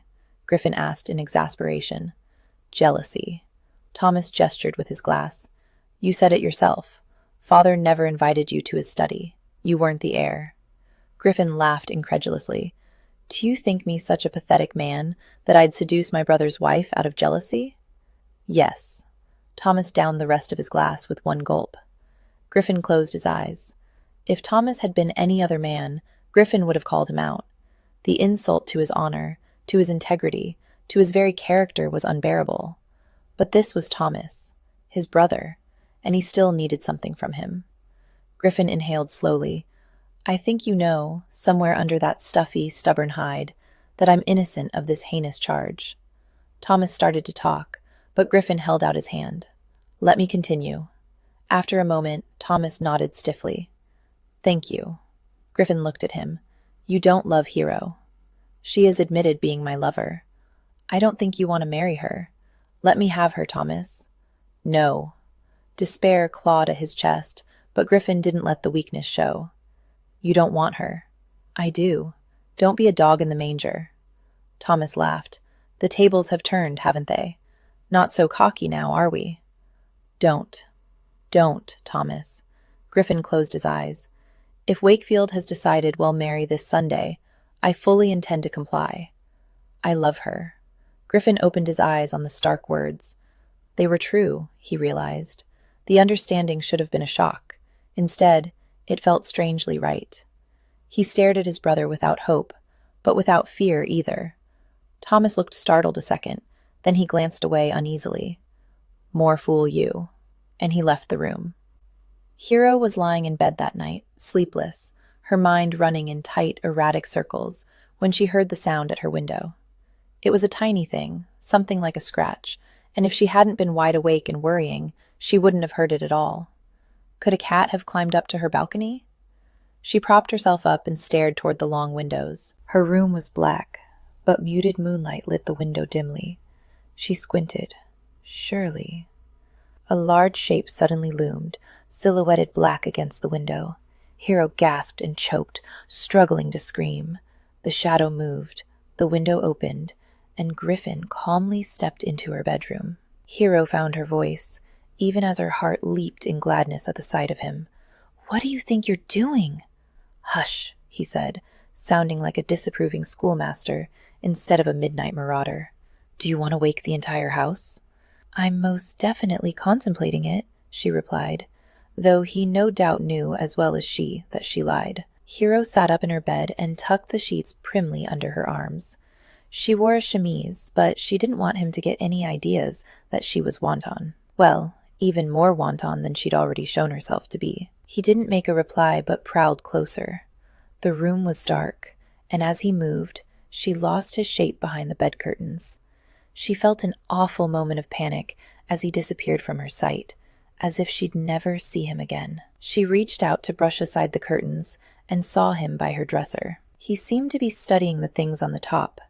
Could he see in the dark? "I've talked to your brother." She tensed. "Oh?" "He tells me you're going to marry Thomas on Sunday," he said. "Our conversation did not end well, I'm afraid." She was silent. "Well, are you going to marry Thomas?" She squinted, but still couldn't make out his expression. "That's what Maximus wants me to do." His head swiveled toward her. "What do you want?" She wanted Griffin, but it wasn't that simple. If she refused to marry Thomas, there would be nothing to stop Maximus from going after Griffin. Nothing to stop him from arresting Griffin and hanging him by his neck until dead. And even if that were not the case, could she marry Griffin knowing that she would have to give up her family, perhaps never see Phoebe or Cousin Batilda or Maximus again? A stifling panic rose in her throat at the mere notion. "Have you decided to give up the still?" she asked softly, desperately. "I can't." His voice was hard. "Nick died defending it. I can't just walk away from him." "Then I'll have to marry Thomas," she said, feeling helpless. She let the curtain fall, deliberately cutting herself off from him. "Perhaps it's for the best." "You don't mean that." His voice was low and gritty and sounded nearer. "Why can't I?" she asked wearily. Her heart had ached for days now, for so long that she didn't notice it anymore. It was simply there, a constant pulse of sorrow. "I can't marry you. We're nothing alike." "True," he whispered, and it sounded like he was close beside her, the breath of his words separated from her only by the gauze of her bed curtains. "We are nothing alike, you and I. You're more similar to Thomas Stade, cautious in your decisions, careful of your actions." "You make me sound a terrible bore," he laughed, an intimate brush of sound in the dark. "I said you are similar to Thomas, not alike. I'd never find you boring." "How kind." She touched the curtain with a fingertip, pressing gently until she felt the plane of his cheek through the gauzy fabric. "I think that it's our very differences that make us a perfect match," he said, and his jaw moved under her fingertips. "You'd die of boredom with Thomas within a year. If I found a lady with a temper similar to mine, we'd tear each other apart within months. You and I, though, were like bread and butter." She snorted. "That's romantic." "Hush," he said, his voice quivering with laughter, but also with an undertone of gravity. She cradled his jaw as he said, "Bread and butter. The bread provides stability for the butter. The butter gives taste to the bread. Together, they're perfect." Her eyebrows drew together. "I'm the bread, aren't I?" "Sometimes." His voice was a thread of rumbled sound, low and ominous. She could feel his words as they drifted over her palm. "And sometimes I'm the bread and you're the butter. But we go together. You understand that, don't you?" She wanted to say yes.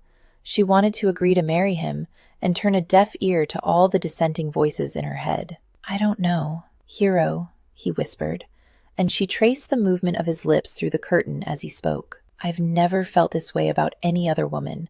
I don't think I ever will again. Don't you see? This is a once-in-a-lifetime event. If you let it slip through your fingers, well, both be lost. Forever." His words made her shudder. Lost forever. She couldn't bear the thought of him lost. Impulsively, she leaned forward and set her lips against his through the curtain, feeling his heat, feeling his presence. But he drew his head back. "Do you understand how much you mean to me? What we are together?" She shook her head. "Don't you see how much you're asking of me? To leap into an abyss on just your words." "I can't see how." "Then let me show you." The bed curtains were shoved aside, and he was in bed with her. He pulled the curtains closed, and suddenly her bed was small, intimate, and dark. They were enclosed in their own tiny world, just the two of them, outside of time and space. He drew the covers from her grasp, and she let him without even token protest. The fabric made a shushing sound as it slid down her legs, and she swallowed, her body beginning to throb with want for him. She knew him now, knew what he could do to her, what he could make her feel. His hands touched her ankles, encircling them, warm and firm. Hero. His voice was gritty, deep and threaded with intense emotion. She felt his hands smooth up her calves, his touch almost too tender here in the dark. He was only a shadow, so she closed her eyes and concentrated on his fingertips, trailing over her thighs, trying to forget that this would surely be their last time together. He traced swirls on her skin, and when her breath hitched, it sounded loud in her ears. He reached the tops of her thighs, and she moved her legs restlessly, but his touch left her as he drew her chemise off over her head. She lay nude, her skin prickling with the chill of the night air. Then his fingertips descended again, lightly skimming circles on her sides, almost tickling. Her skin seemed to tune itself to him, coming alive with tingling sensation. She reached for him impatiently. "Griffin, hush," he whispered. "Just let me show you." His fingers trailed from her sides to her belly, meeting over her navel. She sucked in a breath, unable to keep completely still under his touch. He breathed a laugh and scraped his nails lightly up to just under her breasts. Her nipples were tightly drawn already, pricking with anticipated pleasure. He traced the tender curve of the underside of her breast, tickling, faintly scratching, and she had to squeeze her thighs together to contain her own excitement. When his mouth descended on one trembling nipple, hot and wide open, she jumped. She clutched at his hair as he traced around her nipple with his wet tongue, then sucked strongly. He was pinching at her other nipple, nearly painfully, his entire mouth over her breast, devouring her flesh in erotic hunger. "Griffin," she sobbed. He nipped at her in punishment. She gasped and raised her legs, shocked to feel his breeches against her inner thighs. He was still dressed, but at this moment she no longer cared. She raised her hips and ground desperately against him. She found him, hard and big inside the fabric of his breeches, and she widened her thighs still farther to press her aching flesh against him. But he dropped his weight on her, pinning her open and vulnerable beneath him. "Not yet," he murmured, and moved his mouth to her other nipple. She tried to shift her hips, to rub against him somehow, but he lay, large and male and implacable, upon her. He held his upper body off her with his arms as he leisurely ravished her breasts, but his hips pinned her completely. She grasped at his hair, trying to tug his head up, but his locks were shorn too short, and he merely chuckled against her nipple. He was pulling strongly on her oversensitive nipples, and she was close, so close. If he'd just let her. "Griffin!" she hissed in frustrated exasperation. She felt herself heating from within, the entire surface of her body alert and ready for him. She could feel him, hard and long, against her clitoris, but he would not move. "Shh." He raised his head and licked lazily at a nipple, his breath caressing her wet skin as he whispered merely another torment. "Easy, sweetheart." He spoke as if she were a mare in need of gentling, and at any other time she would have made him aware of his insult. But at this moment, she was entirely at his mercy. "Griffin, please," she whispered. "Do you want me?" he asked. "Yes." She tossed her head restlessly. She'd explode if he didn't give her release soon. "Do you need me?" He kissed her nipple too gently. "Please, please, please." "Do you love me?" And somehow, despite her extremis, she saw the gaping hole of the trap. She peered up at him blindly in the dark. She couldn't see his face, his expression. "Griffin," she sighed hopelessly. "You can't say it, can you?" he whispered. "Can't admit it either." He rubbed his face against her breast, and she thought his cheek might be wet. "Griffin, He raised his head and tilted his body to the side. Never mind. For a moment, she thought he meant to leave her, and her heart dropped in panic. She grabbed his arms desperately, but she could feel his muscles moving beneath her fingers as he worked his hands between them.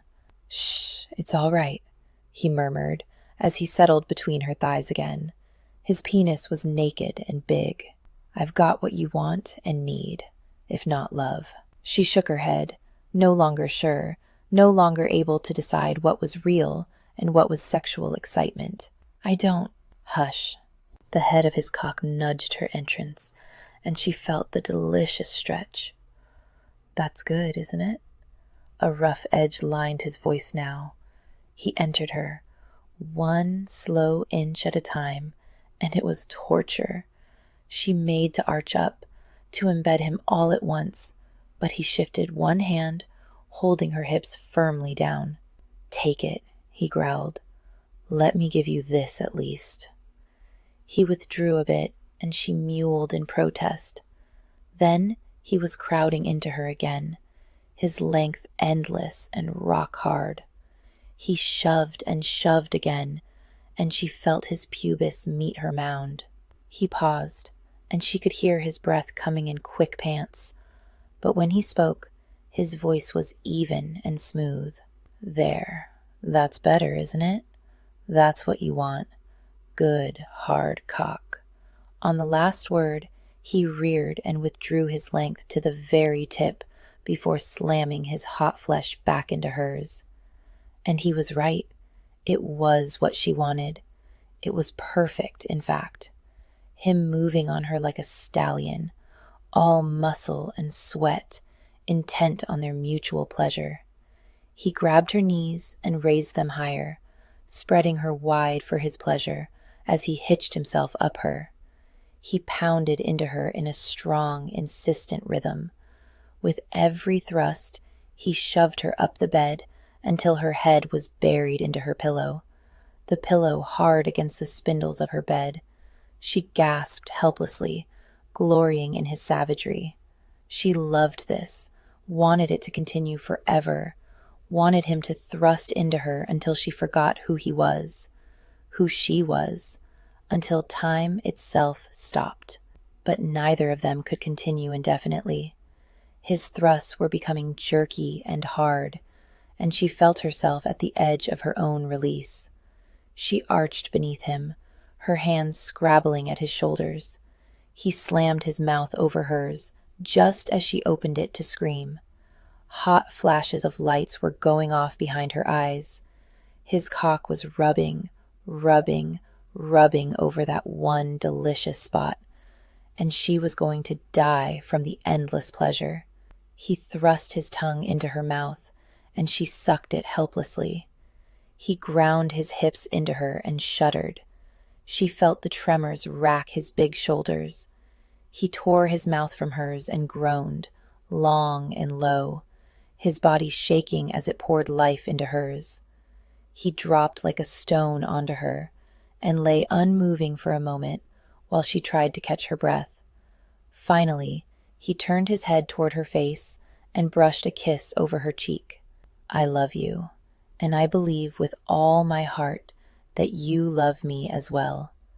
Why can't you say it, hero? Chapter 16. Queen Ravenhair looked at the answers to her question and nodded in acknowledgement. I shall see you on the morrow, gentlemen. But as she rose to leave the throne room, Prince Isun spoke. What is your decision, your majesty?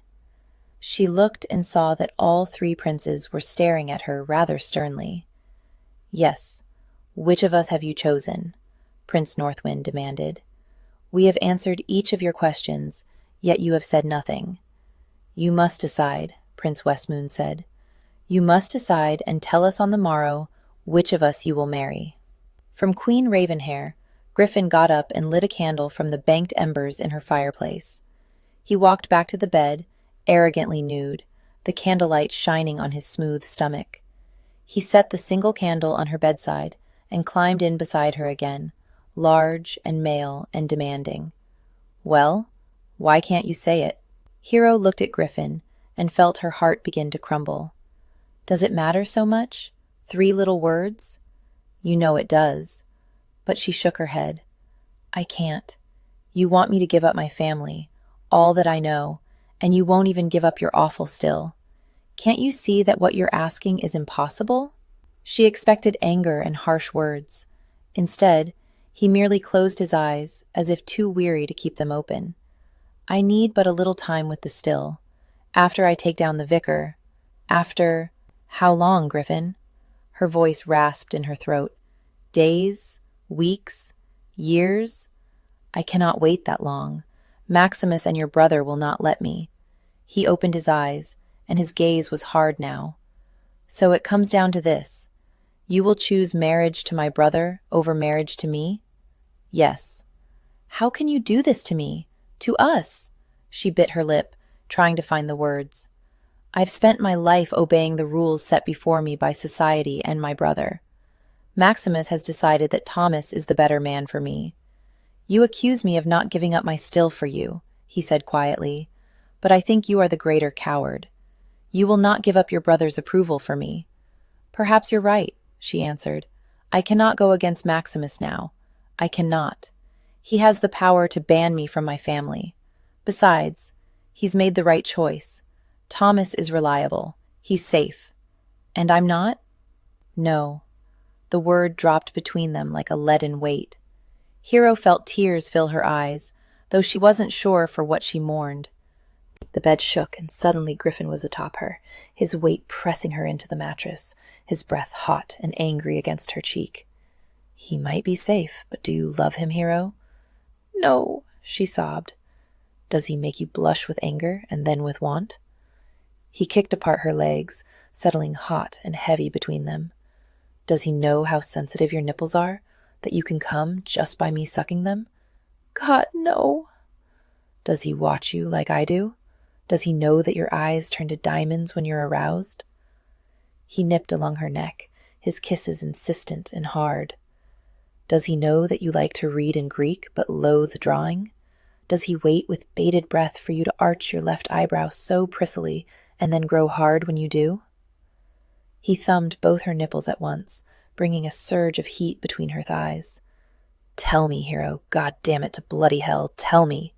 Does he make you feel like I do? No. Her answer was a despairing wail. His thumbs were between them, spreading her folds as if he had every right, as if she was his, now and forever, until the end of time, amen. And then he was in her, hard and hot, moving so exquisitely she began to cry. She wrapped her legs tightly around his narrow hips, her arms about his shoulders, holding on to him with her entire body as he rode her. His big penis slid in and out of her slick folds. She was already sensitive from their previous lovemaking. She was gasping, hardly able to keep up, his pace rough and fast. It was too much. She couldn't hold herself together anymore. She wanted to push him away, to flee this room and him and his too strong lovemaking. He wasn't giving her time to yield to him, to hide or assimilate his angry urgency. He was simply pushing her to experience what they shared, what they made here and now. He bent and caught her mouth, kissing her possessively, even as his cock worked in and out of her. She moaned, opening her mouth, accepting the invasion of his tongue, tasting her own tears on his lips. Hero, he murmured. Hero. Hero. Hero. He punctuated each utterance of her name with a hard thrust of his hips, as if to brand her as his. Sweat was dripping from his body, his breath was coming in hard gasps, and the bed was quaking. She shook her head against the pillow, in denial of him or their lovemaking, or of her own urges. She was no longer sure. But he pursued her, catching her head between his hands, holding her and making her look at him as he thrust himself into her body. Do you love me, Hero? His pale green eyes were full of torment. Do you love me like I love you? And she cracked apart on his words, a stream of liquid heat pouring forth from her center. She trembled beneath him, trying to tear her gaze from his as her passion exploded within her. As rivers of sweet pleasure spread through her thighs and belly, as her heart fractured and reformed. But he wouldn't let her look away. He held her gaze as his own eyes half closed and the muscles of his face, neck, and chest tightened. She watched helplessly as he convulsed above her, his big, strong shoulders gleaming with sweat. He thrust into her once, twice, 3 times more, and held himself there, tight against her, their bodies locked as he orgasmed. His eyes pled silently with hers, defiant and proud. Her vision blurred. He slumped onto her, his chest heaving. Hero closed her eyes, running her hands over his slick shoulders. She wanted to imprint this memory on her mind. The musk of their lovemaking, the weight of him on her, the sound of his harsh breaths in her ear. Someday, perhaps soon, she would want to draw upon this memory, to cherish and hold it in her heart. He suddenly rolled off her, and her hands clutched after him, but he wasn't leaving her bed. Not yet, at least. He gathered her close, nestling her bottom into his groin, surrounding her back with his wide shoulders. He brushed the hair from her nape and kissed her there. "Sleep," he said, and so she did. The day was gray, but then every day seemed gray now, Silence thought, as she gazed out the grubby kitchen window. "Mamoo!" Mary Darling cried, clutching fretfully at the front of Silence's dress with grubby hands. "Mamoo!" "Oh, Mary Darling," Silence sighed. She'd forgotten to don an apron before sitting down to a late breakfast with the toddler. Now there were 2 smears of grease across her black bodice. She stared down at herself, feeling helpless and blank. She ought to rise and wash herself off, or at least find an apron, but she didn't seem to have the energy. "Give the child to me, sister." Winter hung his round black hat by the door as he entered the kitchen, then placed a plain wooden box on the table. He plucked Mary Darling from her arms and flung the child in the air, catching her easily as she squealed and giggled.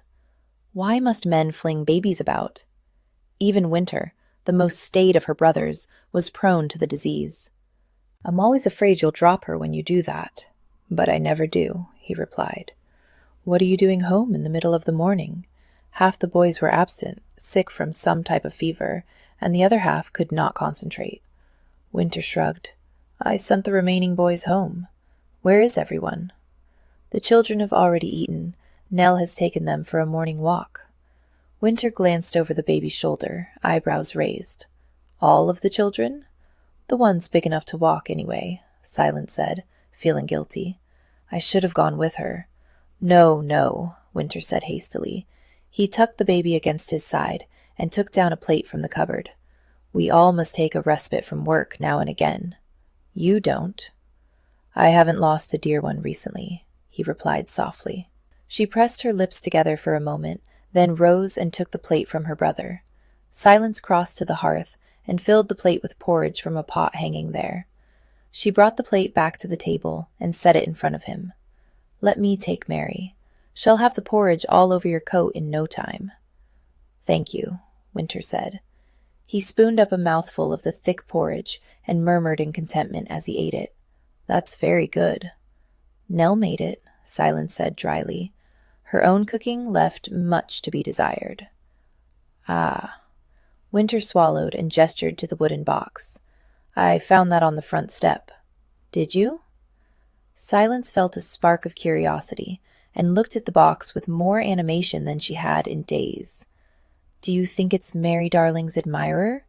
Winter smiled gently. "I could venture a guess, but it seems more logical to simply open it and find out." Silence stuck out her tongue at her brother. She turned the box over in her fingers. It was no bigger than the size of her palm. As she examined the box, she realized that, although it was very plain, without marking or paint, the box was finely worked. It shone with beeswax. She frowned uneasily. The box was much dearer than Mary's other gifts. Mary Darling grabbed for the box, held so temptingly in front of her. "Not yet, sweetie," Silence said. "We need to see what's inside first." She laid the box on the table, opened the lid, and gasped. "What is it?" Winter half rose to look. Silence turned the box so that he could see the strand of pearls coiled inside. He was quiet a moment. Then he lifted the necklace with his long, elegant fingers. He held the pearls up, watching as they gleamed in the light. "This is a very expensive present for a child." "It's not for Mary Darling," Silence whispered. She held up the scrap of paper that had lain under the pearls. 2 words were written upon it. Silence Hollingbrook. When Hero woke, she knew even before she opened her eyes that Griffin was no longer with her. She lay, unmoving, eyes shut, as if to put off the inevitable realization that he was gone. The bed was cold, had been gone a long time. She curled her fingers into fists and was startled to feel something in her right hand. She opened her eyes to see and brought her hand closer to her face. It was late morning, the light shining from her window, bright and strong. The thing in her hand was her diamond earring. Hero traced the bauble with one fingertip. The diamond earring Griffin had picked up after she'd thrown it at him so long ago now. She looked at it, and tears filled her eyes as she understood the message. He wasn't coming back. It was late morning by the time Griffin climbed the steps to his townhouse. His legs felt leaden, his chest heavy and clogged. "Where have you been?" He raised his head at the familiar voice. Mater stood on his step, wrapped in a velvet cape. He stopped and said stupidly, "What are you doing here? Has something happened?" "Has something happened?" she repeated incredulously. "Yes, something happened. You beat Thomas, say you've seduced his fiancée, and then you both virtually disappear. I want to know what is going on and how you'll resolve this horrible difference between you two. It's worse now than before you came back to London. What has happened to our family?" He stared at her, this strong little woman, and saw her shoulders sag. She'd withstood Pater's death, withstood debt and scandal, and now she was near defeat because of him. His mouth tasted of ashes. Add his mother's disillusionment to his sins. He glanced around and realized they were in a public place. One of his neighbors was peering at them avidly from behind her curtains. Griffin took Mater's arm. "Come inside, dearest." She looked up at him uncertainly, and in the morning sunshine, the lines about her eyes were clear. "Griffin?" "Come inside," he repeated. He led her into his library and realized his mistake immediately when he glanced to the spot beside the settee where he'd made love to Hero. He swore under his breath, but where else was he to put her? Half the rooms were in sheets because he didn't bother using them. "What is it?" she asked, touching his arm worriedly. "It's nothing," he said, and strode to the door to bellow for a servant. A full minute elapsed before a blousy maid scurried into view. "Bring some hot tea and cakes." She curtsied. "Haven't any cakes, me lord." Griffin grimaced. "Bread, then, or whatever else cook can find." He closed the door and turned back to the room, running his hands over his head.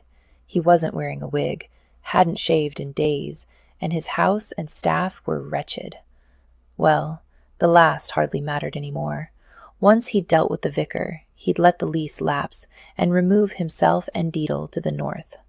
Deedle hated it there, but Griffin would be damned if he'd stay in the same city as Thomas and Hero. "Griffin?" Mater said softly. "Damn it." Mater had never cared to rusticate.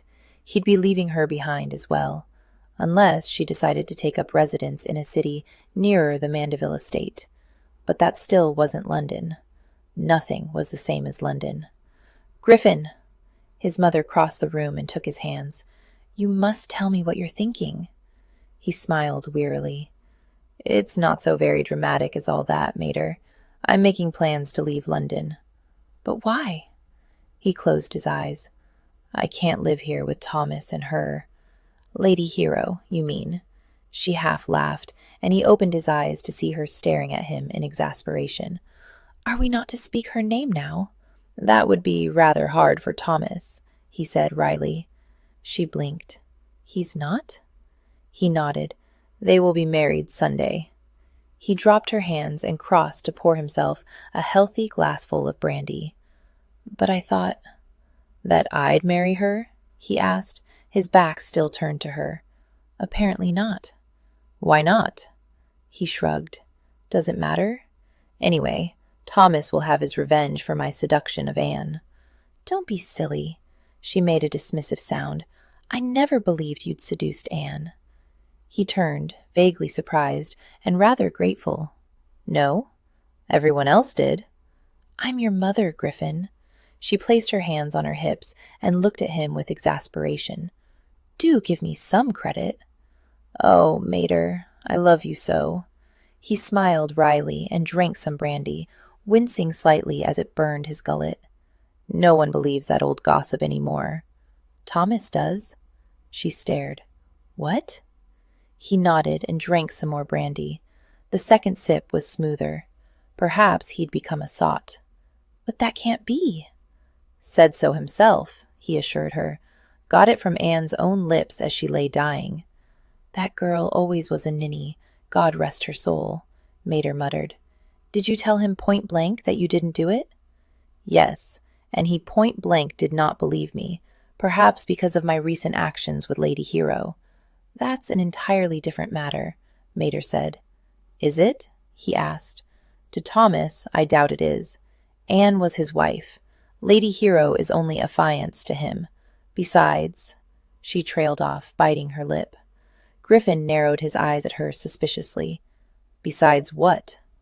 She waved an irritable hand. It's not my secret to divulge. Mater, don't growl at me.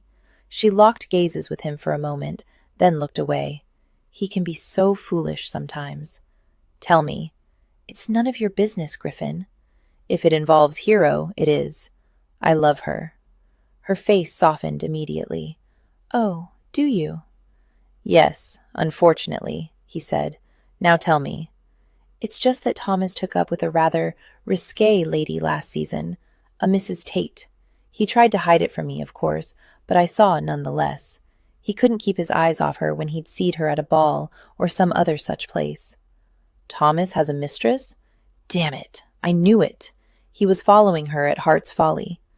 Rather more than a mistress, I think, although perhaps he doesn't know it himself, she said somewhat obscurely. Griffin's anger was building. How dare Thomas marry Hero, already encumbered by a mistress? Has he broken it off? That's just it, Mater replied. I thought he had when he proposed to Lady Hero, but now I think he's seeing Mrs. Tate again. To punish Hero? Griffin growled. No, I don't think so. I think he's formed a tundra for the woman. Mater shook her head sadly. I love Thomas dearly. He is my firstborn son, but he can be so very boneheaded. He should let Lady Hero go. Ah, Griffin tossed back the rest of the brandy. But I'm afraid that doesn't matter to me in any case. What do you mean? She doesn't love me. He tried to smile and failed. She won't marry me. Humph. Mater frowned ferociously. She might say she doesn't want to marry you, but I don't for a moment believe she doesn't love you. A woman like Lady Hero does not let a man into her bed out of the bonds of wedlock unless she's fallen head over heels for him. He looked down at his glass, unable to meet her gaze. He suddenly found it hard to speak. She's hiding it well if she does love me. If only we had more time, his mother burst out. I'm sure she'd come to her senses if Thomas would just wait to marry her. It's Wakefield who is pushing the marriage. Griffin shook his head. And in any case, I truly don't think she'll be changing her mind. I have business to finish here, and then I'll be leaving for Lancashire. But you can't leave, Maida cried. Don't you see? If you just give her time. I can't stay and watch her marry Thomas, he hissed, the pain surfacing despite his efforts to keep it submerged. He glanced at her and then away again at the pity in her eyes. I simply can't. Griffin, no. He cut the air with the blade of his hand. Just listen. I'll finish my business, and then I'm moving north permanently. I'll either transfer my business north somehow, or have my agents act for me in London. I'm not coming back. She watched him silently, but tears swam in her eyes. He could see them clearly. It was more than he could bear.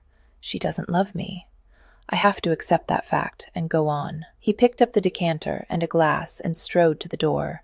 He paused there, his back to her. I'm sorry, he said. And then he fled to his rooms. If he was lucky, he'd be insensibly drunk in an hour. Chapter 17. The Queen returned to her rooms that night with a heavy heart. Her suitors were right. She must make a decision and choose the perfect man to wed. But the thought filled her with sorrow. She went to her balcony and saw that the little brown bird was already perched there. Queen Ravenhair picked up the bird and found about his neck a string with a tiny mirror tied to the end. She untangled the mirror and held it up, and of course saw herself reflected in its surface. And then she knew the message. She was the heart of her kingdom. from Queen Ravenhair. Hero absently turned the diamond earring over in her fingers late that afternoon. She had retired to the sitting room with a pot of tea, now cooling on the low table in front of her. The room smelled of roses, because a giant vase of the flowers sat on the corner table. They were pale pink, her favorite, but she glanced away from the sight of them. Cousin Bathilda had had hysterics over Maxima's demand that Hero marry on Sunday. She'd gone off to try and reason with Maximus, but Hero had very little hope that even Cousin Bathilda would persuade Maximus to put off the wedding. Once Maximus set his mind to something, he was like a granite boulder, hard and immovable. Not that it mattered, really. If she were to marry Thomas this Sunday or a Sunday months from now, it made no difference. She didn't even care about the inevitable scandal. She knew she should. A small part of her mind was wailing that she should be panicked, should be pacing or throwing hysterics herself. And yet she couldn't bring herself to care. She was making a mistake. Hero sighed and dropped the earring next to her teacup. She couldn't shake the feeling that she was making a terrible, irredeemable mistake. "There you are," Phoebe called from the doorway as she entered. "Wherever has Cousin Bathilda gone? I can't seem to find her." "I'm sorry, love," Hero said, feeling guilty. "She's gone off in a frenzy to speak to Maximus." "Oh," Phoebe said, sitting down on a chair at right angles to Hero's settee. Phoebe's little shoulders drooped. Hero bit her lip. "Did Maximus talk to you?" Phoebe nodded, looking down. "I'm so sorry." "It's all right." Phoebe straightened a bit. "All those balls and such. It would have been wearying, I expect, don't you?" "Yes, it is rather tiring," Hero said gently. "It's just—" Phoebe wrinkled her nose. "I would have liked to have danced with a gentleman not related to me once. Just once." Hero felt tears prick her eyes. "It's for the best. I do understand that." Phoebe inhaled and looked up. "Did Cousin Bathilda go to talk to Maximus about your marriage?" Her voice was diffident, and Hero felt worse. They'd not told Phoebe anything, but she must have been aware of the household turmoil the last couple of days. "You know, Maximus said I had to marry this Sunday?" Hero asked. "One of the servants overheard something and told me." Phoebe's eyes dropped. "I thought you didn't like him anymore. It's rather complicated." "But he hit you, didn't he?" Phoebe looked at her worriedly. "That's where you got that bruise on your cheek, isn't it?" "Yes." Hero winced as she touched her cheek. It was turning a rather vivid purple. "But he has sent his apologies." She gestured to the vase of roses. Phoebe examined them. "So that's who they're from?" "Yes. They're quite extravagant. He must be feeling guilty." "But then he should feel guilty." "I don't think you ought to marry him," Phoebe said earnestly. "Not if he's hurt you." "What is Maximus thinking?" "It's not quite that simple." Hero sighed and picked up the diamond earring, twisting it between her fingers. "Maximus is doing what he thinks is best for me." "I don't see how." "Mandeville acted out of anger. I did something to anger him terribly. He's a very trustworthy man, usually. Maximus knows this, and knows he will make a responsible, solid husband for me." Phoebe wrinkled her nose. Responsible. Solid. When repeated flatly like that, Thomas' attributes sounded less sterling. Nevertheless, Hero nodded. "Yes. It seems rather boring reasons for marrying someone." Hero bit her lip. "Marriage is supposed to be boring." "Why?" Phoebe asked. "Why can't it be exciting and an adventure? I'm sure if you looked a bit more, you could find a man who made your heart thrill when you saw him." Made her heart thrill. That was what she felt like when she saw Griffin. But he was wholly inappropriate, wasn't he? Phoebe was simply too young to understand. Hero shook her head, staring at the earring in her hand. Phoebe leaned forward to peer at her hand. "Isn't that the earbob you lost at your engagement ball?" "Yes." Hero folded her fingers protectively around the little piece. "But how wonderful that you found it again," Phoebe said. "It's almost like having an entirely new set when one finds a lost earring, I always think." Hero raised her eyebrows in faint amusement. "How often do you lose earrings?" "Quite often, I'm afraid," Phoebe said. "They just seem to—" "Your brother is as stubborn as a mule," Cousin Bathilda cried as she entered the sitting room. Mignon barked as if to emphasize the pronouncement. "He wouldn't move the date?" Hero asked. "Not only would he not move the date, but he also wouldn't even discuss the matter." Cousin Bathilda plopped onto the settee beside Hero, earning a growly grumble from Mignon. Then he had the temerity to tell me that he had business to conduct and that our interview was over. Can you imagine? Where that man became so rude, I haven't the faintest. Your mother was the height of civility, my dears, a true lady, even without the title, and I certainly never led him to believe that such conduct to his elders was a matter of course. Cousin Bathilda was busy twitching her skirts in her agitation, and the constant movement was apparently too much for Mignon. The little spaniel got up from her lap and delicately stepped onto Hero's lap, where she settled with a long-suffering sigh. Hero stroked Mignon's silky ears. "Would you like some tea, cousin?" "Tea would be quite the thing," Cousin Bathilda said, "but this pot has gone cold, no doubt. Phoebe, will you be a dear and call for another?" "Yes, Cousin Bathilda." Phoebe obediently rose. Bathilda cast a glance at the girl as she crossed to the door. "How much does she know of the matter, do you think?" "Probably everything," Hero said wearily. "The servants can't help but overhear, and they gossip, you know."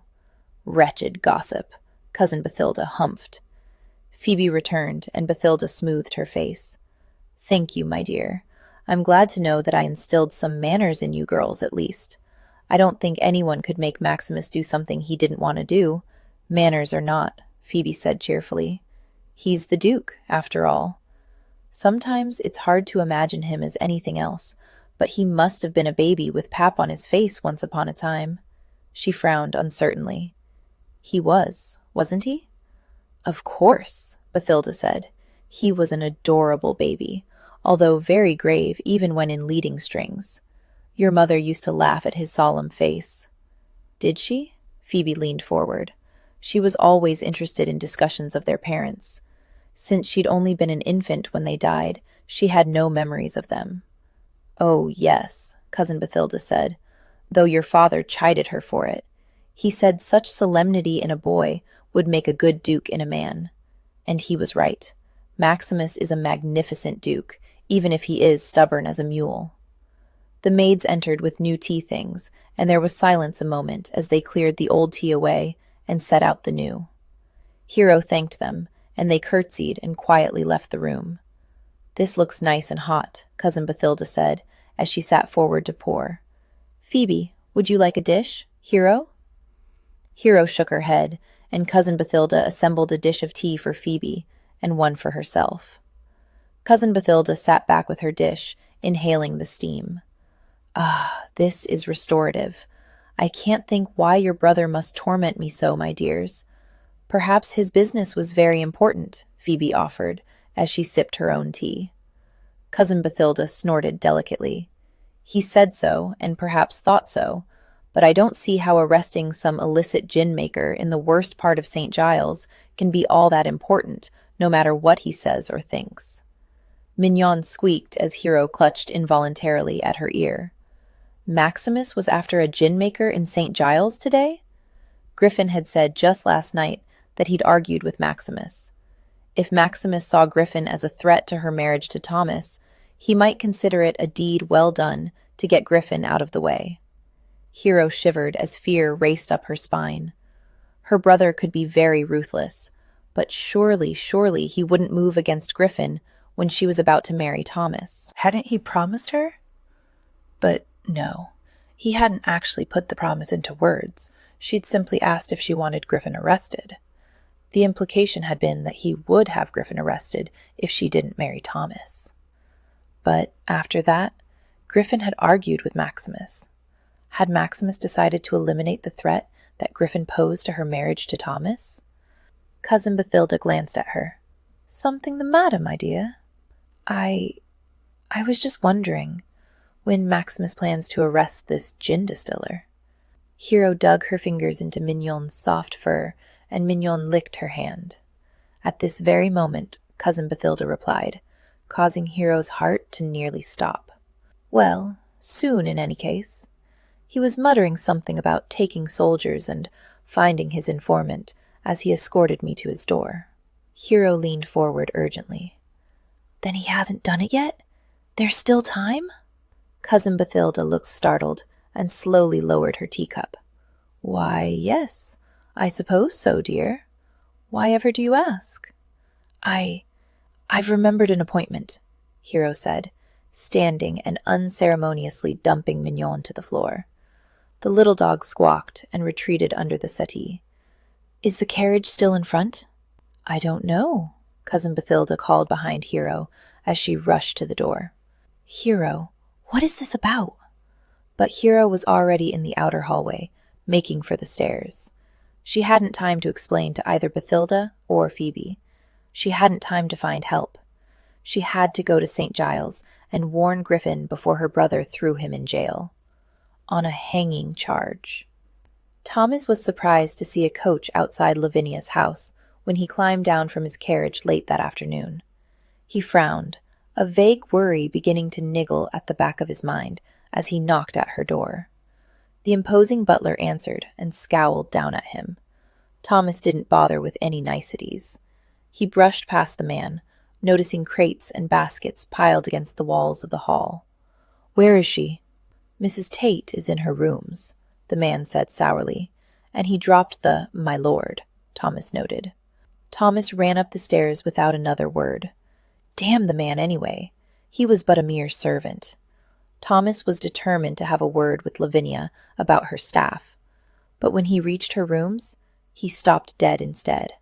Every drawer was opened in her bureau, and her wardrobe was flung wide.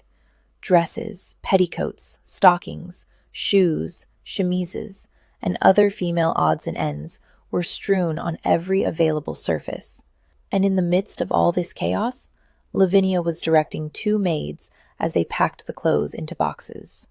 "What are you about?" he asked sharply. She looked up at his voice, and her face went completely blank. Something in the vicinity of his heart constricted. "Lavinia?" "Martha, Maisie, please help the footmen in the downstairs sitting rooms," Lavinia said. The maids bobbed curtsies and left the room, shooting him curious looks. He didn't care what was going through their pea-brains. "What are you doing?"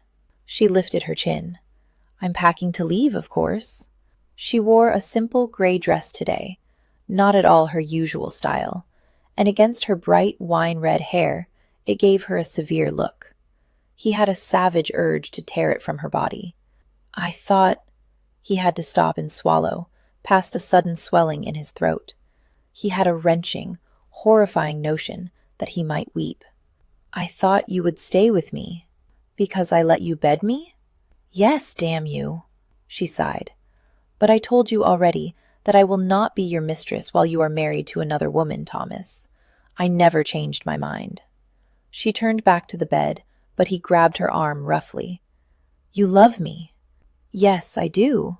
She raised her eyebrows and looked at him. Sadly, it seemed. "But you know, love has very little to do with it." "Damn you," he whispered, and because he was in despair, he took her mouth. She let him. She stood silent and complacent, made no move to struggle, as he ground her lips beneath his. She tasted of mint and tea, and he groaned, growing erect. She'd always done this to him, since the very first time he'd seen her, laughing at some other man in a ballroom. She brought out the animal side of him, made him forget he was a peer, a respected member of Parliament, and a gentleman who owned vast amounts of land.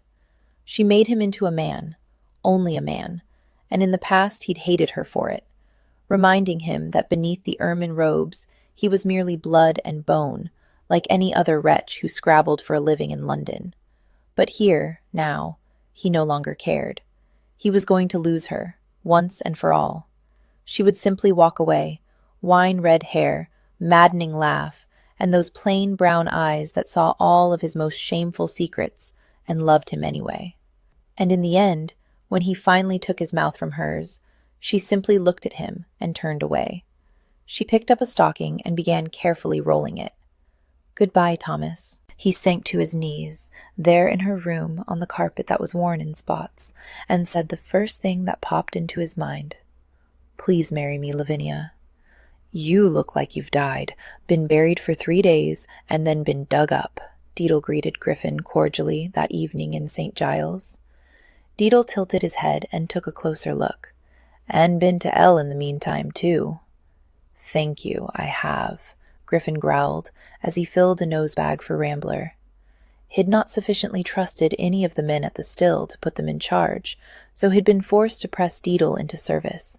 His valet stood, armed like a buccaneer, 2 pistols in his belt and a sword as well. Griffin looked up at the sky. The day was fleeing fast, as night cast long shadows in St. Giles. Deedle pushed his tongue through the hole in the front of his teeth. "What's happened to you, me lord?" Griffin shook his head, then stopped as it throbbed in warning. "Nothing to worry yourself over." Deedle snorted. "If you say so." "Take it or leave it, I don't give a damn." Griffin strode into the dim interior of the still warehouse. He hadn't the patience to argue semantics with Deedle this evening. "Then I'll leave it," Deedle said, skipping to keep up with him. "What's happened since I was here last?" Griffin asked. Deedle sighed. "We've lost 2 more men overnight. That brings us to 5, not including we 2. You doubled their pay again?" Deedle nodded. "Just like you said to. Didn't keep those 2 fellows from doing a runner." "I don't suppose it matters much anymore anyway," Griffin said. He watched dispassionately as his remaining men filled oaken barrels with gin. "The whole thing'll be over after tonight." Deedle came around to face him. "Then it's tonight?" "Yes." Griffin gazed at the big copper kettles, the barrels of waiting gin, the fires, and the huge warehouse itself. Everything he and Nick had worked so hard to build. Yes, tonight. "Jesus," Deedle breathed. "Are you sure? We've less than 12 men, and not all the supplies you wanted." "Me lord, it'll be near suicide." Griffin stared back at Deedle, his gaze level, his head pounding, his mouth tasting of blood and bile.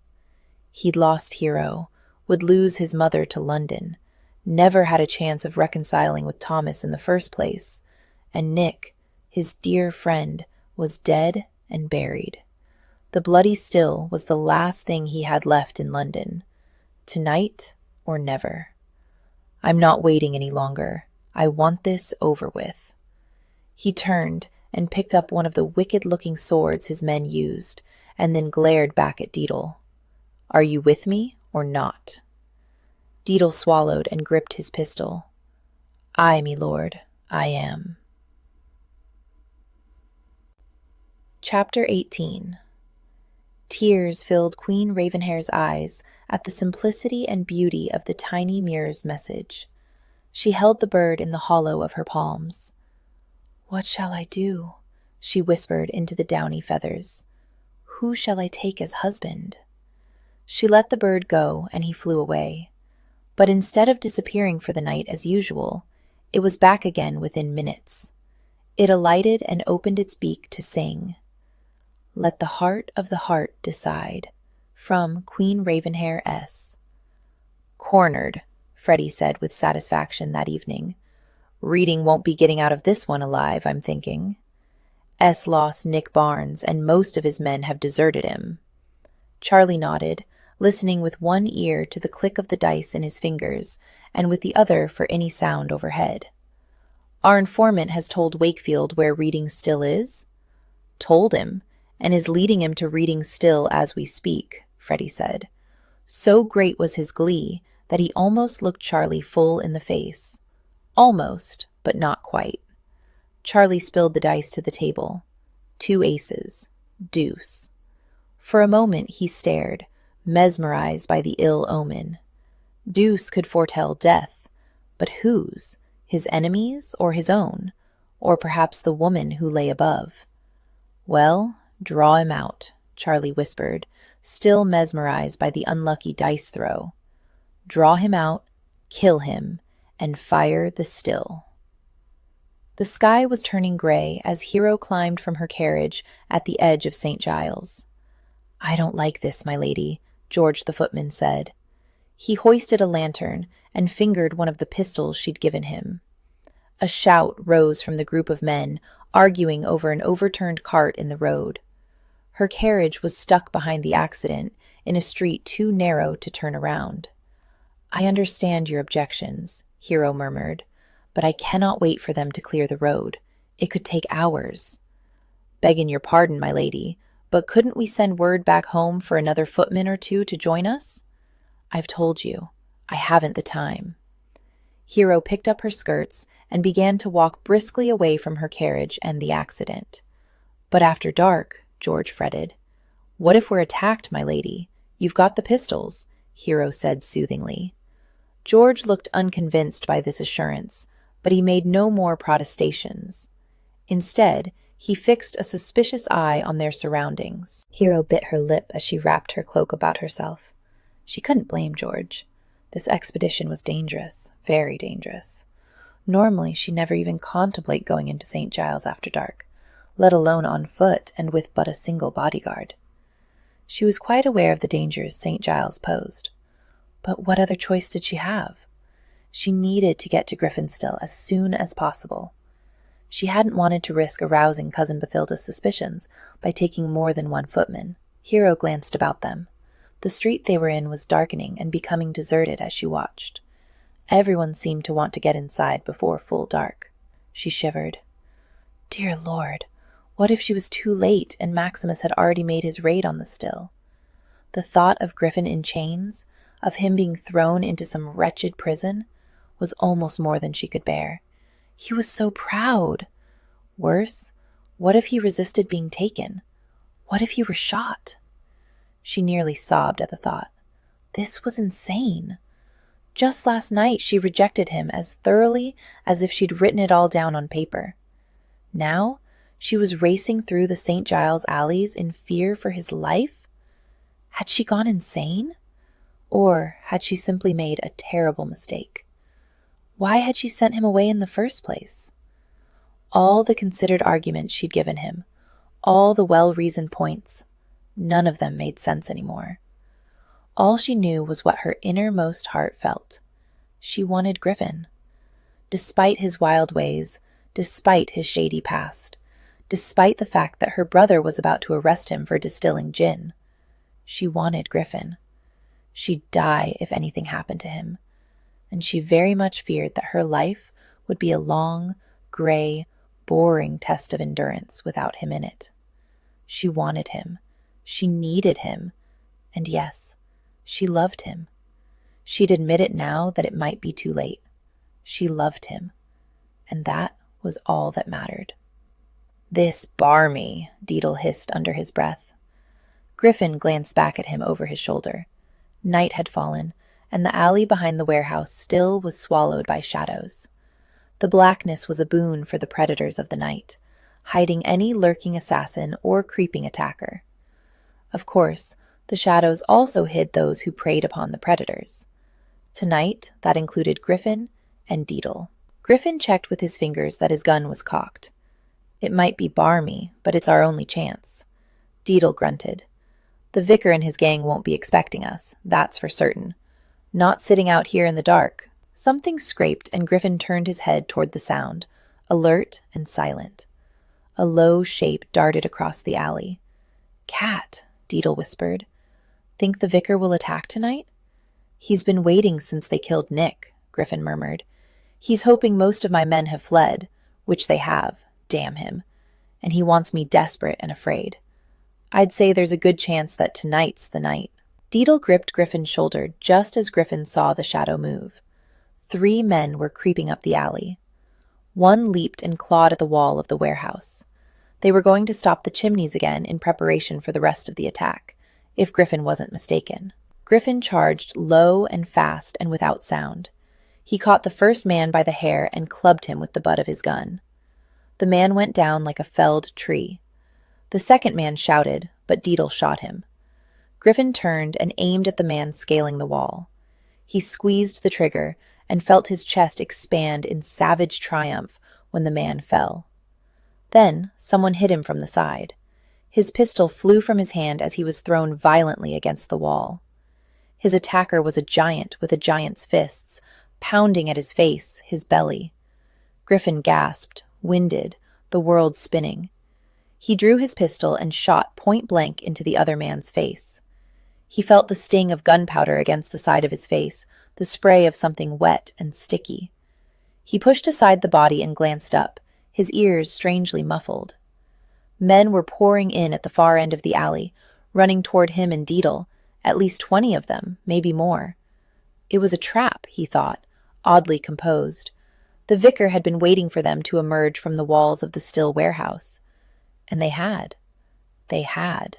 Griffin walked to the middle of the alley and turned, drawing his sword to face the oncoming slaughter. "Lord," Deedle wheezed beside him, "who the 'ell is that?" And Griffin looked over his shoulder and realized that a second group of men blocked the other end of the alley, marching in line, coming toward them. Behind them were men on horseback, soldiers. He spat blood into the dust at his feet. "The Duke of Wakefield is coming to arrest me, if I'm not mistaken." "Dear God in heaven," Deedle muttered. "We're dead, my lord. Dead!" And Griffin threw back his head and laughed. The sound echoed off the filthy brick walls that enclosed the alley he was about to die in. Silence hurried home, through the darkened streets of St. Giles. Shed meant to take only a quick trip to visit one of the home's wet nurses and her tiny charge. But the moment Shed entered the woman's apartment, Shed immediately caught the astringent scent of gin. That had led to recriminations, protests, and a rather awful scene before Shed finally walked out with the orphaned infant. No matter how sorry she might feel for the wet nurse, a widow with a child of her own, Silence couldn't risk the well-being of such a tiny baby. The nursling was only a month or so old, a fragile age for a baby. Shed known of another possible wet nurse for the baby, but the second woman lived nearly a mile away from the first, and in the opposite direction of the home. Shed hurried there as fast as she could walk with the babe in her arms, and in the end, Silence had been very satisfied with the placement. The new wet nurse, Polly, had been employed in the past by the home and had always given satisfactory service. Although her own children were now weaned, Polly assured Silence that she had enough milk for the orphaned infant. A good day's work, but an exhausting one, and the reason she was now caught out after dark. Silence pulled her light woolen cloak more securely about her shoulders and eyed a dark doorway as she passed it. She was trying very hard not to think of some of the awful tales she heard from Nellin, inveterate teller of horror stories. The woman who'd been strangled by a lover. The woman who'd been dragged into an alley and savagely attacked by 3 drunken men. The woman who had gone out to buy a meat pie for her 4 children and simply disappeared, her shoe found the next day in an alley. Silence shivered. All of Nell's stories had 2 common elements. They were all about women out alone, and they all took place after dark. A cry came from up ahead, and Silent's steps faltered. She was in a wide street, but there were no cross streets nearby. Only a single flickering lantern hung over a tiny cobbler's shop. Voices could be heard, and lights, growing stronger, coming nearer. Silence looked about desperately. A man shouted an angry curse. Then a crowd came tearing around the corner of the street up ahead. There were men holding torches, but also women. They milled and shouted, and in the middle was some kind of wretched thing that they were dragging by a collar. Someone smashed a window, and Silence flinched. She was already backing away, turning to hurry up the street Shed just walked down. But that direction was away from the home. She looked over her shoulder as 2 men dragged the wretch they'd caught to the middle of the street and began beating him with cudgels. "Ave mercy!" she heard their victim cry. There were more curses, and amid them a single hoarse shout she could make out. "Informer!" Dear Lord, they were lynching a gin informer. Doors opened up ahead, but when she looked there hopefully, more people came out and ran toward the horrible scene behind her. The street was suddenly filled with shouting madmen. Someone jostled her, and Silence tripped. She fell against a house wall, pressing herself back. A drunken man loomed in front of her, hands twitching, ugly mouth leering. Without a word, he snatched the hood from her head, pulling her hair painfully as he did so. Behind him, flames shot up to the sky, framing his black face with orange. What in God's name were they doing to the poor informer? But she had worse to think about right in front of her. The ugly man leaned over her menacingly. Silence darted to the right, and for a split second felt a rush of welcome relief because she thought she was free. Then a heavy hand caught her by the hair, and she knew the night was about to become a nightmare. Chapter 19. The Queen tossed and turned that night on her royal bed, but in the morning she had come to a decision. She dressed with care, wearing her best cloth of gold gown and a diamond and ruby crown.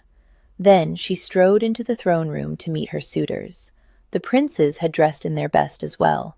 Prince Eastsun shone in robes of gold and silver.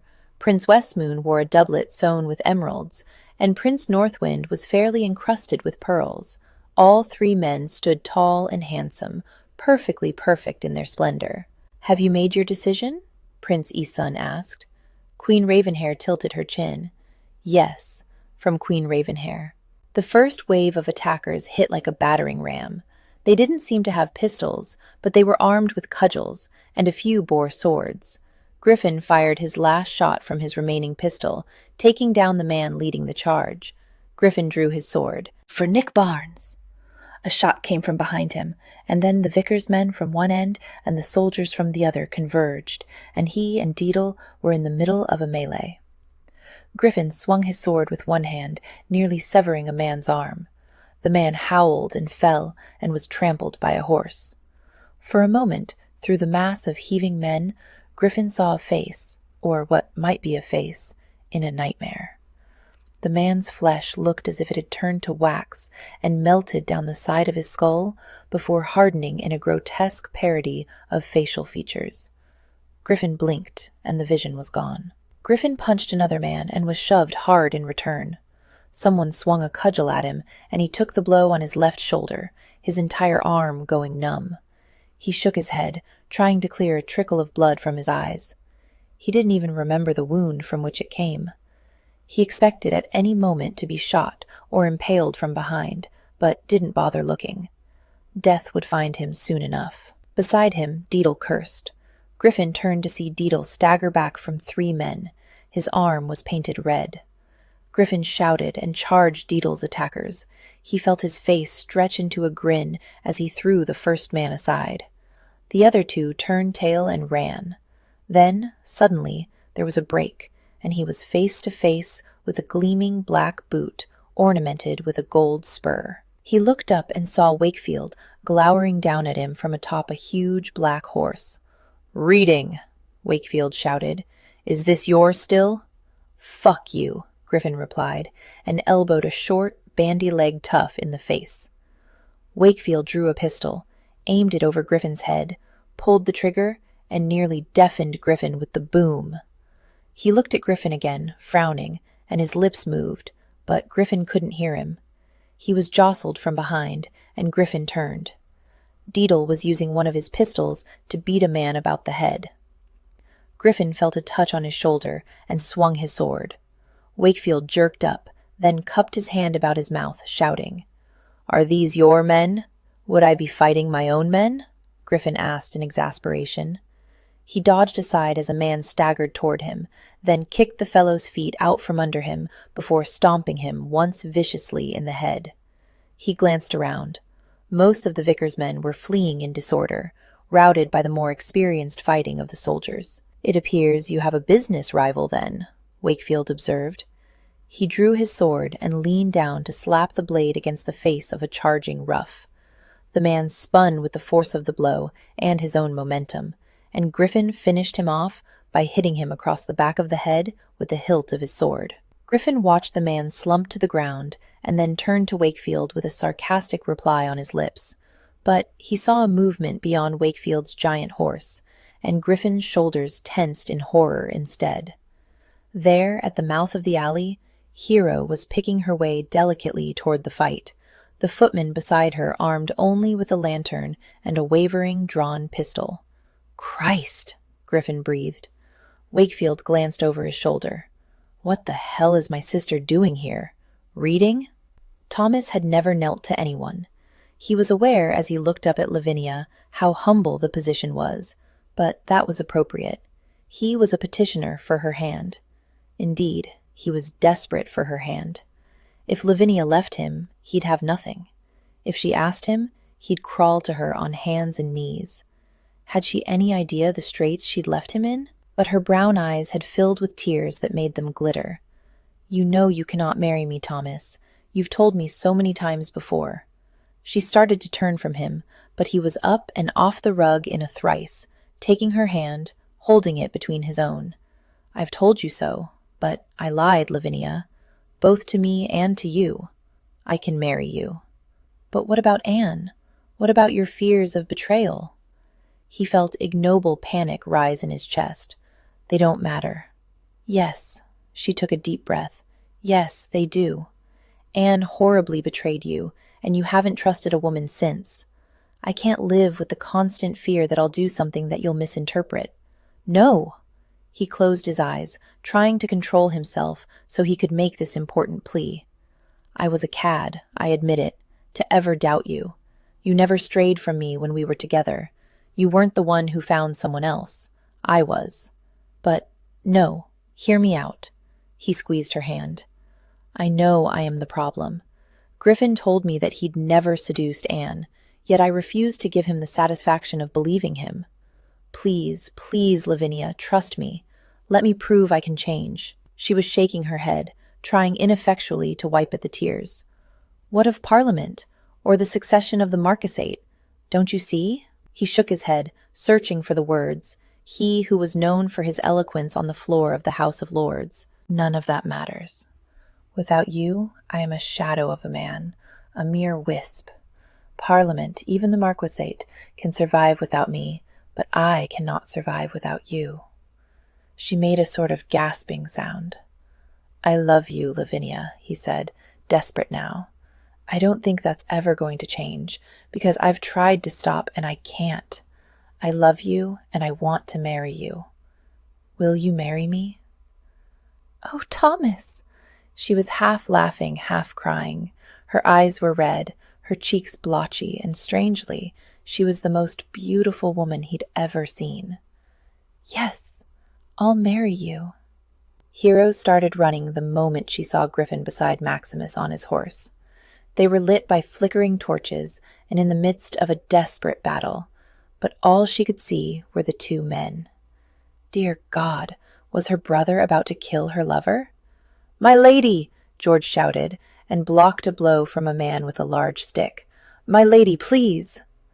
Griffin ducked around Maximus' horse. He shoved aside a man in his way, stabbed another with his sword, and punched and then kicked a third. In all of this, he never took his eyes from Hero. Even in the dimly lit alley, his pale green eyes seemed to glow with a savage light. He reached her just as George gave a shout and fired his pistol. Hero flinched and turned to see a man falling bloody at George's feet. Then her shoulders were grabbed, and she was swung around. Griffin glared down at her.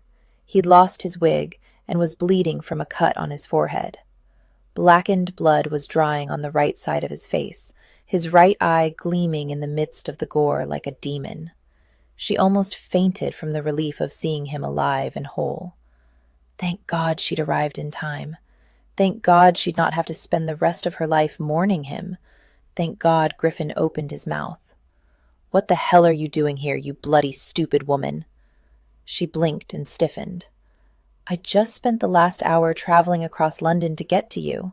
I told you never to go into St. Giles alone." He shook her. "I had George," he snorted. "George, one man, and after dark. Have you completely lost your senses?" She thrust up her chin. "I was coming to rescue you, you cad." Tears of humiliation and hurt were flooding her eyes.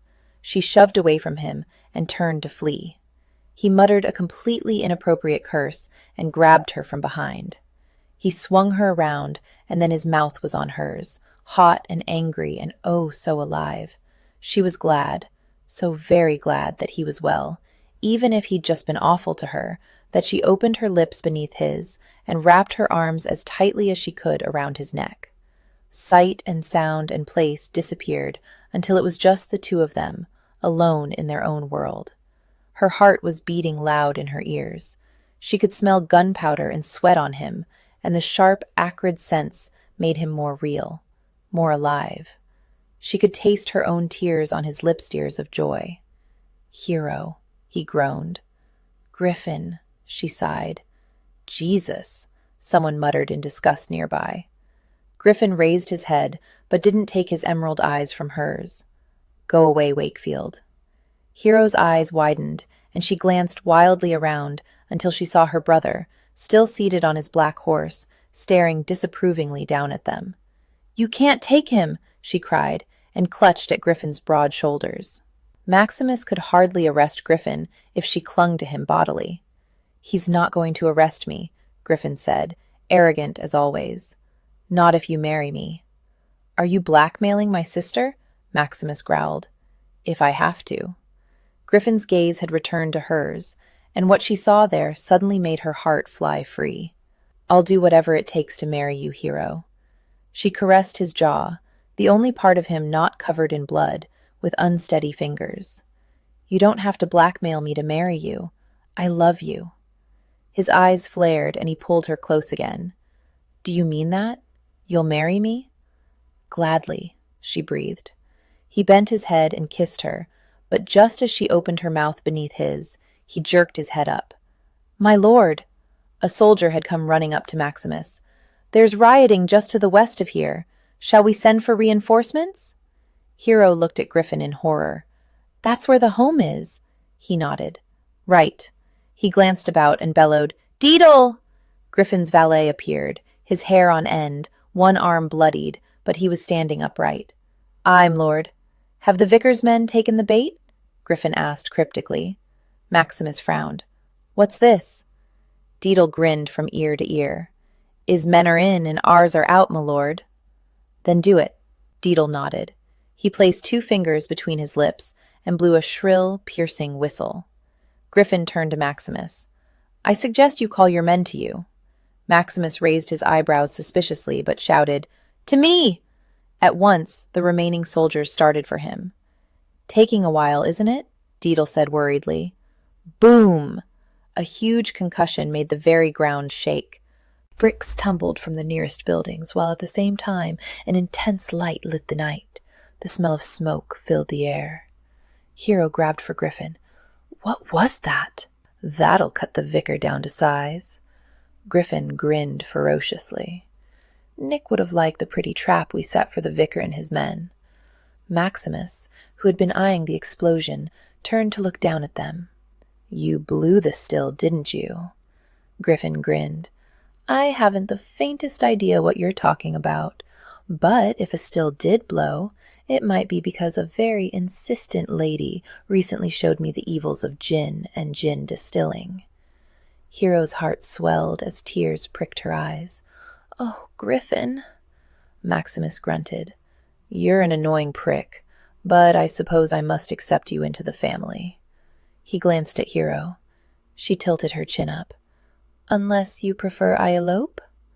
Maximus shuddered. "I'd never hear the end of it from Cousin Bathilda if you did."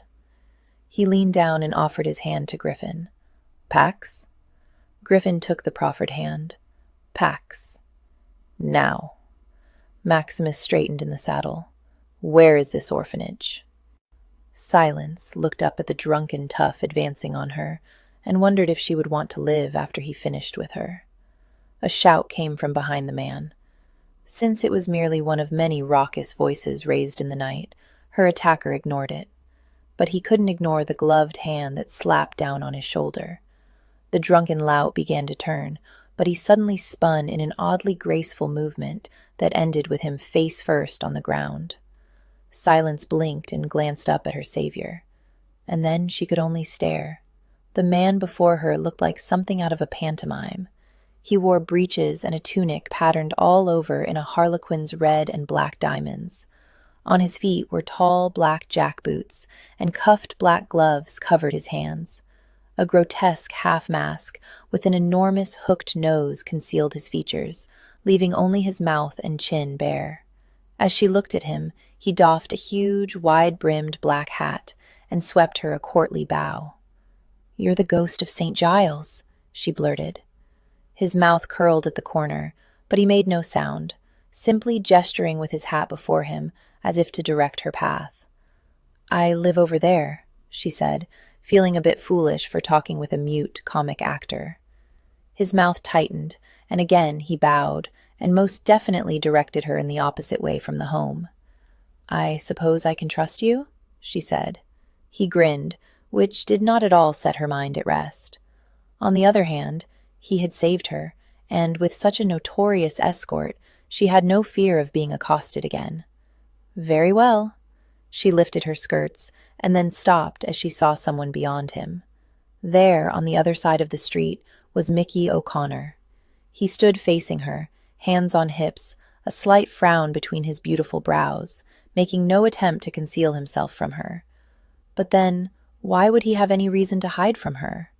He nodded, acknowledging he knew she'd seen him, and she looked away, her breath trembling in her throat. That was when she realized that the ghost had tightened his fist on the hilt of his sword. "No, don't," she said, laying a hand on his arm. He looked at her, his head cocked to the side in inquiry. Silence didn't know if she was worried for him or for Mr. O'Connor. She only knew she'd seen enough bloodshed for the night. "Please." He nodded once and removed his hand from the hilt of his sword. Silence couldn't help it. She looked again across the street. Mr. O'Connor's black gaze bored into her. He didn't look at all happy. She deliberately turned away. "This way, did you say?" The ghost nodded, and they set off. For the first couple of minutes, as Silence picked her way over the cobblestones, she felt Mr. O'Connor's gaze on her back. She refused to turn around, to acknowledge him in any way, and after a bit she no longer felt the sensation. She let out a breath and concentrated on her surroundings. The ghost walked with an almost soundless tread, light and athletic. His head was up, and he seemed almost to scent the wind. Twice he stopped and turned down a different street as if to avoid the mob. Once he took her arm and urged her into a run, just before she heard shouts from behind them. Oddly, though he never spoke and she couldn't see most of his face, she never felt afraid of him. When at last they came within sight of the temporary home, Silence stopped short. There was a crowd of people outside the home's doors, but she could see in the light of the lanterns they held that they were soldiers. "Whatever are soldiers doing here?" she asked. Obviously, she didn't expect an answer, but when she turned, she was surprised to find herself alone. She glanced quickly up the street, but there was no sign of the ghost. The ghost had disappeared as abruptly as he'd appeared. "Men are so maddening," Silence muttered to herself, and started for the home. "Mrs. Hollingbrook!" Nell appeared at the home's door and ran toward her. "Oh, ma'am, we were that worried for you. 3 informers have been murdered tonight, or so they say. There was rioting in the streets, and Mr. Makepeace has been beside himself. I've never seen him in such a state before. Where is Winter?" Silence asked distractedly. "Is that Lady Hero?" "Yes, ma'am," Nell said, "and the Duke of Wakefield himself. You can't credit the excitement there's been." Silence squinted. It looked very much as if... "Is Lady Hero kissing Lord Griffin?" Nell nodded. "She's engaged to him." "But I thought she was engaged to his brother, the Marquess of Mandeville," Silence said, feeling very confused. Nell shrugged. "Not by the looks of it." And indeed, Lady Hero seemed quite affectionate with Lord Griffin. Silence was still trying to puzzle the matter out when Winter suddenly appeared, hatless and panting. "Thank God!" He wrapped her in a bear hug, an extraordinary demonstration of affection for Winter. "We feared the worst. I'm sorry," Silence gasped. "I had to move the baby to a new wet nurse, and by the time I was done, it was already dark." Winter stepped back and closed his eyes. "Well, no more. I don't think I could survive another night like this one. From now on, we only go out in pairs." Silence nodded. "You're right. If it hadn't been for the ghost of St. Giles—" He turned suddenly and pierced her with a stare. "What?" She blinked, taken aback. "The ghost of St. Giles. I saw him. He was the one who escorted me home safely." No need to go into how he'd found her.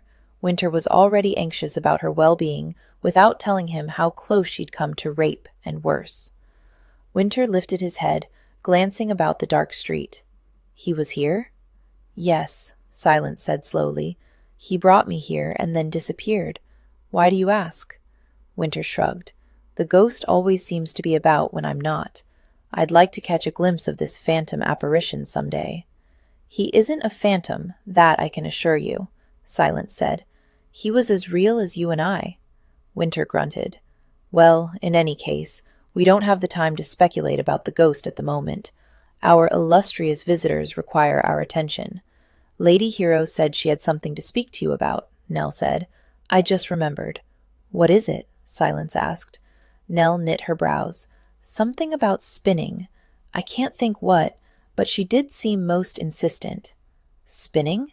Silence couldn't think how spinning might concern Lady Hero, but then the aristocracy was a breed apart at times. We'd best go see. Chapter 20. "I have one last question for you," the queen announced to her frowning suitors. "What is in my heart?" Well! Her question was not met with joy by the three princes. Prince Isun frowned, and for a moment simply opened and closed his handsome mouth before admitting defeat and bowing from the room. Prince Westmoon scowled and stomped out, muttering about the frivolousness of queens and women in general. Prince Northwind shook his head and said, "Who can understand the heart of a woman?" And then he, too, left.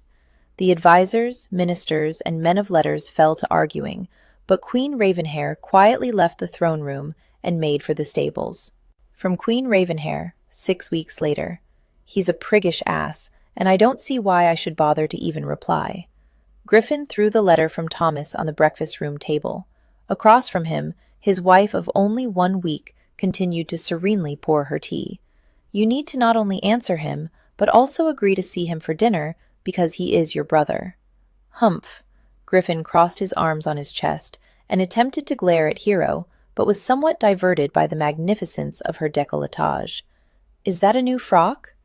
"Yes, and don't change the subject," she replied with adorable severity. It always rather aroused him when she attempted to be severe with him. Of course, his wife could arouse him by reciting the alphabet, too. "What are you going to do today?" he asked, ignoring her order. "I'm going to inspect the progress Mr. Templeton's made on the new home.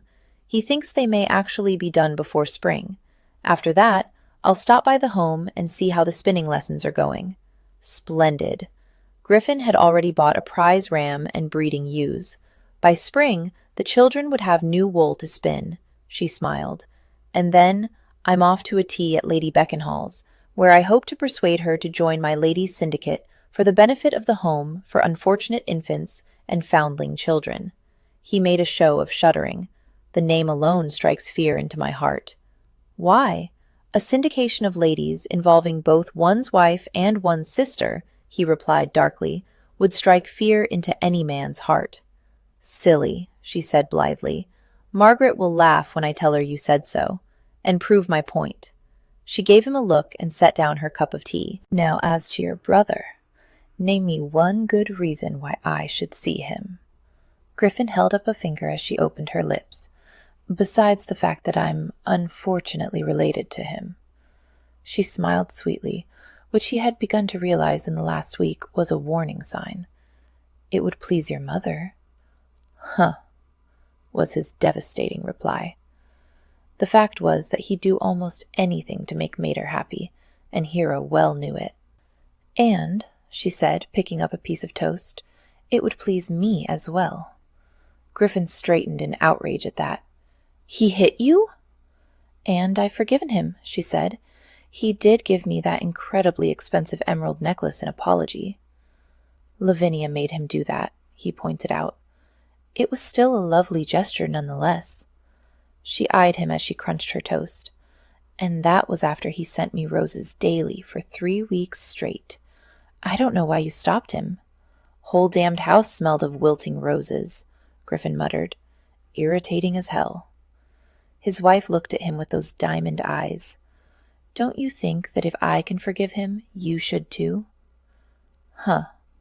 He was huhing a lot since marrying Hero. Rather lowering for one's self-esteem, that. A devious thought suddenly presented itself. Griffin widened his eyes. "If I endure what will no doubt be a horrible dinner with Thomas, will you kiss me?" She narrowed her eyes. Lovely, but no fool, was his wife. I always kiss you.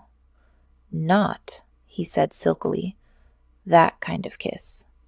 He watched as pink rose in her cheeks. Married a week, and he could still make his wife blush, by God. One had to take one's victories where one could. Are you trying to blackmail me? She hissed incredulously. That's rather low, even for you. He straightened the cuffs on his coat. I prefer to think of it as an incentive. She snorted delicately. Just one kiss. His eyelids drooped lazily at the thought of her kissing him there. One tiny little kiss. It was a delight to see her cheeks flame pinker. Rogue. He smiled lazily. Tease. Will you go? Will you kiss me? She bit her lip, and his cock stood at attention. Perhaps. Which was why, several hours later, Griffin found himself mounting the steps of Mandeville House. Not even the remembrance of Hero's eyes as shed murmured that perhaps improved his mood. He knocked, half hoping that his brother wouldn't answer and he could just go home to his wife. But the door opened, and he was admitted and escorted into a dining room. Griffin looked around. At one end of a long mahogany table, his brother was seated. One other place setting lay at Thomas's right hand. Otherwise, the table was empty. He hadn't seen Thomas since the day they'd argued. In the intervening weeks, they'd both married, and Thomason, an interesting role reversal, had endured something of a miniature scandal for marrying the notorious Mrs. Tate. Griffin strolled toward Thomas. Where is Lavinia? Thomas, who had stood on his entrance, picked up his glass of wine and took a deep drink, eyeing Griffin sourly over the rim. She said it would be best if we dined alone. Griffin dropped into his chair. Hero wouldn't come either. Thomas's gaze lowered. I'm truly sorry for hurting her. As well you should be, Griffin growled. He looked away. She says she's forgiven you. Thomas sighed. I'm glad. Griffin stared at his glass for a bit. If he drank it down, he might keep drinking, and on the whole, he'd rather be sober when he returned home to Hero and her kiss. Thomas cleared his throat. Lavinia says I must tell you that I believe you.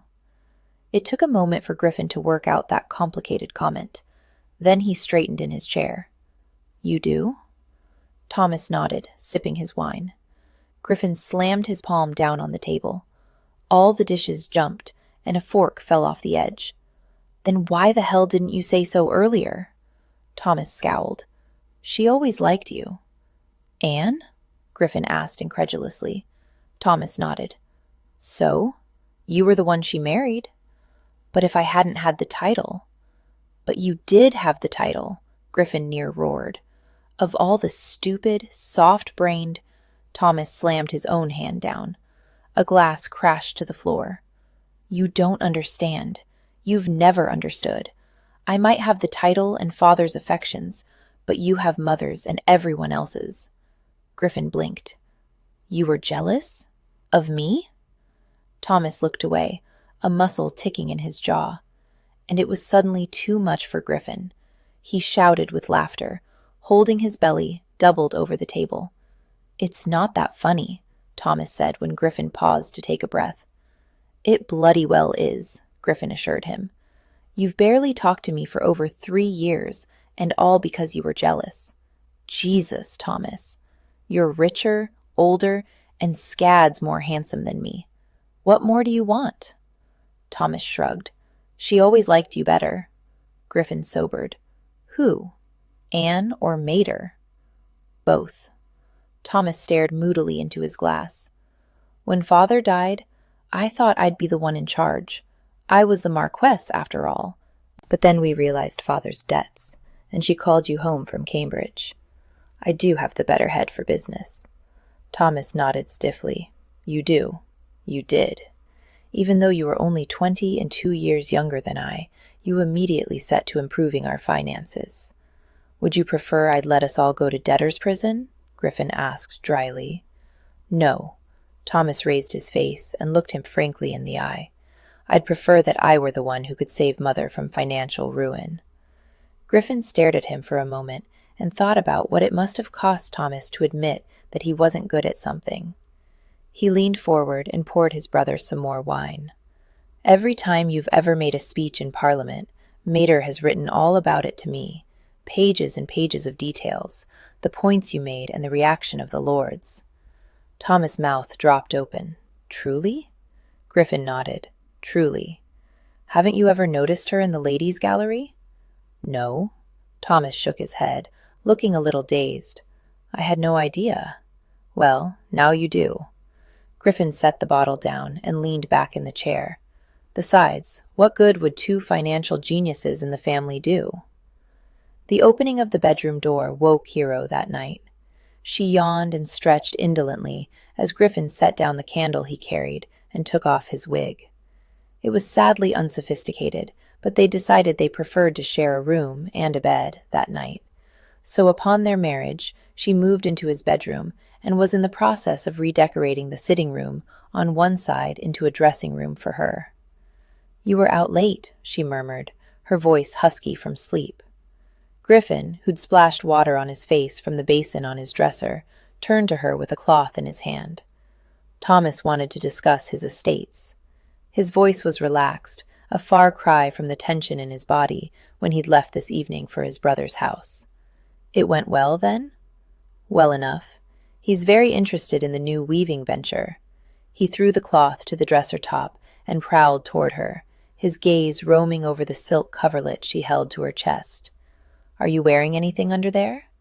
She lowered her eyes demurely. "No." "Well, yes." He cocked an eyebrow as he shrugged out of his coat. "What?" She tilted her head. His gaze went to her left ear. "Ah, your diamond ear bob." He tugged at his neckcloth. "Where's the other one?" She lifted one bare arm out from underneath the covers and pointed mutely at the table beside the bed.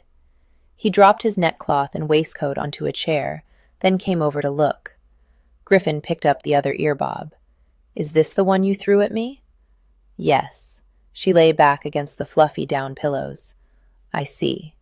He towed off his shoes and crawled over the bed at her, the mattress sinking beneath his weight. "May I?" She licked her lips, feeling the acceleration of her pulse. "Please." He straddled her, kneeling on the coverlet, trapping her beneath, and leaned over her. Gently, he took her earlobe in his warm fingers, and she felt him insert the fine gold wire into her ear. She shivered. He cocked his head, examining his handiwork. "Beautiful." "They are my favorite," she said. His eyes moved to hers, amused, aroused, and dangerously possessive. "I wasn't referring to the earring." She arched her brows innocently. "Weren't you?" "No." He bent and licked her throat. Goosebumps rose over her skin, making her nipples come almost painfully erect. "I think I first fell in love with you when you threw that ear bob at me," he whispered against her skin.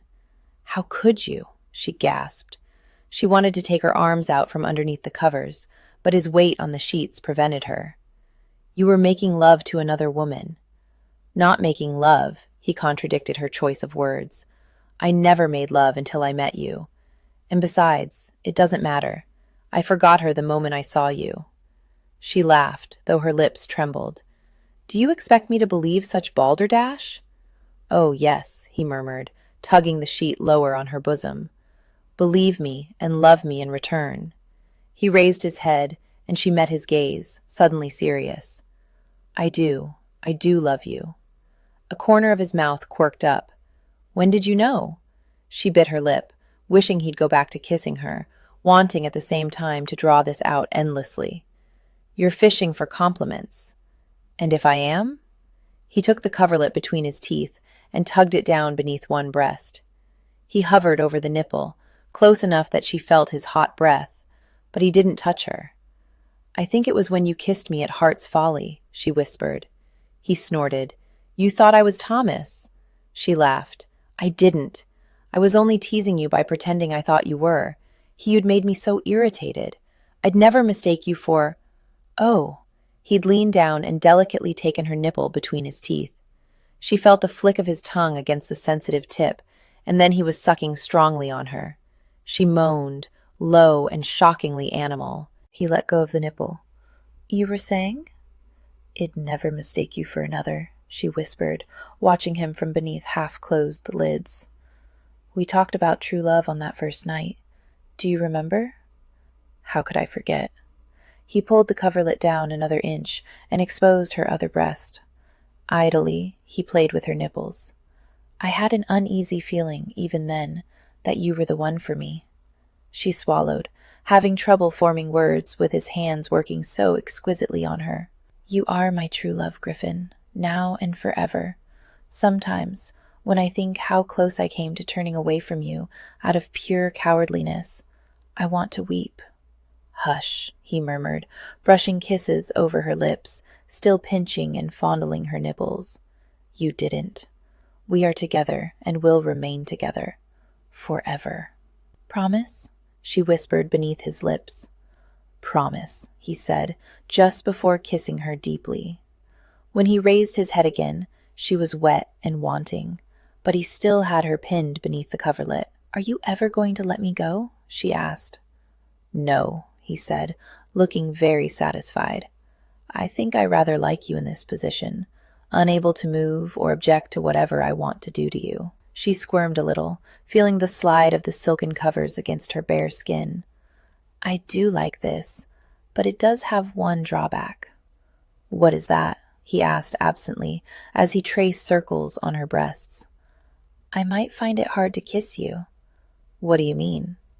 "It's easy enough for—" He trailed away as he obviously rethought her words. "Not there," she purred. Really, she had no idea she could make such a sound. His gaze flew to hers, suddenly very green and hopeful. He was off the bed in a thrice, doffing his clothes eagerly. Hero took the opportunity to remove the covers. She lay like a wanton, head propped on one hand, watching as her husband, nude and gloriously erect, turned to her. His gaze swept over her naked form and came to rest on what she knew was the blush on her face. "I love you." "I love you as well," she inhaled, feeling very scandalous as she crooked one finger. "Come here, and I'll give you a kiss you'll never forget." And she did. Epilogue. Queen Ravenhair walked into her stables and found there, away in the back, her stable-master currying her favorite mare. "My suitors have all fled, Ian," she said to the man. The stable-master looked faintly surprised. "You know my name, your majesty?" "Oh, yes," she said, drawing nearer. "I wonder if you might answer me a question." "I'll do my best," said he. "What is in my heart?" The stable-master threw down the curry brush and turned to face the queen. He looked at her gravely with warm brown eyes. "Love, your majesty. Your heart is filled with love." She raised a haughty eyebrow. "Indeed? And will you tell me what is in your heart, Ian?" He stepped closer and took her dainty white hands in his own big, calloused ones. "Love, your majesty. Love for you." "Then I think you ought to call me Ravenhair, hadn't you?" she murmured as she kissed him. He threw back his head and laughed. "I am far from perfect, my darling Ravenhair, but I would be the happiest man in the world if you would take me as your husband, and I will be the happiest woman in the world to be your wife."